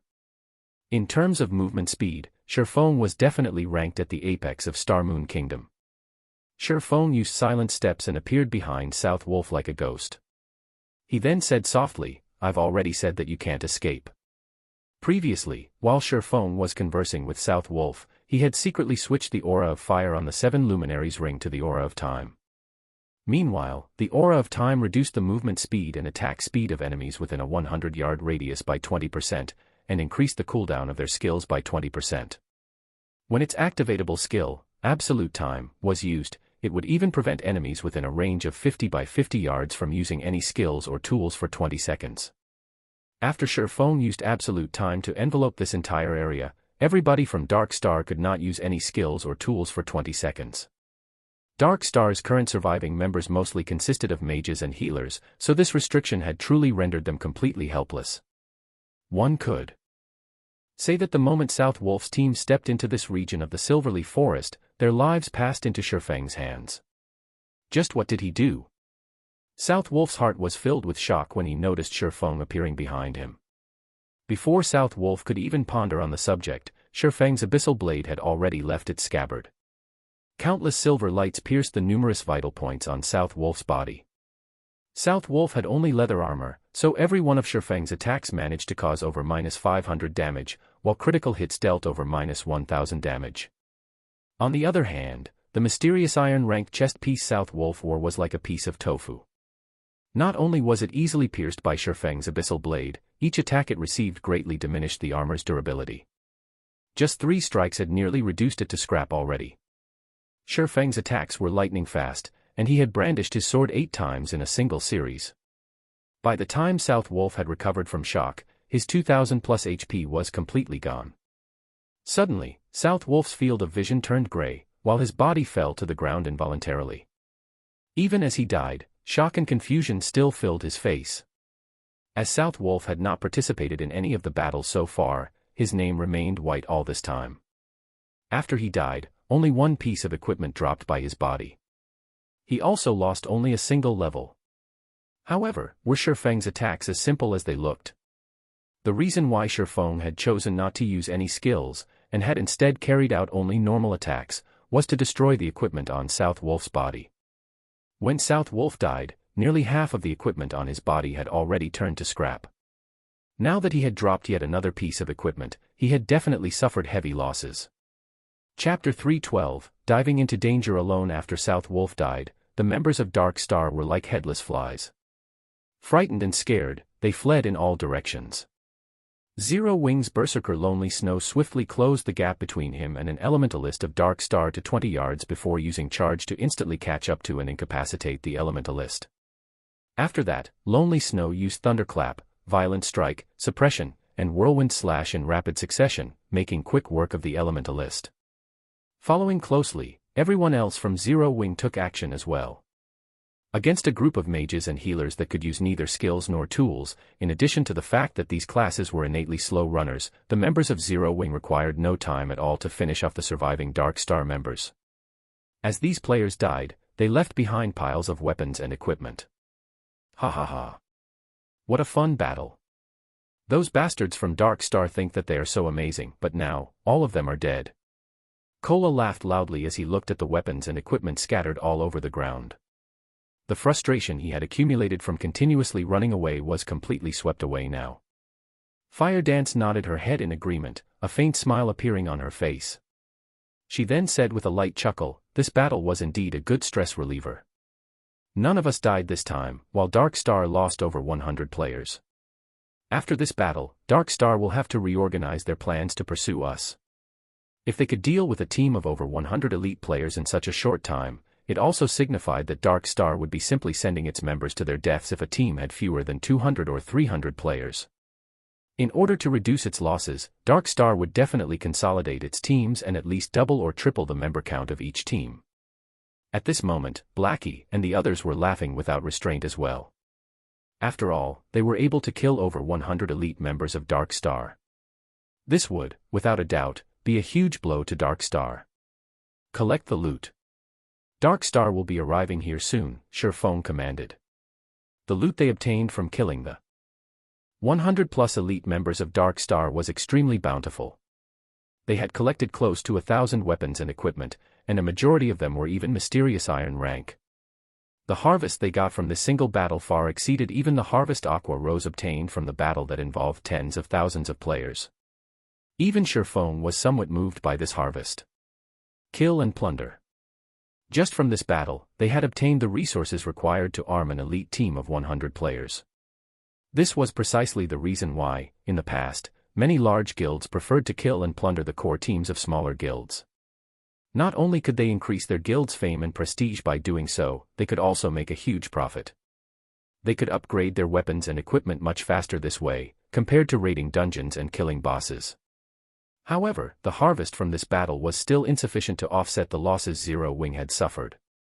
After all, the weapons and equipment of Dark Star's elites were inferior to those of Zero Wing's elite members, not to mention those of Zero Wing's core members. Every core member of Zero Wing possessed quite a few pieces of secret silver ranked weapons and equipment, and some even possessed fine gold and dark gold ranked weapons and equipment. Guild leader, why aren't you leaving? Fire Dance looked curiously at Shurfeng, who had jumped onto a large tree. You guys go first. I'll hold down the fort. Shurfeng was not a lord who would sit comfortably in his throne while his subordinates fought. Since he was already here, naturally, he needed to take something away from Dark Star. But, guild leader, this place is too dangerous. You're also not an assassin, Fire Dance said worriedly. You guys have done enough. Let your guild leader handle the rest. Shurfeng waved them off, hurrying Fire Dance and the others to the designated location. Upon hearing Shurfeng's words, everyone from Zero Wing was immediately moved. In God's domain, guild leaders who were willing to brave danger for his fellow guild members were definitely as rare as a phoenix's feather. Not to mention, Shurfeng was currently a famous existence in God's domain.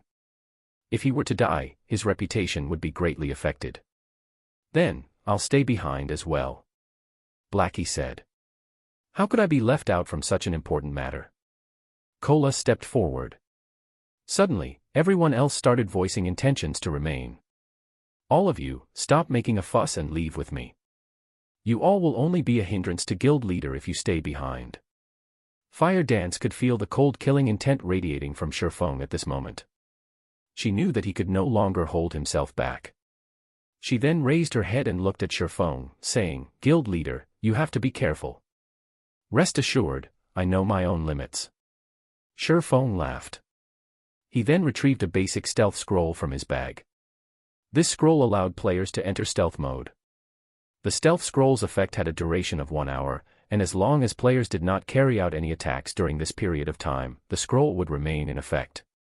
Shortly after Fire Dance and the others departed, Yolan came hurrying over to this place with a huge team of more than 300 players.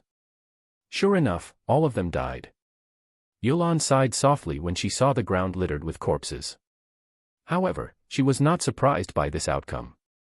Obviously, the ambush before was meant to lure them into a trap. However, South Wolf had been too eager for success, which resulted in a team wipe, as she had expected.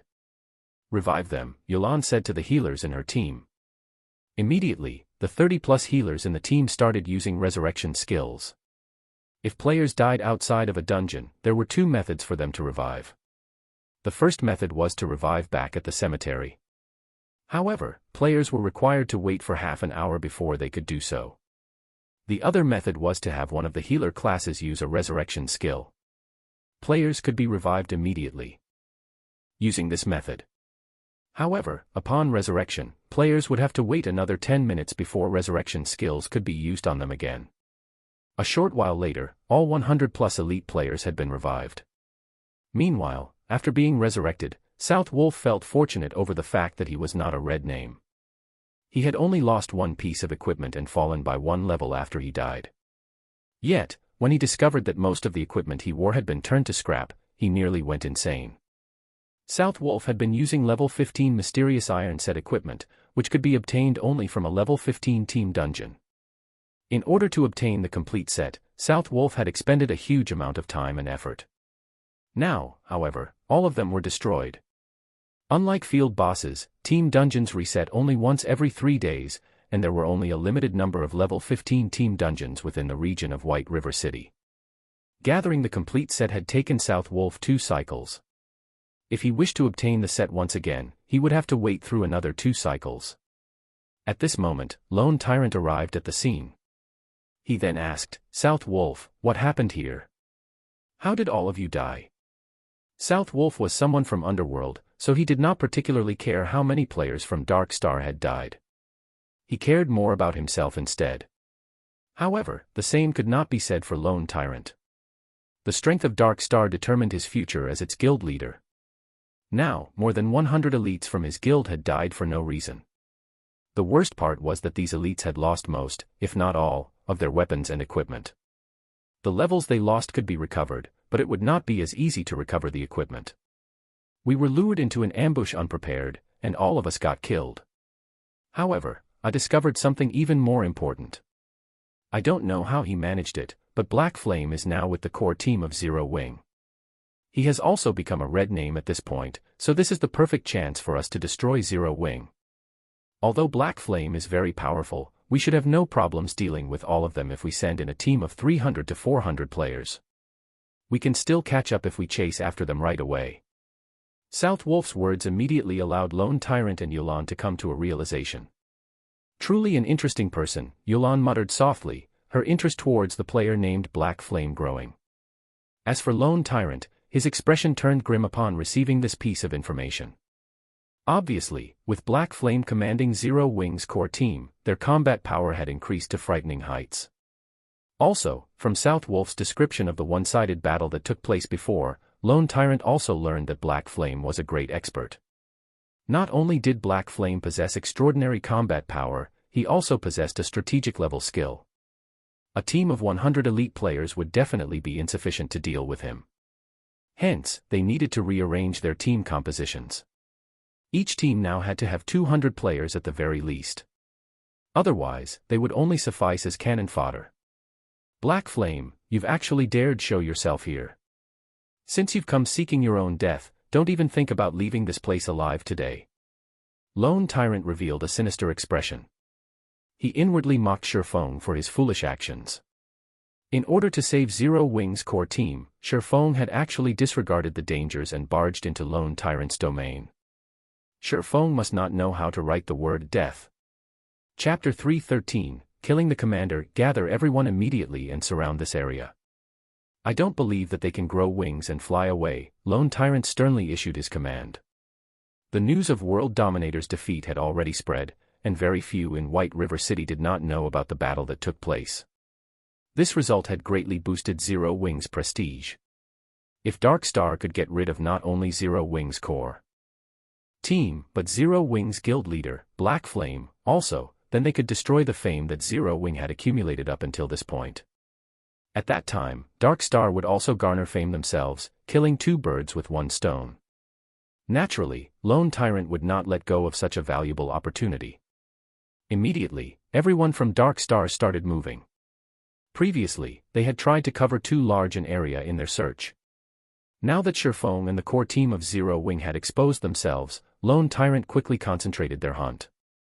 Soon, more and more Dark Star members gathered at the stated location in the dense forest. Shifeng, who remained hidden in a tree, did not panic at this situation. Instead, he continued to wait for all the members of Dark Star to arrive. Come, come. The more, the merrier, Shifeng inwardly chuckled as he saw that the number of players gathered had already exceeded 1,000. Before the battle even started, Shifeng had already considered the consequences. If he had not come fully prepared, he would not have allowed Fire Dance and the others to obliterate South Wolf's team of elites. Guild leader, our members have surrounded this part of the forest. As long as any Zero Wings members show themselves, it will be their death, a ranger reported as he walked up to Lone Tyrant. Good. Start shrinking the encirclement. Lone Tyrant laughed satisfyingly. He then looked towards Ming Sha, the team leader of the Underworld Guards, and respectfully said, "In a moment, we will have to rely on Brother Ming Sha and your men to take care of the experts from Zero Wing. Rest assured, young Master Feng sent us to deal with Fire Dance and her team of experts. Although there is now an additional black flame added to the equation, the Underworld Guards can resolve this solution all the same. We won't let any of them escape," Ming Sha replied and nodded his head. In order to extinguish Zero Wing's core team, Feng Xianyang had specifically sent a team of Underworld Guards to assist Dark Star. Feng Xianyang had gone all out on this hunt. Every Underworld Guard was an expert that Underworld had spent many years searching for to recruit. Underworld had also spent massive amounts of resources on nurturing these experts further. Compared to Absolute Heaven, the top-tier assassin that Shifeng faced before, these Underworld Guards were stronger, not weaker. Meanwhile, Feng Xianyang had sent a team of 20 of such guards. One could just imagine the frightening might this team possessed. Even a 100-man elite team from Dark Star was no match for this team. Also, the leader, Ming Sha, was an expert among experts. In the virtual gaming world, he ranked near the top. Regarding pure combat techniques, he was on the same level as the snow goddess, Gentle Snow. However, as Gentle Snow was in possession of a huge amount of resources, in terms of equipment, Ming Sha was definitely no match for her. Originally, Feng Xianyang had arranged for Ming Sha to go to White River City to deal with Yifeng. However, Yifeng was simply too elusive as if he had completely vanished from White River City. Hence, Feng Xianyang sent Ming Sha to deal with the top experts of Zero Wing, such as Fire Dance and Blackie. In regards to Ming Sha's strength, Lone Tyrant had personally experienced its power. Even though he was clearly above Ming Sha in terms of levels, and his equipment was of higher quality, he still suffered defeat at Ming Sha's hands in less than 20 exchanges. On the other hand, he had only managed to reduce Ming Sha's HP by 1/10. Meanwhile, after taking some time to focus on upgrades, Ming Sha's equipment could now compare to Lone Tyrant's. Now, Ming Sha was mostly geared with several pieces of level 15 secret silver set equipment and fine gold equipment. He also wielded a level 15 fine gold greatsword, the Bone Shatterer. His equipment certainly ranked at the very top of White River City. Lone Tyrant had estimated that, if he fought Ming Sha now, he would last 10 exchanges. At most before his defeat. Now that he had so many players surrounding this area and a powerful team of experts like the Underworld Guard supporting him, even a top-tier assassin like Fire Dance could not escape. Just as Lone Tyrant felt confident and was about to declare that he would annihilate everyone from Zero Wing, a figure suddenly appeared in the top of a nearby tree. Someone's there. Ming Sha, who possessed acute senses, immediately discovered the figure. As Ming Sha turned his sights to the intruder, everyone similarly followed his line of sight. Indeed, in the top of the tree, they discovered a person quietly watching them. Black Flame. South Wolf immediately recognized the figure, his eyes burning with rage as he revealed this person's identity. At South Wolf's reminder, everyone finally realized Shifeng's identity. After all, Black Flame had always been a mysterious existence, and most players had never actually seen Black Flame before.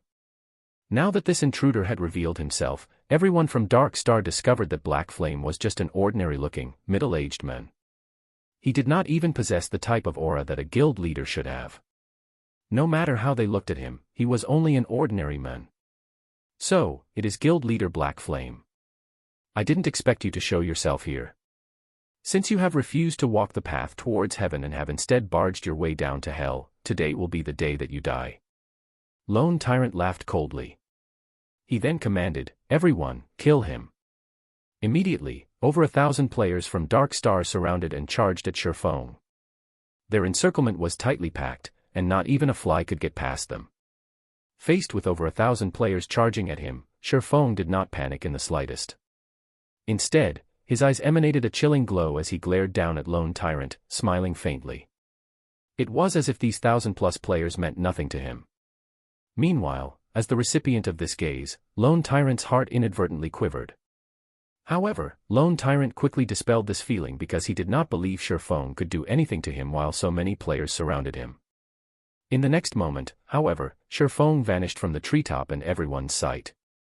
This is not good. He's trying to escape. Quickly, use flare.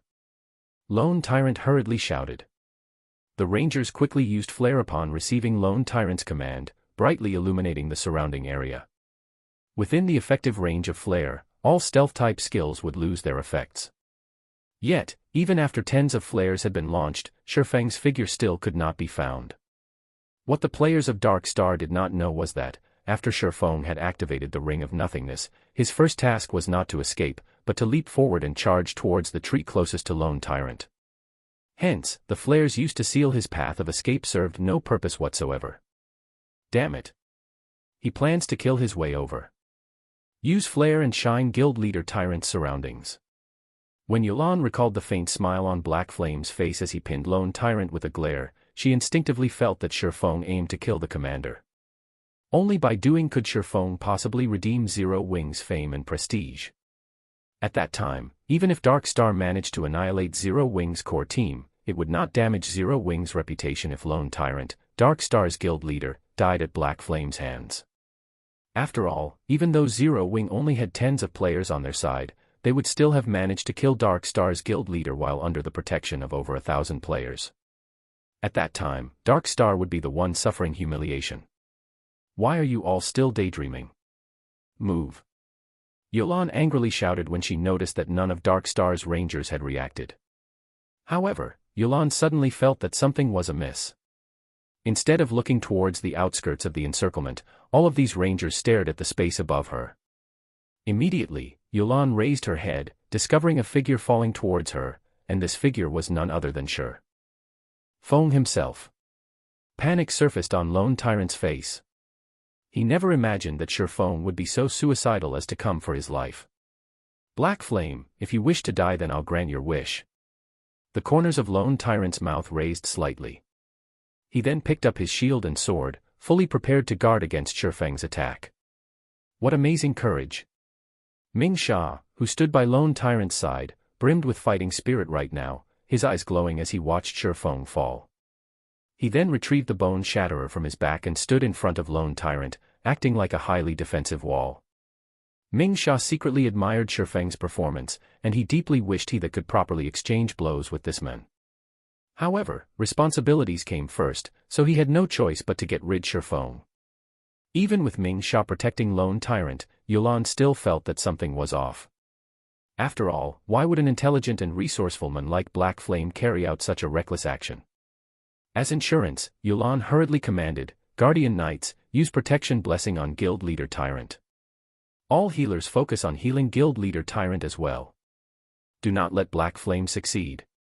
Chapter 314, True Expert. When Shifeng landed soundlessly on the ground, he was only 20 yards away from Lone Tyrant. In the next moment, sacred heals graced Lone Tyrant, one after another.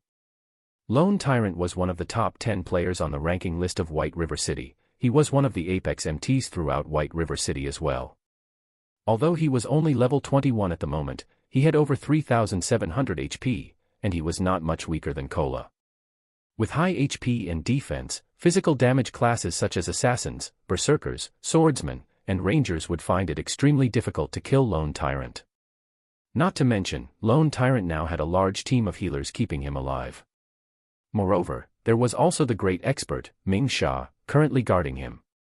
Hence, Yulan was greatly confused as she watched Shifeng's foolish actions. Let me see what you are made of. Ming Sha smiled at the oncoming Shifeng, and at the same time, he lifted the Bone Shatterer and slashed it down at his enemy. The Bone Shatterer was a massive greatsword, yet, Ming Sha wielded it nimbly and accurately. In a single strike, he had completely sealed off Shifeng's path of advance. At this moment, the surrounding melee players of Dark Star charged at Shifeng, intending to make mincemeat of him. Meanwhile, the mages standing a short distance away also started casting their spells. As long as Ming Sha managed to delay Shifeng for a few more seconds, Shifeng would receive the bombardment of hundreds of spells. Even Zero Wing's chief MT, the Guardian Knight Kola, would lose his life if he received so many spells, not to mention a swordsman like Shifeng. Yet, as if he did not see these mages readying their attacks, Shifeng continued to charge forward, showing no intentions of slowing. Just as Ming Sha's second strike was about to land on Shifeng's body, however, Shifeng's entire person disappeared. Subsequently, Ming Sha's bone shatterer struck only air, generating a powerful gust of wind. The elementalists, cursemancers, summoners, and all other ranged classes that were about to launch their attacks also interrupted their chanting after they lost sight of their target. Where is he? When Ming Sha failed to find Shifeng in front of him, he could not help but examine his surroundings. Suddenly, Ming Sha felt a chilling intent coming from behind him. Spinning around, he discovered that, just like a ghost, Shifeng had soundlessly appeared behind Lone Tyrant. If not for his acute senses, he would not have detected Shifeng's presence at all. After Shifeng used silent steps to appear behind Lone Tyrant, he immediately activated Absolute Time. With himself as the center point, all enemies within a 50-yard radius were now unable to use any skills or tools. Shifeng then brandished the Abyssal Blade, casting Abyssal Bind on Lone Tyrant. Meanwhile, Lone Tyrant only felt a cold wind blowing on his back. Only after Shifeng started brandishing the Abyssal Blade did Lone Tyrant notice that someone stood behind him. Horrified, Lone Tyrant hurriedly leaped forward, hoping to dodge the attack aimed at his back. As insurance, Lone Tyrant even intended to cast Protection Blessing on himself. However, Shifeng was simply too fast. He had activated Absolute Time and Abyssal Bind almost simultaneously. Discovering that he could not activate Protection Blessing, Lone Tyrant's heart grew extremely anxious. In the next instant, 9 pitch-black chains bound his body, preventing him from moving even an inch. Meanwhile, the healers standing in the distance could only watch this scene play out. With their skills locked, the most they could do was provide moral support. Damn. Seeing that Shifeng was the only person standing close to Lone Tyrant, Ming Sha realized that he had been tricked. Shifeng had deceived him into leaving Lone Tyrant's side. Suddenly, a feeling that he had just been played for a fool grew in Ming Sha's mind. This was the first time he had felt such a feeling. Lone Tyrant was bound and completely unguarded right now. He was unable to resist in the slightest. If he, Ming Sha, had stayed by Lone Tyrant's side, even if Lone Tyrant were bound, he could have still helped defend against attacks. Now, however, he was almost a full 10 yards away from Lone Tyrant. If this were any other day, he could have closed the distance between them using the charge he had specifically reserved. Now, however, none of his skills would work. Even if he wanted to save Lone Tyrant, he was powerless to do so. However, he only needed around 2 seconds to close a distance of 10 yards. As long as Lone Tyrant could survive that long, Ming Sha was confident in stopping Shifeng, preventing Shifeng from dealing any more damage to Lone Tyrant. Naturally, Lone Tyrant had considered this as well. Hence, even when faced with Shifeng's Abyssal Blade and Purgatory Shadow, he still revealed his confidence as if saying, "What can you do to me?" He was a Guardian Knight who possessed 3,700 HP. It was simply impossible for Shifeng to kill him in 2 short seconds. Unfortunately, reality had cruelly slapped Lone Tyrant in the face. When Shifeng's chop landed on Lone Tyrant, who now had his defense reduced by 100% due to the effects of the Abyssal Bind, a frightening damage of -1,500 appeared above Lone Tyrant's head. This single slash had erased Lone Tyrant's confidence. Now, an expression of fear decorated Lone Tyrant's face instead. Immediately, Lone Tyrant struggled to escape Abyssal Bind. However, no matter how much energy he expended, the bone-chilling chains remained unperturbed. This was the first time Lone Tyrant had felt so powerless. He had over 1,000 subordinates and a team of experts protecting him. Yet, Shifeng regarded them all as nothing. Now, he could not even resist while Shifeng arbitrarily slaughtered him. Shifeng lifted the Abyssal Blade high. In the next moment, the Abyssal Blade, which was covered in green arcs of lightning, descended, and 3 arcs of lightning penetrated Lone Tyrant's body. -984, -1,370, -1892. After Thundering Flash ended, Lone Tyrant's body fell to the ground. From beginning to end, Shifeng had only used 2 moves to finish off Lone Tyrant, and the time he spent doing so had not exceeded 1 second. Shifeng's attack power thoroughly shocked everyone from Dark Star. Shi Feng's performance was simply stunning. Even when faced with over 1,000 elites from Dark Star, he managed to kill Dark Star's guild leader, Lone Tyrant. Ming Sha was also stunned by this scene. He had never imagined that Lone Tyrant would die so quickly under Shi Feng's assault. Everybody, get him. No matter what, do not let him escape. Ming Sha bellowed as he felt unprecedented humiliation. After finishing off Lone Tyrant, Shi Feng sent a chilling gaze to his surroundings. Those who received his gaze inadvertently halted their steps, and none dared to look Shi Feng in the eyes. Shi Feng was like a king that had descended from heaven. Nobody dared compete with him over dominance. Faced with Ming Sha's glare, Shi Feng simply raised his index finger at Ming Sha. He then made a hooking motion with his finger and softly chuckled. Ming Sha's rage burned even brighter after receiving such a blatant provocation. Immediately, he lifted his great sword and charged at his opponent. In reply to Ming Sha's actions, Shi Feng gently waved the abyssal blade as he walked forward. Shi Feng had the presence of a king facing an ant's challenge, his mind appearing completely at ease. When the two swords collided, sparks flew. The impact of the attack forced Ming Sha to retreat multiple steps before he could stabilize himself. Shi Feng, however, had not moved an inch. The gap in strength between the two was clear at a glance. Giving Ming Sha no time, Shi Feng instantly charged forward and brandished his sword. 1 slash. 2 slashes. 3 slashes. Shi Feng's attacks were like a violent gale. Ming Sha desperately dodged and blocked the onslaught. However, each time Ming Sha was knocked back, it was very difficult for him to stabilize his form. After receiving over a dozen attacks, Ming Sha finally failed to block an attack. He received a hit to his abdomen, and the blow sent him flying. However, Shi Feng was not done. Shi Feng's feet suddenly exerted an explosive force, creating a deep pit in the ground as his body shot towards Ming Sha like an artillery shell. While his body remained in midair, Ming Sha was unable to exert any force to retaliate or dodge. The moment Shi Feng shot past Ming Sha, he brandished his swords multiple times. Each and every attack struck Ming Sha's vital points, all of them causing over -600 damage. In the blink of an eye, Ming Sha's life was no more. The scene dumbfounded the audience from Dark Star. What they had witnessed was simply Shi Feng flying past Ming Sha, followed by silvery sword streaks wrapping around Ming Sha's body. By the time Shi Feng passed Ming Sha's body, Ming Sha was already dead. Meanwhile, after Shi Feng dove into the dense forest, with a few leaps, his figure completely vanished. At this time, some of Dark Star's members finally responded and rushed in the direction Shi Feng had disappeared. Yolan, do we chase after him? South Wolf worriedly asked as he looked to Yolan. South Wolf was very clear about just how powerful Ming Sha was.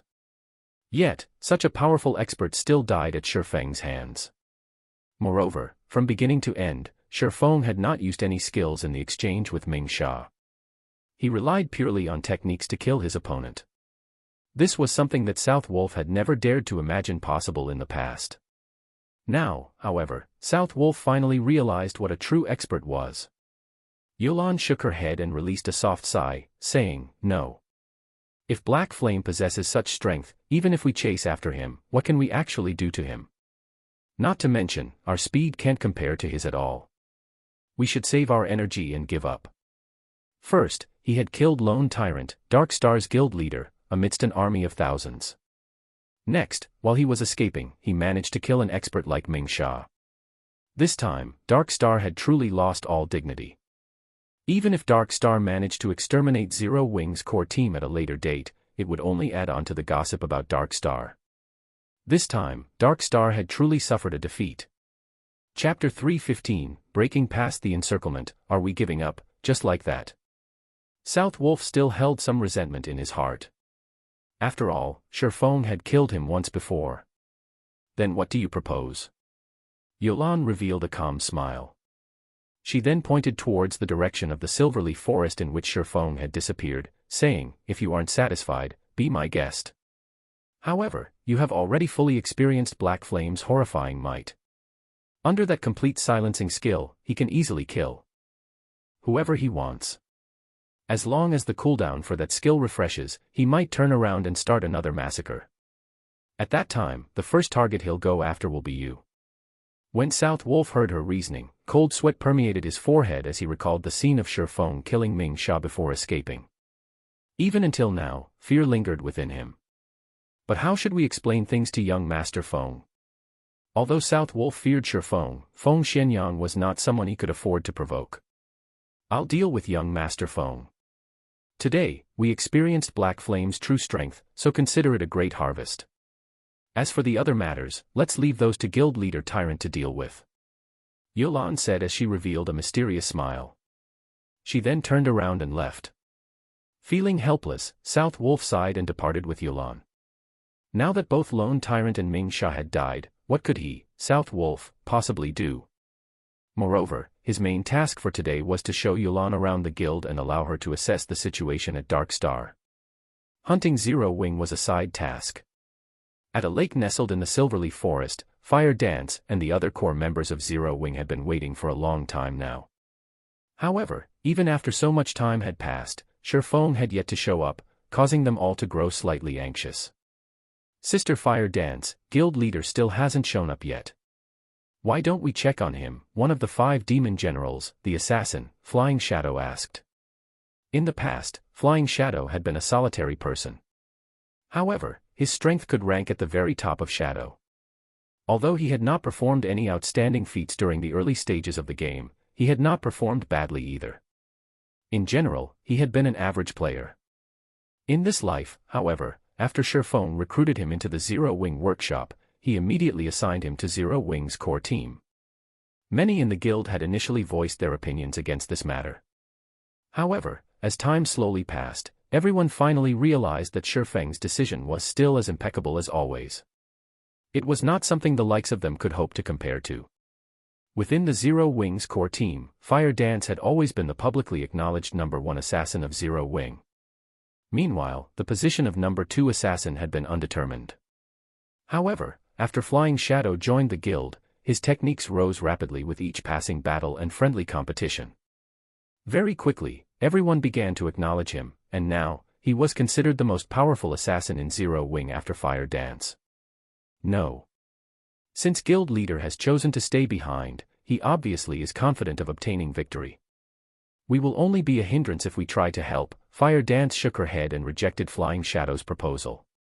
In reality, however, she was also worried about Shi Feng. At this moment, a black figure pierced through the brush, landing by the lakeside soundlessly. Before anyone noticed, this black figure had arrived before them. Fire Dance and Violet Cloud were the first to detect this figure's presence. Instinctively, Fire Dance retrieved the daggers from her waist, preparing to meet with a great enemy.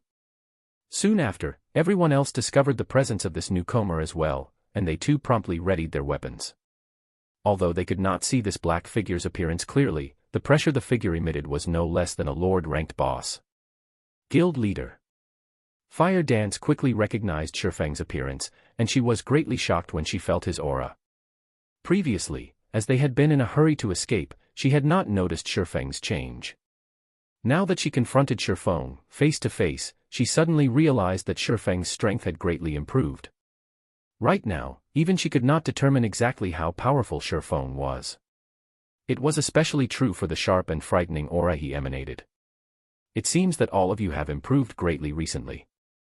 You actually managed to discover me so quickly. Shi Feng examined his guild members and revealed a satisfied smile.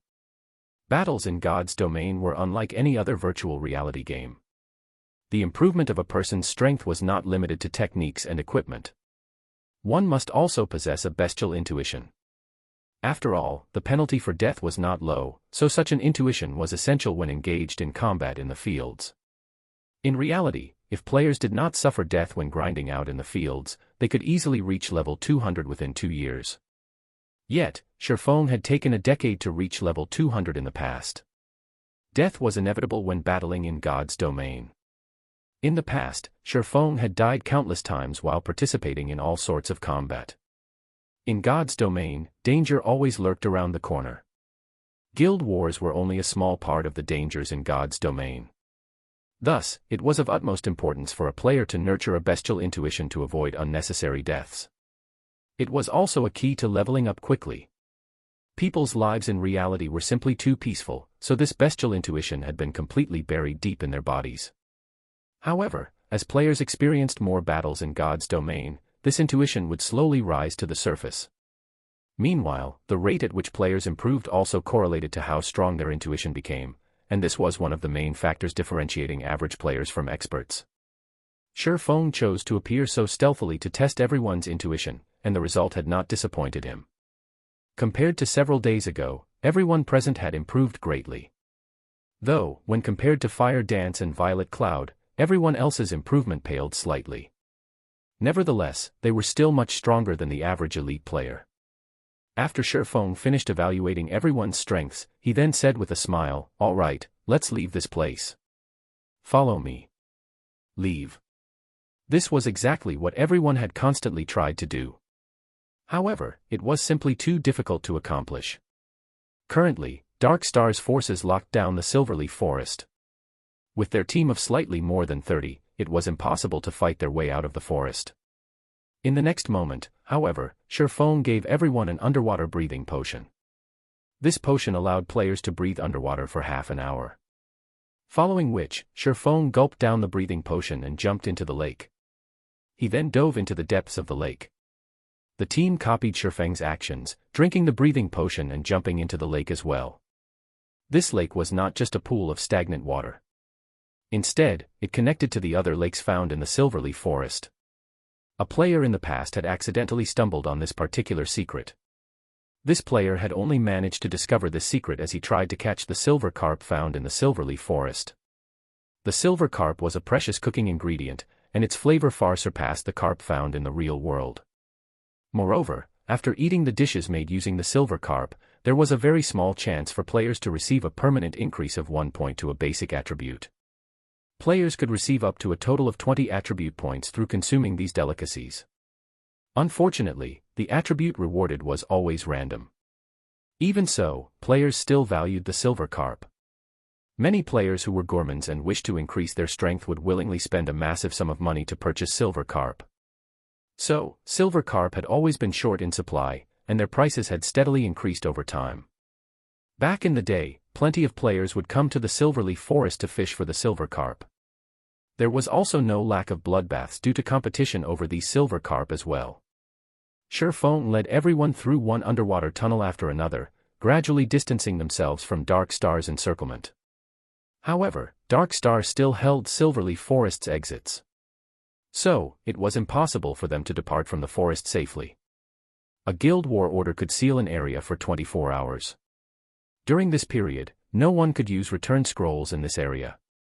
In addition, if enemy guild members logged out of the game while in this area, they would receive very harsh punishment. This punishment was far more severe than even the penalty for death, as it was meant to prevent players from abusing this method to avoid the war. However, guild war orders had a cooldown time of 2 natural days. In God's domain, that would be 96 hours. Hence, after players managed to endure and survive through the guild war order's effective period of 24 hours, they could return directly to the city using a return scroll. Feng intended to take advantage of these underwater tunnels before anyone discovered their existence. By doing so, they could escape Dark Star's surveillance and wait out the seal of the Guild War Order. Dark Star had a lot of members inside the Silverleaf Forest. However, due to Feng's group killing one of their teams, which had consisted of over 100 elite players, in addition to Feng's impossible feat of killing both Lone Tyrant and Ming Sha amidst the encirclement of over 1,000 players, Dark Star no longer dared spread their forces too thin. They even called for more reinforcements to the Silverleaf Forest. Yet, even after thoroughly searching the area where the previous battle took place, they still could not manage to locate any traces of Feng and the others. After his resurrection, Lone Tyrant was like a madman as he sent out all members of Dark Star to hunt Feng's team in the Silverleaf Forest. His insanity also attracted the attention of the players in White River City. Why was Dark Star sending even more players to the Silverleaf Forest? Were the thousands of players they had sent there before not enough to deal with the core members of Zero Wing? At this time, a new post from Black Flame appeared on the forums, and within the post, there was a video. This video bore the title, Dark Star's Guild Leader, Lone Tyrant's Death. Chapter 316, Shocking Star Moon. The confrontation between Dark Star and Zero Wing had already become explosively popular on the forums. Previously, using the name Black Flame, Shifeng had declared that he would exact vengeance against Dark Star. In response, those who knew of Dark Star's strength were not optimistic about Zero Wing's chances of success. After all, everyone knew that Zero Wing had only recently established, it did not possess a significant background. However, Zero Wing was still the first guild in Star Moon Kingdom to possess a guild residence, so most considered it to have great potential. If it spent a few more months developing, it might become an existence that surpassed even Dark Star. At the moment, though, it was simply too early for Zero Wing to go against Dark Star. Yet, sometime later, such remarks about Zero Wing completely disappeared. World Dominators, veteran first-rate guild, had actually suffered defeat. Moreover, the guild had been eliminated from the competition for dominance over White River City. Zero Wing had played a significant role in achieving this feat, so it was apparent that Zero Wing was not as weak as everyone had imagined. Hence, the moment the video of Shifeng killing Dark Star's guild leader, Lone Tyrant, uploaded, its popularity instantly grew. In particular, the scene where Shifeng indifferently faced off against an army of over 1,000 elites and managed to kill Lone Tyrant by himself garnered huge amounts of attention. Shifeng's actions made it seem as if killing the enemy commander while surrounded by an army as simple as taking something out of his pockets. A scene that was only possible in storybooks had actually occurred in reality.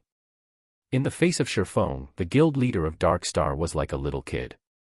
Even as Lone Tyrant died, he had not offered the least bit of resistance. On the other hand, just a glance from Shifeng caused the thousands of players of Dark Star to freeze in fright. At that time, Shifeng was like a king. Before him, everybody else could only submit. Also, the scene in which Shifeng killed Ming Sha as he departed was even more amazing. Anybody could tell at a glance that the berserker, Ming Sha, was not just an ordinary expert. Yet, even so, Shifeng killed him effortlessly. However, this did not mean that Ming Sha was weak. Instead, Shifeng was simply too strong. This Black Flame is too powerful. With his skills, he can rank on the God's Domain Experts list. Not likely. That's the God's Domain Experts list you're talking about.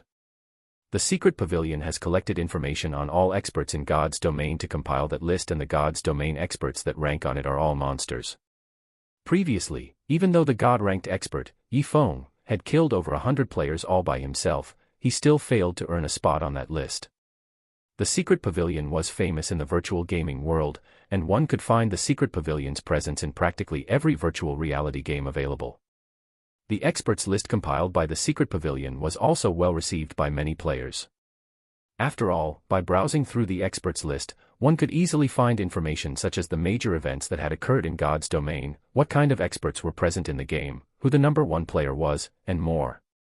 Players had no need to go through the trouble of searching for such information through the official forums. Any player who managed to earn a place on the experts list was a target for recruitment of all of the major workshops in the gaming industry. Although nobody knew whether Black Flame was capable of ranking on the experts list, undoubtedly, he had already earned his fame in Star Moon Kingdom. In the future, whenever people talked about Zero Wing, the first thing that would come to their minds would be Black Flame. Damn it. Damn that Black Flame. Lone Tyrant burst into an uncontrollable rage when he discovered the video Shifeng had uploaded. His original plan to destroy Zero Wing had completely backfired, and instead, he became the laughingstock throughout Star Moon Kingdom. Have we not found them yet? Lone Tyrant bellowed. Dark Star had suffered a tremendous loss this time. Not only had it lost more than 1,000 players to Zero Wing, but Dark Star's fame and prestige had also been destroyed. Lone Tyrant's reputation had gone up in flames.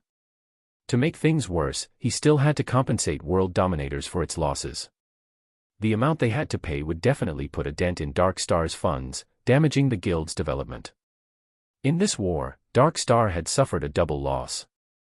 However, Lone Tyrant was completely helpless about this situation.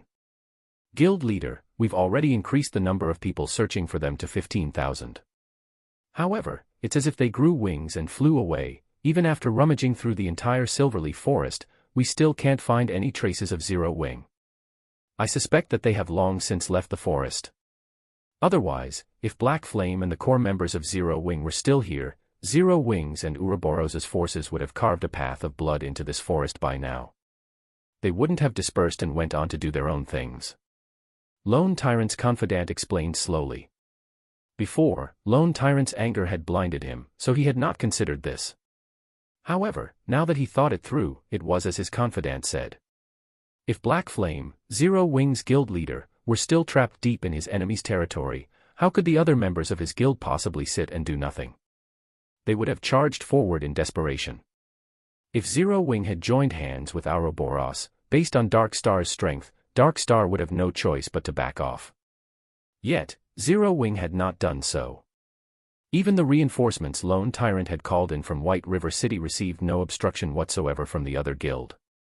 Based on Zero Wing's inaction, one could conclude that Black Flame had indeed already left the Silverleaf Forest. Damn that Black Flame. We've wasted so much time and manpower. Lone Tyrant's eyes burned with anger. However, he was simply helpless against Zero Wing. It was no longer possible to deal with their enemy now. Previously, he had the help of World Dominators to hinder Ouroboros. Now that World Dominators was out of the competition, if Dark Star wished to deal with Zero Wing, it would have to fight both Zero Wing and Ouroboros simultaneously. Even with Underworld support, it was still not an opponent for these two guilds. Suddenly, Lone Tyrant seemed to age by several years. Pass on my command, everybody is dismissed. Those who should rest, rest. Those who wish to level up, go level up. As for the rewards and compensations, I will issue those later. After Lone Tyrant finished speaking, as if all the strength in his body drained away, his entire person became powerless. Soon after, everyone from Dark Star departed from the Silverleaf Forest, one after another. As for the seal of Guild War Order, that, too, had dissipated. When the thousands of players from Dark Star hunted Shifeng's group, having nothing better to do, Shifeng and the others had spent their time searching for silver carp at a lake. Currently, nobody that knew how precious silver carp were. Moreover, now that the underwater areas of the Silverleaf Forest had yet to develop, one could find a large number of silver carp in the lakes in the area. Even in the very beginning, each silver carp sold for 20 silver coins. Presently, 20 silver was worth 3,000 credits, it could compare to the monthly salaries of white-collared workers. By the time everybody discovered the silver carp's value, its price had soared from the initial 20 silver coins to 2 gold coins. To an average player, such an amount was a fortune. During the several hours Dark Star had hunted them, Shifeng and the others had managed to catch over 20 silver carp. They even discovered multiple treasure chests. Although they were only bronze and mysterious iron rank, it was still a considerable harvest. Guild leader, as you predicted, Dark Star has released the seal on the Silverleaf Forest, Fire Dance reported excitedly. Although everything had gone according to Shifeng's plan, when everyone witnessed the area seal lifting so quickly, they could not help their astonishment. It was as if everything was within Shifeng's grasp. That's that. However, we are now red players. If we aren't nobles of White River City, we won't have any way to enter the city safely. Most of us are already level 20, so if we wish to upgrade ourselves further, we need to complete our class change. Let's first wash away our red names. Otherwise, we can't enter White River City to accept our class change quest. Shifeng was not particularly surprised about the seal on the Silverleaf Forest releasing. After spending so much time and manpower, Dark Star had still failed to locate any of them. As long as Lone Tyrant was not an idiot, he would definitely stop searching for them like a fool. Chapter 317, Town Capture. Guild Leader, our names are as red as blood right now. Most of us have killed more than 10 people, while Blackie and I have killed more than 100 each. We'll need to waste a lot of time to cleanse our red names completely. By the time we do, most of the players from the other guilds will have already reached level 20, Fire Dance said as she smiled bitterly. If a player wished to remove their status as a red name, they needed to remove the crime value they had accumulated. One of the most common ways to get rid of crime value was to wait, as a player's crime value decreased over time.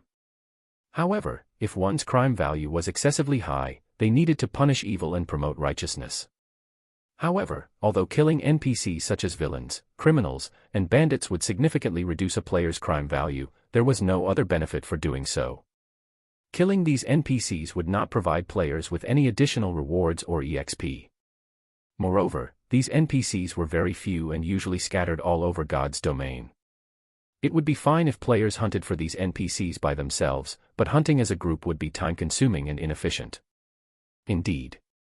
Let's forget about cleansing your red names for now. We'll raise our White River City reputation. As long as you become nobles, entering the city as red names will not have significant consequences.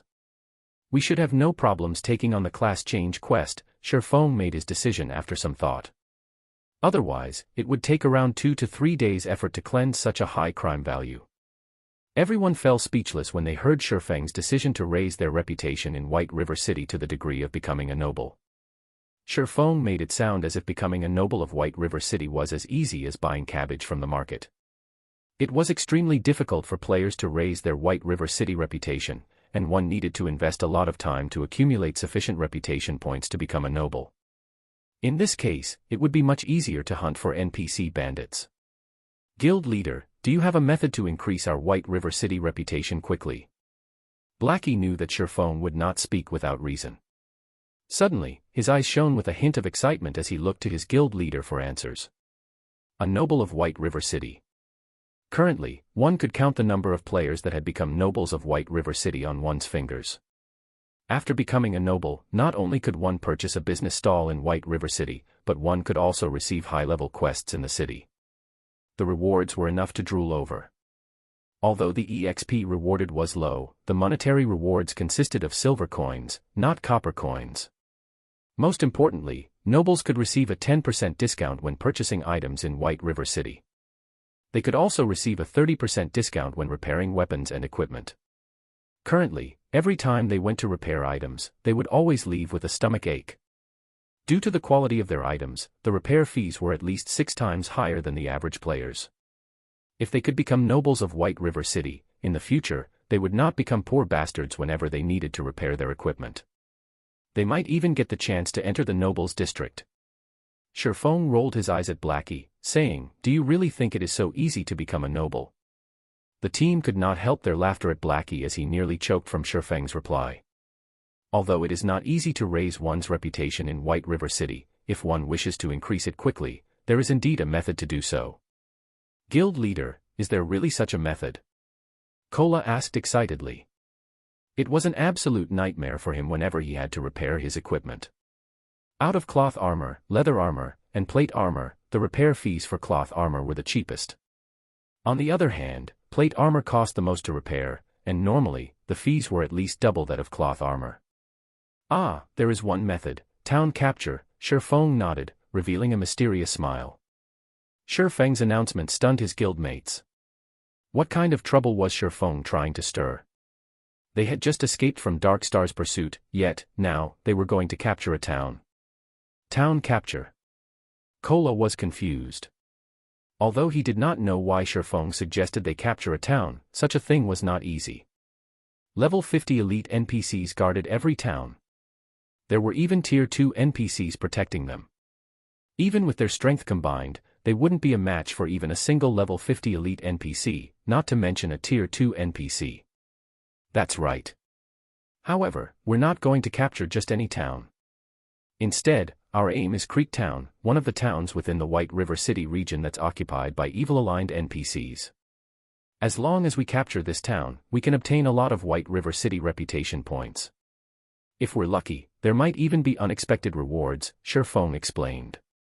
However, it won't be easy. I'll need to make some preparations before we set off.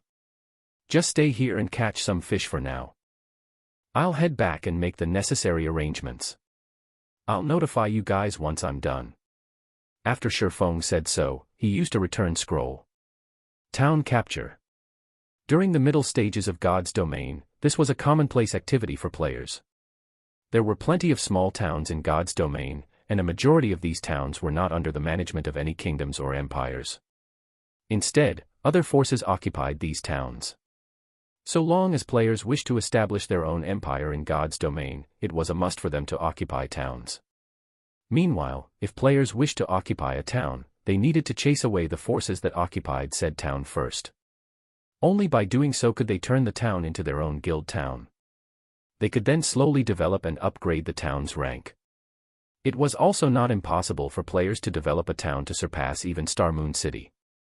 However, the conditions for doing so were extremely demanding, so it was very difficult for players to succeed. Moreover, capturing a town was easier said than done. Even if the current #1 guild in White River City, Ouroboros, went all out, they should not have any clue of how to capture a town. It should be impossible for Ouroboros to capture even the most bordered and resource-poor town. On top of that, now that Shurfeng had unsealed the Endless Abyss, towns had upgraded their overall strength in preparation for the assault from demonic beasts, making it even more challenging for players to capture a town. However, Creek Town, the town Shurfeng had chosen as his target, was slightly special. There was a hidden quest in White River City that would greatly reduce the overall strength of Creek Town. If the town were weakened, capture would become far easier. However, in order to accept this hidden quest, at the very minimum, one must first become a Viscount of White River City. Fortunately, Shurfeng just happened to be just that. After Shurfeng returned to White River City, he suddenly became the focus of the entire city. Any players who saw him immediately began whispering to companions or strangers by their sides. Shurfeng was a celebrity right now, and everyone in White River City knew about him. Although part of the reason why Shurfeng attracted so much attention was due to his blood-red name, the actual cause for his fame was due to the name Black Flame. The video of the battle in the Silverleaf Forest was extremely exciting. The scene where Shurfeng had leaped high into the air to finish off Ming Sha was particularly unforgettable. Countless players had tried to mimic Shurfeng's actions. Unfortunately, average players could, at most, jump 2 to 3 meters high. Compared to Shurfeng, who had managed to reach a height of 8 meters, the gap between them was simply too massive. Moreover, Shurfeng had brandished his sword 6 times while in midair, and every strike accurately landed on Ming Sha's vital points. Through their attempts to mimic Shurfeng's actions, everyone's admiration for him grew. Everyone knew that a player's basic attributes determined the gap between them and others. Only after making a comparison did they know just how wide the gap was between them and Shurfeng. Guild Leader Black Flame. When will Zero Wing hold another mass recruitment? I've been waiting to join Zero Wing for a long time now, a level 17 male swordsman asked loudly. That's right. This little girl wishes to join Zero Wing as well. Big brother Black Flame, please tell this little sister when you'll recruit again. It can be our little secret. I promise not to tell anyone, a beautiful female summoner asked sweetly. Everyone's eagerness to join Zero Wing grew greater and greater. If Zero Wing had not announced to the public that it had temporarily halted recruitment in order to fine-tune the management of the guild, the stampede of players might have trampled Zero Wing's recruitment area by now. The crowd's enthusiasm started to make even Shurfeng grow afraid. Without a better choice, he said, everyone can rest assured that Zero Wing will definitely recruit for more members. Moreover, we will have even more slots available during the next recruitment. As for the time and venue, the recruitment will be held in 3 days at Zero Wing's guild residence. I hope that everyone will show up for the registration when the time comes. Finished speaking, Shurfeng hurriedly escaped. If he remained any longer, he might not be able to get away. In 3 days. Great. I can use that time to improve my techniques and strength. I will definitely pass the test and become a member of Zero Wing. After receiving a specific time, everyone grew even more enthusiastic. They all swore to join Zero Wing no matter what. In their minds, Zero Wing stood out like a sacred temple of experts. Assassin Fire Dance, Guardian Night Cola, Elementalist Aqua Rose, Berserker Lonely Snow, Cursemancer Black Cloud, Cleric Violet Cloud, Swordsman Black Flame, Swordsman Yifeng, and many other experts all belonged to Zero Wing. These experts possessed brilliant battle records in God's domain, and they were far stronger than other guilds' experts. Chapter 318, Blood Hand. Shurfeng's return immediately attracted the attention of the various powers in White River City. When these powers learned about Shurfeng's return, in addition, his blood-red-colored name, they knew that Dark Star's encirclement had failed. Dark Star had dispatched over 10,000 members during this encounter. Yet, they still failed to annihilate Zero Wing's core members. This conclusion had greatly boosted Zero Wing's fame. Moreover, Lone Tyrant's death at Shurfeng's hands had also been a huge blow to Dark Star's reputation. Excluding World Dominators, which had already been eliminated from the competition for the dominance over White River City, Dark Star's current reputation ranked at the very bottom of the top 6 guilds of White River City. As a result, many players who had originally intended to join Dark Star now had their sights on Zero Wing instead. As things stood, it was only a matter of time before Zero Wing surpassed Dark Star. After escaping the attention of the passionate players surrounding him, Shifeng immediately draped a black cloak over his shoulders, covering his face and hiding his name. He then hurried towards the Adventurers Association of White River City. On the way, Shifeng contacted Aqua Rose and had her bring around 60 core members to the Adventurers Association to meet up with him. 20 minutes later, Aqua Rose showed up at the entrance of the Adventurers Association with the requested guild mates. Every one of these core members wore equipment that was mysterious iron rank and above. Among them, many possessed secret silver equipment. The group looked dazzling when they stood in front of the entrance, invoking the envy and admiration of many passing players. Although Dark Star's ambush and the battle with World Dominators had significantly damaged Zero Wing, fortunately, the guild possessed a relatively large stock of bronze and mysterious iron equipment to compensate for the loss. Only, some time was required to regain the lost levels. Meanwhile, Aqua Rose's group consisted of players that had been busy raiding dungeons while the guild war had taken place. They had not been able to make it in time to help. "Big Sis Aqua, why do you think the guild leader called us here?" a female cleric called Snow Goose asked curiously. "Isn't it obvious? Dark Star caused us trouble, picking a fight. Our guild leader obviously wants us here to plan our payback," a berserker said, laughing. "That's great. The dungeon we raided before was too far away, so we couldn't join in the guild war. Now, I'll get to teach those bastards from Dark Star a lesson." Snow Goose giggled as she waved her delicate fist around. Watching this scene, Aqua Rose could not help but laugh, saying, "Snow Goose, aren't you a little too aggressive? Although the guild leader hasn't expressed his plans for us yet, I feel that he called us here for something else. Otherwise, if we start a war against Dark Star with the few numbers we have here, we won't even fill in the gaps between their teeth. Stop guessing blindly. In any case, we'll know what he wants us to do soon enough." Hearing that their guild leader had called them here for something else, Snow Goose's mood dampened slightly. The others also revealed disappointed expressions. Shifeng finally arrived after Aqua Rose and the others had waited at the Adventurers Association's entrance for a short while. "Guild leader, why are you still wearing a cloak? Are we not allowed to expose ourselves in this operation? Should we leave and sneak back over here?" Aqua Rose could not help her confusion when she saw Shifeng hiding his face. At this moment, Shifeng looked like a wanted criminal who was afraid of being discovered. "I hadn't intended to use it. However, being too famous doesn't help me either. If I removed my cloak, I don't think I will get further than the front door of the Adventurers Association," Shifeng said, laughing bitterly. "Forget about it.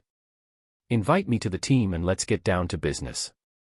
From Shifeng's brief explanation, Aqua Rose imagined the comical scene of a horde of players mobbing Shifeng. Involuntarily, Aqua Rose's lips hooked up into a bright smile. The dignified guild leader of Zero Wing had been fearless even against an army of thousands. Yet, now, he was actually afraid of his fans' enthusiasm. After Aqua Rose invited Shifeng to the team, she passed the team leader position to Shifeng. After becoming the leader of the team, Shifeng immediately examined everyone's level, and he could not help but feel proud at what he saw. A majority of the team was level 19, while a small portion had already reached level 20. This was unimaginable in any other guild. As the various large guilds competed over the first clear of the 3 great dungeons, naturally, they would not hurry to level up. In truth, the guild's actions were similar to putting the cart before the horse. Although obtaining the first clear of the 3 great dungeons was important, God's Domain worked differently from other MMOs. If players paid too much attention to their gains and losses during the early stages of the game, they could easily miss other opportunities. Take the promotion to become a Tier 1 class for example. Level 20 dungeons specifically catered to Tier 1 classes. The only reason Fire Dance and the others had managed to clear level 20 dungeons was mainly due to the excellent equipment they possessed.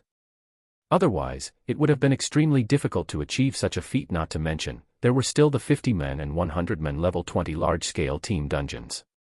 Hence, the earlier they completed their Tier 1 promotion, the better their chances were of obtaining the first clear of the 100-man team dungeon. The only benefit of obtaining the first clear of the level 10 3 great dungeons was fame among players. By obtaining the first clear of a level 20, 100-man team dungeon, however, not only could they increase their fame, but they could also encounter a great opportunity. "Let's head to the second floor," Shifeng said in the team chat. Normally, nobody visited the second floor of the Adventurers Association. This place did not receive individual guild players. Instead, this place was exclusive to guild teams. "Sister Aqua, why do you think the guild leader has led us here?" Snow Goose asked curiously. "I don't know." Aqua Rose shook her head. She, too, could not see through their guild leader, Shifeng. However, it was precisely because of this that she had chosen to join Zero Wing. She then continued, "However, this is where guilds come to take on large-scale quests. I wonder what kind of great quest the guild leader plans to accept." At this time, Shifeng sat in front of the VIP counter. With a smile, the beautiful receptionist behind the counter asked, "Lord Viscount, how may I be of service today?" "I wish to take on a guild crusade quest," Shifeng requested. "Okay. However, as the Zero Wing Guild is only a 3-star guild, there are only 4 locations available for a crusade. May I know which location Lord Viscount desires?" The receptionist listed the 4 locations. They were rather remote towns, barren wastelands. However, dark forces occupied each location. Without 2,000 to 3,000 level 30 Tier 1 players, one should not even consider capturing it. Of course, this was only in the case for attacking normally. If it were a crusade, however, the difficulty of capturing the town would significantly decrease. Even so, it was still extremely difficult. If one attempted to capture these towns with only 100 players around level 20, it would be suicide. Creek Town, then. Shifeng was very familiar with the crusade quests available in White River City. He chose Creek Town, which was occupied by the Blood Hand Association, without hesitation. Among the many dark forces in the White River City region, the Blood Hand Association was one of the weakest and smallest powers. It ranked at the very bottom. Taking on any of the other 3 locations, each of which was controlled by lower middle-class dark forces, would be nothing more than suicide for Shifeng and his team. They would have no chances of successfully capturing the town at all. Okay. A 1-star crusade quest will require a deposit of 30 gold coins. If the quest is not completed within 5 days, then the deposit will not be refunded. Snow Goose, who currently stood behind Shifeng, widened her delicate mouth in shock when she heard the requirement of a 30 gold deposit. Just what kind of quest was this? To think that they actually needed to pay a deposit before accepting the quest. Moreover, the deposit was even 30 gold coins. Big Sis Aqua, what kind of quest is that? It actually needs 30 gold coins. Even if I sold myself, I still wouldn't earn so much money. Snow Goose said, stunned. Snow Goose's words left everyone speechless. Shifeng, on the other hand, merely revealed a calm smile as he paid the 30 gold coins deposit gladly. He then said in the team chat, "This is a guild crusade quest. Unless one becomes a true noble of White River City, they can't even accept such a quest. Moreover, 30 gold coins is actually very cheap." Cheap? Everyone was truly speechless this time. At this stage of the game, 30 gold coins was practically the maximum a third-rate guild would possess.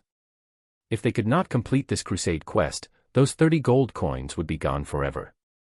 Chapter 319, Windbreaker. After Shifeng accepted the 1-star guild crusade quest, he led everyone to the Twilight Temple. The Twilight Temple was a main hub for healer classes.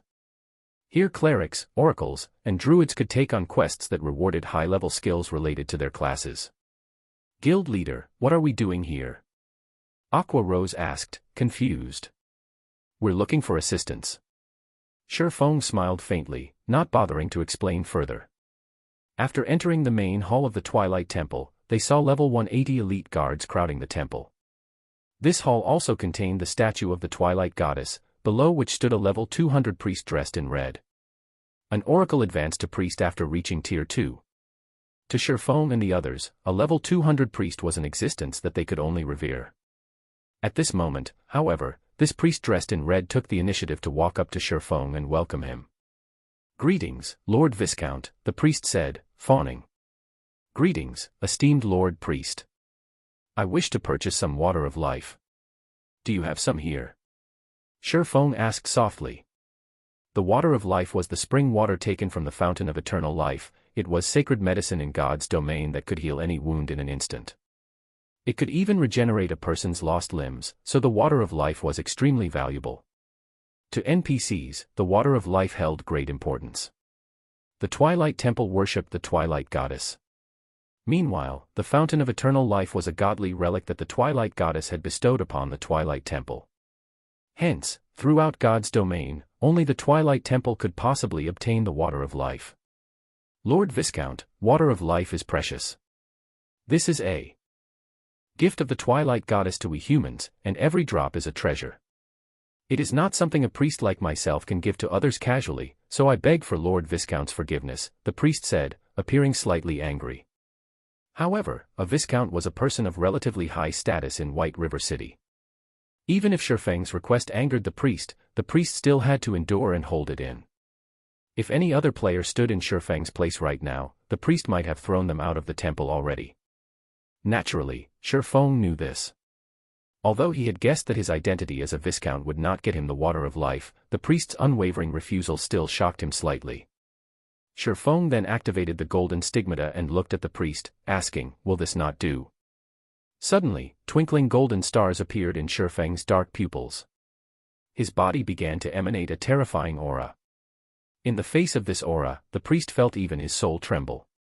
The priest was the manager of this Twilight Temple, so it was only natural that he would possess vast knowledge regarding God's domain. Stigmata were the war god's temple's symbol of supremacy, and they were categorized into 3 different colors: silver, gold, and purple. A person capable of controlling a golden stigmata was definitely a core character of the war god's temple. "Is it really not possible?" Shifeng asked again. In truth, he was not confident in obtaining the water of life. If players wished to purchase the water of life from the Twilight Temple, the prerequisite was sufficient status among humans. As to what degree of status, even Shifeng was unsure. However, characters like Weissman, the controller of a city, could definitely purchase some. Shifeng was not a city lord, so if he wished to purchase the water of life, he could only try his other identities. If it were not possible to obtain any, he would have to look for other assistants to help him with the crusade quest instead. After he gained sufficient status in the future, he would return and purchase water of life. After some struggling, the priest finally opened his mouth and said, "Lord Viscount, with your esteemed status, you can purchase 1 drop." "Okay, I'll take it," Shifeng replied, slightly excited. However, his excitement confused the members of Zero Wing behind him. Wasn't it just a single drop of water of life? Yet, it actually caused their usually calm and indifferent guild leader to grow excited. Could this water of life possibly be an epic item? "That will be 300 gold, Lord Viscount." The priest carefully took out a small crystal vial from his pocket. Within this vial, there was a single droplet of dark blue liquid. Aqua Rose immediately revealed a shocked expression when she heard the required price of 300 gold. The others were stunned as well. However, Shifeng was not surprised by this price. Instead, he handed over 300 gold to the priest without hesitation. His actions even seemed a little impatient. Aqua Rose was speechless when she heard the price for a drop of water of life. There was not a single guild in God's domain that could possibly afford such an amount. Hence, when she saw Shifeng hand over 300 gold to the priest, her disbelief was overwhelming. Although Aqua Rose had long since known that Shifeng was rich, she never thought his fortune was this vast. No wonder guild leader said that 30 gold was cheap before. Snow Goose finally understood Shifeng's words back at the Adventurers Association. Indeed, compared to 300 gold, the 30 gold deposit for the Guild Crusade quest was nothing. With 300 gold, one could fully arm a 100-man elite team with mysterious iron equipment. In the end, just how deeply hidden is this guy? Just how much do I not know about Zero Wing? Aqua Rose shifted her gaze to Shifeng, a complicated feeling possessing her heart. If Lone Tyrant of Dark Star knew about this, he would definitely regret making an enemy out of Zero Wing. Wars between guilds were mainly competitions in financial power. Meanwhile, by showing off its own financial power, Dark Star had simply shown off its slight skill in front of an expert. However, what Aqua Rose did not know was that Dark Star could have caused Shifeng some significant problems had they really annihilated Zero Wing's core team. After all, Blackie wielded an epic ranked staff. The others also possessed excellent dark gold items. If Dark Star had managed to obtain these items, the consequences would have been unimaginably dire. After Shifeng obtained the Water of Life, he hurried over to a simple and crude-looking house located in the slums of White River City. In this house lived a middle-aged man with only a single arm. Originally, this man had been a powerful Tier 2 sword master. However, during the Great Demon War, he had lost one of his arms, and subsequently, his strength deteriorated, reverting to an ordinary citizen. This man was Kite. Even before he had lost his arm, Kite had not been very famous in Star Moon Kingdom. After all, he was simply a Tier 2 swordsman, something common. The reason Shifeng had come for Kite was mainly that of his potential. 5 years after God's Domain had officially launched, Kite had another name. Windbreaker. Nobody would have thought that a one-armed man living in the slums of White River City would, after becoming the personal guard of a player, one day grow to become a Tier 5 titled Sword Saint. The more shocking matter was the fact that the owner of this Windbreaker was actually just an independent player with subpar techniques, and this player was simply a lifestyle player. However, due to the presence of this Tier 5 titled Sword Saint, this insignificant, independent player had actually become an existence that nobody dared to provoke casually. The same went for the first-rate guilds at that time. Many first-rate guilds and super guilds had also offered astronomical prices in order to recruit this independent player. Moreover, the prices they offered were much higher than what they would usually offer when recruiting a Tier 5 expert. The reason being, NPCs were different from players. NPCs of the same rank were much more powerful than players, not to mention a Tier 5 Sword Saint that received a title. Kite's strength far surpassed other ordinary Tier 5 Sword Saints. If ranked according to tiers, a title Sword Saint could be considered a Tier 5.5 class, and only Tier 6 God-ranked players could possibly suppress this Windbreaker. Esteemed Lord Viscount, how may I be of service to you? Kite asked in a tone that was neither servile nor overbearing when he saw Shifeng entering his house. Although he had become a cripple with low status, his bearing was completely different when compared to the priest back at the Twilight Temple. Chapter 320, Personal Guard. When Shifeng saw Kite's depressing state, Shifeng wondered just how much determination that independent player, Drunk Xiao, had when he decided to recruit Kite as his personal guard and invest in grooming swordsmen. However, reality had proven that Drunk Xiao certainly had impressive foresight. When choosing a personal guard, players relied on two things, foresight and luck. If a player made the wrong choice, they could only blame themselves for being dull and impatient. Before placing an NPC under their command, players had absolutely no access to said NPC's data. They would have no access even if they took in an NPC as a normal guard. In the case of Anna, Shifeng could only view her data because she was an assistant provided due to an epic quest. Anna belonged to Shifeng completely, so she fit under the category of a personal guard. After becoming a Viscount, players were given 2 slots for personal guards and 48 slots for normal guards. These slots were precious, as after signing the contract with an NPC, players were required to pay a considerable fee should they ever wish to dissolve the contract.